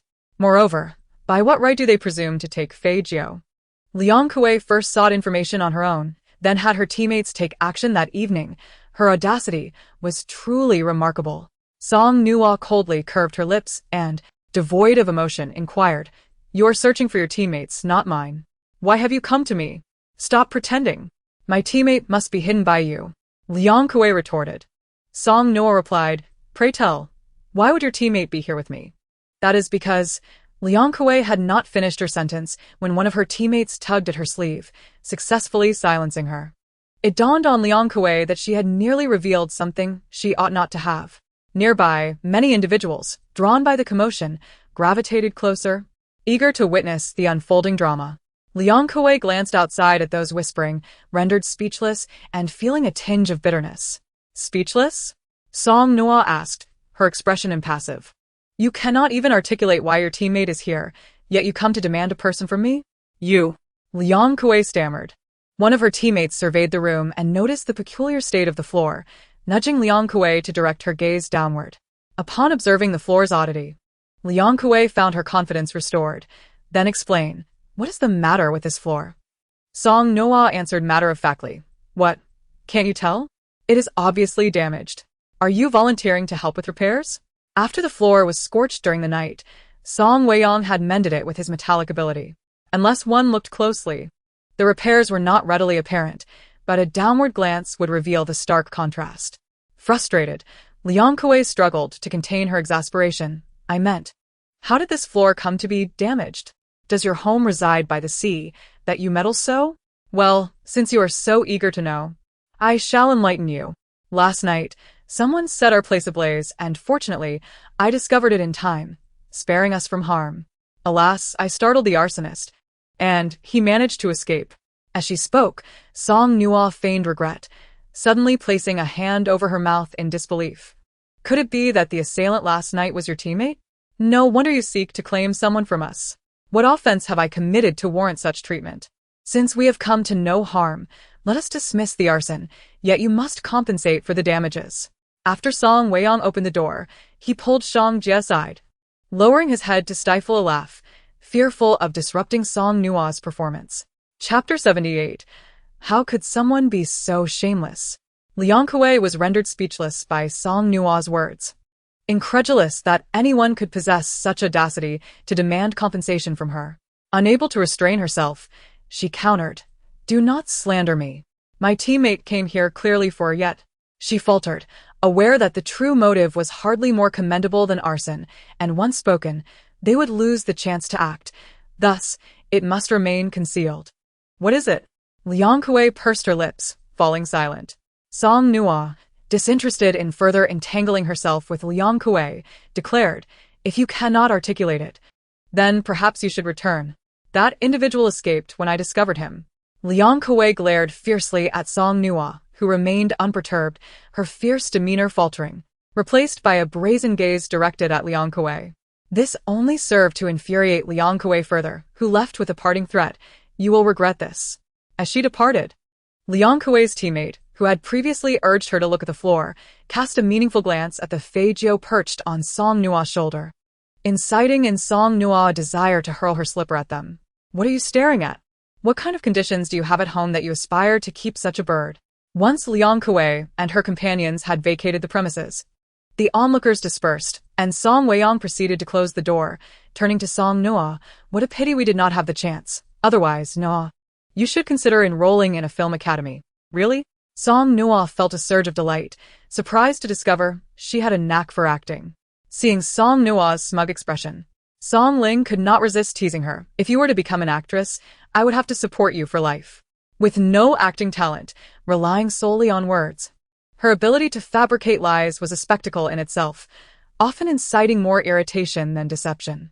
After Liang Kuei and her 3 teammates departed from Song Nuo's residence, Liang Kuei turned to one of the men, saying, "Captain, do you think Zhao Shun will be all right?" Captain Zhen Wu pondered the state of the floor he had previously observed, sighing, "I fear the worst." Liang Kuei's complexion paled instantly, regret flooding her. If only she had not disclosed Song Nuo's matters to the others in her team, this calamity might have been averted. Now they had already lost a member, and the bird beside Song Nuo was a prize they must obtain. Contemplating Zhao Shun, who might have met with misfortune, a surge of hatred boiled within Liang Kuei. Scorching her throat, clenching her fists, she ground her teeth. "Song Nuo, I will ensure you suffer." Song Nuo was vexed, still at a loss for words. It was merely a skirmish, was it not? Surely, in a conflict, there must be victors and vanquishers, so why was there such a tumult? Those who should have approached did not, while those who should not have arrived acted as if possessed. The task assigned to Song Nuo and her companions was to collaborate with 8 other ability teams to clear a hospital of zombies and transport the medical supplies therein. The hospital was not situated in the city's bustling heart, but rather near the outskirts. Previous missions had dispatched teams to clear the surrounding streets of zombies. Thus the density of zombies on the streets was uncertain, but the hospital was sure to harbor many. While the zombies on the streets were visible, the conditions within the hospital remained unknown. This mission marked the first encounter between Song Nuo's team and others. After Liang Kuei's departure, Song Nuo and her group absorbed crystals to enhance their abilities. At 1 o'clock in the afternoon, they arrived at the task hall's bulletin board, where soon, the other teams participating in the mission began to gather. Upon seeing the last 2 ability teams arrive late, Song Ling and Shang Mu exchanged profound glances, positioning themselves protectively around Song Nuo. With a face full of existential doubt, Song Nuo mused, "Is my luck truly this abysmal? While it is said that enemies cross paths, this is a bit excessive." Song Ling and Shang Mu met Liang Kuei's fierce gaze with calm composure. At that moment, Song Nuo tiptoed closer, whispering into their ears, "Do you see that person in the black t-shirt glaring at me? That is the big fool I pummeled at the base market a few days ago." Upon hearing this, a flicker of surprise crossed Song Ling and Shang Mu's expressions. Following Song Nuo's gaze, they indeed spotted the individual she had mentioned, now casting a menacing glare in her direction. Song Ling's lips twitched slightly. This was indeed an uncanny coincidence. With all parties assembled, they set off for the hospital, accompanied by a cargo truck from the base. On the road, the 8 ability teams formed a line, flanking the truck, while Song Weiyang leaned against the window. Glancing back at the vehicle, he could not help but remark, "Nuo, what is this luck of yours?" Song Nuo sighed in exasperation. "Do not speak of it. I am in a state of despair." To speak candidly, Song Nuo felt no fear in their presence. Following the enhancement of her abilities today, she discovered that while utilizing the rose vines, she could visibly perceive the traces of pollen and deftly control its effects. She contemplated that if Liang Kuei and Zhongyu were to act unruly, she could simply render them into a deep slumber. Chapter 79. Why aren't the zombies attacking them? Liang Kuei was utterly taken aback to find herself assigned to the same mission as Song Nuo's team. Thoughts of her missing teammates, combined with the sight of the bird perched upon Song Nuo's shoulder, made her clench her fists. Today presented a splendid opportunity. She must seize that bird, and Song Nuo must perish. Similarly, Zhongyu, harboring resentment towards Song Nuo, was momentarily stunned to realize she was also an ability user, which explained his previous inexplicable fainting. Initially determined to locate and torment Song Nuo, he hesitated, at least for today, to act against her. After all, if that little girl were to incapacitate him, surrounded by the multitude of zombies in the hospital, he might not even comprehend how he met his demise. Thus, each harbored their own intentions as the vehicle journeyed for half an hour, finally arriving at the hospital. The streets, having been cleared, revealed but a few wandering zombies, who, upon noticing their group, lunged towards them. Yet, before they could approach, they were struck down by various abilities, their corpses severed and collapsing to the ground. This hospital lacked a gated entrance. The main door of the hospital building served as its sole entry. Due to Liang Kuei and Zhong Yu's presence, Song Nuo and her companions deliberately slowed their pace, positioning themselves at the rear of the group. The hospital featured automatic sliding doors, but with the power out, those endowed with strength abilities effortlessly pried the doors open. As the doors swung open, several zombies lunged forward, swiftly dispatched by the foremost ability users. However, the first-floor lobby was still teeming with wandering zombies, and as those at the door were neutralized, more zombies surged towards them. The primary objective of this hospital visit was to collect medical supplies and equipment, but without eliminating the zombies, the mission could not be deemed complete. The ability users surged into the hospital, engaging in combat with the zombies. Song Nuo and Song Lin endeavored to remain close, avoiding separation. When they finished off one zombie, two more charged at Song Nuo, prompting her instinctively to unleash the rose vines. As a pale green light began to coalesce in her palm, she caught sight of Liang Kuei's gaze directed at her, causing her to clench her fist and extinguish the luminescence. Following her enhancement, Song Nuo could not only summon the rose vines but also directly release rose petals, which cascaded around her and her companions, dissipating into ethereal motes upon touching the ground.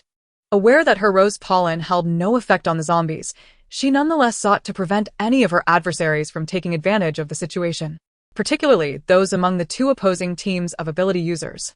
The shower of rose petals captured the attention of some ability users, but in such a perilous moment, distraction was ill-advised, and they quickly refocused on dispatching the zombies. Yet, the circumstances soon became peculiar. Song Nuo swiftly noted that following the release of the rose petals, the number of zombies surrounding them dwindled. Zombies that had previously passed by them suddenly redirected their aggression towards others. Stunned, Song Nuo turned to glance at Song Lin, who, along with the others, had paused to survey the surroundings. They exchanged knowing looks, each harboring the same realization. Song Nuo's rose petals could confound the zombies. This anomaly did not go unnoticed by the other ability users, one of whom finally exclaimed, "What the hell? Why aren't those zombies attacking them?" As the ability users eliminated the zombies attacking them, they glanced towards Song Nuo's group, witnessing their calm demeanor as they stood with poise, occasionally striking down the zombies that wandered too close.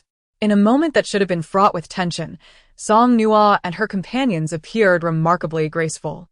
The ability users were bewildered, genuinely perplexed, for they were nearing exhaustion. Liang Kuei's gaze fixated upon the plump bird on Song Nuo's shoulder, her eyes glinting with unrestrained desire. Such a look was impossible for Song Nuo to overlook. An icy smirk graced her lips as she pondered Liang Kuei's intentions. With collective effort, they finally eradicated all the zombies in the first-floor lobby. Some approached Song Nuo and her companions, inquiring about the nature of the rose petals and why the zombies did not attack them, suggesting a possible connection to the flowers. Some even requested a rose as a talisman for protection. The inquiries grew increasingly absurd, prompting Zhong Mu to dismiss them with a few curt words, emphasizing, "The mission takes precedence." The hospital was vast. The 8 teams of ability users agreed to split up and, after coordinating, dispersed accordingly. The hospital's main building spanned 4 floors, with 2 teams assigned to each floor, heading in opposite directions towards the elevator. However, upon reaching the 4th floor, Song Nuo and her group discovered that the ability team originally meant to accompany them had been replaced by Liang Kuei's team. They cast a fleeting glance at them, feigning ignorance, and proceeded towards the elevator's right side. Chapter 80. The Death of Liang Kuei. However, Liang Kuei's team followed them to the 4th floor, not proceeding to their designated area on the right, but brazenly trailing behind Song Nuo and her companions, displaying an alarming disregard for stealth. Having distanced themselves from the elevator, Song Nuo and her group arrived at the waiting area of the 4th floor outpatient department. At that moment, approximately 20 to 30 zombies filled the hall, and upon their arrival, the zombies, as if equipped with radar, collectively turned their heads and charged towards them. To verify whether the rose petals truly had the capacity to bewilder the zombies, Song Nuo immediately scattered petals around her group. In an instant, the previously frenzied state of the zombies dissipated. They appeared to lose their purpose, scattering aimlessly like lost souls. However, just then, Liang Kuei and her team arrived, and upon spotting Song Nuo's group, the zombies immediately redirected their focus, surging towards them with renewed fervor. With Song Nuo and her companions clearing a path ahead, Liang Kuei and her teammates found themselves caught off guard, scrambling to fend off the encroaching zombies. Realizing they were outmatched, Song Nuo's group refrained from offering assistance. After all, their pursuers harbored intentions of malice. To aid them would be sheer folly. Despite the arduous battle, Liang Kuei's team eventually managed to dispatch the remaining zombies. Song Nuo, with a playful smile, inquired, "Are you certain you wish to continue following us?" Liang Kuei and her teammates glared at Song Nuo with murderous intent, their eyes lingering on the bird upon her shoulder, before retreating in reluctant defeat. With the zombies in the waiting area neutralized, and with few remaining, Song Nuo and her companions located the examination room, retrieving the necessary instruments for the base before preparing to return to the first-floor lobby to regroup with the others. As Song Lin and the others carried the equipment, Song Nuo followed closely, occasionally offering assistance. Upon reaching the elevator, a sudden noise startled them, prompting Song Lin and the others to turn back. Just then, a figure darted past, and Song Nuo felt a force collide with her, sending her tumbling over the railing beside the elevator. In a sudden turn of events, the four individuals led by Song Lin, who were holding instruments, were momentarily taken aback. Without a second thought for the equipment, Song Lin discarded it onto the ground and lunged toward the handrail, attempting to grasp Song Nuo. However, the oncoming figure was far too swift. Song Lin was unable to catch Song Nuo's hand in time. Fei Jiu, attempting to retrieve her from her perilous descent, took flight from Song Nuo's shoulder, striving to grasp her clothing and pull her back. Yet, Fei Jiu was merely a bird, not much larger than a Tangyuan. As Song Nuo plummeted, Liang Kuei stood beside the elevator handrail, her heart brimming with satisfaction as she looked down, eagerly anticipating the sight of Song Nuo's potential injury. It would be best if she died, thus avenging Zhao Shun. Even if she survived, losing limbs would suffice to bring her joy. In the instant Song Nuo was thrust outward, she found herself momentarily stunned, but her quick reflexes soon kicked in. With a swift motion, she ensnared Liang Kuei with rose vines and yanked downward with force. The gravitational pull of Song Nuo's descent unexpectedly dragged the unprepared Liang Kuei down, while she managed to suspend herself precariously on the second floor. A piercing scream escaped Liang Kuei's lips as her teammates rushed to the railing, only to find her sprawled on the first-floor hall, blood seeping from beneath her. Song Lin and the others, having discarded their instruments, hastened to the second floor and assisted Song Nuo down from where she dangled at the railing. By the time they reached the first floor, Liang Kuei's teammates had finally snapped out of their stupor, scrambling back to the hall in a flurry. Liang Kuei had been forcibly yanked down by Song Nuo using the vines, falling headfirst. As Song Nuo suspended herself on the second floor, she cast the vines binding Liang Kuei aside. Thus, it could not be claimed that Liang Kuei had merely fallen from the fourth floor. Rather, she had been violently thrust downward, headfirst. The cold, hard marble floor of the first floor awaited her. By the time Liang Kuei's teammates descended, she had twitched a few times, blood gushing from her mouth before she breathed her last. Zhenwu, Liang Kuei's captain, with bloodshot eyes, cradled her upper body from the ground.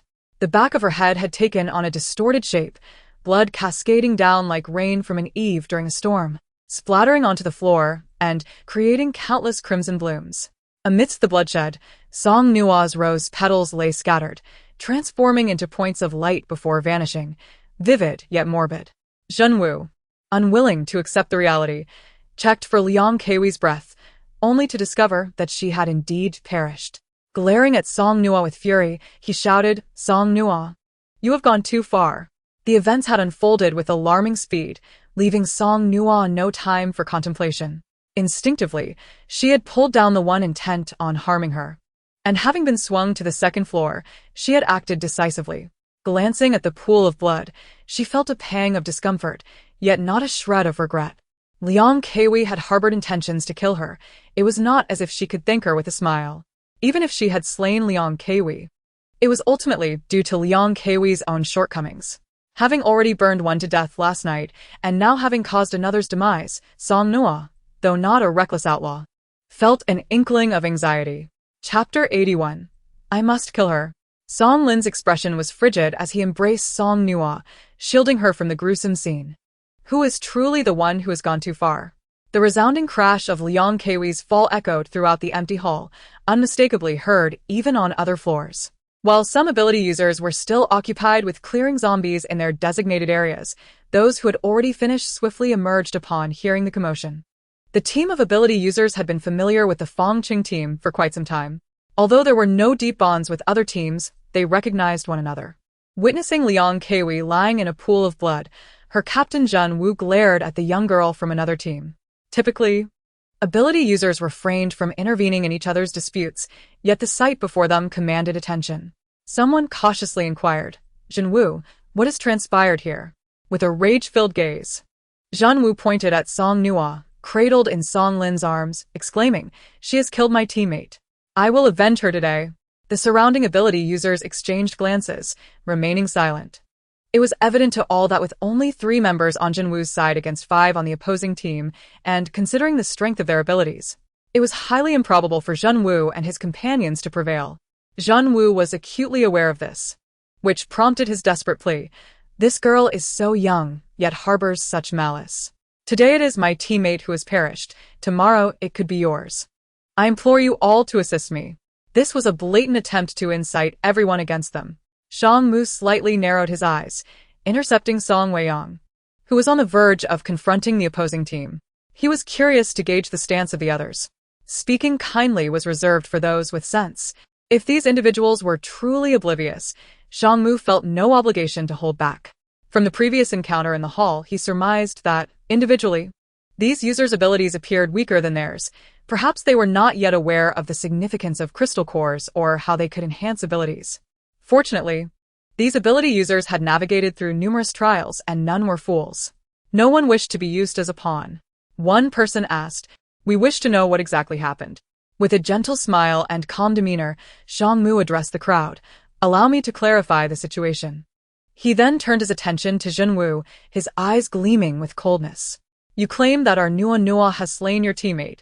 Yet why do you not question why a young girl would have killed your teammate without provocation?" Casting a glance at Song Nuo in Song Lin's embrace, he continued, "We were merely bringing essential medical equipment down from the base when suddenly a figure dashed past us, too swiftly to react, and knocked my teammate down the stairs." Fortunately, the young girl was quick-witted, saving herself, but inadvertently pulling down the one who had assaulted her. "If your teammate intended to harm mine, did you intervene at that moment?"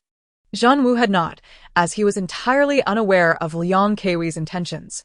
Nevertheless, Liang Keiwei was his teammate, and he felt compelled to defend her. With a venomous glare, Zhen Wu retorted, "But she isn't dead, is she?" Song Mu's expression darkened. "Her survival is merely a stroke of luck, not mercy from your teammate.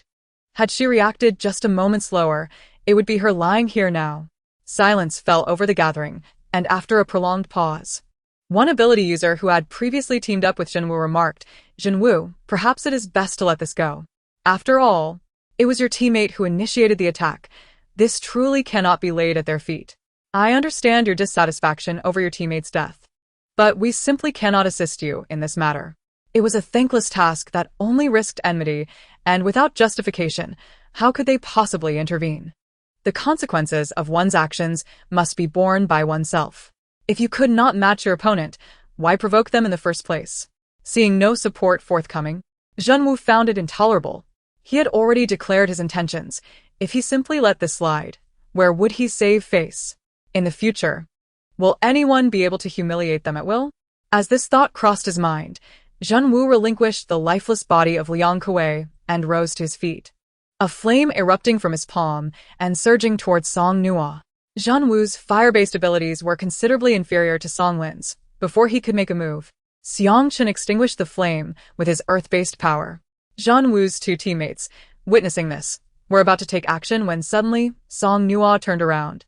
Surrounded by countless rose petals that danced in the air, their fragrance intoxicating and the scene exquisitely romantic. Yet, in the next instant, Zhen Wu and his two companions collapsed to the ground, rendered unconscious and oblivious to their surroundings. Chapter 82. Which child hasn't he caused a bit of trouble?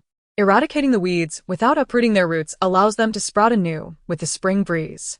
However, the current situation was markedly different. Zhen Wu and his two teammates clearly stood no chance against Song Nuo and her group. Under the watchful eyes of many, it was impossible for Song Nuo and her cohort to slay Zhen Wu and his companions, so inducing their unconsciousness and temporarily averting conflict was the most prudent outcome. Standing behind the other ability users, Zhongyu observed the scene unfold, and the urge to seek revenge on Song Nuo was quelled. He recalled that just days prior, before he lost consciousness, this young girl named Song Nuo had waved a flower before him. The petals had appeared unexpectedly and were potent enough to induce fainting. Any thought of retaliation seemed futile. He feared he would merely suffer another beating. Thus, he discarded the idea of vengeance. It was no longer necessary. Aside from the commotion caused by Liang Kuei, the mission had proceeded rather smoothly. Apart from Liang Kuei's demise, only one other ability user had sustained minor injuries. Fortunately not inflicted by a zombie. Zhen Wu, still in a state of unconsciousness, was taken back to the base, and everyone knew that upon awakening, an even bigger farce would ensue. Song Nuo felt a tinge of panic, but Song Lin and the others remained remarkably composed. After reporting their mission back at the base, they escorted Song Nuo to their residence. As before, Zhang Jie rushed over with enthusiasm, yet Song Nuo displayed little interest, silently retreating to the sofa, her fingers fidgeting and interlacing nervously. Observing this, Song Mama and Xiang Mama inquired of Song Lin, "What's wrong with Nuo Nuo?" Without awaiting Song Lin's response, Song Nuo, her face twisted in distress, admitted, "I've caused trouble." What precisely had transpired, she hesitated to disclose. The scene from earlier that morning still haunted her. She feared that revealing she had taken a life would alarm both Song Mama and Xiang Mama. Song Mama, perplexed, furrowed her brow. "What trouble? It's no big deal. Which child hasn't he caused a bit of trouble? Did your brother scold you?" After posing this question, Song Mama's gaze fixed on Song Lin, her expression turning stern. Song Nuo retorted, "Do you have such low expectations of me?" Song Lin, in turn, protested, "I truly did nothing." After a moment of despondency, Song Nuo raised her gaze and asked, "Brother, should we leave the base soon?" Even though the conflict had been instigated by others, she had still taken Liang Kuei's life. There would always be those who, disregarding right or wrong, sympathized solely with the greater loss. Who knew if those in the base would plot against them? Song Lin, well aware of his sister's innate character, refrained from mentioning any specifics and merely inquired, "Are we unable to defeat those three?" "We can," Song Nuo replied, puzzled by her brother's question. Wasn't it beyond the matter of strength? Certainly, they could win, but after causing such a significant uproar, could they still remain in the base? Song Lin gently patted Song Nuo's head, "But Nuo, Liang Kuei and her group are not from the base. They are just like us. The base will not take their side. In the law of the jungle, rather than targeting us, they should be considering how to win us over. If today had been Song Nuo killing for no reason, they would indeed be unable to stay. But since it was the other party who initiated the conflict, we hold both the moral and the physical high ground. It would not be a wise investment for them to act against us over a single Liang Kuei." Indeed. As the sun approached the horizon, no one came seeking retribution. Song Nuo felt a sense of bewilderment. Even if others chose to turn a blind eye to Liang Kuei's demise, what of her former teammates? Had they not vowed to avenge her? It had been quite some time since the incident, and surely they must have regained consciousness by now. With her doubts in tow, Song Nuo followed Song Lin and the others out, intending to exchange supplies at the resource hall. Although Song Lin and the others did not consider fleeing to avoid Liang Kuei's teammates, they knew it was time to leave. Fong Base was not their true sanctuary.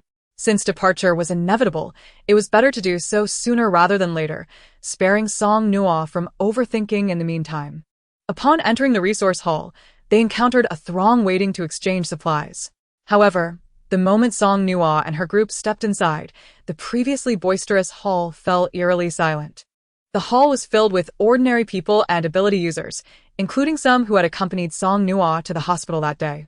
Those ability users now regarded Song Nuo and her companions with a mix of fear, wariness, and a hint of panic. Song Nuo and her group pretended not to notice, casually selecting a line and taking their place at the back. In a nearby queue, someone glanced at Song Nuo, who feigned ignorance. When the person looked again, she continued to act oblivious. However, as the glances persisted, Song Nuo could no longer suppress her curiosity. She turned to inquire what the matter was, only to find the individual hastily averting their gaze towards the ceiling. "Come now, don't pretend. It's all too obvious," Song Nuo remarked, attempting to mask her exasperation as she poked the person's arm with her finger. The individual lowered their gaze to meet hers, then flashed a dramatically exaggerated smile. "Little sister, did you call for me? Is there something you need?"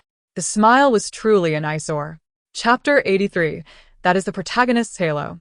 Song Nuo regarded the individual, whose expression was no more appealing than one of sorrow, and directly asked, "Do you happen to know what has become of Liang Kuei's teammates?" The person was taken aback. He pondered that Liang Kuei's teammates had been expelled from the base due to their aggression towards other ability users during the mission. This news had already spread like wildfire throughout the base. What was this young girl implying? Was she threatening him? This was intolerable. He couldn't bear it. Was it really so outrageous to have glanced at her a few times? In his indignation, he retorted, "Don't think just because you can overpower me that you can threaten me. I haven't laid a finger on you. That's hardly reasonable." Song Nuo replied, What are you talking about? "I merely wish to know why they haven't come to trouble me." The previously enraged ability user paused, his anger dissipating. "You still don't know? Let me explain." He rambled on, glancing around nervously, only to realize that a crowd had gathered, all eyes fixed on him. Initially planning to share secrets with Song Nuo, he now dropped all pretense and declared, "We speculate that the base aims to win over your Rose team, which is why they expelled them." This made sense. While there were few ability users, once a conflict escalated to such a degree, the base would surely wish to align itself with the stronger faction. Song Nuo was taken aback. "What Rose team?" The individual, dissatisfied, exclaimed, "Is that the focal point here?" Despite his rhetorical question, he continued with enthusiasm, "You know, when your team appears, it's like a shower of rose petals fills the air, which is why people refer to you as the Rose team. It's quite a lovely name. By the way, what kind of abilities do you possess? They're truly stunning." Yet, the more captivating something appeared, the more perilous it often was. The allure of danger was irresistible. During their time in the hospital, Song Nuo and her companions were never apart, and no one knew whose ability the Rose truly belonged to. Curiosity enveloped everyone, yet no one dared to inquire further. At that moment, when they heard someone probing, all ears perked up in clandestine attentiveness. Shortly thereafter, they heard a delicate and soft voice from a girl with clear brows and exquisite features. "Oh, that's not an ability, that's the protagonist's halo." The crowd was left in bewilderment. Rather than remaining silent, they were astounded by her audacity. Song Nuo, noticing the disbelief etched on their faces, kindly offered, "Shall I perform a demonstration for you?" The crowd widened their eyes, realizing the girl was indeed quite formidable. Suddenly, it struck me that I had matters to attend to. What a coincidence, so do I. With no time to concoct excuses, the throng dispersed in a flurry, not daring to look back. Observing the abrupt emptiness of the resource hall, Song Nuo stepped aside to make room for Song Lin and the others. Relieved that they no longer had to wait in line, Song Lin and his companions wore expressions of exasperation. They had initially been engaged in a serious discussion, yet it had devolved into such a situation. After gathering their supplies, Song Nuo and her group hurried back to their quarters, swiftly packing their belongings in preparation for departure. Although they had intended to leave, there was no urgency at first. However, with Liang Kuei's teammates expelled from the base, regardless of the management's intentions, it was prudent for them to leave before matters grew more complicated. Their group, too conspicuous in number, deliberately awaited the sunset. As the sun sank into the sea of clouds and dusk settled in, the entrance of the base remained bustling with activity. Few recognized Song's parents, so they departed first with Shang Jia. After about 10 minutes, Song Nuo stowed the vehicle in her spatial pocket, and they walked towards the entrance, attracting countless curious glances. It wasn't that everyone recognized them. In fact, aside from the abilities users who had participated in the mission that day, Most within the base were unfamiliar with Song Nuo's visage. However, once the rotund fat Geo perched prominently on Song Nuo's shoulder, it became evident to all. Ah, they are the roses. The staff at the base entrance eyed Song Nuo and her companions with suspicion, seemingly perplexed as to where they intended to go at such a late hour. The staff dared not inquire further, their gaze flitting over the group, noting their lack of belongings, and assumed they were merely passing through, choosing to act as if they hadn't seen them at all. Upon reaching a blind spot out of sight from the base entrance, Song's parents' vehicle awaited them. Song Nuo retrieved another car and swiftly departed from Fongqing base. When the base's head finally completed his tasks and arrived at the residence of Song Nuo and her group, accompanied by 4 or 5 abilities users, he discovered the place utterly abandoned.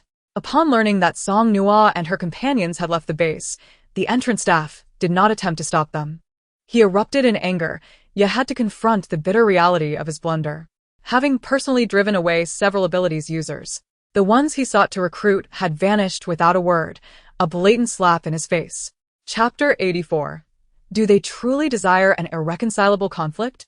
On a summer night where the stars filled the sky, the window was rolled down to welcome a gentle breeze as the car sped along the highway, leaving all that had transpired at Fongqing base far behind. Yet, this serene evening was anything but tranquil. Xiangmu glanced at the rearview mirror, his expression nonchalant. Wei Yang, let us pull over ahead. The vehicle continued forward for several meters before gradually coming to a halt at the roadside. Upon exiting the car, as they passed another vehicle, Song Nuo lightly tapped the door of the car belonging to Xiang Chun, closed the window and moved forward a bit. Xiang Chun, occupying the driver's seat, exchanged no further words, pressing the accelerator to advance the car a few dozen meters. Behind them, another vehicle that had been tailing Song Nuo for quite some time arrived, and 3 individuals emerged, namely Zhenwu and his 2 teammates. Although Song Nuo did not walk at the forefront, Zhenwu's gaze pierced through her like a dagger aimed at her heart, fixated with an icy glint. Xiangmu sidled slightly to obstruct Zhenwu's view of Song Nuo, his voice casual yet laced with an underlying threat. Have you truly come for an all-out confrontation after trailing us for so long? Zhenwu narrowed his eyes. You killed 2 of my teammates. Do you think this can simply be overlooked? Xiangmu lowered his head slightly, his thick eyelashes casting shadows over his eyes. After a moment's contemplation, he raised his head with a serious demeanor. Indeed, it cannot be overlooked. To eradicate the root is to prevent future troubles. As these words fell, Zhenwu felt a surge of vigilance. Instinctively, he cast a glance over Xiangmu's shoulder. Though he could not see, he was acutely aware that a young girl stood behind him, seemingly the most harmless among them, yet also the most terrifying. She could bring about death in slumber, leaving the victim unaware of their demise, their bodies severed from their head. The very power he had once coveted now became the source of his greatest dread. Yet, Song Nuo remained motionless, dutifully standing behind Xiangmu, which allowed Zhenwu to exhale in relief. Not only Xiangmu perceived Zhenwu's gaze, Song Lin and Xiang Chen also took note. Xiang Chen raised an eyebrow, smiling as he proposed. How about this? I present you with 2 choices. First, we can kill you. Second, you can leave now, and we'll go our separate ways. What do you say? Zhenwu, who had just relaxed, felt his heart tighten once more, igniting a wave of fury. You are utterly arrogant. Xiangmu's gentle smile remained, and before Zhenwu could utter another word, he stepped aside to reveal Song Nuo's innocent countenance before him. In an instant, Zhenwu's fury felt doused by a torrential downpour, extinguished without a trace. Swallowing hard, he darkened his expression. If you have the capability, let us duel openly, without this little girl resorting to underhanded tactics. Song Lin chuckled at this. That's a valid point, but on what grounds? Zhenwu's pupils constricted, resolving to confront Song Nuo and her companions. A line of fire swiftly spread from beneath his feet towards them, but Song Nuo, with her left palm facing downward, summoned a water line twice the thickness of the fire to collide with it, extinguishing the flames. Before Zhenwu's teammates could react, Song Nuo flicked her right hand, and rose petals silently enveloped Zhenwu and his companions, their senses overwhelmed by the floral fragrance as they collapsed to the ground, unconscious. Seeing this, Song Weiyang expressed a hint of regret. I hadn't even drawn my knife yet, and it's already over? How disappointing. Xiang Chun, unusually refraining from mocking this foolishness, approached Zhenwu's side and kicked his arm with the tip of his shoe, scoffing, "You're quite ugly, yet harbor grandiose thoughts. Your ability is so weak, yet you dare to claim others' abilities are underhanded? Had it been your power, we'd likely have been meeting the King of Hell before we could even utter a word." The promise of an unyielding conflict lingered. Yet Song Nuo and her companions now faced a dilemma. Their adversaries lay unconscious, and to slay them in their stupor felt somewhat distasteful, especially when they were certainly capable of defeating them outright. While Zhenwu pursued them relentlessly, he emanated an air of impotent rage. To fight would be futile, yet to retreat would invite further trouble. Perhaps a more entertaining approach was in order? 10 minutes later, a delayed killing device crafted from Shangmu's ice abilities and a fruit knife was completed. After all, the weakness of Zhenwu and his companions was their own doing, not a fault of Song Nuo and her group. The act of killing was still necessary, for it was untenable to have someone pursuing them day after day, shouting for bloodshed. Surely, they could not rely on Zhenwu to come to his senses? They returned to the vehicle. And Song Weiyang did not forget to remind Song Nuo, Nuo, I must advise you, refrain from being so impulsive in the future. You see, when you knock someone out so easily, how are we supposed to fight? At least let them struggle a bit. It would make their demise seem more justified. Wouldn't it? Song Nuo replied, your expectations are too high. Fat Joe chirped, chirp chirp chirp. Song Nuo gently stroked the white fur on Fat Joe's head and said, see? Even Fat Joe agrees with me. Song Weiyang shot a disdainful glance at Fat Joe. Is that all it can do? Just make that noise? Fat Joe responded with a chirp. Oh, it can make a sound now. What does that mean? Song Nuo smiled and replied, scram. Chapter 85. I seem to smell hot pot. Once again, a persistent rain poured down. A couple of days prior, Song Nuo and her companions had discovered a warehouse. After clearing away the few zombies inside, they took refuge there for 2 days. They were now not far from Huai City. Last night, they had discussed returning to Xinhuai village to check on the few little girls they had saved, but this morning they found themselves confronted by the heavy rain. The dreary, damp weather made them lethargic and unwilling to venture outside, so they decided to wait until the rain subsided. A misty veil enveloped the world as the warehouse's roll-up door stood ajar. With nothing to do, Song Nuo insisted on dragging Song Lin, Shangmu, and Song Weiyang into a game of landlord. In this game of 4, Song Nuo was truly inexperienced, while the remaining 3 pretended to be novices. As Song Nuo found herself with only 5 cards left, Shangmu, distracted, played 3 threes along with 2 kings and successfully led Song Nuo, the little landlord, toward victory. Observing the enthusiastic little landlord before him, Shangmu glanced over at his brother, Shang Jie, who was playing self-service barbecue with Fat Jiu. He feared that his brother might accidentally roast Fat Jiu, which would indeed lead to chaos. Song's father and mother, along with Xiang's father and mother, had separated from the younger crowd to play mahjong at a different table.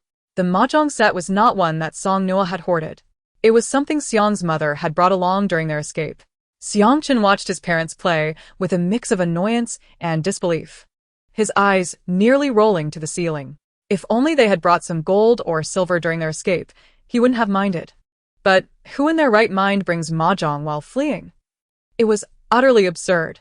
Across from the warehouse stood a small shop that had been nearly emptied out during their last visit, with only a few scattered candies left on the counter and floor, along with some soy sauce and vinegar. There were also 2 loaves of bread, one of which had been stepped on and was now deflated. Song Nuo had no qualms about it. She collected everything, undeterred by the flattened state, as there was still the packaging, and it was sufficiently clean to feed a hungry Fat Jiu. Watching his parents play mahjong for a while, Xiang Chun moved a small stool to the warehouse door. Observing the relentless downpour outside, which created a strange mix of noise and tranquility. After a while, feeling bored, he began to drift off to sleep. Closing his eyes, he savored the coolness brought by the rain hitting the ground, but suddenly he thought he heard something amidst the downpour. Furrowing his brow, he opened his eyes and glanced outside, suspecting he might have misheard. Listening intently, his pupils dilated as he quickly pulled down the warehouse door. The once bright warehouse was plunged into darkness, with only a small fire that Shang Jie was tending to flickering in the gloom. The others, unable to see their cards or the mahjong tiles clearly, turned their gazes towards Xiangchen. He pointed toward the door and explained, "Someone is coming." I heard the sound of vehicles splashing through the puddles, more than one. Fortunately, upon realizing the rain was too heavy that morning, Song Nuo had wisely stowed their 2 vehicles away in her space. Now, with the warehouse door closed, there was no trace left of their presence. Silence enveloped the warehouse as Xiangchen leaned against the roll-up door, listening intently. Gradually, 3 vehicles arrived, suggesting that at least a dozen individuals were with them. Brother Huang and his men disembarked, plunging into the rain and hurriedly making their way into the small shop. While the shop was not particularly large, it was filled with counters and shelves, quickly becoming crowded. Brother Huang shook off the rain from his clothes and grumbled, "What dreadful weather. It just keeps getting worse." Afterward, he glanced at the tightly shut warehouse door and raised his hand to signal one of his men, "Go check if the warehouse door can be opened." Hearing that somewhat muffled voice, Xiangchen swiftly locked the door from the inside. A man rushed over and tugged at the roll-up door with all his might, but it remained firmly shut under the combined strength of Xiangchen and Song Weiyang. With a resigned sigh, the man turned and returned to the shop, reporting, "Brother Huang, the warehouse door won't budge. It's probably locked." Brother Huang was not insistent. "Fine, if it's locked, let it be. No need to waste our efforts. Summer rains can be unpredictable. It might stop soon. Let us just take a breather." As noon approached, and with no sign of the rain letting up, Brother Huang and his men glanced back at the now empty shop, and with a wave of his hand, he said, "Forget it. Let us take whatever's left and get out of here." Once everything was moved, the shop felt significantly more spacious, and the group found it less cramped. They settled down, pulling out their rations and water, taking bites and sips. One man, chewing on his food, suddenly paused, sniffed the air, and his eyes brightened. "I think I smell hot pot." Another man beside him sniffed and then slapped him on the back. "In this downpour, you smell hot pot? Have you lost your mind? Just look at the situation." The man huffed in defiance. "I swear, I really did smell it." Chapter 86. There will always be zombies seeking their doom. In Song Nuo's world, autumn is perfect for hot pot, winter is ideal for hot pot, snowy days are suited for hot pot, and rainy days are certainly no exception. Before the apocalypse, she had ordered a substantial amount of ingredients, with hot pot being among them. Having only enjoyed one meal, her stock was plentiful. With the rain pouring outside, Song Nuo and her companions set about preparing hot pot in the warehouse, placing the pot over the fire. If the ingredients were insufficient, they could always cook more. After all, Song Nuo was quite the resourceful one.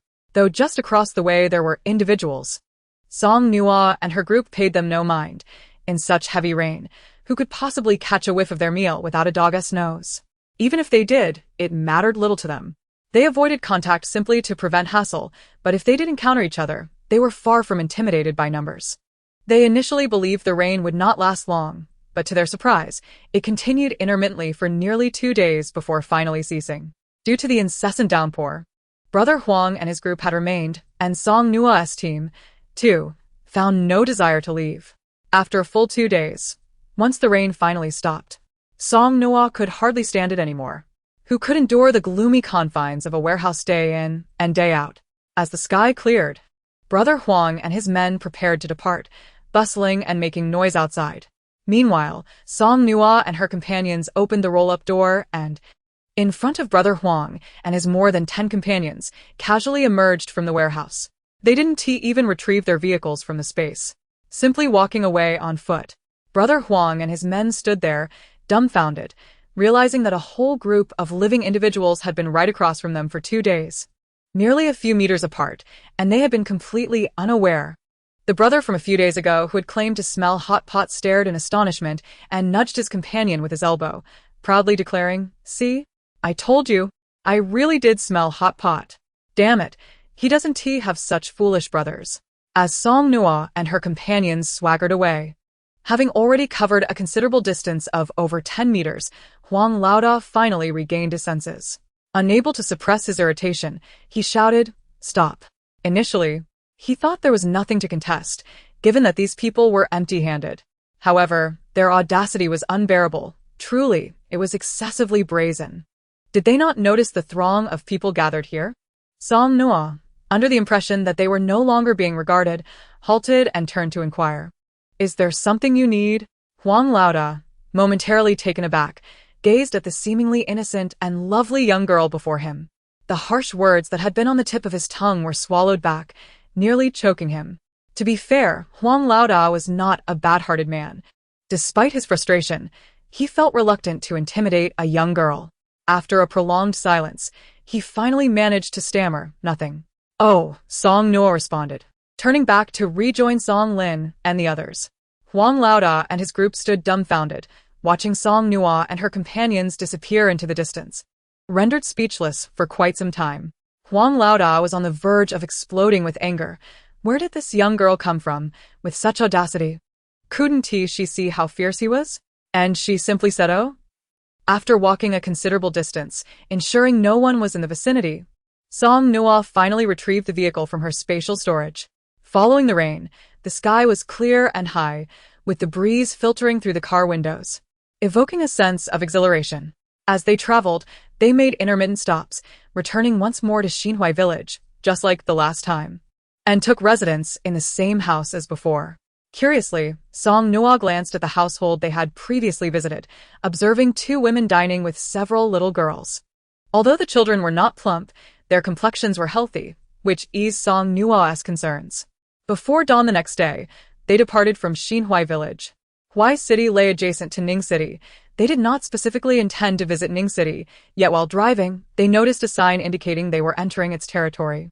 Though they did not venture into the city center, they occasionally encountered a few zombies on the desolate road, which was devoid of human presence. The zombies, starved for living beings, relentlessly pursued their vehicle. Initially, Song Nuo and her companions had no intention of engaging, but some zombies seemed intent on their own demise. Acknowledging their earnestness, Song Nuo felt it would be remiss to overlook such an opportunity. Thus, she reluctantly decided to assist them in their demise, collecting their crystal cores as compensation. It was a mutually beneficial transaction. She offered them liberation, and in return, they provided her with crystal cores, a rather advantageous deal. Witnessing the children slay numerous zombies, Song Papa and Xiang Papa were also stirred with excitement. Although they lacked abilities, they could still take down zombies. Since their escape, they had not dispatched any zombies, and their hands were itching for action. Seeing their eagerness, Song Nuo, in a show of support, produced an axe she had prepared in her spatial storage. From that point on, whenever they encountered zombies, there was no need for Song Nuo and her companions to intervene. Song Papa and Xiang Papa wielded their axes with precision, dispatching zombies as if they were chopping firewood. With the ground stained in zombie blood and severed heads, young Shang Jia was not idle either. He carried a small towel and a backpack, trailing behind to collect the spoils, resembling a little boy gathering mushrooms.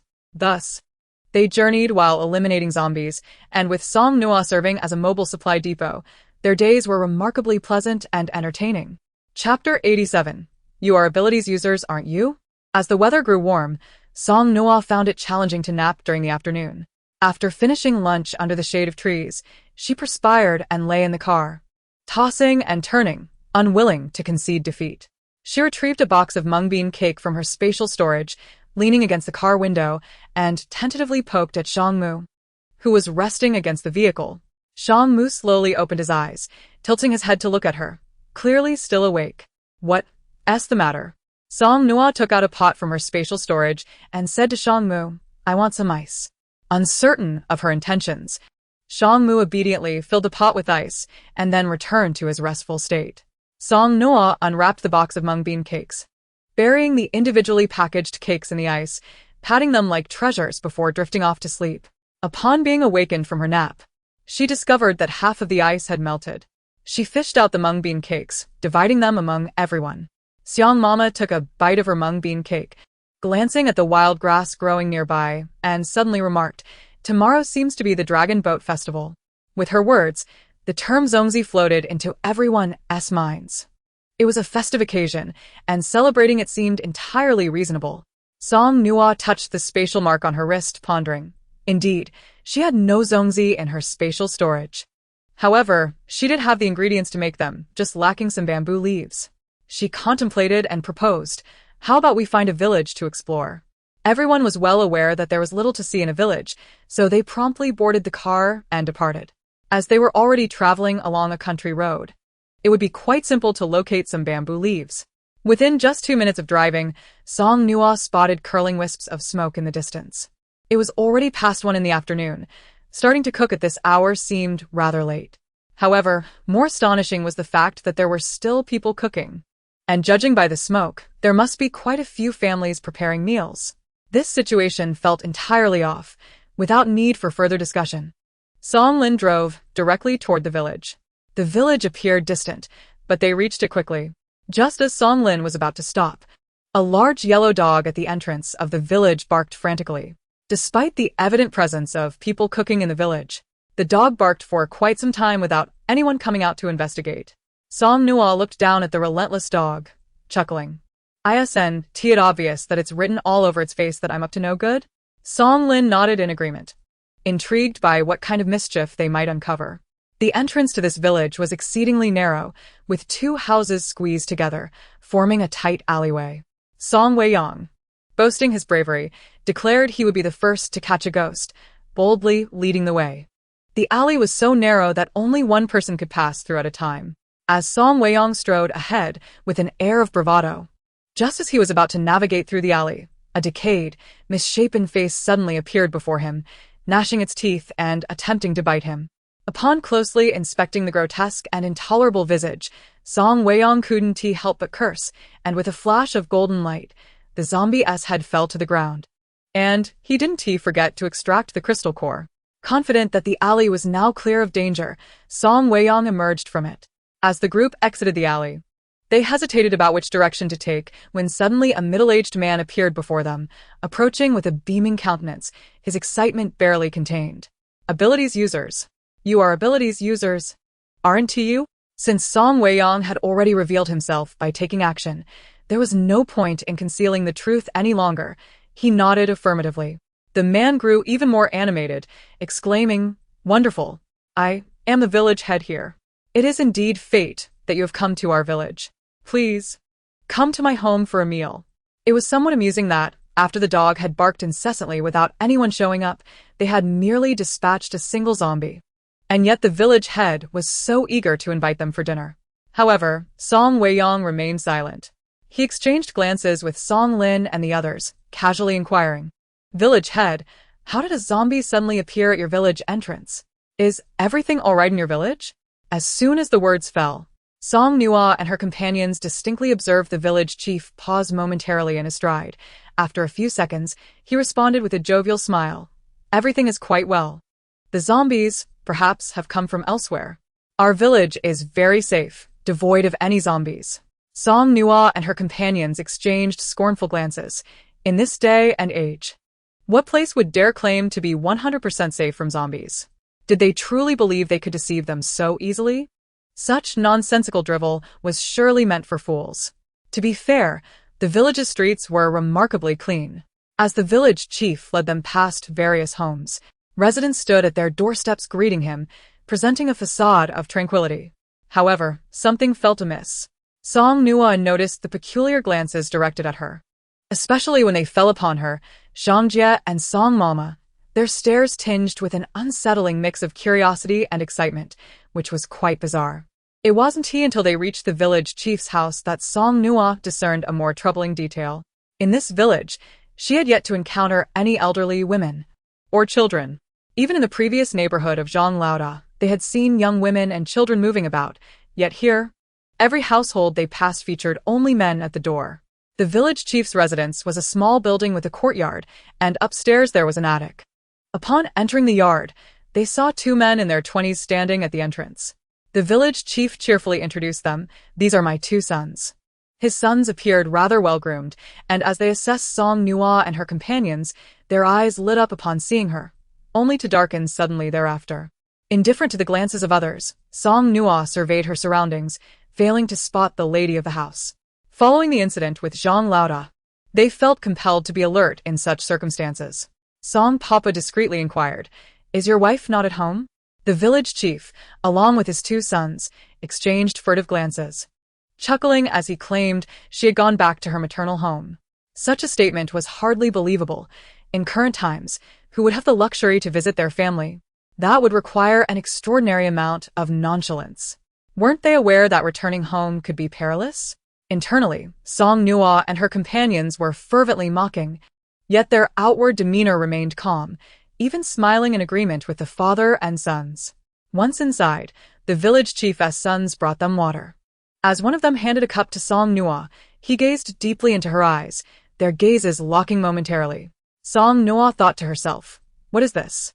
Is he perhaps afflicted with some malady?" The entire village, including the chief, exuded an air of oddity, and his two sons seemed equally peculiar. They had little desire to drink the water they had brought. However, when Song Nuo looked up, she noticed that the man who had given her the cup was still watching her intently. Upon meeting her gaze, he glanced at the cup before averting his eyes, his expression laden with meaning. Song Nuo pondered, "If I am not mistaken, is he insinuating that there is something wrong with the water? But why would he inform me?"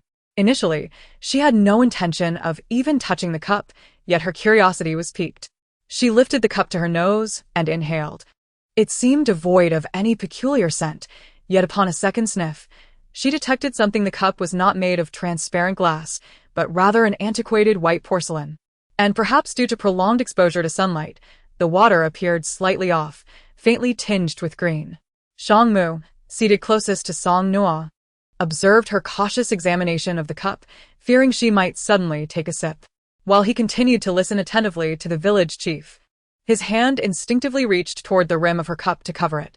Song Nuo glanced up at him, noticing his intense focus on the village chief. Turning her gaze back to the chief's son, she found him standing innocently in place, leading her to dismiss the matter of the cup for the moment. After an extended conversation, the village chief finally paused, noticing that Song Nuo and her companions were merely holding their cups without drinking. He politely inquired, "Why aren't you all drinking your water?" "For fear of the unknown." Just as Song Weiyang was about to fabricate a response, Song Mu, wearing a courteous smile, simply replied, "Not thirsty." The village chief's expression faltered momentarily before he forced a smile. I see. How about we share a meal then?" This time, Song Weiyang had learned from the previous encounter, succinctly stating, "Not hungry." The village chief could no longer maintain his facade of joviality. His smile faltered. Though he begrudgingly nodded, "Is that so?" Despite the embarrassment, he quelled his dissatisfaction and tentatively suggested, "Since it's a rare visit, why not stay overnight in our village?" Song Papa and Xiang Papa, who had been engaged in lively conversation with the village chief, feigned hesitance. "That doesn't seem appropriate, does it? With so many of us. It may not be convenient." Hearing this, the village chief could hardly suppress his delight. "It's perfectly suitable. We have several rooms available." Song Nuo and her companions exchanged discreet glances, nodding in unison, "All right." The village chief, eager to prevent any second thoughts from them, hurriedly instructed his sons, "Quickly, show our guests to their rooms." The chief's sons led the way upstairs. However, upon reaching the second floor, they paused, glancing towards the attic. The son who had previously handed Song Nuo the cup remarked, "The attic is filled with clutter. It would be best if you didn't go up there." After saying this, he turned to guide them to their rooms. None of Song Nuo's group had inquired about the attic, yet the insistence on their not visiting it was conspicuous, suggesting they were, in fact, encouraging them to do so. The village chief's house contained several rooms, but not enough for each person to have their own. Thus Song Nuo decided to share a room with Song Mama. It was still early afternoon, and after sitting in the room for a while, Song Nuo reflected on the strange glances from the village chief's sons and their previous conversation. She rose and approached the door. Just as she opened it, her mother, who was tidying the bed, asked, "Nuo Nuo, where are you going?" After considering her response, Song Nuo replied, "To gather zongzi leaves." Song Mama's eyes brightened at this. "My child, you wouldn't know how to gather those. I'll go with you." Song Nuo shook her head. "No, you should find Uncle Song. We're the best at gathering zongzi leaves." After pondering for a moment, Song Mama seemed to grasp Song Nuo's intent. Their room was the closest to the staircase on the second floor, and thus nearest to the attic. Upon opening the door and looking up, Song Nuo spotted Song Mu standing on the steps leading to the attic. Upon hearing her open the door, he looked down, gently asking, "Gathering zongzi leaves?" Song Nuo nodded. After all, they had come to gather zongzi leaves. How could they not? "Go call your brother." Initially, Song Nuo contemplated checking the attic, but seeing Song Mu had already ascended, she obediently turned to find Song Lin. By the time Song Nuo returned with Song Lin, Song Mu was already on the second floor. She regarded him with a hint of suspicion but refrained from questioning further. The three of them descended the stairs, encountering the village chief's sons, who were in the midst of clearing the dishes. One of them greeted, "Are you heading out?" Song Mu nodded. "Yes. We're going out for a stroll and to gather some zongzi leaves." The village chief's sons appeared momentarily taken aback, clearly perplexed by the notion of gathering zongzi leaves. However, they quickly regained composure, with one of them cheerfully suggesting, "That's fine. There's a river to the east where you can find zongzi leaves." Song Mu expressed his gratitude, and just as the three were about to leave, another son suddenly interjected, "Do explore, but avoid the attic." The attic, once again the attic. Song Nuo lifted her gaze to glance at Song Mu, noting his indifferent demeanor, and responded to him. The trio exited the village chief's home and proceeded eastward in search of the river mentioned by the chief's son. Along the way, they passed numerous households, each either locked tight or guarded by a silent man who stared at them with a blank expression, devoid of words or smiles. The more Song Nuo observed, the more goosebumps crept up her arms. Ultimately, she chose to disregard these individuals, linking arms with Song Ling and Song Mu as they hastened forward. After approximately 10 minutes, they finally arrived at the river described by the chief's son. This location was rather secluded, with no inhabitants in sight. Song Nuo turned to Song Mu and inquired, "Did you see anything in the attic?" "Nothing," he replied. "The door is locked, and there are multiple locks." At this, Song Ling furrowed his brow and asked, "How soundproof is the attic? Did you hear any noises?" Song Mu answered, "None at all." Song Nuo plucked a leaf from a zongzi and began speaking of the chief's son. "The chief's son is rather peculiar. When he poured us water earlier, it seemed as though he was hinting that there was something wrong with it. While we were oblivious to the attic, he specifically informed us that it was filled with clutter, yet it is secured by several locks. Isn't that a blatant indication that something is amiss? What do you think his motive is?" Song Mu pondered for a moment before suggesting, "Actually, I have a theory. The chief's wife clearly could not have gone to her family at this time. So you suspect the attic houses the chief's wife?" Song Ling queried. "Indeed." As Song Nuo continued to gather zongzi leaves, she casually asked, "But why would he lock his wife in the attic?" Upon finishing her question, she suddenly halted, turning to exchange glances with Song Ling and Song Mu, and in unison, they exclaimed, "Because his wife is a zombie." However, there remained an air of strangeness. The way the chief spoke of his wife did not reflect a deep affection. If he could capture a zombie, why not eliminate it? Furthermore, his two sons, with their mother transformed into a zombie, were confined in the attic and unable to harm others. Why would he insist on alerting them to the attic's issues? Song Nuo expressed her confusion. "What they think is no longer significant." "Nuo Noa," Song Mu cautioned, "since entering this village, have we seen any elderly or children? Moreover, why does the chief deny the presence of zombies in the village?" As Song Ling and Song Nuo contemplated this, an icy chill crept down their spines. Whether or not the chief was akin to that family from Xinhui village, unwilling to part with his transformed wife, was irrelevant. The undeniable truth was that there were no elderly or children in the village, and they had indeed encountered zombies at the village entrance.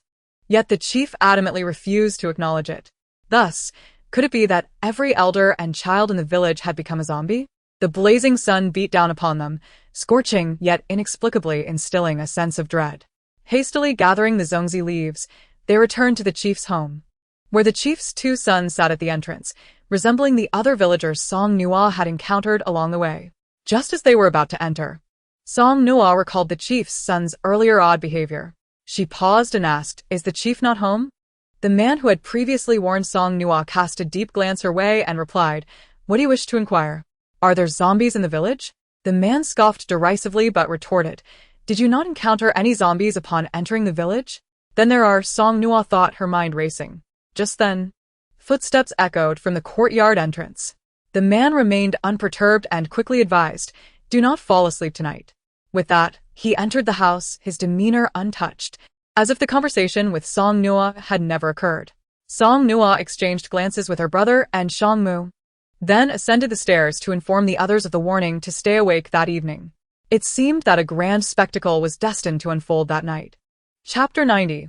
Consuming an ability user will strengthen you. The hour hand and minute hand pointed to 12. It was now midnight. Song Nuo lay awake, staring at the ceiling. Having waited for 2 hours, her patience wearing thin, she shifted her gaze to the window, where the moonlight illuminated the room far more brightly. Just as she was observing, she suddenly heard commotion from the staircase, prompting her to quickly shut her eyes.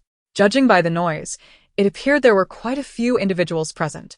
The door creaked open, and she heard multiple pairs of footsteps enter, drawing closer to her bedside. After a moment of silence, someone finally spoke. "Why isn't it working? Is this girl perhaps an ability user? What nonsense are you spouting? Since one of them is an ability user, isn't it completely reasonable for her to be one as well? What difference does it make? The last two were perfectly fine. Perhaps this girl possesses a stronger ability? I can't control her?" Song Nuo had lost her patience. She had played along with their charade long enough. In the darkness, the rose vines grew silently, akin to a predator skilled in the art of hunting, swiftly ensnaring the intruders and binding them tightly. Summer garments were thin, and the thorns of the rose vines easily pierced flesh, each struggle eliciting a cry of torment. After returning, Song Ling, who had temporarily swapped rooms with their mother, sat up in bed, while Song Mu and the others pushed the door open. Song Ling placed a candle on the bedside table. The flickering, dim light cast a glow throughout the room. 5 individuals had stealthily entered, including the chief, yet the chief's son was absent. Only when the candle was lit did the chief's 2 sons enter, their expressions cold as they observed their father's cries of agony from the rose vines. The chief looked to his sons, struggling to plead for assistance, yet they didn't spare him a glance. The discord between father and sons was rather intriguing. Song Weiyang reached out to touch the thorns, quickly retracting his hand, and with a curious tone, asked, "Shall we now discuss what transpired?" The brothers exchanged glances, and one of them spoke. "A month ago, there were no zombies in our village. A group of ability users arrived and wreaked havoc, killing several villagers when they resisted. My mother was injured by one of them, possibly from something unclean on his blade. At the time, it went unnoticed, but after those ability users left, my mother transformed into a zombie." The chief lamented, cursing, "You 2 wretches. I am your father." Do not speak. Song Weiyang raised an eyebrow, tugging at the vines, causing the chief to wince in pain, rendering him speechless. Song Nuo glanced at the ceiling, and upon noticing her movement, the man grimaced slightly and nodded. "Yes, she is currently in the attic. We were fortunate that my mother did not harm anyone. She was bound by everyone. But shortly after, someone in the village awakened their ability, capable of controlling others in their sleep. He approached my father with a diabolical scheme." At this point, the man displayed a pained expression, and another silent man continued. He argued that the current times are unlike before. Without power, one would be bullied. Thus, he devised a plan to turn the weaker women, the elderly, and the children in the village into zombies. As long as we could control these zombies, our village would not be victimized. My father agreed. The individual exerted control over the villagers in their dreams, compelling them to draw blood from my mother and mix it with water for their own family members to consume. Once they drank it, while they were still not yet transformed into zombies, he seized control over them. Whenever outsiders entered the village, regardless of gender, they were transformed into zombies. If the intruder possessed special abilities, they were fed to my mother. Song Nuo recalled the cup of water from that afternoon and remarked on its slightly greenish hue. However, was there a preferential treatment for those with abilities? It seemed that after my mother consumed the blood of an ability user, she would become somewhat stronger. Previously, 2 ability users had visited. They, like you, did not drink the water. My father and the others intended to control those 2 while they were asleep and take them to the attic.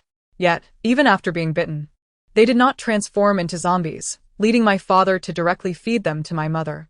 There were similarities and differences in their speculations. Every household in this village was harboring zombies, not out of affection, but for self-serving interests, with the village chief and the awakened ability user being the main culprits.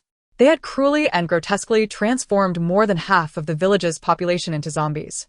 A long silence enveloped the scene before Song Mu inquired, "Who is that ability user?" The village chief's son pointed at one of the individuals. "It is he, Li Yanqiang." The gazes of Song Nuo and her companions fell upon the man, filled with loathing. Song Mu seized Li Yanxiang by the collar, prompting the village chief's son to hand him 2 keys. Chapter 91. Enhancing the Zombies. The zombies were locked in the attic by him and the village chief, Li Yanxiang.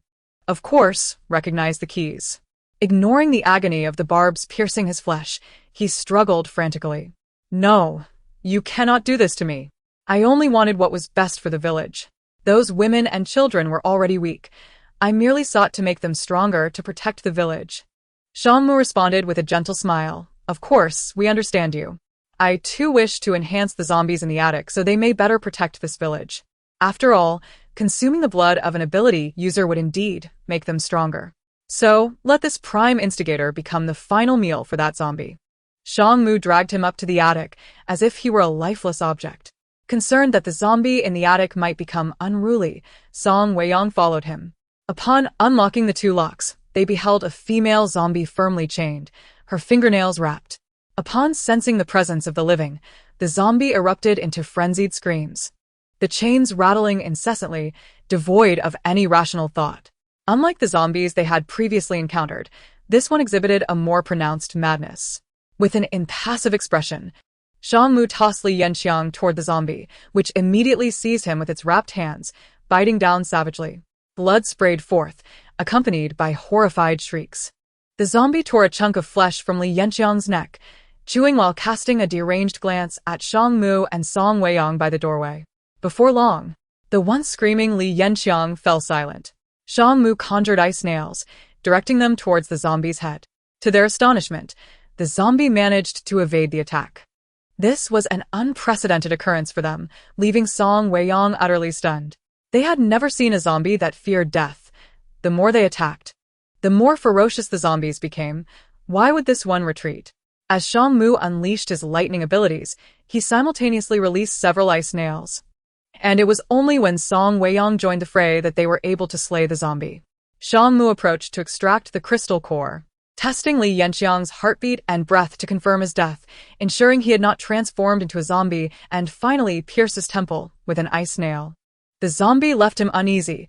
It was prudent to take extra precautions.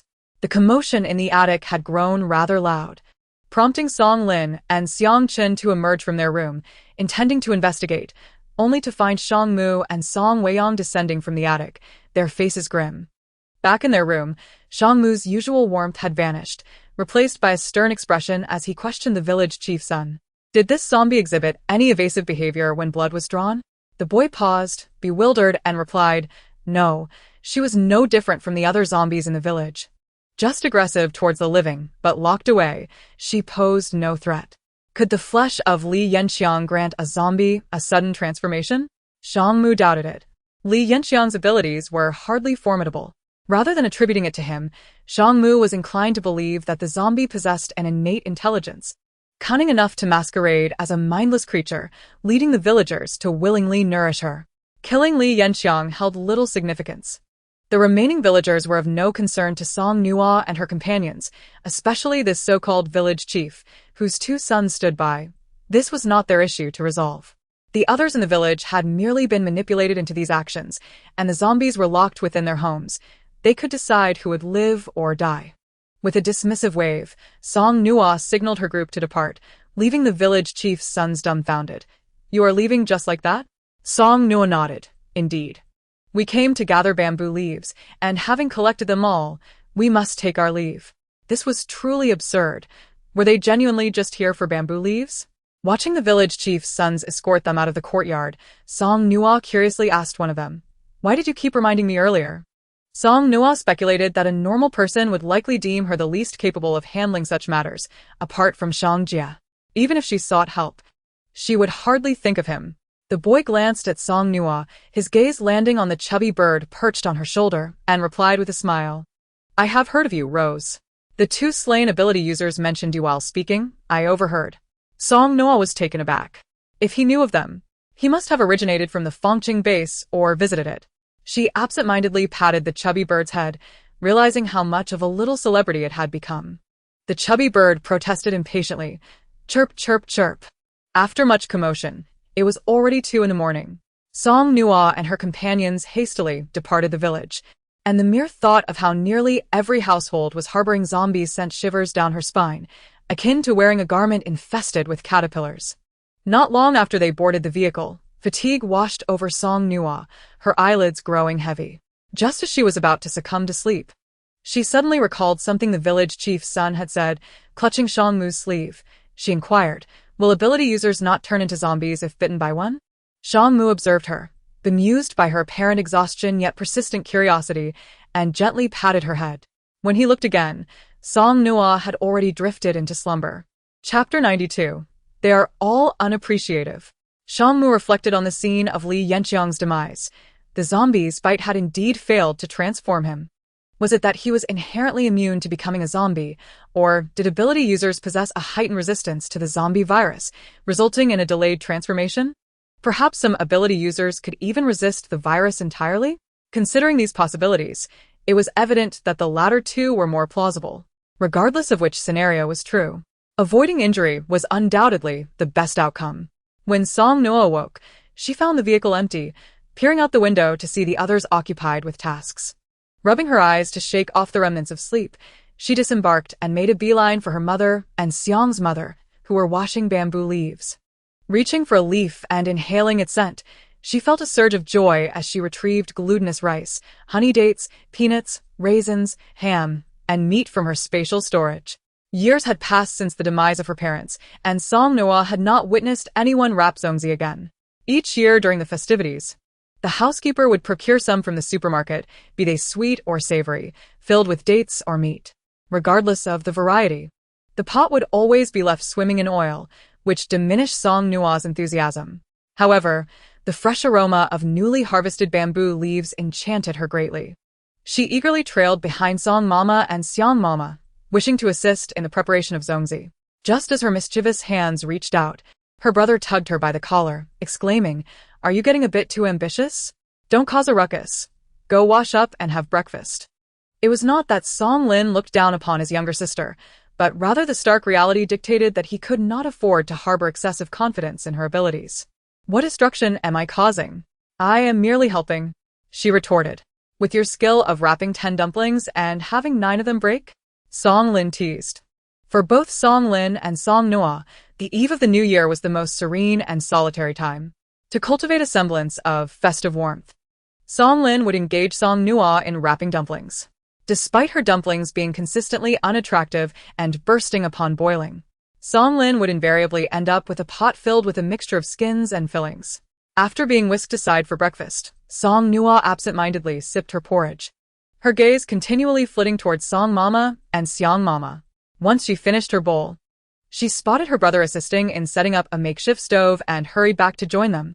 The fillings for the zongzi had been prepared, and Song Mama and Xiang Mama were already wrapping them. Noticing Song Nuo squatting nearby with wide, sparkling eyes, Song Mama kindly inquired, "Would you like to learn, Nuo?" Unable to suppress a grin at the invitation, Song Nuo eagerly nodded and picked up several bamboo leaves, mimicking the motions of Song Mama and Xiang Mama. After 8 attempts where the rice spilled out, Song Nuo finally succeeded once, managing to create a flat, exceedingly unsightly zongzi that, at the very least, did not leak. Holding her solitary success aloft, she compared it with the zongzi wrapped by Song Mama and Xiang Mama, and the disparity rendered her momentarily speechless. Yet, after some contemplation, she concluded that aside from Song Mama and Xiang Mama, she was perhaps the only one capable of wrapping zongzi here. While she fell short of their skill, she still surpassed many others. Thus, she cheerfully paraded her zongzi around, earning no praises. Song Papa and Xiang Papa smiled in silence, while Song Wei casually remarked that it's not like having hands guarantee success, only to be swiftly silenced by Xiang Chen's hand over his mouth.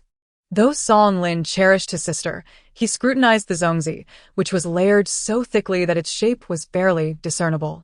After a moment of contemplation, he offered a candid assessment. "It's quite good, except for the fact that it resembles nothing of a zongzi. You wrapped it well.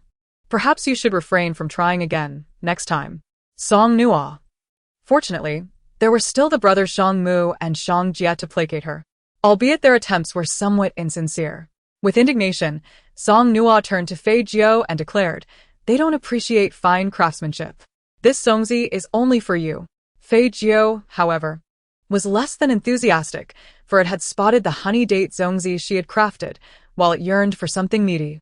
It protested, Jiao Jiao Jiao, with unbridled joy. Song Nuo responded. Then it settled. Fei Jiao. The poor creature, unable to articulate human words, often felt isolated in its conversations. As noon approached, the zongzi finally emerged from the pot, and Song Papa had prepared water for blooming flower tea. Song Nuo's zongzi was particularly prominent, as Song Mama had placed it atop the others, layered in bamboo leaves, and it truly did not leak any rice. As Song Nuo lifted it, her heart swelled with pride, eager to share it with Fei Jiao. Fei Jiao, its eyes like green peas, rolled them before leaping in front of Song Wei. Fixating on the zongzi he was peeling, its intent was unmistakable. It desired what he held. Song Wei regarded Fei Jiao for a lengthy moment before bursting into boisterous laughter, akin to a hefty pig, and exclaimed to Song Nuo, No Nuo, even Fei Jiao want to eat your zongzi. Ha ha ha. Song Nuo. Under the bright sun, Song Wei's exuberance was excessive, leading to him receiving a stern reprimand from their parents. Chapter 93. A Misunderstanding of Poverty. With spring lethargy, autumn fatigue, and summer drowsiness, after a midday nap, Song Nuo woke with her back damp with sweat. Gazing up at the blazing sun, she found herself longing for ice cream and iced milk tea. Regrettably, she had not thought to stockpile ice cream or sorbet. However, iced milk tea was easily achievable. She had milk, tea leaves, and even Song Mu, whose ice-related abilities rendered him a portable ice maker. Boiling water for tea, cooling it with milk, and adding a sprinkle of raisins and other dried fruits for flavor, she then insisted that Song Mu add ice cubes to the milk tea. Outside the vehicle, the sun blazed fiercely while inside. 2 basins of ice kept them cool, each person clutching a cup of iced milk tea, relishing life in the post-apocalyptic world. Before the cataclysm, Sioux City had been the most prosperous city among the nearby urban centers, serving as the home for Song Lin and Song Nuo. The group planned to visit Sioux City. In a large city, resources were abundant, yet so were the zombies. Aside from capable supernatural beings, few ordinary people dared to wander aimlessly in Sioux City. However, Song Nuo and her companions were undeterred, intending to explore the city and gather additional supplies. Moreover, as the largest city in the vicinity, it was unlikely to lack survival bases. Sioux City experienced significant rainfall during the spring and summer. Thus, when they arrived, it was drizzling gently. They were not audacious enough to wander openly through the city center, opting instead to explore the outskirts. Although Song Nuo's abilities could confuse zombies, preventing them from attacking, utilizing her powers in such a manner drained her significantly and could not be sustained for long. Even they were wary of venturing into the city center. If the previous cities had an abundance of zombies, the situation in Sioux City could only be described as a veritable inundation. Despite being in the farthest new district, the streets were still teeming with an astonishing number of zombies. Song Nuo conjured a barrier of rose petals around them, and the zombies that had begun to stir upon their arrival immediately fell back into a state of aimless wandering. Gazing at the shopping malls lining the streets, Song Nuo felt elated, and as the zombies dispersed, she inquired, Which way shall we go first? Song Lin pointed to the left, and without hesitation, the group clustered together and headed toward the left mall. The entrance of the mall still bore a sign indicating it would open at 9:30, likely because the arrival of the apocalypse had prevented the mall from opening its doors. Peering through the glass doors, they found it empty. However, the mall was locked, and entry was not possible. Fortunately, this did not daunt Song Wei. As he grasped the iron chain securing the mall's door, he sighed dramatically. I feel like I've awakened not a supernatural power, but rather a locksmith's talent. The others, Xiang Chun, exasperated, chimed in, Could you hurry up? Does Nuo's power grow on trees? Look at her. She asked, turning pale. Upon mentioning Song Nuo, Song Wei's expression turned serious as he swiftly used his abilities to unlock the door. Once everyone was inside, he brought the lock inside and secured it from within. At that moment, Song Nuo and her companions were akin to a few mice in a rice granary, immediately launching into a frenzy of scavenging. Anything that could be taken, whether needed or not, was fair game. As Song Nuo put it, the space isn't limitless. Why call it space if not to stockpile more goods? Inside the locked mall, Only Song Nuo and her companions roamed freely. The endeavor to thoroughly scour an entire shopping mall is no small feat. It is not something that can be accomplished in a single sweep to gather all usable supplies. Capitalizing on the absence of zombies within the mall, Song Nuo and her companions decided to reside there, leading a life of relative comfort as they systematically collected resources from each floor. After 6 days of diligent effort, they finally managed to gather all available supplies. In stark contrast to their current mall, the one across the street appeared to have been operational for some time longer. As they immediately noticed numerous figures meandering about on the first floor, undoubtedly zombies. Song Weiyong cast a glance at the undead within the opposing shopping center. His expression tinged with melancholy. So these individuals, he mused, are they truly incapable of sleeping in on their days off? They must have rushed out to shop, only to end up as zombies. The others responded silently, the gravity of his words sinking in. Xiejia, the diminutive member of their group, pressed his forehead against the glass door, observing the zombies shuffling outside with a frown. Are we really going to venture over there? He inquired. Song Nuo nodded affirmatively. Of course we must. We are rather impoverished, and such a vast shopping mall lies before us. How could you not feel tempted? Unquestionably, the allure was palpable. Yet the others fell into a contemplative silence, pondering whether Song Nuo might be misinterpreting the severity of their financial plight. Her gaze lingered on the mall across the street, where various brand advertisements adorned the facade, each one more enticing than the last. An imported supermarket? It would be downright impolite not to empty it. Chapter 94 A. Is that Song the wealthy returning? In truth, the mall they had already plundered contained little of value in terms of shoes, clothing, or bags. For the mall across the street, Song Nuo had set her sights solely on the imported supermarket and a few snack shops. With this realization, she deemed that a large party was unnecessary. Releasing rose petals consumed more of her supernatural energy than employing the rose vines. While she could effortlessly sustain the latter for 2 hours, the petals would likely only last her about 20 minutes. As she was merely aiming to collect a few supplies, she felt confident that her abilities would suffice for a solo trip. With this in mind, she proposed her plan, before the others could voice their opinions. Song Mu furrowed his brow in dissent. No, it's far too perilous for you to go alone. What if there are zombies in the mall that are immune to your powers? Or, what if you exhaust your energy and cannot return in time? Song Lin nodded in agreement. Song Mu is right. We should leave the adults and Xiao Jia here while we go together. Although the scenario Song Mu described was indeed plausible, Song Nuo believed her suggestion was more pragmatic. If her companions accompanied her, her use of powers would be curtailed, potentially leading to an encounter with too many zombies if they miscalculated their timing. Should they cause any commotion within the opposing mall, the zombies outside could easily breach the glass doors. Hearing Song Nuo's reasoning, Song Mu contemplated before responding impassively, let us first divide the zombies on the street. With the mall across the way teeming with the undead, it was unwise to send Song Nuo alone. They needed to ensure she was as safe as possible before she entered the other mall. Song Weiyong unlocked the door, and following Song Mu's guidance, Song Nuo unleashed her rose vines to separate the zombies on the street, creating a gap wide enough to accommodate the entrance of the opposing mall. Shortly thereafter, Xiangqin utilized his wood-based abilities to erect 2 towering earthen walls on either side, connecting the entrances of both malls. 10 minutes later, with Song Mu and Xiangqin flanking her, Song Nuo strode confidently to the entrance of the opposite shopping center. Utilizing her powers to confound the zombies, the trio navigated through the throng and located the desired imported supermarket. Upon entering the supermarket, Song Nuo swiftly gathered supplies into her spatial storage.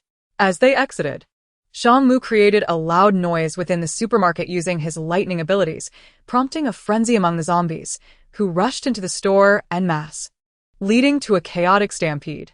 Even the zombies on the upper floors were drawn to the commotion, tumbling over the barriers to join the fray. As Song Mu's powers continued to generate noise, the horde pressed into the supermarket until only a few zombies remained on that floor.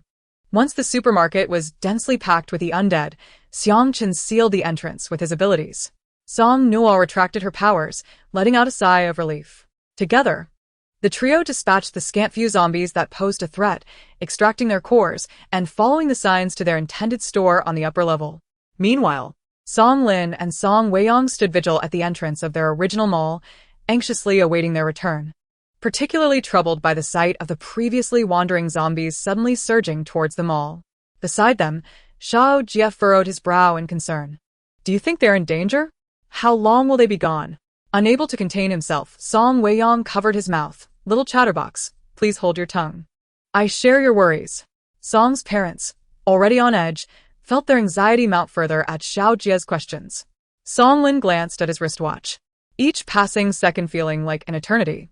Finally, just as he and Song Weiyang were about to rush across the street, the doors of the opposite mall swung open. Song Nuo, Shang Mu, and Xiang Chen emerged, stepping out with buoyant strides. Eagerly, Song Lin opened the glass door, welcoming them back. Observing Song Nuo's beaming expression, Song Weiyang jested. Is our wealthy Song returning? With a radiant smile, her eyes twinkling, Song Nuo replied playfully, please call me by Fu Mei. Initially intending to retort with a teasing remark, Song Weiyang paused, reflecting that regardless of the circumstances, Song Nuo could indeed be regarded as a true Bai Fu Mei, both before and after the apocalypse.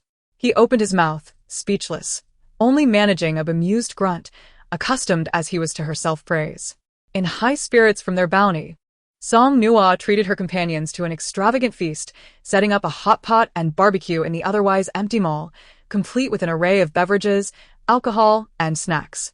She had also gathered a plethora of fruits from the supermarket. Although some had begun to spoil, many remained fresh. She took 2 watermelons and asked Song Lin to slice them. The spread of food was ample, and as Song's father and Xiang's father sipped their drinks, they marveled. This hardly feels like the apocalypse. It's akin to a buffet. Chapter 95. Alright, then I'll soothe you. The comfort of their time spent in the mall was unparalleled. With a home goods store available, sleeping on a proper bed was a vast improvement over their previous nights in the vehicle. While Song Nuo was mindful of her goal to locate the survival base in Sioux City, they lingered in the mall for several days before deciding to depart. After leaving the zombie-infested streets, they drove into areas that were once sparsely populated. As Song Nuo lowered the car window and breathed in the fresh air, she felt rejuvenated. In the sweltering summer heat, the stench of the zombies seemed to intensify. Before the apocalypse, Sioux City had not only developed economically better than surrounding areas, but was also larger in size, making the search for a survival base there quite challenging. As the team's navigator, Fei Jiu bore the weight of their collective hopes. Song Nuo hoped that Fei Jiu could assist in finding the way, yet this roguish little creature, steadfast in its principles, obstinately refused to work without compensation. To entice this capricious companion, Song Nuo resorted to offering her most cherished snacks. As she watched the entire package vanish, she noted that the plump Fei Jiu remained no larger than a glutinous rice ball, consuming an amount that seemed extravagant for its petite stature. Turning to the creature, she inquired, "Now, can we get to work?" Fei Jiu remained unresponsive, and despite Song Nuo's repeated prods, it continued its indifference. Only after growing weary of her persistence did it emit a few disgruntled chirps, before lazily collapsing onto her lap. Eyes shut in slumber, Song Nuo, exasperated, realized that this rotund creature was not averse to labor. Rather, it simply yearned for free sustenance. She poked its head once more, exclaiming in frustration, "Why do you persist in deceiving me for food?" Fei Jiu opened its eyes, glanced at her, then promptly closed them again, adopting an exceedingly provocative demeanor that made it appear quite deserving of a reprimand. Were it not for the fact that she had diligently fed this little rascal for several days, she might have thrown it out of the window by now. Observing Song Nuo's expression of disdain, Shang Mu could not stifle his laughter, reaching out to lift Fei Jiu beside him, playfully teasing Song Nuo. "It seems this little one is increasingly resembling you." At his words, Song Nuo's eyes widened in disbelief, her expression one of utter incredulity. As if questioning the absurdity of his statement, she glanced at Fei Jiu, who spent its days either eating or napping or chirping for more food, utterly stunned by the notion that Shang Mu viewed her in such a manner. Meanwhile, Shang Jie, witnessing his elder brother inciting irritation in his dear sister, wore an expression of obedient understanding, entirely unlike his brother, sitting quietly with pursed lips.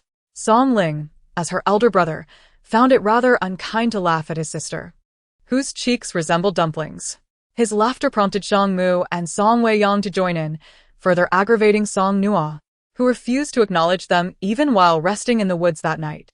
The evening breeze was refreshingly cool, with Song Mama and Xiang Mama preparing dinner while the others set up tents. With nothing to occupy her, Song Nuo decided to climb atop the vehicle to enjoy the breeze. Considering their vehicle frequently traversed through hordes of zombies and wasn't cleaned daily, she retrieved a cloth from her space, excitedly preparing to ascend. As her knee touched the hood of the car, she was halted by Song Mu, who had just finished erecting one of the tents and seized her wrist. Turning back, she instinctively smiled at him, but her expression stiffened halfway, and she slowly said, "I'm still upset." After stating this, she turned away, adopting a dismissive attitude toward Song Mu. Since he had managed to irritate her, he was no longer the charming, gentle young man in her eyes. The abrupt halt of her smile appeared somewhat foolish, and Song Mu couldn't help but chuckle. Though he recalled that the young lady had been ignoring him for quite some time, so he managed to suppress his amusement and said earnestly, "All right, then I will cheer you up." At his words, Song Nuo turned to him, pondered for a moment, and, striving to suppress her curiosity, feigned disinterest, asking, "How will you cheer me up?" Song Mu patted her head, turned towards the car's trunk, retrieved a long rope, and securely tied it between two trees. He beckoned to Song Nuo, "Nuo, come here." Upon realizing he intended to make her a swing, she cast aside her earlier grievances and eagerly ran over. After testing it out, she nodded, obediently taking a seat. With her toes lightly pushing against the ground, the swing began to sway gently, casting away all her discontent. Her smile radiated joy, rendering her both adorable and beautiful. Not too far away, a campfire crackled, providing light without the oppressive heat, casting a warm glow upon Song Nuo's face and enhancing her beaming smile. Song Mu found himself momentarily entranced as she swung closer to him, causing him to lose his train of thought. He reached out to grasp the rope, halting the swing, and, meeting her puzzled gaze, explained, "It's not ready yet." Without waiting for her to inquire further, he tore the cloth she had previously brought out into several pieces, wrapping the spots where she had held onto the swing and reinforcing the seat with multiple layers before declaring, "All set." Now genuinely ecstatic, Song Nuo turned to sit once more, lifting her sweet, innocent face to Song Mu, saying softly, "Thank you, brother Song Mu." Song Mu felt a delightful urge to ruffle her hair, inquiring, "Are you feeling better now?" "Yes," Song Nuo replied crisply. "So easy to please," he chuckled. It was indeed astonishing how easily satisfied she was, prompting him to wish to cheer her up even more. Chapter 96. He was the one who killed, not I. As Song Ling completed setting up his tent, he glanced up to see Song Mu accompanying his sister on the swing. He strolled over, observing Song Nuo's joyful demeanor, which made him smile in return. Approaching Song Mu, he playfully chided, "Just indulge her, will you?" To which Song Mu replied gently, "Sure." At first, Song Ling was taken aback, but after a couple of seconds, he grasped the implication of Song Mu's response. "Wait, are you truly oblivious to my meaning? Or are you pretending not to understand? Why should you indulge my sister?" Song Nuo's laughter brought joy to Song Mu's heart as he cast a glance at Song Ling. "Is your memory failing you at such a young age? Was it not you who just told me to indulge her?" Song Ling retorted, "You know precisely what I meant. Stop acting clueless." They exchanged bemused glances, with Song Mu maintaining a calm and unapologetic demeanor. "I genuinely don't understand." "Understand what?" Song Ling asked, exasperated. After dinner, Song Nuo promptly returned to the swing, reveling in her delight. Post-apocalypse, there were few sources of entertainment, with the only amusement stemming from playing cards with her brothers. However, their card games often devolved into absurdity, with ridiculous combinations like 3 threes and 2 kings, or her discarding cards only to discover she still had 2 bombs left. The blatant favoritism was unbearable, making the swing a far more enchanting pastime, an activity that perfectly suited her youthful spirit, allowing her to enjoy the gentle evening breeze. While she was immersed in her joy, a sudden shriek pierced the air, prompting Song Nuo to leap off the swing, her instincts alert as she scanned the direction of the sound. Song Ling and Song Mu quickly joined her, bracing for any potential danger. The scream echoed once more, but then fell silent, as if it had been a mere figment of their imagination. They waited, and soon after, 2 bloodied figures stumbled toward them. Seeing the 2 drenched in blood sparked their wariness. Song Mu quickly called out, "Stop right there." Yu Anren and Tang Jincheng halted in their tracks, with Yu Anren pleading, "Help us. Is the blood on you yours or someone else's?" Song Nuo inquired. Tang Jincheng, visibly distressed, replied, "It's someone else's." Song Nuo regarded them skeptically. "If you can kill others, why do you need our help?" Yu Anren, upon hearing these words, paused her sobs, gazing with tear-filled eyes at Tang Jincheng beside her, before pointing at him and replying to Song Nuo. "He is the one who killed, not me." Song Nuo retorted, "Aren't you two in cahoots? What difference does it make whether he killed or you did?" "But I don't know him," Yu Anren replied, her expression one of innocent despair. Tang Jincheng nodded in agreement. "Indeed, I do not know her. I am from the Sioux City base. My name is Tang Jincheng. I merely happened upon her when I saw her friends had all perished, and someone was about to harm her, so I intervened to save her. Who would have anticipated that? Who would have thought she would flee, as if escaping a disaster? It took me quite a while to catch up with her." Song Nuo glanced behind them. They had been conversing for some time, yet no one seemed to be pursuing them. Confused, she inquired, "If no one is chasing you, why are you crying for help?" Yu Anren opened her mouth, finally expressing her grievance with a quivering voice, "But I am scared." Song Nuo and the others exchanged glances. Initially, they had no intention of involving themselves with the two, but upon hearing Tang Jincheng claim to be from the Sioux City base, they decided to allow him and Yu Anren to stay. After exchanging names, they settled around a nearby campfire, falling into a silence. Song Nuo and her companions were disinterested in the tales of Tang Jincheng and Yu Anren, merely asking if they had a vehicle. Upon receiving a nod from Tang Jincheng, They resumed their rest.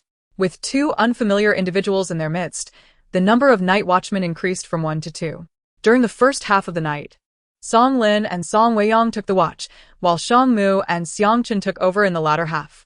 Since the apocalypse, Song Nuo's quality of sleep had significantly declined.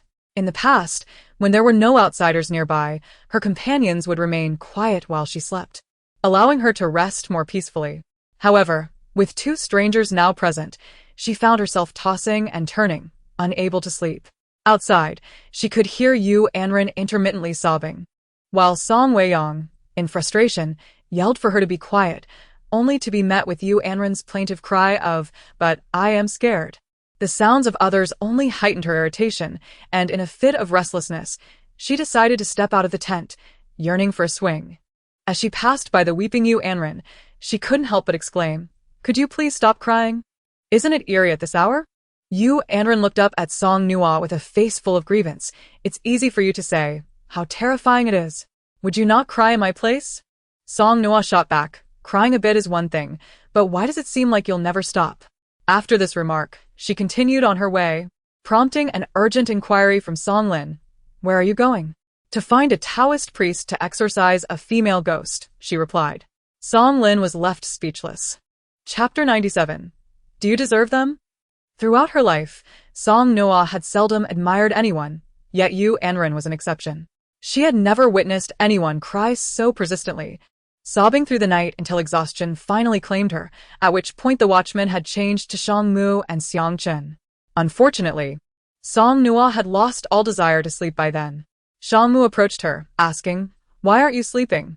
"I can't," Song Nuo replied, her voice lacking energy. In response, Shang Mu said nothing more, instead gently pushing her on the swing.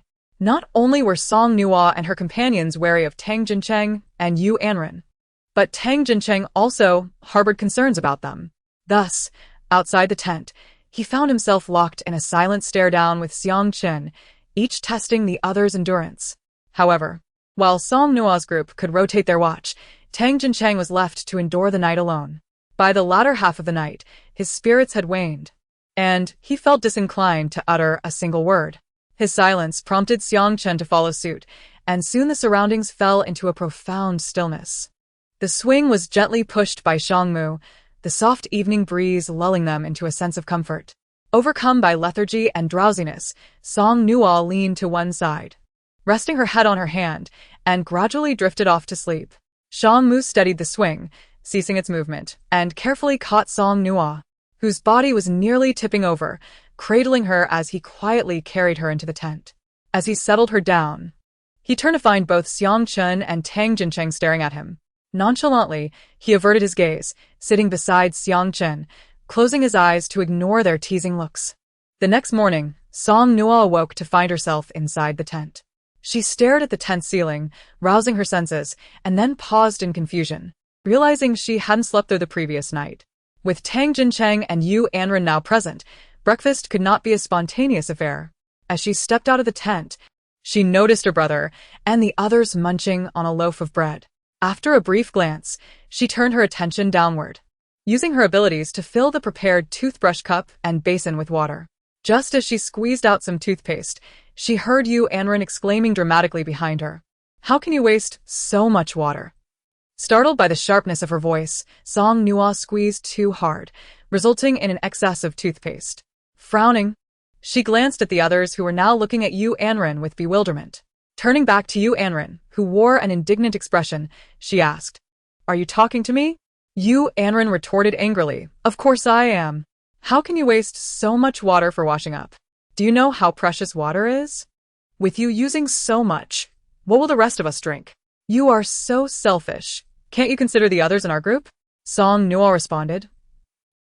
"Who do you think you are to speak of us?" In disbelief, Song Nuo replied, "What I do with my water is none of your concern. You are not part of our team." Yu Anren was taken aback. "Aren't we all teammates now?" "Certainly not," Song Nuo asserted. She gestured towards Tang Jincheng, stating, "If he is willing, you might be on the same team as him, but you have no relation to us." Caught off guard by being unexpectedly dragged into the fray, Tang Jincheng nearly dropped his small loaf of bread, shaking his head vigorously. "It has nothing to do with me. It has nothing to do with me. I have no teammates and do not need any." He was regretting his decision to save her. Had he known she would cry so incessantly, he would have left her to her fate. After listening to her cries all night, he felt utterly drained. How could he endure having such a teammate? Seeing Tang Jincheng so eagerly distancing himself from Yu Anren, Song Weiyang could not contain his laughter, letting out a chuckle.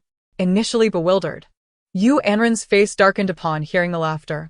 Song Nuo, uninterested in comforting her, calmly stated, "As you can see, we have no connection. We are merely traveling to the base together. We each mind our business, and by the way, remember to repay for the food you consume when we reach the base." Tang Jincheng was left speechless, the loaf of bread in his hand suddenly losing its appeal. He had thought it was a free meal, only to realize he had to pay it back. He glanced at Song Nuo, sighing. In this apocalypse, even a young girl was not easily deceived.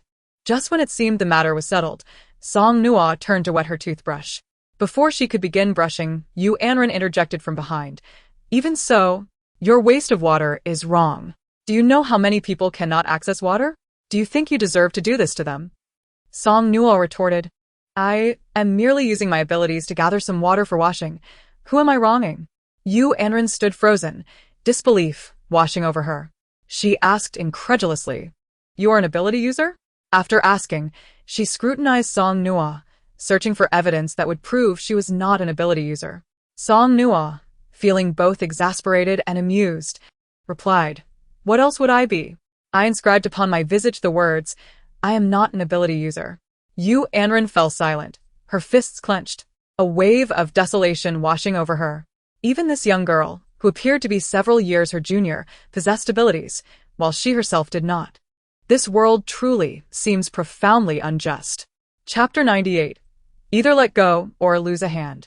Seeing that Yu Anren had exhausted her words, Song Nuo finally felt at ease to brush her teeth. Even if Yu Anren had more to say, Song Nuo had no desire to engage further. It was merely a distraction from their tasks. It would be best to complete their morning routines swiftly, have breakfast, and set off for the base, each to follow their own path thereafter. Once Song Nuo had finished her grooming, Song Lin waved, presenting her with a cheese-filled bread he had painstakingly retrieved from the trunk, along with a carton of milk. Tang Jincheng glanced at the treatment afforded to Song Nuo, then looked down at his own meager bread and bottled water, sheepishly inquiring, "Is there any milk left?" Shang Mu, with an indifferent expression, replied, "She gets milk. You do not." Tang Jincheng retorted, "How stingy. I'm not refusing to pay you back." Since Yu Anren had heard Song Nuo declare herself an ability user, she had fallen utterly silent, her demeanor starkly contrasting her earlier self. After breakfast, Tang Jincheng located his vehicle, parked beside Yu Anren's deceased friend's car. Yet, as Yu Anren could not drive, she had no choice but to ride with him. The Sioux City base was quite a distance away, and it was nearly noon when they finally arrived. The vehicle leisurely halted at the entrance of the base, prompting Song Nuo to wonder what business Tang Jincheng might have so far from the base. Upon entering, they were required to submit supplies. Since Tang Jincheng was a resident of the base, he was allowed entry after confirming he bore no injuries. The supplies that Song Nuo's group needed to submit were replaced with crystal cores, thus saving them time. However, Yu Anren was momentarily taken aback. She quickly called out to Song Nuo, Tang Jincheng, and the others, her countenance one of disbelief. Are you just going to abandon me? What am I to do? This query was rather novel, and Song Nuo glanced at Tang Jincheng, remarking, You were saved by him, and your bond is deeper. You can rely on him. With that, she turned to enter the base. Tang Jincheng, flustered, exclaimed, No, I only take responsibility for what I can manage. My saving you is merely incidental, and you cannot hold me accountable for it. He too attempted to walk away. Yu Anren, in a state of panic, feared being left without anyone to assist her. She hurriedly grasped Song Nuo's garment with one hand while clutching Tang Jincheng with the other, insisting, regardless of the circumstances, You brought me to the base. You must at least help me submit my supplies. Song Nuo tugged at her clothing twice, finding it unyielding, and angrily turned back to shout, Let go. Not until you help me submit my supplies. Yu Anren countered. Why should I? You are neither my rescuer nor my guide. What right do you have to cling to me? Song Nuo fumed. You are an ability user, and you possess supplies. What harm is there in assisting me? At worst, I will repay you later. Song Nuo's youthful face flushed with indignation, and noticing the tension, Shangmu lowered his gaze and calmly stated, I offer you two choices, either let go or suffer the consequences. Though Shangmu wore a smile, there was a distinct lack of warmth in his eyes. Yu Anren swallowed hard, fully aware he was not jesting, and promptly released her grip. Song Nuo stood in stunned silence, taken aback by the sudden shift in Shangmu's demeanor from gentle to almost menacing. As soon as Yu Anren relinquished her hold, Song Nuo swiftly darted through the base's entrance. From a distance, she could still hear Yu Anren entreating Tang Jincheng in a futile effort, letting out a long sigh. Song Nuo felt a weight lift from her spirit, offering a brief moment of sympathy for Tang Jincheng. Thanks to the previous looting of a mall, their group of 10 appeared remarkably well off, not resembling the weary survivors of an apocalyptic world. Their numbers and appearances drew considerable attention as they traversed from the entrance to the accommodations assigned to them. Upon entering the house and shutting the door, everyone exhaled in relief, grateful to no longer be the subject of scrutiny. Compared to the Fongcheng base they had previously visited, Sioux City base was slightly larger but essentially similar. However, upon hearing that Sioux City base had a cafeteria, they resolved to seek it out. After leisurely organizing their rooms and resting briefly, they ventured out to locate the cafeteria. After inquiring with several individuals, they finally discovered it. The cafeteria bore no distinction from that of an ordinary school, albeit somewhat smaller. At this hour, it was not mealtime, and apart from 3 plump middle-aged cooks engaged in conversation, the cafeteria was empty. Of course, even during mealtime, the cafeteria was not open to just anyone. Upon spotting such a large group arriving, the cooks were momentarily taken aback. While the base had a cafeteria, it often served more as a decorative feature, as few could afford the luxury of dining out in these times. Typically, only a handful of ability users would visit for a rare treat. Chapter 99. Though cowardice is embarrassing, longevity prevails. The cooks were quite excited to see so many newcomers, rising to warmly inquire what Song Nuo and her companions desired to eat. Song Weiyang, bewildered, asked, Are there still dishes available at this hour? One of the cooks, recognizing their fresh arrival, explained, We call it a cafeteria, but it functions more like a small restaurant. You order dishes that are prepared on the spot. You can either exchange crystal cores or supplies for the available dishes, or you may bring your own ingredients and offer some crystal cores or supplies as a service fee for us to prepare them. Upon hearing this, Song Nuo inquired, What dishes do you have? Potatoes, cabbage, meat. The cook listed several items. While Song Nuo found that they had some of what was offered, she also realized there were items she had that were not available here, leading to a slight loss of interest. However, since they were already there, Song Nuo thought of her parents, who often prepared meals for 10, and decided they should indulge in the experience of having someone else cook for them. With this in mind, she turned to consult with Song Lin and Shang Mu for their opinions, and since they typically supported her choices, they nodded in agreement. Song Nuo pondered for a moment before beginning to place her order. Sweet and sour fish, 3 delicacies of the earth, shredded pork with garlic sauce, stir-fried beef with celery, and caramelized sweet potatoes. She ordered 7 dishes in total before turning to the others, asking, "Would you like to add anything?" Song's parents shook their heads, indicating it was sufficient, and Song Lin and the others had no further requests either. After a moment's thought, Song Nuo added, "Let us also have a soup. A tomato and egg drop soup along with rice. We'll provide the ingredients and pay the service fee in crystal cores. How many do you need?" Three cores. One of the cooks stammered in response. Song Nuo nodded. "Very well, we'll go retrieve the ingredients and return shortly." "All right," the 3 cooks replied, still somewhat stunned. Since the cafeteria's inception, they had never encountered such affluent patrons. It took a considerable amount of courage to place such an order. 3 chefs were filled with excitement. Before the apocalypse, they had been skilled cooks, and after the world had changed, opportunities to showcase their culinary talents had become exceedingly rare. The prospect of being able to cook again stirred their passion, igniting a fervor within them. Meanwhile, Song Baba and Song Mama sat with Shang Jia in the cafeteria, while Song Nuo, accompanied by Song Lin, Shang Mu, and Song Wei Yang, sought out a secluded corner to retrieve the ingredients from her space and bring them to the kitchen. As she handed the ingredients and the corresponding crystal cores to the 3 chefs, Song Nuo hesitated and asked, "You were all chefs before, correct? If not, then these crystal cores would be a loss." The 3 portly chefs immediately lifted their heads, proudly introducing their former professions one after the other. "I, Chef Wang, was the head chef at a 5-star hotel," one declared. "I, Chef Yang, was also the head chef at a trendy restaurant." Another added somewhat bashfully, "Actually, I used to be a pastry chef, but I'm quite adept at cooking as well." "Excellent, excellent," Song Nuo nodded in satisfaction. She had spent crystal cores on these ingredients, and she couldn't allow the dishes to turn out no better than those prepared by Song Baba and Xiang Baba. The 3 chefs retreated to the kitchen to cook, while Song Nuo and her companions gathered around adjacent tables in the cafeteria, eagerly awaiting the results. The aromatic fragrance of scallions, ginger, and garlic wafted through the air, creating a comforting ambience reminiscent of home-cooked meals. Propping her chin on her hand, Song Nuo found herself glancing towards the kitchen window from time to time. Before long, the savory scent filled the cafeteria, and when the dishes were finally brought out, they adorned the tables in abundance. With so many people present, one table was insufficient, so Song Baba, Song Mama, and Xiang Baba and Mama sat together, while Song Nuo and Shang Jia joined them for the meal. The 4 boys, less particular, stood behind them with their bowls in hand.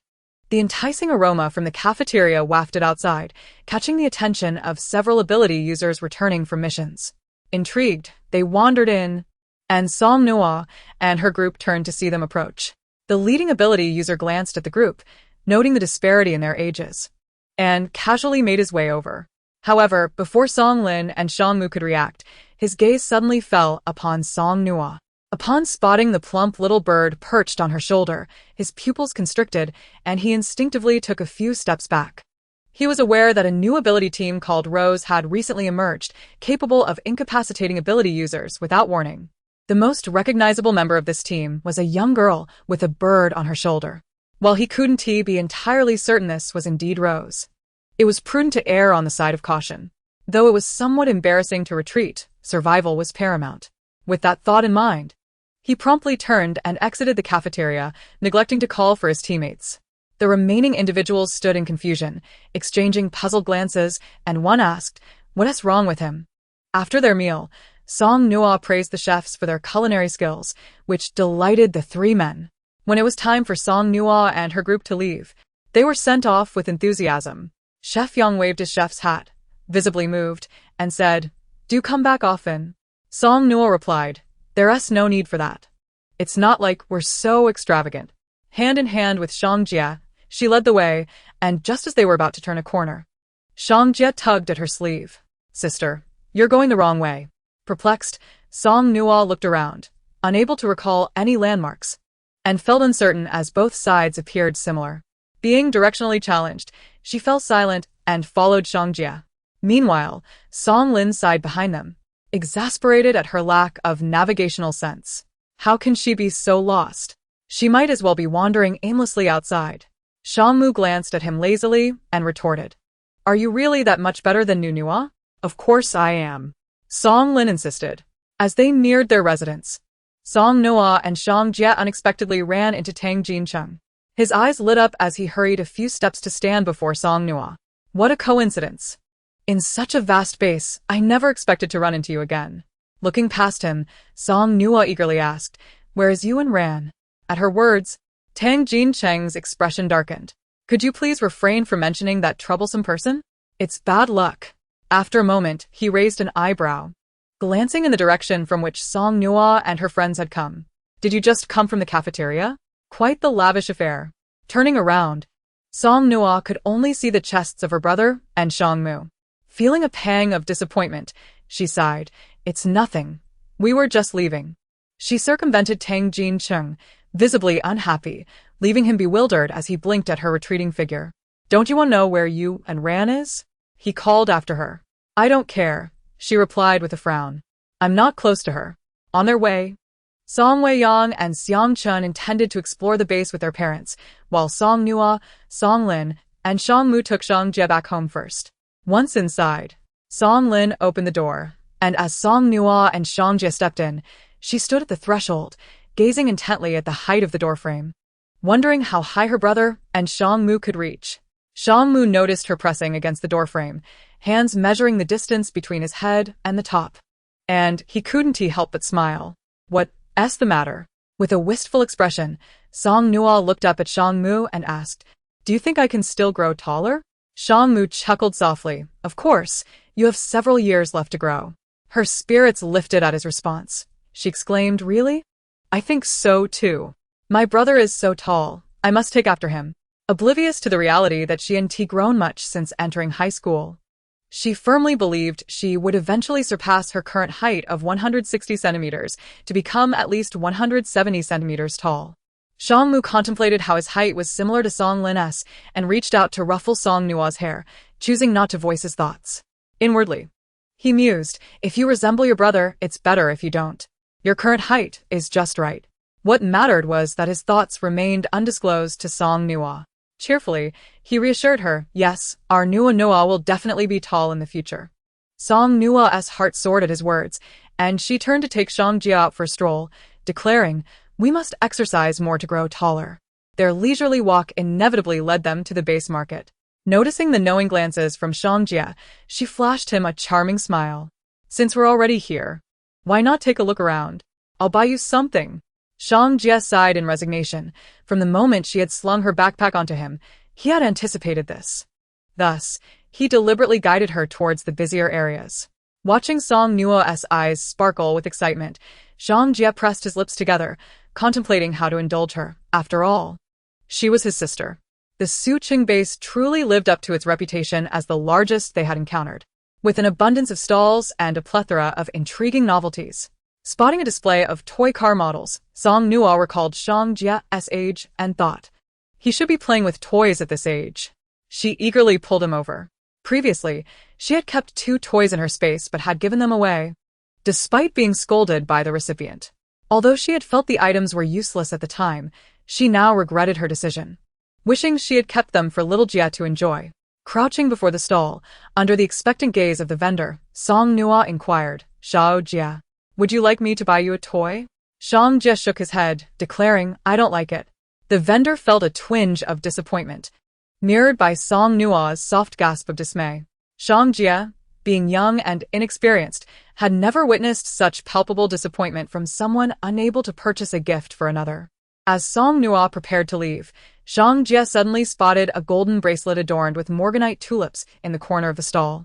Its gentle hues captivated him, and upon touching it, he found the texture delightful. He rummaged through his pocket and produced a crystal core he had found while trailing behind Song Nuo and her companions. He presented it to the vendor, asking, would this be sufficient for an exchange? At present, the fact that crystal cores could enhance one's abilities was no longer a secret among the empowered, though ordinary individuals remained largely unaware of their significance. The vendor, not being an empowered individual, preferred food over the crystal core, but recognizing its potential value for trade, he readily accepted it.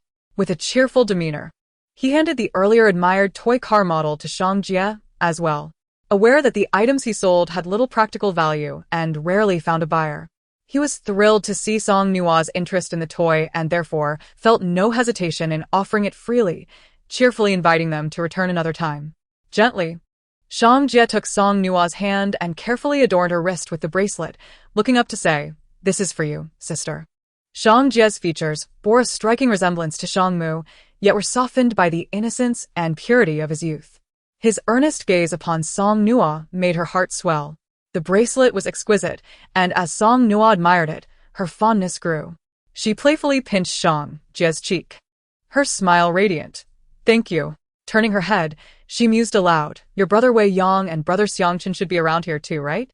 It would be impossible to visit the base without exploring its market." Yet, with the crowd so dense, finding them proved a daunting task. Often, when one seeks something too fervently, it eludes them, but when one least expects it, the desired object may appear serendipitously. Just as Song Nuo and Shang Jie moved to another stall, she suddenly heard someone calling her name. "Song Nuo? Is that you?" Her hands froze mid-motion, the voice echoing in her mind like a haunting melody from a distant past, painfully familiar and impossible to forget. In an instant, shadows darkened her once clear gaze as she lowered her eyes, sunlight casting a dappled shade across her face. It felt as though an eternity had passed, yet only a few seconds had slipped by.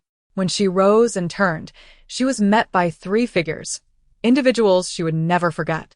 A surge of hatred flooded her heart. Had it not been for Shang Jie's sudden grip on her hand, she might have succumbed to the urge to confront them violently. Li Pampan, Zhan Xiaoyi. Wei Zihao, how absurd that they had survived. What a mockery this was. If they were alive, then what had been her death in her past life? A mere joke? How ludicrous. The sun blazed overhead, yet a chill seeped into her bones. Shang Jie gently shook her hand, concerned. "Sister, are you all right? Your hand feels so cold." Song Nuo managed to smile, assuring him she was fine, then turned her gaze back to the trio, her demeanor calm yet distant. Her smile failing to reach her eyes. "It truly has been a while." Zhang Xiaoyi exclaimed with excitement. "It really is you. What a coincidence it is for us to meet again." Song Nuo smiled. "Indeed, quite the coincidence." She surveyed the trio. Each bore a smile, particularly Wei Zihao, who appeared particularly eager. "How have you been, Song Nuo? Who are you with now? Would you consider moving in with us? We could look out for one another." His enthusiasm was palpable. It was well known that many boys in their class had feelings for Song Nuo, and he was no exception. He continued, "When the apocalypse began, we happened to be near your home, but your neighborhood security was too tight for us to enter. Otherwise, perhaps we would have already been together." Recalling their escape to a breakfast shop amidst the chaos, where they witnessed the transformation of passers-by into zombies, he had once regretted not being able to save Song Nuo, often wondering what had become of her. Yet, now, fate had seemingly brought them together once more, and Wei Zihao felt a sense of destiny in their reunion. Casually, he added, "Don't worry, I'm now an empowered individual. I can protect you." Despite feigning indifference, his tone was rife with self-satisfaction, obvious to anyone listening. Even Shang Jie couldn't help but glance at him, wishing he could reveal, "My sister is also an empowered individual." Protect? Song Nuo found it utterly laughable. Wasn't it he who had betrayed her in her past life, leading to her demise? Now he dared to claim he would protect her. The very word made her stomach churn with disgust. Memories of her past life flooded back, an acidic pang rising in her throat, nearly bringing tears to her eyes. She clenched her free hand tightly, struggling to suppress her emotions. An empowered individual? Did someone like Wei Zihao even deserve such abilities? It seemed fate had not been entirely cruel. It had granted her a second chance at life, and now these despicable individuals had returned, offering her the opportunity for vengeance. A smile crept across her lips, more genuine than before, as if she truly relished this unexpected encounter. "I'm currently with my brothers, so I won't be visiting you after all." How about you? "Are you doing well?" Li Panpan's eyes sparkled with mirth as she replied, "We're all doing quite well." We live in the third house from the left in the fifth row, the one closest to the base entrance. You can come by to visit whenever you like. Xiaoyi and I aren't empowered, so aside from helping at the base, we mostly stay home. Song Nuo nodded in acknowledgement. That sounds good. Doing well? Then cherish it while you can. Such days may not last long for you. With that, she excused herself, leading Shang Jie away. As they passed by, Song Nuo's previously upturned lips tightened into a thin line, her gaze distant. Shang Jie glanced back at the trio, who still watched them, and quietly asked, "Sister, do you not like them?" Returning to the present, Song Nuo looked down at Shang Jie. "Why do you ask?" "Because you didn't let me call them." Song Nuo fell silent, realizing her disdain for them was perhaps too apparent. As Song Nuo and Shang Jie faded into the crowd, Li Panpan, Zhang Xiaoyi, and Wei Zihao remained rooted in place. Zhang Xiaoyi remarked enviously, "Did you see the clothes and jewelry Song Nuo is wearing? It is truly delightful. She appears no different from the time before the apocalypse, perhaps even more vibrant."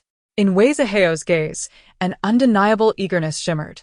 Indeed, she seems to have become even more beautiful. Zhang Xiaoyi stifled a giggle behind her hand. "Do you fancy her?" The identity of an ability user instilled in Wei Zihao a sense of superiority, and he responded without any hint of annoyance. "Indeed. If you like her, pursue her. Now that you are an ability user, your circumstances are enviable. By the way, I forgot to ask, who is that child beside her? Doesn't she have a younger brother?" Wei Zihao casually remarked. "Perhaps he is the younger brother of her teammate?" Since Wei Zihao acknowledged his feelings for Song Nuo, Li Panpan's gaze deepened significantly. She was acutely aware that surviving in this predatory world solely on her own merits was utterly implausible. She had witnessed the harsh realities faced by ordinary people in the base who lack support. To subject herself to such a life was tantamount to wishing for death. Thus, she understood that she must cling tightly to the leg of an ability user to make her existence less arduous. Conveniently, there was such an ability user right beside her. A classmate with whom she shared a special bond, an alignment of fortune. Meeting Song Nuo brought her joy. However, the thought of Song Nuo potentially taking Wei Zihao away from her chilled demeanor, she absolutely could not allow that to happen. Li Panpan recalled Song Nuo's earlier mention of being with her brother and his friends and smirked ironically. Brothers? How many could Song Nuo possibly have? Surely, she must have latched onto some ability user, otherwise, how could she afford such fine clothing? After all, one must look appealing to attract others. Li Panpan glanced at Wei Zihao, who was lost in dreams of a future with Song Nuo, feeling a pang of sympathy for him, this fool, who idealized Song Nuo so. However, time reveals true character. She was in no hurry and would eventually find an opportunity to make Wei Zihao see through Song Nuo, leading him to abandon his infatuation. When Song Nuo returned to her residence with Shang Jie, Song Weiyang and Xiang Chun had yet to return. Her brother, Song Lin, was seated on the sofa, resting with his eyes closed, while Shang Mu perched on the windowsill, playfully teasing a plump bird. Upon hearing the door open, both turned in unison toward the entrance.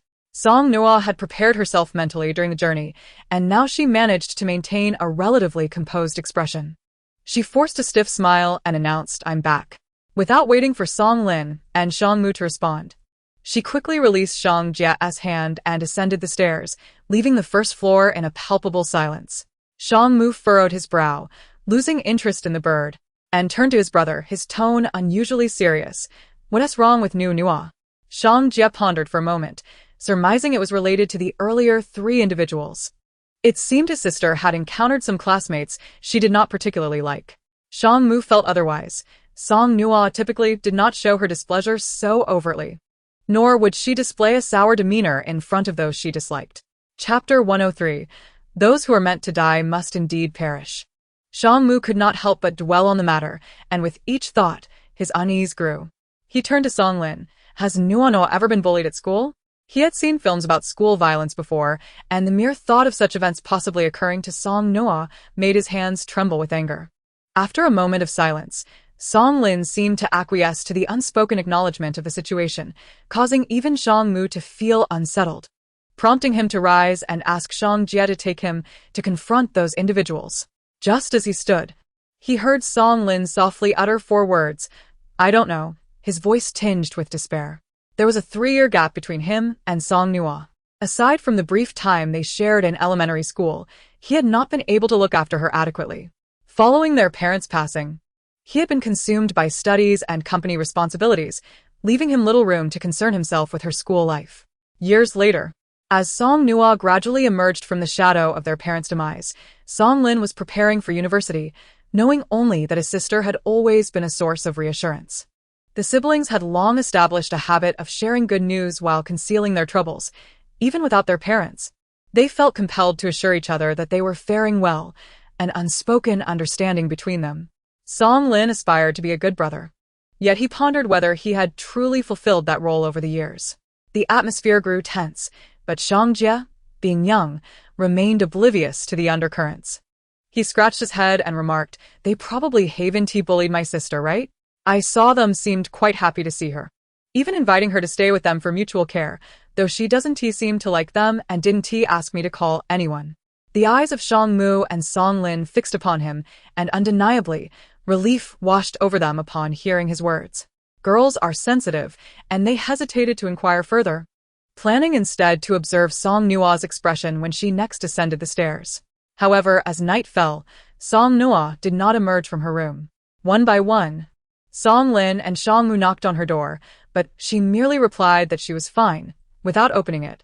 The next morning, Song Nuo was the first to rise.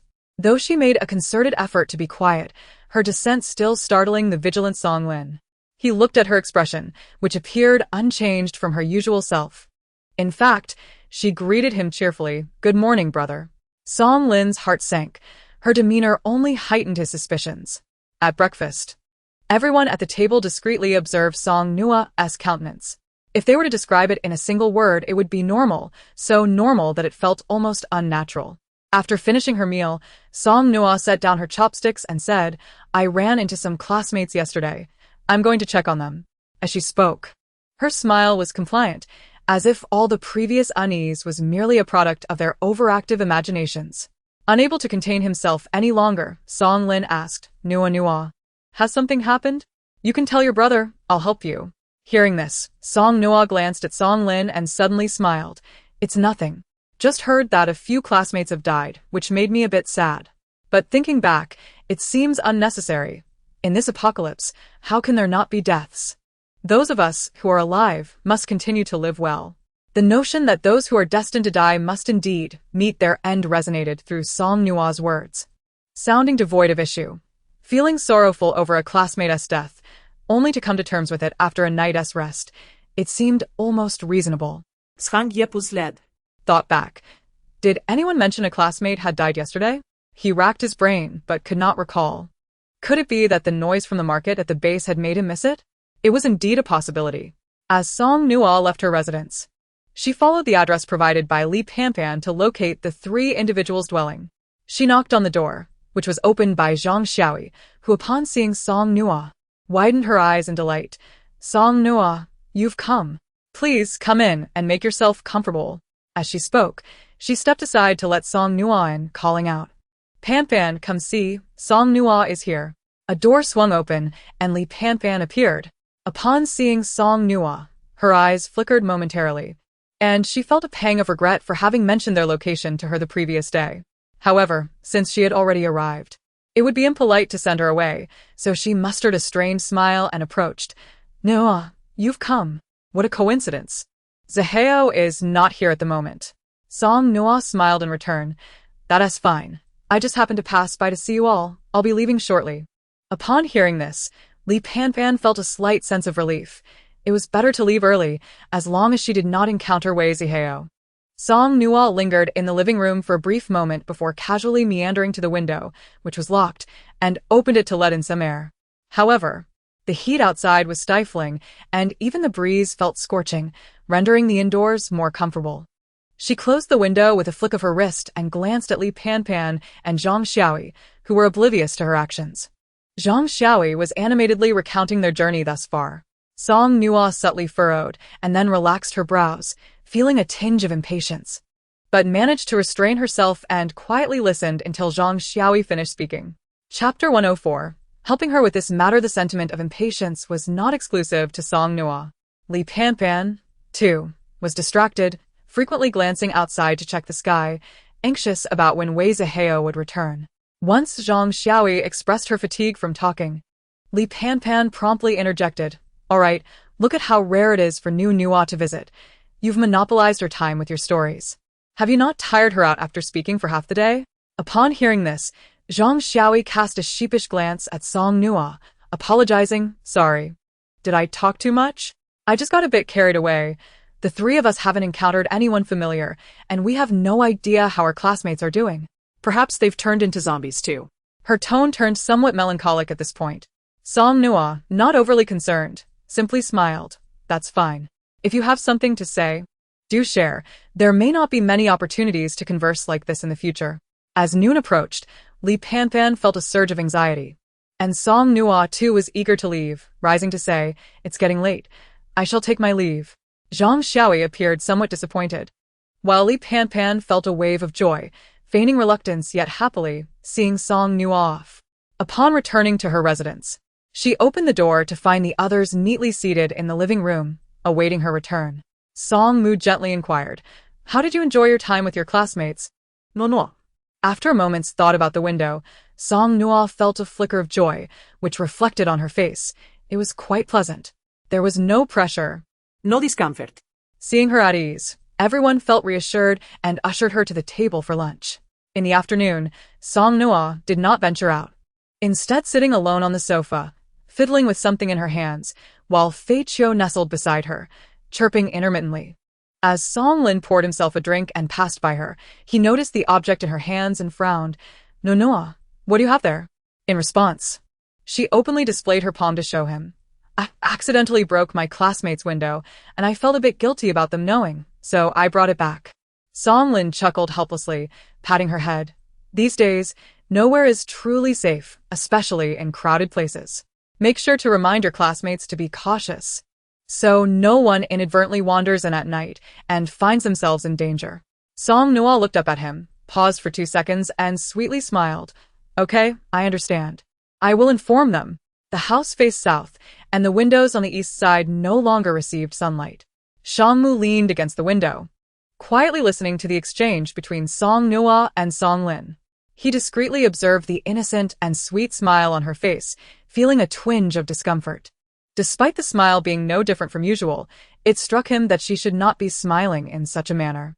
It was supposed to be Song Weiyang's turn to keep watch that night, but during dinner, Shangmu suddenly declared, "Let me take the watch tonight." Song Weiyang, bewildered, shrugged nonchalantly, "Sure, I can take my turn tomorrow." While Song Nuo was sipping her porridge, she heard their conversation and momentarily faltered before quickly regaining her composure. However, Shangmu caught the fleeting anomaly. The apocalypse was unlike any past experience. Even if the base had electricity, not everyone could utilize it freely, leading to an early bedtime for all. In the dead of night, Song Nuo opened her eyes, her expression clear. She approached the window and opened it. The sound of the sliding window was not loud, yet in the stillness of the night, it resonated distinctly. Shangmu, reclining on the sofa, though his eyes were closed, felt no drowsiness. Upon hearing the noise, he opened his eyes and sat up. Song Nuo used rose vines to lower herself from the second-floor window to the ground. As she landed firmly, the vines dissipated into glimmering points of light. The faint sound of her footsteps faded into the distance, prompting Shangmu to step to the door, open it and follow her. He trailed her at a measured distance, and Song Nuo, preoccupied with her thoughts, remained unaware. Noticing that Fei Qiu was absent from her shoulder, Shangmu marveled at the determination it took for someone so directionally challenged to venture out alone in the dead of night. Knowing full well that Song Nuo's intentions were likely not benign, he allowed a smile to form, openly following her. He resolved that should she discover his presence, he would assist her with her endeavor. If she did not notice him, well, he would ensure she did not lose her way. If she did, he would find an excuse to appear and escort her back. Shangmu initially thought that with such a strong desire to pursue this task, she would not stray from her path. Yet, he eventually overestimated her. Upon reaching an intersection, she hesitated, glancing left and right for some time before finally deciding to turn left, prompting a sigh from Shangmu. Chapter 105. I will surely send you to your demise. After crossing the intersection, Song Nuo no longer hesitated and swiftly located the house where Li Panpan and the others resided. She approached the window she had opened that morning, effortlessly pushing the glass aside. With her hands on the windowsill, she exerted force, leaped with vigor, and knelt on the window ledge, subsequently crawling into the room. This house was not a multi-story building like the one where Song Nuo and her companions lived. It was a single-story bungalow. Earlier that morning, she had witnessed Li Panpan emerge from a particular room. Determined not to overlook any of them, she instinctively opened Li Panpan's bedroom door, without a second thought. Waving her hand, pollen filled the room, entering Li Panpan's system with each breath, ensuring the already deep sleeper fell into a more profound slumber. In the next moment, a fruit knife materialized in Song Nuo's right hand, and she took slow, deliberate steps toward Li Panpan's bedside, her lips curving upward with each inch she approached. Settling on the edge of the bed, the dim moonlight filtering through the window glinted off the fruit knife, casting a chilling gleam. With both hands gripping the knife, she aimed for Li Panpan's heart and lunged downward, only to halt just shy of an inch from her target. The smile faded from Song Nuo's lips as she suddenly felt that such an easy death would be too merciful for them, dying in their sleep without suffering. Why should they escape unscathed?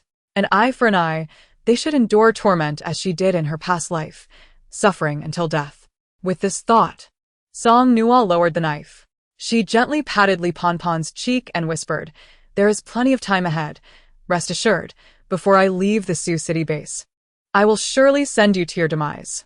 With that, she rose and prepared to depart, only to be struck by another thought. She turned to Li Panpan and said, "Oh, by the way, your window is broken. It was my doing. My brother asked me to inform you."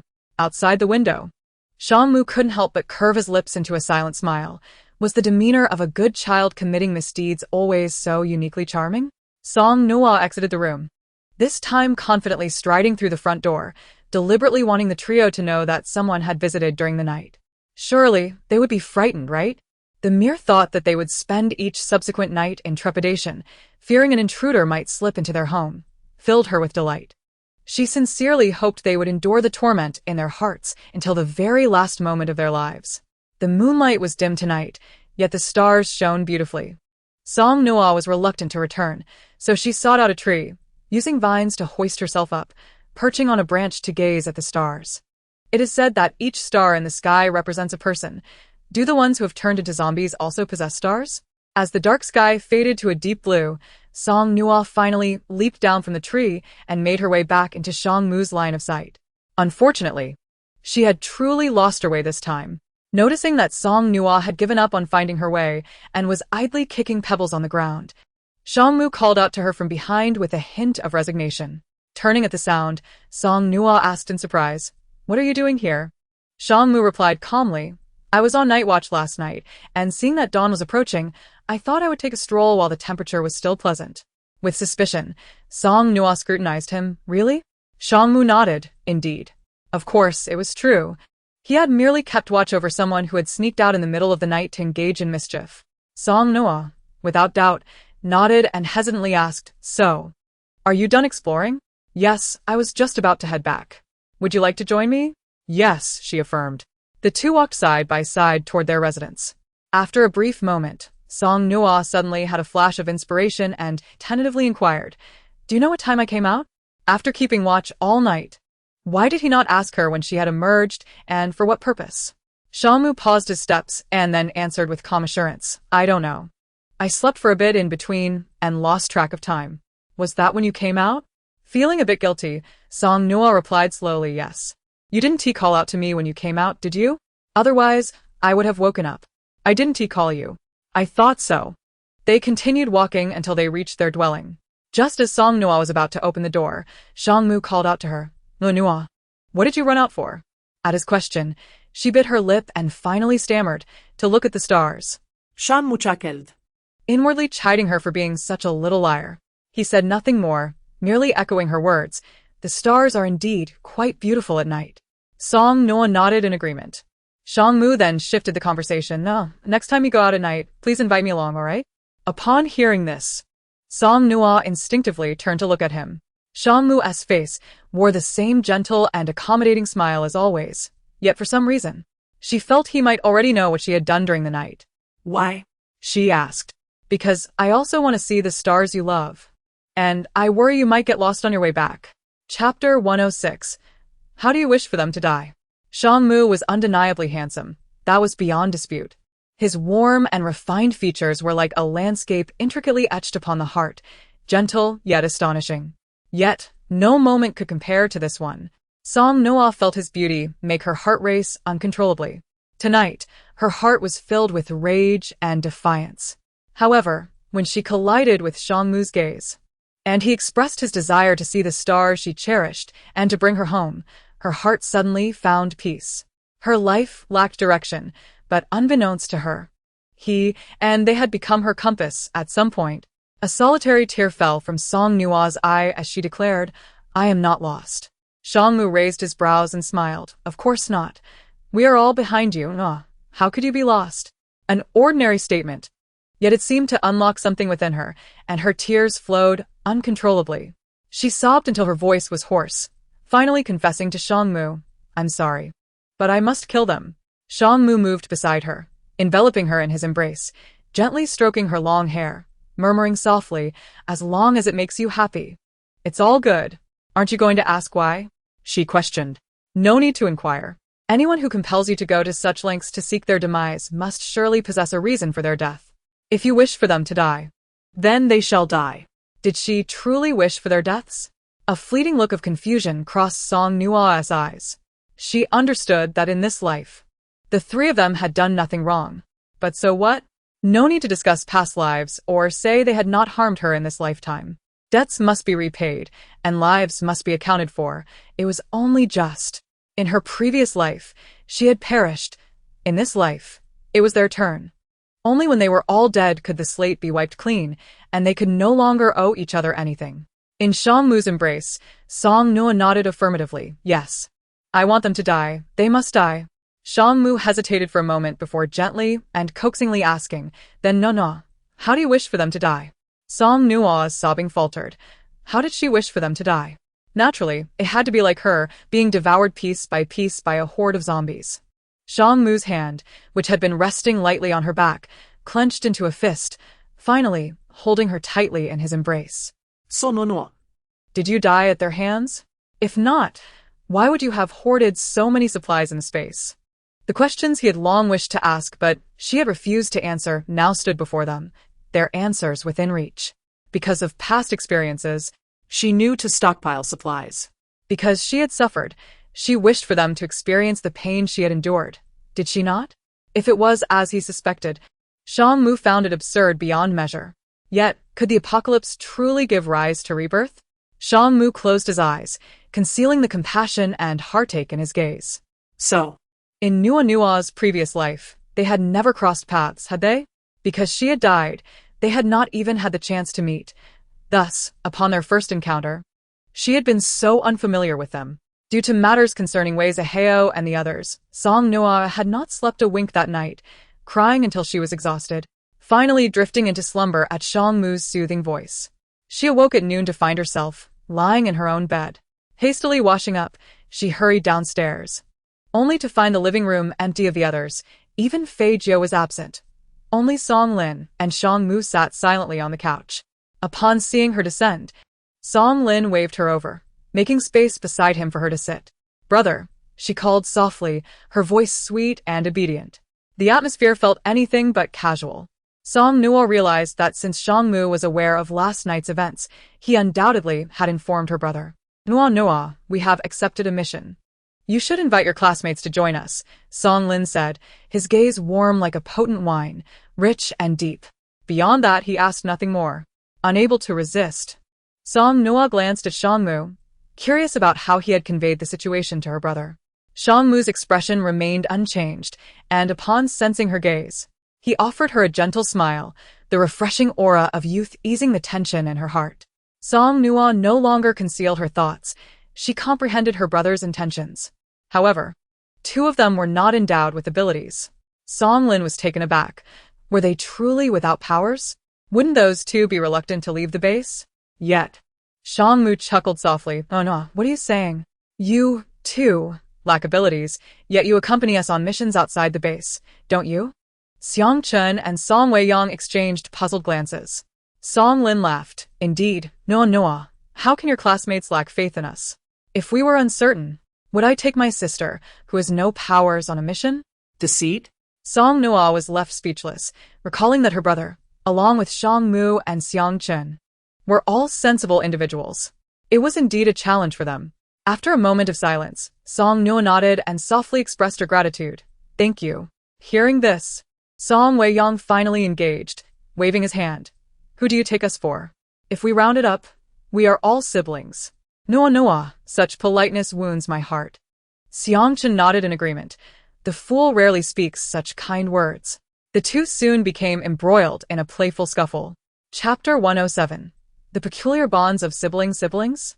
Amidst the commotion, Song Nuo couldn't help but glance at Shang Mu, only to find him gazing back at her.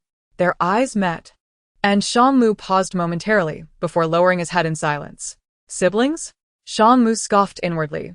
It was absurd to consider them siblings. He believed Song Weiyang had lost his mind.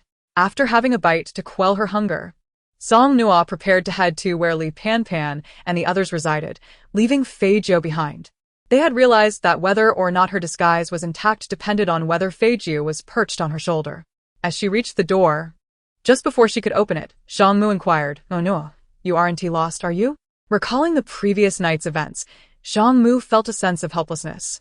How could someone who had been there just the previous morning nearly lose her way by nightfall? Song Nuo decisively replied, no. Her unwavering response left the four of them with peculiar expressions. Shang Mu called out to Shang Jie from the room, "You accompany your sister outside." Song Nuo was bewildered. Did they not trust her? She was merely directionally challenged, not foolish.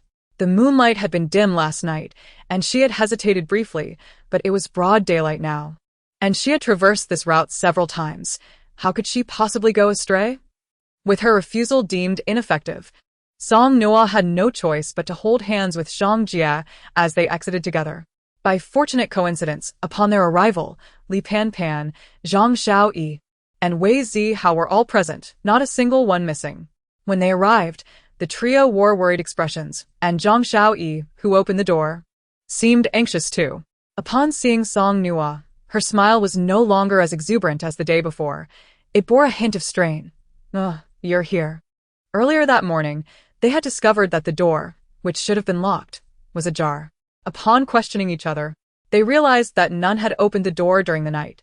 The thought that someone might have entered their home sent chills down their spines, leaving their faces pale. Fully aware of what the trio had experienced, Song Nuo glanced at the window she had damaged and feigned ignorance. What's wrong? You all look so grim. Li Pan was too shaken to ponder Wei Zihao's feelings for Song Nuo. She was simply terrified. She had already checked and confirmed that the food they had stored was untouched, leaving her utterly perplexed as to why anyone would break into their residence. If it were merely for food, that would be one thing, but it was evidently not, leading her to consider the worst-case scenario. What if one day, someone slipped in and harmed them all? She dreaded the thought of waking up one night to find someone standing at her bedside, a knife poised at her throat. She urgently suggested to Wei Zihao, "Shall we change houses?" Wei Zihao replied with frustration, "This isn't our house. How could the base allow us to just change at will?" No one answered Song Nuo's question, and ultimately, it was Zhang Xiaoyi who explained the situation to her. Upon hearing this, Song Nuo nodded, refraining from further inquiries. She was all too aware of the circumstances. She reassured them. "I don't think there's any need to be overly anxious. Since the intruder didn't harm anyone, it's not a significant issue. Perhaps they were searching for something and, not finding it, left empty-handed. They likely wanted to return," while soothing them with her words. Song Nuo was more concerned with preventing these three timid individuals from becoming overly anxious, thus hastily dismissing any thoughts they might have had. As expected, after listening to her, their moods improved significantly. Only then did Wei Zihao inquire, "Nuo, did you come for something?" Upon hearing him call her Nuo, Li Pan's expression dimmed slightly. She glanced at Song Nuo, then at Wei Zihao, moved her lips, but ultimately said nothing. Song Nuo noticed Li Pan's odd behavior, having sensed something amiss the previous day, but she paid it no mind. With a gentle smile, she explained, My brother and the others have accepted a mission, and, knowing you are also endowed with abilities, they asked me to see if you would like to join us. Having an extra pair of hands would make things easier. They planned to clear out a horde of zombies afterward and gather some crystal cores. Song Nuo spoke casually, believing there was nothing amiss with her proposal. However, Wei Zihao gasped in shock. Clear out a horde of zombies? Gater crystal cores? Yes. What is the issue? Song Nuo replied. Wei Zihao hesitated momentarily before asking, do you often do this? Realizing the implication behind Wei Zihao's words, Song Nuo swallowed the yes that was on the tip of her tongue and instead said, not too frequently, maybe a couple of times. Wei Zihao's expression grew complex, yet his eyes shimmered with longing and eagerness. So, will you go? Song Nuo inquired. Of course. Wei Zihao replied decisively. Chapter 108. The relentless pursuit of danger within the base. Aside from the ability teams, there were also solitary ability users. These individuals either chose not to join a team or their powers were insufficient, rendering them overlooked by the ability teams. Wei Zihao fell into the latter category. His powers were not strong enough to gain entry into an ability team, leaving him to team up temporarily with others lacking a unit for simpler tasks. This created a vicious cycle. Without strong powers, one could not join an ability team, and without being part of a team, one could not acquire the resources to enhance their abilities. Just as Wei Zihao lamented his lack of crystal cores to strengthen his abilities, Song Nuo appeared, akin to a pillow offered to one dozing off. Wei Zihao's gaze towards Song Nuo intensified with yearning. Satisfied with having secured Wei Zihao, Song Nuo turned to Li Pan and Zhang Xiaoyi. What about you two? Will you join? The three were momentarily taken aback. With Wei Zihao being the first to respond, Nuo, they don't have abilities. What would they do? Zhang Xiaoyi nodded, expressing her fear. The zombies outside are truly terrifying. I don't want to encounter them. Song Nuo feigned ignorance of their concerns. Of course, they gather crystal cores. How else would we collect them? The ability users handle the zombies while we gather the crystal cores. Isn't that a reasonable arrangement? Upon hearing this, Zhang Xiaoyi incredulously inquired, you have done this before? Do you not find it terrifying? You possess no abilities. It could be perilous to venture out. What danger could there possibly be? Aren't there ability users present? We are perfectly safe following in their wake. Xiao Jia has collected crystal cores before. After speaking, Song Nuo lowered her head and asked Zhang Jia, it's Xiao Jia, right? Zhang Jia was oblivious to the conversation that had transpired earlier among Song Nuo and the others. Yet, he was not foolish. Moreover, this was indeed something he had experienced, so he nodded in affirmation, yes. Noticing that Zhang Xiaoyi and Li Pan remained visibly conflicted, Song Nuo refrained from further persuasion, seemingly casually stoking the flames of motivation. I was merely asking. You are free to choose whether or not to join. Regardless, I will certainly be going, and the crystal cores will be allocated per head. Song Nuo was keenly aware of Wei Zihao's fervent desire for the crystal cores. If the distribution were by head count, the more individuals they brought along, the better for their side. Among the three of them, only she was an ability user, meaning that any cores they acquired would belong solely to her. Song Nuo had no doubt that her words would stir Wei Zihao's interest. Once he was intrigued, he would undoubtedly insist that Li Pan and Zhang Xiaoyi accompany him. Did they truly believe they could refuse? Wei Zihao was their only hope. If they adamantly chose not to join, did they not fear being abandoned by him? Sure enough, as soon as Song Nuo finished speaking, Wei Zihao cast an expectant glance toward Li Pan and Zhang Xiaoyi. Zhang Xiaoyi's expression soured immediately, and Li Pan was also torn. Ultimately, her concern about being forsaken by Wei Zihao overshadowed her inner fears. She asked Song Nuo, will you truly go? Is that boy going too? Song Nuo nodded, yes. Li Pan's demeanor brightened somewhat. After a moment of internal conflict, disregarding Zhang Xiaoyi's persistent tugging at her sleeve, she finally acquiesced, then I will go as well. Wei Zihao had long harbored feelings for Song Nuo. If he seized this opportunity to align himself with her ability user team, it would leave no room for her and Zhang Xiaoyi. Moreover, Song Nuo's brother was part of that team, and it was common knowledge in their class the extent of her brother's affection for her, evident in her daily comforts. If her brother had agreed to let Song Nuo join, it suggested there was minimal danger involved. Given this, it would be wise for her to accompany them. This way, She could keep an eye on Wei Zihao, and if the opportunity arose to connect with other ability users from her brother's team, all the better, as they would likely be stronger than Wei Zihao. In summary, she could not allow herself to be left behind. Upon hearing that Li Panpan had agreed to accompany them, Zhang Xiaoyi felt disheartened but ultimately nodded. If Panpan is going, then I shall go as well. Displaying a sense of collective resolve, Song Nuo silently scoffed, recognizing their unity. However, if they weren't so united, she might have had an easier time. Having conveyed all she intended, Song Nuo's gaze briefly swept over the window she had damaged. Without uttering another word, she sat in silence for a few minutes before announcing their departure. There's nothing more to discuss. Let us gather at the base entrance at 7:30 tomorrow morning. After stating this, Song Nuo inquired with a hint of suspicion, Do you all possess watches? Wei Zihao waved his hand dismissively. No worries, we will arrive early. Song Nuo smiled and nodded, bemused by their eagerness to court danger, as if hurrying toward an early demise. Very well, then we shall take our leave.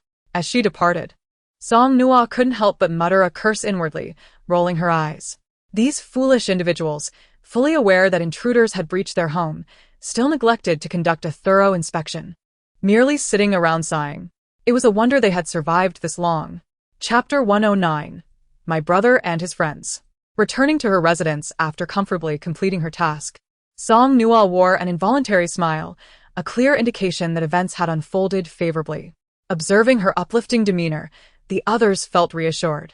Upon her return, Song Nuo obediently settled on the sofa, remaining within the watchful eyes of her companions to alleviate their concerns. She retrieved a pouch of dried fruit from her space and shared it with Zhang Jie. As he took a bite, he recalled their earlier conversation and asked Song Nuo, Sister, am I going along tomorrow? Though unaware of the specifics, Zhang Jie sensed that this situation was somewhat unusual. Typically, everyone would prevent him from accompanying them on missions. His previous collection of crystal cores had merely been a result of happenstance. This was his first time being taken outside the base for a task. Song Nuo's hand holding the dried fruit faltered momentarily. She understood that tomorrow's scenario would not be pleasant, perhaps even cruel for a child like Zhang Jie. However, given that Li Panpan and Zhang Xiaoyi were already hesitant, it was imperative that no complications arose before the three of them left the base. Song Nuo hesitantly asked, Does Xiao Jie wish to go? Yes, Zhang Jie replied earnestly, nodding. I might see some unpleasant things, but if I am with my brother and sister, it will be all right. With a soft sigh, Song Nuo caressed Zhang Jie's small face, offering him the dried fruit, which elicited a more obedient smile from him. That night, sleep eluded Song Nuo. It was the final darkness before the dawn, and the experience was far from pleasant. Were it not for the ineffectiveness of the rose vine pollen on her, she might have wished to succumb to its effects. Though she did not feel tired. In a hazy state of consciousness, she eventually drifted into slumber, not knowing how much time had passed. When she finally opened her eyes, the daylight was bright, and her previous sleep felt as if it had lasted but a fleeting moment. Despite this, she felt no trace of fatigue.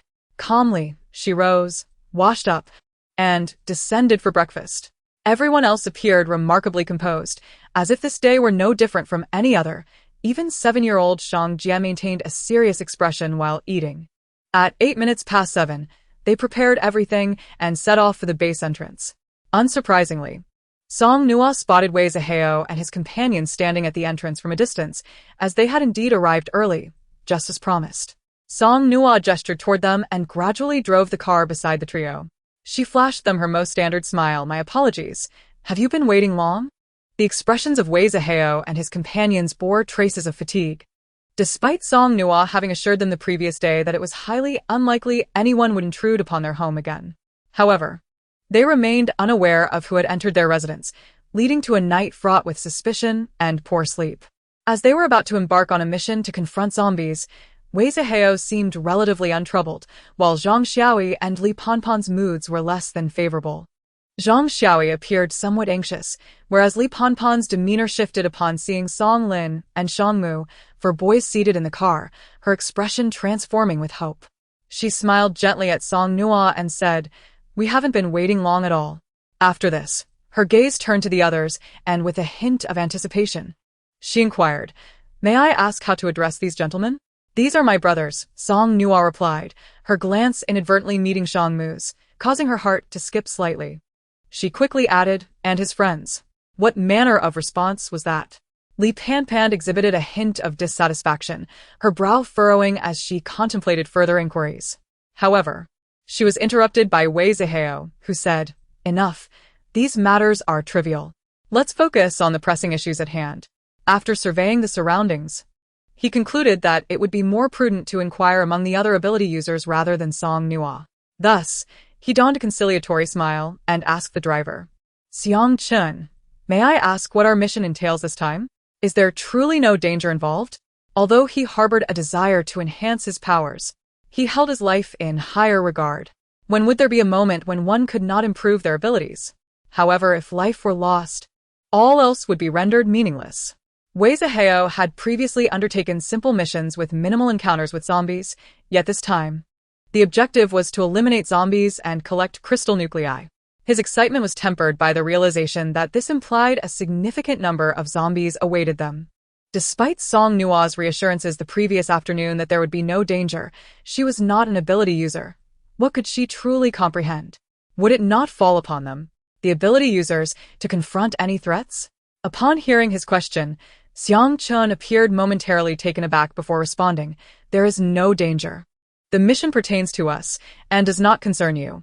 We primarily aim to retrieve some crystal nuclei, and we enlisted you at Nuo Nuo's behest due to concerns about manpower. Following this, Xiang Chun turned to Song Nuo with a puzzled expression, Nuo Nuo. Did you not explain this to them yesterday? Song Nuo, equally perplexed, replied, I did explain. She then turned her gaze toward Wei Zihao, suggesting if you're genuinely uneasy, then. The implication was unmistakable. Before she could complete her thought, Wei Zihao hastily interjected, I did understand. It simply slipped my mind. After uttering this, he felt a twinge of anxiety that his earlier question might have irked them, as well as a concern that he might appear cowardly. He cleared his throat and intentionally elaborated, After all, I have 2 companions here without abilities. I must consider their safety as well. Upon hearing this, Li Panpan's lips curled into a slight smirk, finding his words amusing. Concern for their safety? She thought, incredulous. After spending so much time with him, she could discern his true character. She was no fool. Previously, she had lacked better options, but the circumstances had changed. Her gaze flitted among Song Lin and the others, contemplating whom she should target and which individual would be the most approachable. Feeling an inexplicable discomfort from Li Panpan's scrutiny, Song Nuo interjected, There are too many people in our vehicle. I think I will ride with you. Upon noticing that both Song Nuo and Shang Jia were present, Li Panpan felt a wave of reassurance wash over her. She briefly glanced at Song Lin and Shang Mu before retracting her gaze. All right then. Since I cannot decide now, I shall reassess later. If I am to choose, it will undoubtedly be the strongest. With this thought, Li Panpan cast a sidelong glance at Song Nuo, inwardly scoffing at her luck. Song Nuo truly is fortunate. She came from wealth before the apocalypse and now encounters several ability users, with no worries to speak of. All the advantages in the world seem to fall into her lap. Gazing into Song Nuo's innocent and clear eyes, the pang of jealousy coursed through her, leaving her in torment. Would Song Nuo's presence hinder her chances? As Song Nuo settled into the vehicle, she turned her face to find Li Panpan standing outside, wearing an expression that suggested deep contemplation. Song Nuo paused, momentarily perplexed by Li Panpan's thoughts. However, it did not take long for her to discover the reason. As Li Panpan stepped into the vehicle and, while Wei Zihao engaged in idle chatter with Xiang Chun, leaned closer to Song Nuo and asked, Nuo Nuo, among your ability users, is there anyone you fancy? Li Panpan believed that as long as she did not compete with Song Nuo for affection, there would be no conflict. Song Nuo was somewhat taken aback by the question. Whom did she like? This query seemed rather rare. Of course, she liked them all, whether they possessed abilities or not. They were all her family, and she cherished each one of them. Upon receiving no response, Li Panpan frowned, suspecting that Song Nuo did not grasp her meaning. She pressed on, Aside from your brother, do you have a preference among the other 3? Now, understanding which kind of affection Li Panpan referred to, Song Nuo instinctively wanted to respond with a firm no. Yet, inexplicably, her mind drifted back to the memory of Song Mu comforting her just a couple of nights prior. The cool morning breeze, laden with dew, filled her lungs with freshness.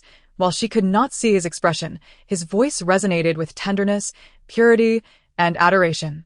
Had she perhaps felt a fleeting moment of infatuation? Song Nuo bit her lip.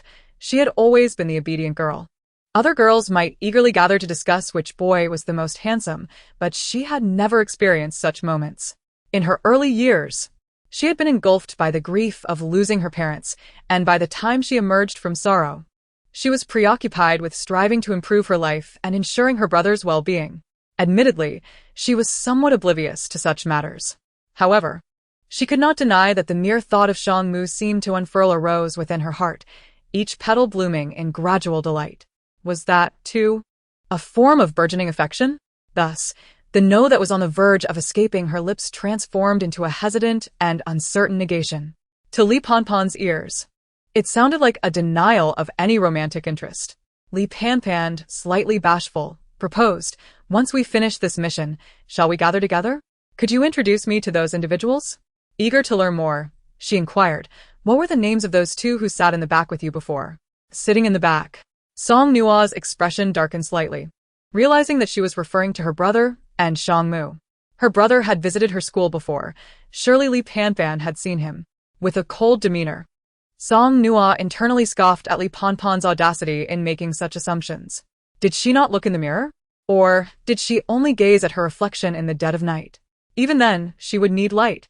Frustrated, yet ultimately choosing silence, Song Nuo merely replied, "We can discuss it later. After all, you won't be returning after the mission." Later, Zhang Xiaoyi, noticing Wei Zihao and Xiang Chun concluding their conversation, prepared to get into the vehicle. Just as she did, she overheard Song Nuo utter those three words. Confused, she glanced at Song Nuo, who then looked at Li Panpan. Li Panpan smiled and replied, "It's nothing." Zhang Xiaoyi, perceiving Li Panpan's cheerful demeanor, pursed her lips, recognizing that Li Panpan preferred to keep her thoughts private, and thus refrained from further inquiry. As they set off, Li Panpan incessantly engaged Song Nuo in conversation, which began to irritate her, especially with Wei Zihao chiming in to probe for information from time to time. Zhang Xiaoyi, typically the most talkative, remained silent, prompting Song Nuo to cast several curious glances her way. Zhang Xiaoyi's feelings were tumultuous. Her rapport with Li Panpan and Wei Zihao had been quite amicable, as they all resided in the same neighborhood. Given the duration of the apocalypse, it was likely their families were lost. Their journey together had not been easy.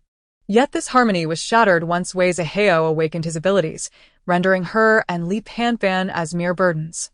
Although he never voiced it, she was not oblivious to his growing frustration. Li Panpan has also undergone a transformation, often making deliberate attempts to please Wei Zihao. She understands that Li Panpan is concerned about the possibility of Wei Zihao abandoning them, a fear that she herself harbors. Fortunately, Wei Zihao's abilities are not particularly strong, which prevents him from leaving them behind. It seems that Li Panpan now aims to curry favor with the few ability users in Song Nuo's team, just as she does with Wei Zihao. If Wei Zihao manages to procure a sufficient number of crystal cores on this outing, he won't have to worry about enhancing his powers and can go wherever he pleases. But what about her? What should she do? Lacking any abilities and unable to engage in the subservient behavior that Li Panpan exhibits, she has always been straightforward, merely striving to avoid offending anyone.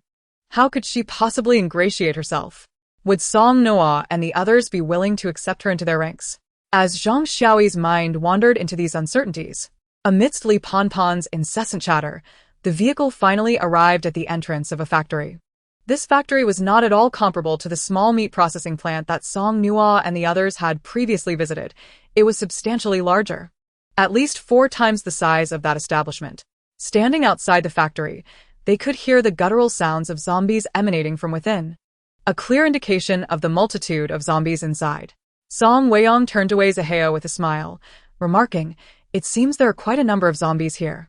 We needn't search elsewhere. We can accomplish our mission while collecting crystal cores. What do you say, shall we venture inside together?" Instinctively, Wei Zihao took a half step back, and both Li Panpan and Zhang Xiaoyi wore expressions of distress. Noticing the three of them appearing somewhat apprehensive, Song Weiyang couldn't help but display a hint of mockery. Provoked by Song Weiyang's expression, Wei Zihao straightened up, feigning bravery. "If we're going in, then let us go in together," he declared. Song Weiyang raised an eyebrow. "Very well, let us proceed." With that, he moved to open the factory door. The factory was secured from the inside, and Song Weiyang intended to use his abilities to slice through the metal barrier. However, before he could act, Wei Zihao interjected, "Wait. This task you've undertaken must have a considerable level of difficulty, right?" Song Weiyang scoffed. "What difficulty?" With Nuono's ability to disregard zombies entirely, the challenge is significantly diminished. Wei Zihao scrutinized him and noticed that he appeared completely at ease. Glancing over at Song Lin, Shang Mu, and Xiang Chun, he noted their similarly indifferent expressions. Even Song Nuo and Shang Jie, who he perceived as lacking abilities, showed no signs of fear. Wei Zihao's expression stiffened, feeling a sense of embarrassment in front of Song Nuo. However, he soon felt reassured. If Song Nuo and Shang Jie remained so composed, he needn't worry too much. After all, as an ability user, he should be no less capable than a girl and a child. He nodded. "Then let us open the door." In a swift motion, Song Weiyang cut through the middle of the two iron doors and kicked them open. As the noise echoed, the zombies inside began to surge towards them frantically, causing Wei Zihao and the others to recoil several steps. Li Panfan and Zhang Xiaoi huddled together in terror, screaming. Standing beside them, Song Nuo furrowed his brow at their sudden outcry. Song Lin and Shang Mu were the first to act, fending off the oncoming wave of zombies. After dispatching one, Shang Mu turned and commanded, "Shut up." This was the first time Song Nuo witnessed Shang Mu's icy demeanor, which not only silenced Li Panfan and Zhang Xiaoi, but startled him as well. In the blink of an eye, several zombies lay lifeless on the ground. Wei Zihao felt a sense of relief and was momentarily taken aback by their prowess. As Song Lin, Shang Mu, and the others pressed forward, Wei Zihao glanced back at the three girls and the child behind him. Reluctantly, he found himself obligated to move ahead of them. However, he soon realized the advantage. While the others fought off the zombies, he had the perfect opportunity to extract crystal cores from the fallen creatures. Naturally, the cores harvested by Song Nuo and Shang Jie belonged to them, and since he couldn't gather many on his own, he quickly devised a plan. He called Zhang Xiaoi and Li Panfan to his side, requesting their assistance in collecting the cores. At first, Li Panfan and Zhang Xiaoi hesitated, unwilling to act. Yet, witnessing Song Nuo and Shang Jie skillfully dispatching zombies behind them, they were left in awe and soon joined in the effort. Perhaps feeling a sense of safety with others leading the charge, their enthusiasm grew as they dug for cores, completely oblivious to the widening gap forming as the four in front of them began to disperse. Finally, the first zombie broke through the intentionally relaxed defense they had created, lunging towards Wei Zihao. Although his abilities were not particularly formidable, as an ability user, he had encountered zombies before and was not easily flustered. He swiftly swung his knife at the zombie's leg and lunged backward, simultaneously pushing Zhang Xiaoi forward. Zhang Xiaoi, a girl with no fighting capabilities who only screamed in panic, was seized by the zombie, resulting in her skin being torn and blood seeping forth. With a chilling scream, she was bitten on the shoulder, her cries growing even more harrowing. Just as Wei Zihao felt a rush of relief at having narrowly escaped, Song Nuo kicked him from behind, causing him to stumble right in front of the zombie. Meanwhile, Li Panfan, witnessing Zhang Xiaoi being mauled, trembled in shock, unable to utter a word. Her pupils dilated in horror, tears and mucus streaming down her face without her awareness as she blinked, frozen in place, her teeth chattering uncontrollably. As Song Lin and Shang Mu pulled apart, the previously limited space that allowed only one zombie to break through now permitted countless zombies to surge forth simultaneously. Terrified, Wei Zihao attempted to struggle, but was pinned down by Song Nuo's foot on his back, rendering him immobile. It wasn't until a zombie lunged at them that Song Nuo finally released his grip, stepping back several paces to unleash his powers, enveloping himself and the others in a protective barrier of thorny roses. At that moment, Li Panfan suddenly regained her senses, but it was too late for either her or Wei Zihao to escape. They were already surrounded by zombies, which began to gnaw at them mercilessly. Flesh was torn, blood flowed freely, and the anguished screams melded with the eerie growls of the undead. Wei Zihao and the others were akin to ducks on a chopping block, their flesh being sliced away piece by piece. Song Nuo had already covered Zhang Jia's eyes tightly, for the gruesome and repulsive scene was unbearable.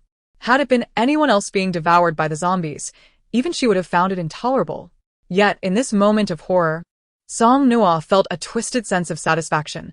The more grotesque and brutal the scene, the more exhilarated she became.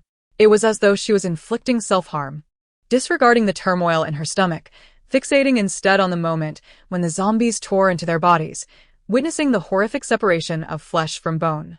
It was revolting and ghastly, yet it mirrored everything she had once experienced, a reminder of her own transformation into something both human and not. Song Nuo felt that merely allowing them to endure everything she had experienced was a kindness too great for them. A subtle smile graced her lips as she summoned spring water from her space and transformed it into mist using her water-based abilities, enveloping Wei Zihao and the other two in a shroud of vapor. Song Lin and Shang Mu were astonished to witness the wounds on the three, once ravaged by zombies, rapidly healing, flesh regenerating anew. The flesh was continuously formed, and the zombies relentlessly tore at them, inflicting excruciating pain and overwhelming terror, rendering them in a state worse than death, their screams echoing in the air. Ultimately, amid a furious roar from the zombies, Zhang Xiaoi, the first to be bitten, succumbed to transformation into a zombie, soon followed by Li Panpan, both joining the horde that feasted upon Wei Zihao. Yet, at that moment, Wei Zihao exhibited no signs of mutation. Song Nuo finally comprehended what the village chief's son had meant back in that zombie-infested village, where he spoke of abilities users being impervious to transformation after being bitten. They had speculated on various theories, but it now appeared that abilities users might indeed possess a certain resilience against the zombie virus.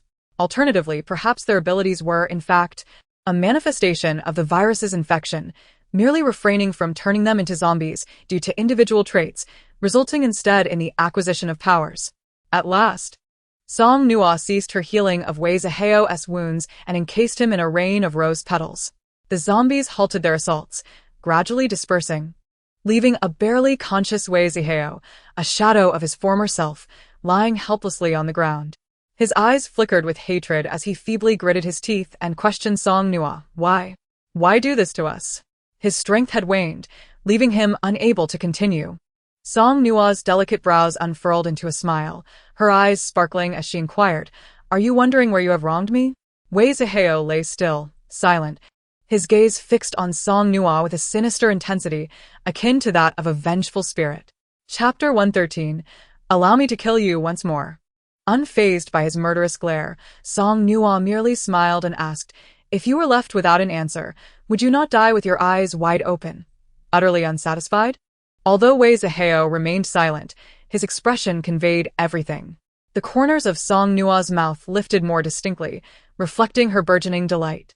Fixating on Wei Zihao's eyes, she articulated each word with precision. "Then, you shall perish in this confusion, unwilling and discontented. Ideally, return as a vengeful spirit, so I may slay you again. Are you not afraid that your actions will be revealed?" Wei Zihao spat with venom. Song Nuo smirked, amusement dancing in her features as she replied, "Who would know?" Wei Zihao, I believe you are unaware. In this world, the one who cares the most about your lives or deaths is none other than me. And I desire your demise. With that, Song Nuo withdrew her powers from him, and the zombies lunged at him once more. Without her spring water to heal him, Wei Zihao was soon devoured, his form unrecognizable, ultimately succumbing to the agony.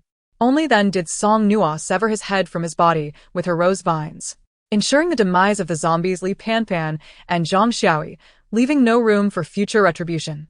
It was at this juncture that Song Nuo finally avenged herself. The surrounding zombies were not spared either. If what the village chief's son had said was true, that zombies grow stronger by consuming abilities users, what kind of consequences would her repeated healing of Wei Zihao provoke? Song Nuo could not allow her thirst for vengeance to inadvertently enhance the zombie's power, for it would not only endanger others, but potentially herself as well. Moreover, were these not all precious crystal cores in her grasp? Why should they let them go? After cleansing the zombies that had gnawed on Wei Zihao, Song Nuo and her companions chose not to proceed further into the factory, but instead departed directly. The vehicle driven by Wei Zihao and his companions was somewhat dilapidated, and Song Nuo held no desire for it or any of their belongings, instructing Song Weiyang to abandon it by the secluded woods. With her vengeance fulfilled, Song Nuo felt a mix of exhilaration and emptiness. Such easily dealt with individuals had brought her countless nights of nightmares and suffering. Seated in the passenger seat, Song Weiyang struggled with his curiosity, ultimately unable to restrain himself from inquiring, "So, your powers, they are rather peculiar, aren't they?" Water and wood abilities were not uncommon, indeed, but he had never encountered anyone whose water and wood abilities were as extraordinary as Song Nuo's. While her wood abilities were remarkable, they were not beyond comprehension. After all, she was a dual abilities user, which was somewhat special. Yet, he had never seen anyone with water abilities capable of instantaneous healing. Although Li Panpan and Zhang Xiaoyi had ultimately transformed into zombies, the notion of instant healing was already astonishing. Two abilities, both dazzlingly extraordinary. Was that appropriate? The other three, though they did not voice their questions, were equally intrigued. As soon as Song Weiyang finished speaking, aside from Xiang Chen, who was driving, Song Lin and Shang Mu turned their gazes toward her, while even Shang Jie looked up at her with curiosity. In truth, Song Nuo had never deliberately concealed her space from the beginning, for having chosen to travel together. It was impossible to keep her spatial abilities a secret unless she refrained from utilizing its contents. However, she found that she could not do so, and her space had become an inseparable part of her, impervious to theft. At the time she had revealed it, she felt no burden. Yet, she had chosen to conceal her healing spring water, as she was not yet familiar with Shang Mu and the others. Though their bond had deepened, and trust had flourished, Song Nuo had not mentioned the spring water again since she had ceased to use it. Now that Song Weiyang had inquired, she chose not to hide any longer and recounted everything in detail. Song Nuo initially expected them to press further about the spring water, but to her surprise, Song Weiyang let out a sigh of relief. "I thought, how could anyone possess two such extraordinary abilities? You nearly frightened me." After saying this, he turned to gaze out the window, humming a cheerful tune. If his abilities were to pale in comparison to Nuo's, who would be the older sibling when they ventured out. Fortunately, Nuo was still quite normal. This reaction left Song Nuo perplexed. Is there a problem? Are powers really the focal point right now? Don't they wish to inquire about the spring water? Healing spring water. If this news were to spread, how many would flock to seek it in this apocalyptic world? Yet, it became evident that they had no interest whatsoever.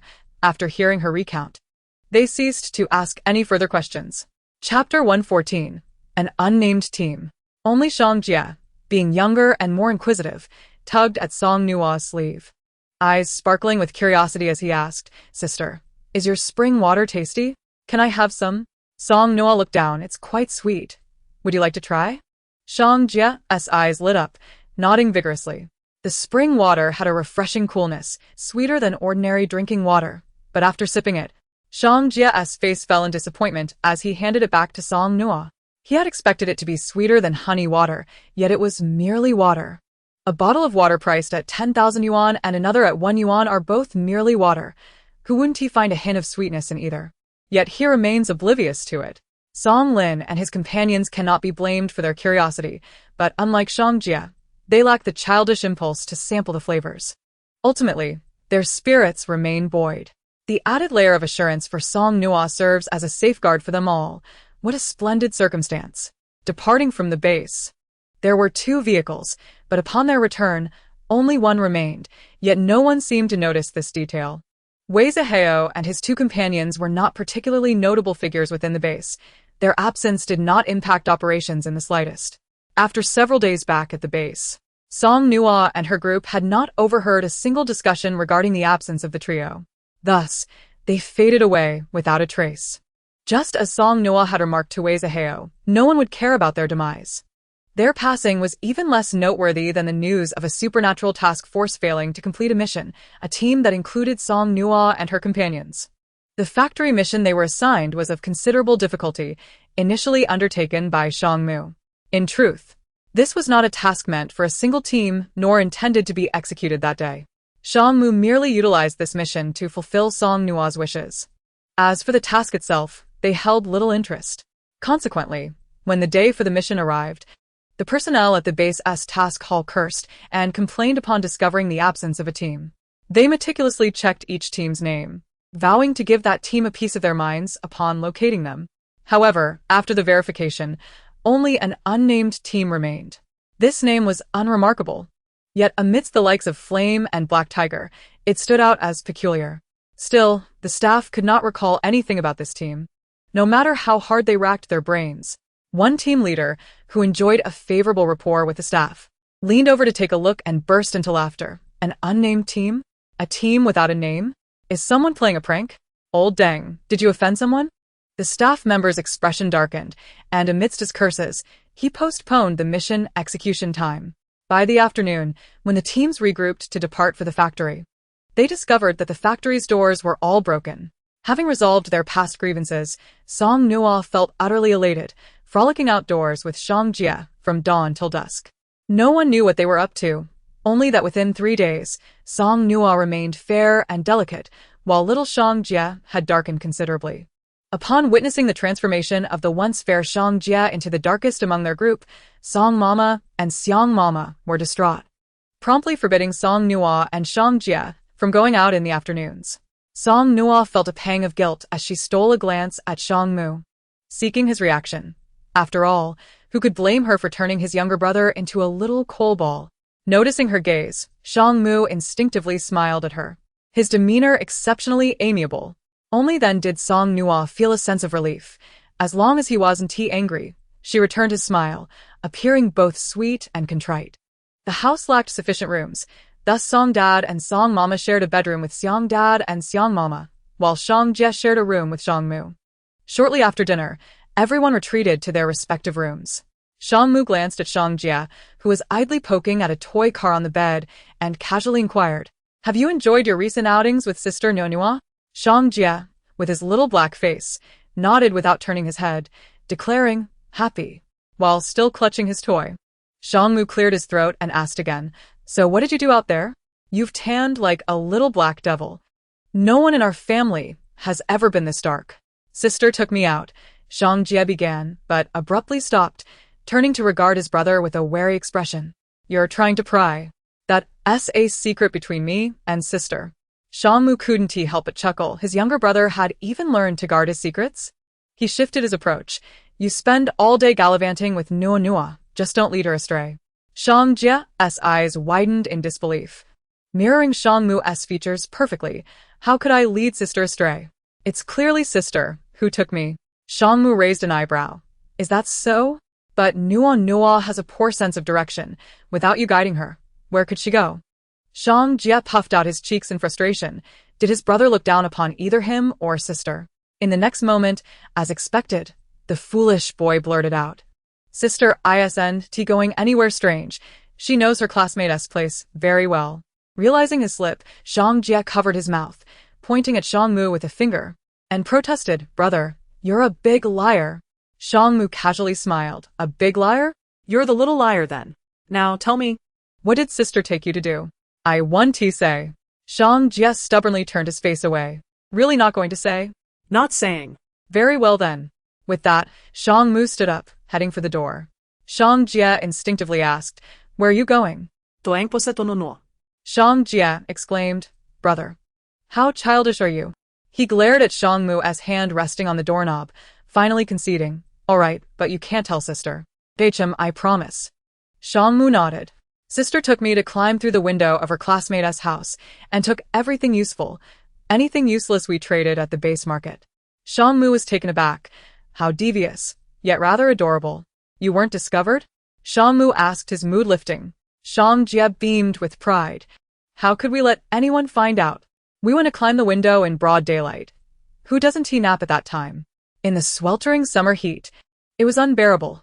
Those who worked on the base's protective wall during the day had suffered greatly, some even collapsing." Shang Mu was left speechless. His silly brother was quite proud. No wonder he had turned so dark. Those two little fools running around in broad daylight were right at home. Reflecting on Song Nuo as still fair and rosy skin, then glancing at his brother's face resembling a mooncake, laughter erupted from his throat. He mused, You and Nuo certainly have made quite the contribution. Sangye? Confused. Before he could ask further, Mu patted his little head. Time for bed. Little black devil. Jie, I'm really angry now. Ignoring his brother's sulky face, Mu lay down, while Jie, seeing that Mu was not paying him any heed, turned away, presenting his back to his brother, and promptly fell asleep. After all the mischief outside, the little one had exhausted his energy. The soft sounds of his breathing reached Mu, who smiled and gently patted his brother's head. In contrast to Jie's instant slumber, Song Nuo, who had also spent several days outdoors, felt wide awake. She opened the window, gazing at the moonlight outside. The profound tranquility of the surroundings particularly captivated the heart. Suddenly, she heard a sound from the neighboring window. Turning her head, she saw Mu standing by the window, quietly observing her, his features handsome and gentle, radiating warmth that eclipsed the moonlight, dispelling all loneliness. In a moment of reverie, Song Nuo recalled the words spoken by Mu that fateful early morning. Unlike that night, the stars twinkled faintly tonight, while the moon shone resplendently. Yet, akin to that night, he still stood beside her. The echo of Li Ponpon's query, "Who do you like?" lingered in her ears. Turning to gaze at the moon, she noted its brilliance, enveloped by a delicate halo, casting a serene glow upon the earth. Neither Mu nor Song Nuo uttered a word. Out of the corner of her eye, she observed Mu's earnest gaze fixed upon the moon, prompting her own contemplation. If only the moon could comprehend. The moon was steadfast, neither fleeing nor leaping. Fatigue gradually crept upon Song Nuo, and she lowered her head, seemingly conversing with herself. "I'm tired." From the window, a gentle voice replied, "All right." With the stars dimmed overhead, Song Nuo felt as though countless stars had descended upon her heart, twinkling like the rapid beats of her pulse. During the rainy summer days in Sioux City, Song Nuo and her companions lingered at the Sioux City base for a while longer. After several days of thunderous storms, fair weather finally graced them, prompting Song Nuo and her group to decide to depart from Sioux City. Before their departure, Song Nuo took the opportunity to discreetly distribute a portion of the supplies she and Jie had obtained from Wei Zihao to the ordinary individuals at the base who struggled to make ends meet. The following day, as they prepared to leave the base, Song Weiyang curiously inquired, Nuo, why did you distribute the hard-earned supplies?" He glanced at Jie, noting the sun-bleached state of the child. A loss indeed. Song Nuo rested her chin on her hand, responding, "I believe if my classmates were aware that their painstakingly gathered supplies were being divided, they would surely be enraged, and that thought brings me joy. Besides, I'm not lacking in what they contributed. I've kept a bit for myself, after all. Jie and I worked hard, and it's only fair to retain some compensation for our efforts." Mention of Wei Zihao brought to mind the events at the factory, and Song Weiyang pondered how fiercely Song Nuo had acted. What deep-seated grievances must one harbor to act so? Do high school students bear such animosity towards one another? With this thought, he hesitated to inquire further, but just as he opened his mouth, Mu coughed lightly twice. Song Weiyang, suppressing his curiosity, thought better of it. Chapter 116. Who among us lacks a touch of temper? At 7 in the morning, Song Nuo and her companions set forth. After merely half an hour of driving, Mu gradually pressed the brakes. Relishing the breeze from the open window, Song Nuo suddenly felt the wind cease. She turned to ask, "What's wrong?" "We've encountered an acquaintance." Upon hearing this, Song Nuo leaned to look outside, only to be taken aback. "Is that Tang Jincheng?" Tang Jincheng, alerted by the sound, looked up cautiously. Upon recognizing the familiar vehicle and seeing Song Nuo peering at him from the window, he relaxed. He stood leisurely, smiling. "Are you all leaving the Sioux City base?" Mu exited the vehicle. "Yes. What seems to be the trouble?" "My tire is flat." Song Weiyang followed suit, questioning, "Did it puncture?" "Fortuitous that we weren't ahead of you," Tang Jincheng replied. "You certainly have a way with words." Song Weiyang chuckled, just a jest. "So, what are your plans now?" Tang Jincheng sighed. "What can I do? I'm not skilled in car repairs, and the vicinity doesn't seem to have any vehicles. I suppose I'll head back to the base. The journey back on foot would be considerably long, taking half an hour by car. Isn't that a stroke of luck?" Song Weiyang thought, recalling that not long ago, Xian Chun had driven the vehicles of those they had encountered nearby. He exchanged a glance with Song Mu, and after a moment of silence, implied, there are bound to be a few vehicles left behind. Perhaps you should look around. Tang Jincheng appeared momentarily puzzled, then nodded. All right, I won't hold you up any longer. Until we meet again. Song Mu bid farewell. And he and Song Weiyang drove off, their vehicles departing in tandem. Tang Jincheng waved goodbye, and once they were out of sight, he sighed heavily, his expression one of exasperation as he set off in search of a vehicle. At a gas station near the Sioux City highway entrance, Song Nuo rested her chin on her hands against the window, staring exasperatedly at a person nearby who was glaring intensely at her. It was truly a day of unfortunate encounters. Running into Tang Jincheng was one thing, but she never anticipated crossing paths with Yu Anren again. Yu Anren, having also been unable to enter the Sioux City base, had lingered in the city for several days. Song Nuo cast a glance at the 5 or 6 individuals beside Yu Anren, pondering how fortunate Yu Anren seemed to be. With one teammate deceased, she fortuitously met Tang Jincheng, who had saved her, and with no one to guide her into the base, she encountered others willing to assist her. As Yu Anren's glare intensified, Song Nuo met her gaze unapologetically. What was it to her? Surely her eyes were larger than Yu Anren's. Among Yu Anren's companions were 3 with special abilities, all eager to enter the Sioux City base. However, lacking sufficient supplies, they had taken over the gas station, claiming it as their own base. Should anyone approach seeking gasoline, they would demand supplies in exchange. Song Nuo and her group were not in dire need of gasoline either. They had stockpiled ample fuel at every gas station they encountered. At times, they would even siphon gasoline from vehicles on the road when traffic was heavy. They had merely stopped at this gas station to rest, yet upon arrival, 6 or 7 individuals charged out, threatening them to either leave or provide supplies. In the pre-apocalyptic world, matters were settled through law. In the post-apocalyptic reality, force prevailed. With old grievances flaring, neither side was willing to yield. Who among us lacks a touch of temper? Song Nuo thought defiantly. If they insisted on not allowing them to halt, then halt they must. Unluckily for Yu Anren's side, despite having 3 with abilities, they were not advantageous in numbers, and their powers were rather weak. In no time at all, Song Nuo single-handedly subdued them, binding them and tossing them to the ground. Now Song Nuo understood why, despite possessing 3 ability users, they still lacked sufficient supplies. Their abilities were of little use in safe areas, and in dangerous ones, their skills proved inadequate for survival. With such a lack of competence, it was a mystery which fool had allowed them to escape unscathed, only to trade supplies with them. Song Weiyang and Xiang Chun were thoroughly amused, hauling barrels of gasoline back and forth past the incapacitated individuals, causing the faces of Yu Anren's cohorts to turn a shade of green. Song Nuo, perplexed by Yu Anren's unwavering tenacity, felt her eyes growing weary from the prolonged glare. She turned to Shang Jia, requesting, Shao Jia, come help me keep watch for a bit. I need a break and we can switch duties.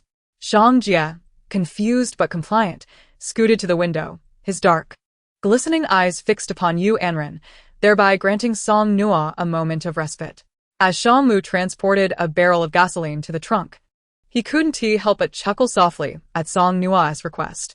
Sure enough, when he turned to continue his task, he found his naive younger brother dutifully glaring at Yu Anren, casting a fleeting glance his way without acknowledging him at all.